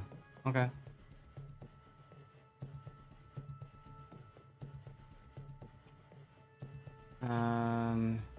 Oh, hold on a second. Can you get in here?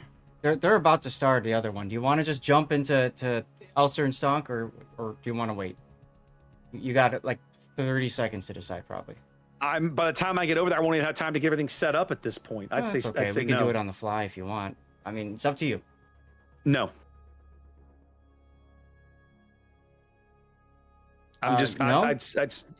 No. I'd say just stay here. Okay. I will leave that room then. They've been at this for so long, they have to be close to solving something, right? It's been 20 minutes of them talking at this point. Welcome to the world of rules, lawyering, and people. Look at that. Now they've got two. They got one from each. They got two representatives from each team. It's been that way. It's been that way for a minute. And what's happening is you'll see the refs you'll see one ref go into each room. They'll talk for a minute. Then the refs will get together. They'll like leave, which I assume that means they're going to like the referee channel to talk to each other. And I'm kind of like, ugh.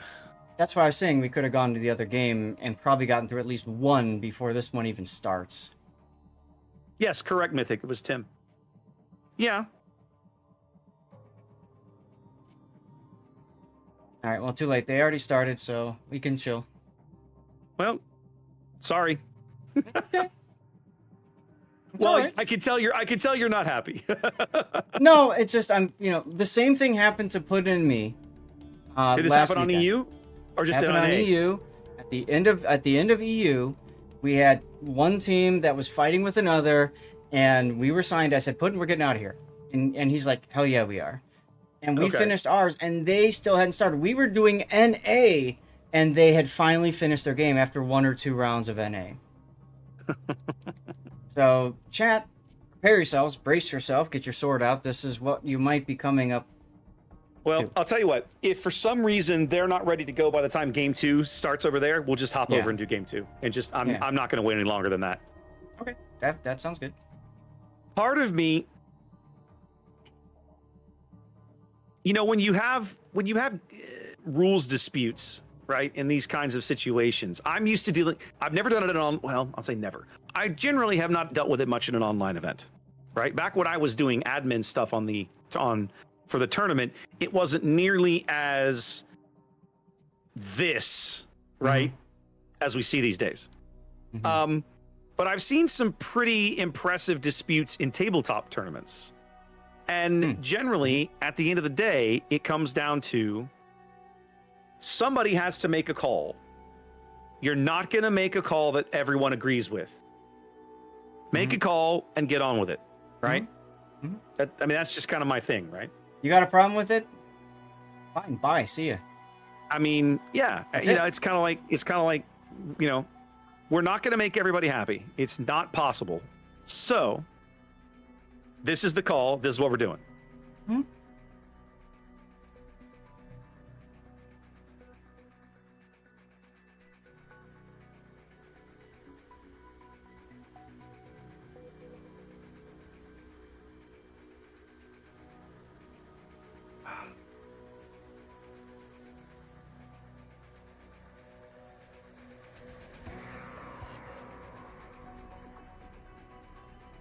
All right, well, people are still getting their cot straps at least, so there you go. Hey, I'll take it, baby. I'll take it. At the end of the day, ladies and gentlemen, that's what's really important. We're here to make sure that you get your free loot. Absolutely. Yes, and what? nothing. I was gonna go somewhere. I'm like, I better. Aww. You stopped yourself from saying something controversial. You make that sound like it's a huge accomplishment for me. What is that supposed to mean? It's not, because I've seen the crap you type to me, so I know what's actually going on up here sometimes that doesn't come out of mouth. I still love when we were doing our Civ stream. And what was it we were talking? Oh, I think it was about Mass Effect, and I'm like, yeah, you can tell your followers, Ashley and Caden or whatever, you can just tell them to go into this lava, and they just happily walk over and then die and then come back up and come back to you. And I just kept saying how you just keep doing it and sending them to their death. Yes, but why? It's fun. Why not? It's funny. You're weird. You like to torture your video game characters? You're weird. They don't have feelings. It's okay. They're not real people, Zaf. Right, it's they're fine. not real people. They're not real people. Oh my god. One of my favorite playthroughs of Mass Effect is when I went through and just did full renegade femshep. Like, I called her Mega Bitch. Mega Bitch, yeah. And just, you don't This deserve would to be the live. You know? Now I want to do this. I've never actually finished the game, which I've said before. I would love to do that. That'd be funny as hell. I've played Mass Effect, the whole series, 7 times. All the way through. All the way three through. of them just wow. All the way through it. Wow. So Okay. I did my first was full Paragon. That was Jean-Luc Shepard. You can understand why, right? Oh yeah. Picard would be a Paragon. Come on, right? Yes. And then I tried to do a neutral middle of the road, and that was so boring because I couldn't do any of the fun stuff. I did Mega Bitch, and then I thought, okay, well, let's try some other things. And I said, okay, let's do like the best possible prep for Mass Effect. So I'm like, okay, I'm gonna do all the right choices for Mass Effect 3. And then I said, I'm gonna do a fail, like the epic fail Shep. His name literally was Fail Shep, and everything he could do to fail, he did. Now you That's said you've played hilarious. some. of Mass Effect. Yes. How much have Yes. you played? How far? If I had to guess, I would say probably I would guess through. I got through at least 65 or 70% of it. Of Mass Effect 1. Of Mass Effect 1. I've never touched 2 or 3 Okay. ever. So in 2 and 3, you have the ability, depending on choices you make. I don't want to go Yeah. beyond that to spoil it. That's fine. To impact survivability of your teammates, your squad mates. Yeah. So Fail Shep literally did everything possible so all get of his his teammates teammates killed. died. Like purposely, like I'm on the final mission and it goes to a cutscene of so and so dying, a cutscene of so and so dying, and I'm like, oh, that's terrible. Bye. And in Mass Effect 2, Shepard can even die. Oh, You can wow, fail okay. the final mission, which is Okay. hilarious, by the way. Okay. So, I did that, and then I come into Mass Effect 3 and find out, that it kind of mattered. None kind of that didn't. matters. Oh, look, they're all Okay. together now. Yes, I'm noticing. And then we go to I needed some other ideas. I was watching Batman one day, and I said, hey, Hmm. Two-Face looks kind of fun. This is So- my favorite one. I This is pulled my out a favorite one. quarter. I pulled out a quarter, and every time I had to make a decision, I just flipped a coin. Like literally flipped a coin. Heads was Paragon, tails was Renegade, and that's what I did. I just flipped a coin every time. There was one moment where my coin landed underneath my couch, and I wasted 25 minutes trying to find that damn coin because I couldn't move on in the game until I found the damn coin. Just like in the movies. Just like in the movies. But you know what? I really understand Two-Face now. I understand because it wasn't his choice to do anything. It wasn't my choice to do anything for Yeah. for Shepard. It was the coin that decided. Well, and it's that weird, thing where it's like you absolve yourself of all responsibility because you aren't actually making a choice. Right. You're just flipping a coin. And so you're Right. so emotionally detached from what you're doing. You're just like, I don't care. Whatever. What does the Yep. coin say? Coin says do it. Great. Awesome. Yep. Oh, absolutely. Absolutely. I'm going to the other training room, by the way. Go right ahead. Keep an eye on that. If I they also- get back in there, just I'm coming to you. I can't believe they're still talking about this. Yeah, well, Why do we have to spend a half hour talking about because the website broke? Like, give me a break. well, probably somebody was locked out for making their choices, and therefore they're upset because I they don't couldn't know. do it. Whatever. Anyway, go on over there. Sit there. I'll sit here for Yeah. a spell. Yep. If they So come the back in the training room, I'll have at least 5 minutes. We'll get it set up. Yep. The other one that I had was back and forth Shepard. Like literally, one choice was Paragon, one was Renegade, one was Paragon, one was Renegade. You have like a mod that spoils it for you that tells you which is which. So you always choose Renegade or always choose Paragon. No. So when you're playing, you've got the choice between blue for Paragon and red for Renegade usually. And they show up that way, like they're colored, so you can see. I didn't know. I don't remember that. Well, that's something in 2 and 3. They don't do that in 1. In the 1, you make your Yeah, I was decisions, just saying and then one. I don't remember that. little pop up or whatever. It tells you after you've made the choice if you earned points one way or another, right? Mm-hmm. Yeah, that I remember.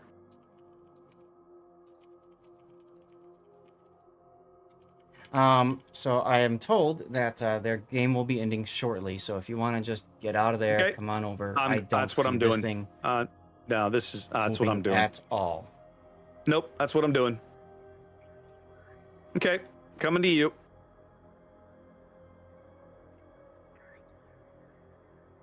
All right, I'm here. Let's see. We're gonna have ELSR and And Stonk. Stonk. We're gonna be one for somebody. We don't know which. I've just pulled up their voting stuff. I have a map rotation and all that stuff if you want it. I got it too. No worries. Thank you. Okay, that's fine. I was just offering. Appreciate you. We just have to find out who won game one, and then we'll go from there. All right, so let's put these bands in. Bands are yes. Hmm.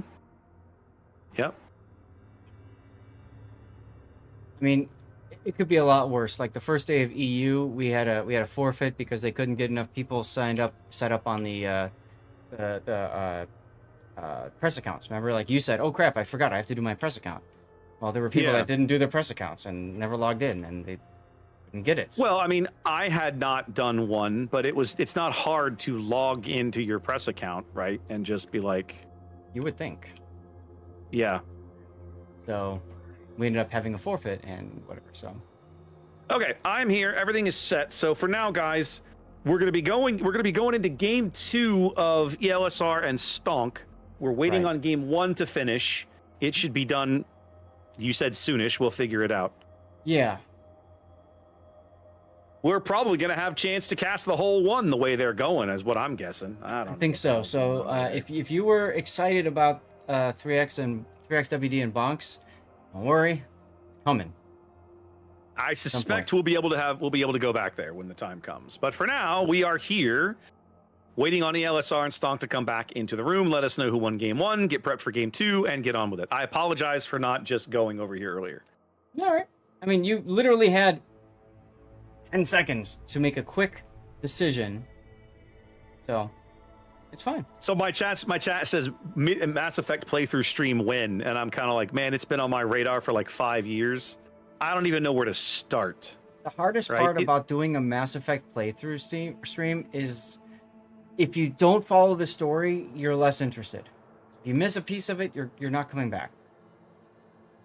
But how do you know if you've missed a piece? You don't even know if you've missed a piece, do you? No, I'm talking about from a viewer's perspective. If they miss a day of your streaming, if they miss an yeah. hour of it, they come back and they're like, mean, "Oh, you're already okay. past this part. Oh, I Okay, wanted to let's- see you do this." You know? Fair, but let's be honest for a minute. This game is like 20 years old. The story should be like well known at this point. It like I would tell people no spoilers or whatever, but like if you're coming in because you want to see me react to something that that you know is coming, great. But if if you're not there, it'll be in my VODs. Like you just go watch it. That is also very true. That is also very true. ELSR won game 1. So I see. Okay. That tells me what I need to know. Awesome. Yeah. There we go. All right. So game 2 shortly. And it looks like I don't know what they're doing over there. All of the player reps have now left the voice channel in the other game, in the other thing. But I don't have any idea what that signifies. Well, the fact that I see 3 refs Still in sitting there. tells me that Yeah. they're talking through everything still. So, They're talking through something. and I mean, regardless of what the decision is, they still have to give the also- teams time to ready up and I know. They Right. still haven't started the actual voting yet either. I'm keeping an eye on that. So yeah. whatever. We are here now. We will be Here we bringing are. you. We'll be bringing you weebs versus memes. Not I don't know. weebs versus not weebs. I don't know. Well, Stonk does not feel like weebs to me. No, you've got an anime girl on one side for that avatar, and then the other team I'm saying- logo is literally the stonk meme. So it's weebs or memes. Which side are you on? I guess you're on side meme automatically since you're not a weeb. Sure. That's my answer. I've been live for 10 hours and 5 minutes. I'm tired.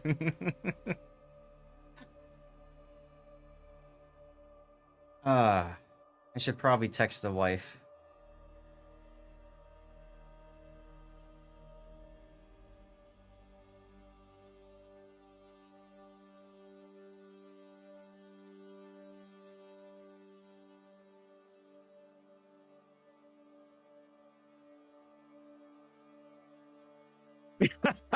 My chat says it's like watching Monday Night Football when the lights go out. Where are the games? I'm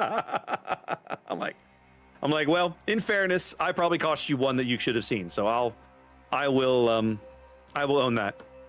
The rest, good. I'm not owning that.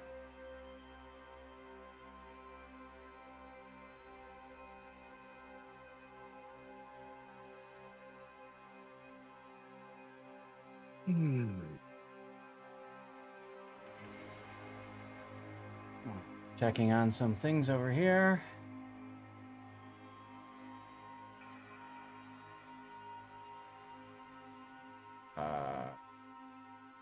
What?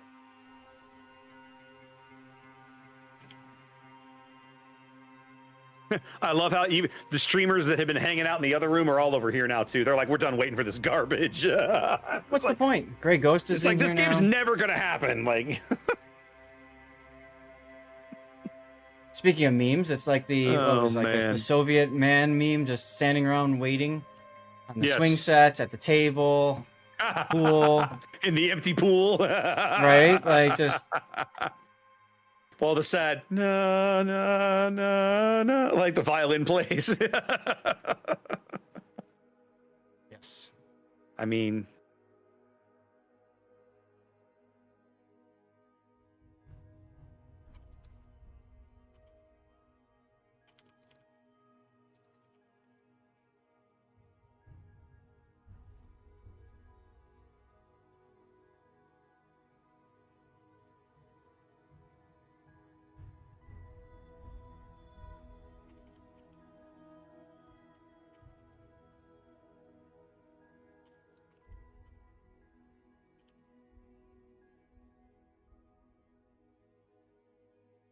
All right.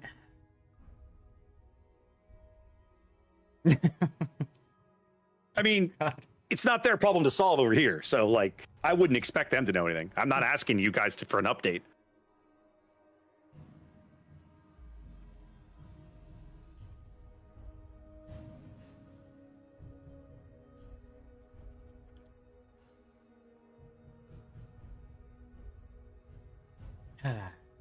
All right. Well, here we go. PM.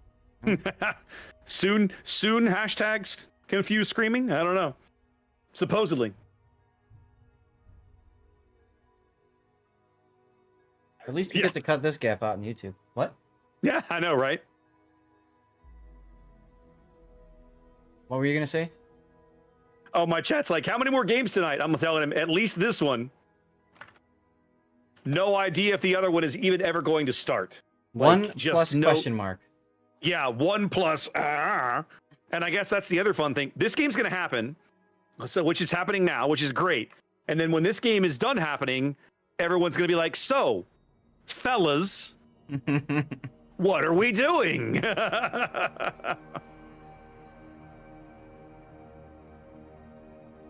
All right, Zath, let's get into this, shall we? I mean, I it's kind of why we're here. So It's kind of while we're here after a very long delay, isn't it? All right.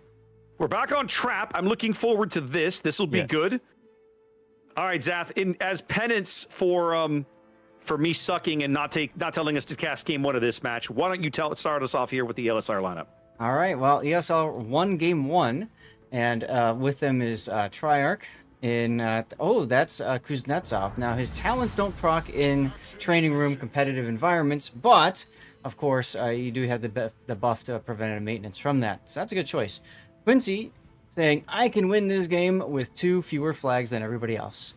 In a Shimakaze torpedo spec without unique upgrade though.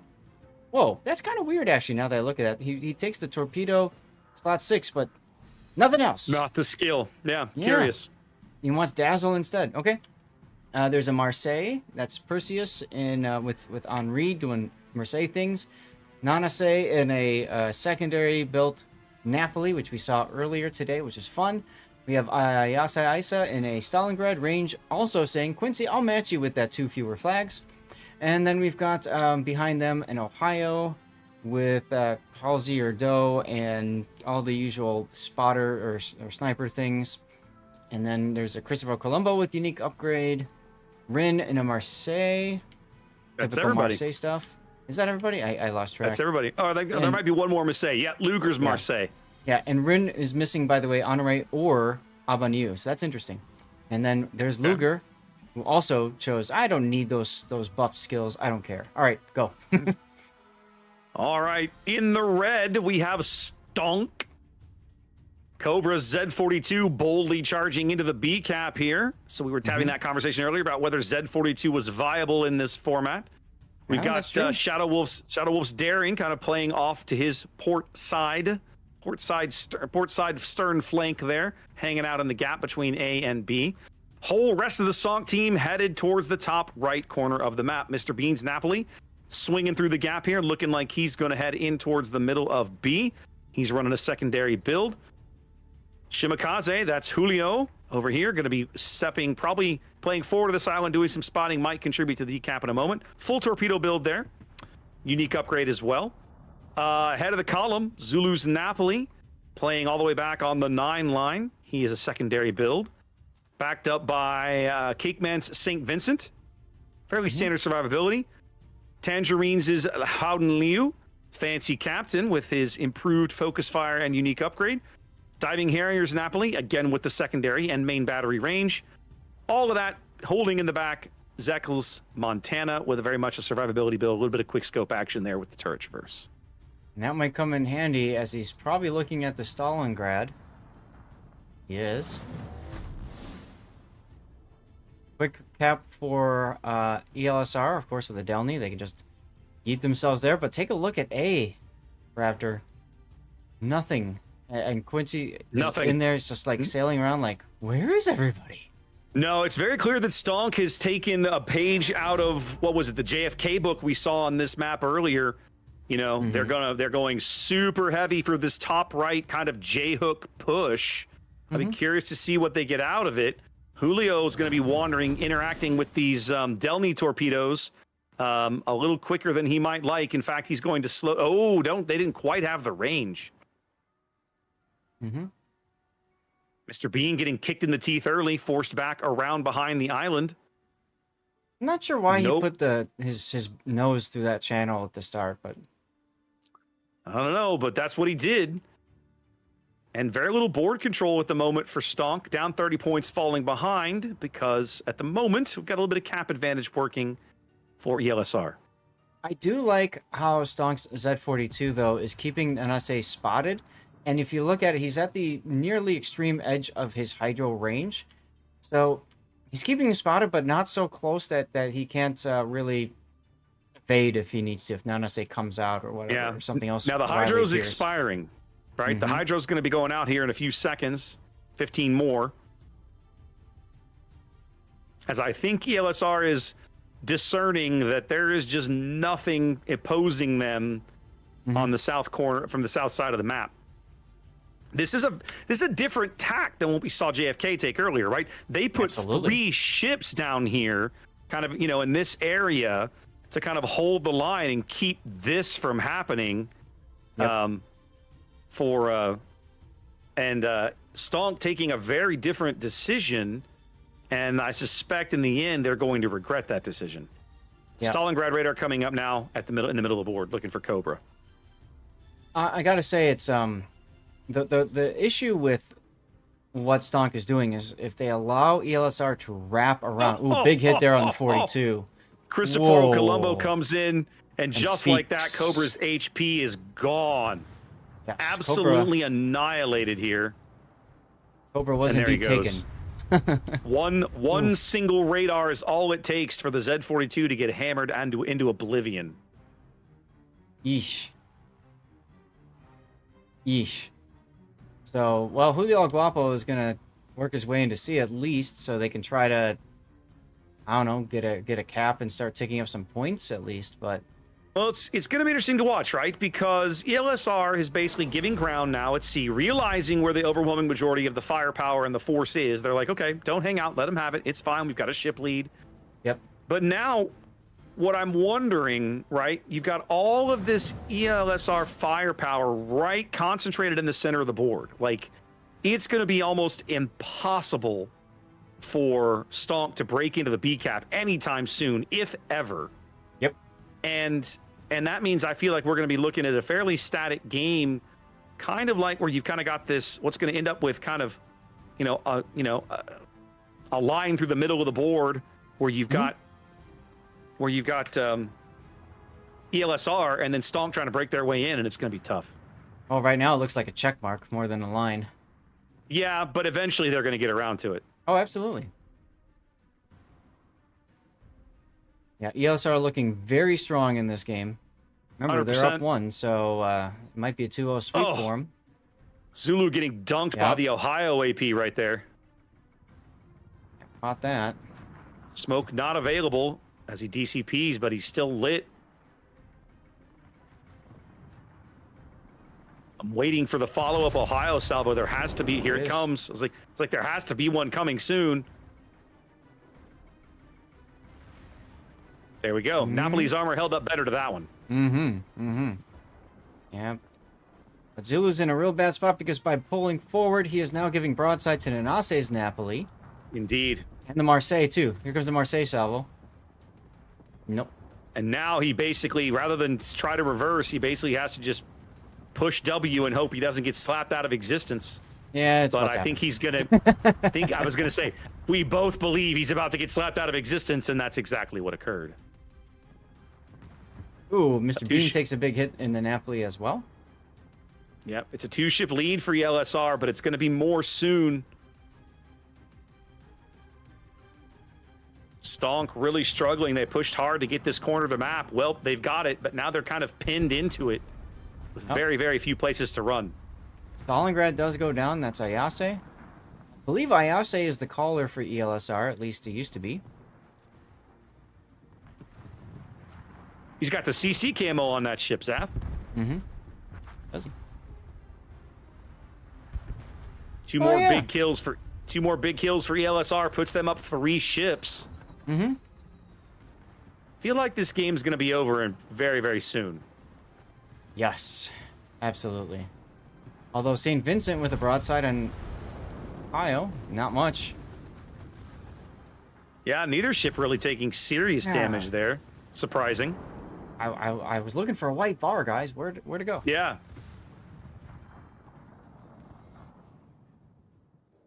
There's the white bar. There it was. Cake Man just got dunked by what had to have been Marseille AP. Another big salvo coming in. Took like a... I think that was Captain Caesar's was it Napoli? I think it was the Colombo. No, shells. it came. You think so? I thought it came in. It looked like a bunch of AP shells came in from his starboard side. I thought that was what it was. You're saying it was AP to the face? I mean, SAP to the face? I think so. Interesting. But either way, he's hurt. Oh, yeah. Well, he's turning into this salvo. That may be the end of him, and it is. Wow. They're going to lose to Norway, I think, here in a moment. But in the end, it's really not going to do any. It's not going to make a difference. ELSR has pretty much got this in the bag at this stage. Stonk kind of herded themselves into this corner of the map, and the ELSR forces that swung through A did not slow down really all that long. And now they were just like, nope, you're going to have that corner of the map. We're just going to bottle you up there. No big deal. Yep. Tangerine's now next one to get yeeted out, I think. Yep, he'll be out here in a moment. Shadow Wolf's daring. Smashed. The enemy is about to win. Agent Tangerine's smashed. If I were to title this game, it would be Hulk Smash, because literally... Yeah, this is, there's a lot of smashing going on by the green here. Like, the green is smashing a lot of things. Get the feeling ELSR has something to prove at this point. I don't know if it's something to prove, but they certainly feels like they've got a bit of a playing with a bit of a chip on their shoulder. At least they certainly got that vibe to it, doesn't it? Yeah, they're looking very good. We will see them tomorrow, continuing in the losers bracket. Yep. They might make their way to the final. I'll say at some point, I think we're going to run into them again tomorrow in the losers bracket if they're going to keep looking this good. Well, Diving Harrier will soon become a Sinking Harrier, and that will be the end of the game. And that's that. Wow. That was definitive. Done. Yeah. Well, I mean, technically it's 2 and done, right? That was technically game 2. Yeah. All right, well, let's go. Solid win for LSR. There you go. I'm going to set them as winner, and then I'm going to run to the other training room just in case. They haven't even done map picks yet. I wouldn't be in a big rush. It literally just got marked as... Wait, it's marked as completed? What is happening here?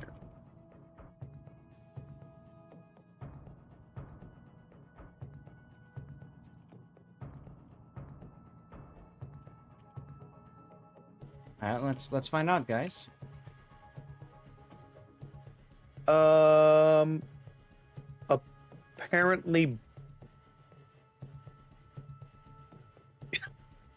Apparently they marked Bonks as like a forfeit or something.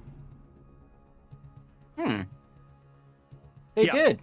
They awarded Bonks a forfeit. Well, no more games today, boys. No more games today. Oh. What in the actual hell happened over there? How do you get that far in the event? Part of me wants to know, Zath, and part of me doesn't want to know. Part of me doesn't want to know. Like, that's just mind-blowing.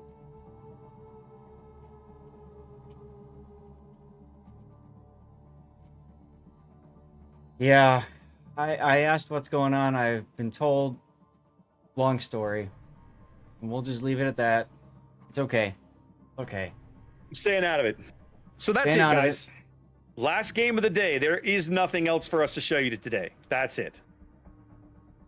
What a mess. Oh my god. Okay. All right.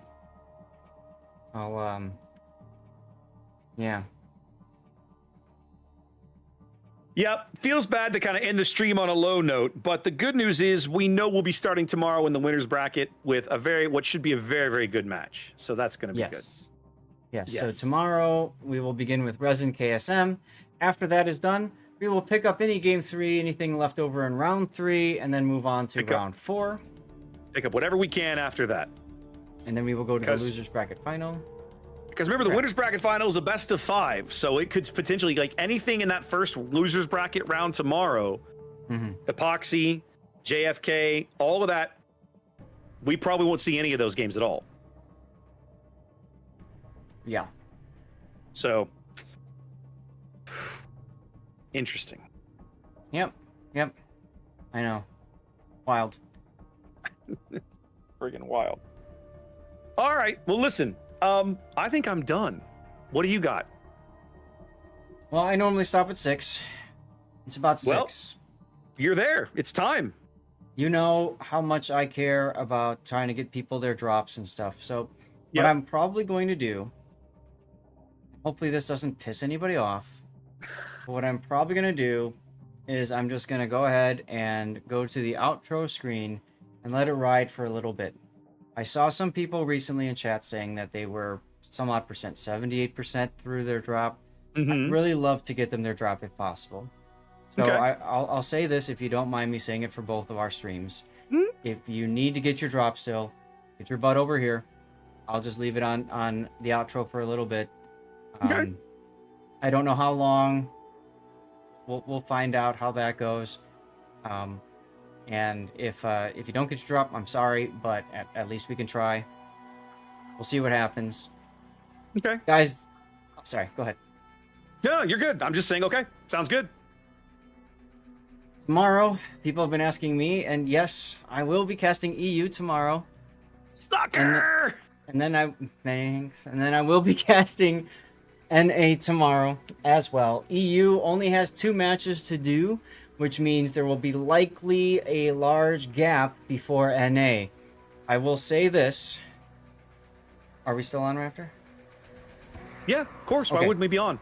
For what we were talking about yesterday. Are you still thinking of trying it? Yeah. No, I need to spend a little time getting that organized tonight. But yes, I'm going to work on that tonight and get that set up. So, Zath and I were talking last night, and tomorrow there's a huge gap between NA and EU start times. Today the gap was relatively small. Tomorrow it's like 2 hours. Right. We are going to attempt to fill some of that gap with a look at some old King of the Sea games, some of our favorites from years gone by that we think you guys will enjoy because they were really good games, and they're from a very, very different era of World of Warships. All NA games. I'm not going to show you international stuff. All NA games. Some teams and some names you might still recognize. So we're planning on filling in some of the gap tomorrow doing that. So I'll be starting a little earlier than usual tomorrow. Our official start time remains 2 p.m. Eastern because that's when games are supposed to start. But I suspect we're probably going to be online about an hour or so in advance of that to kind of mess around. Yes?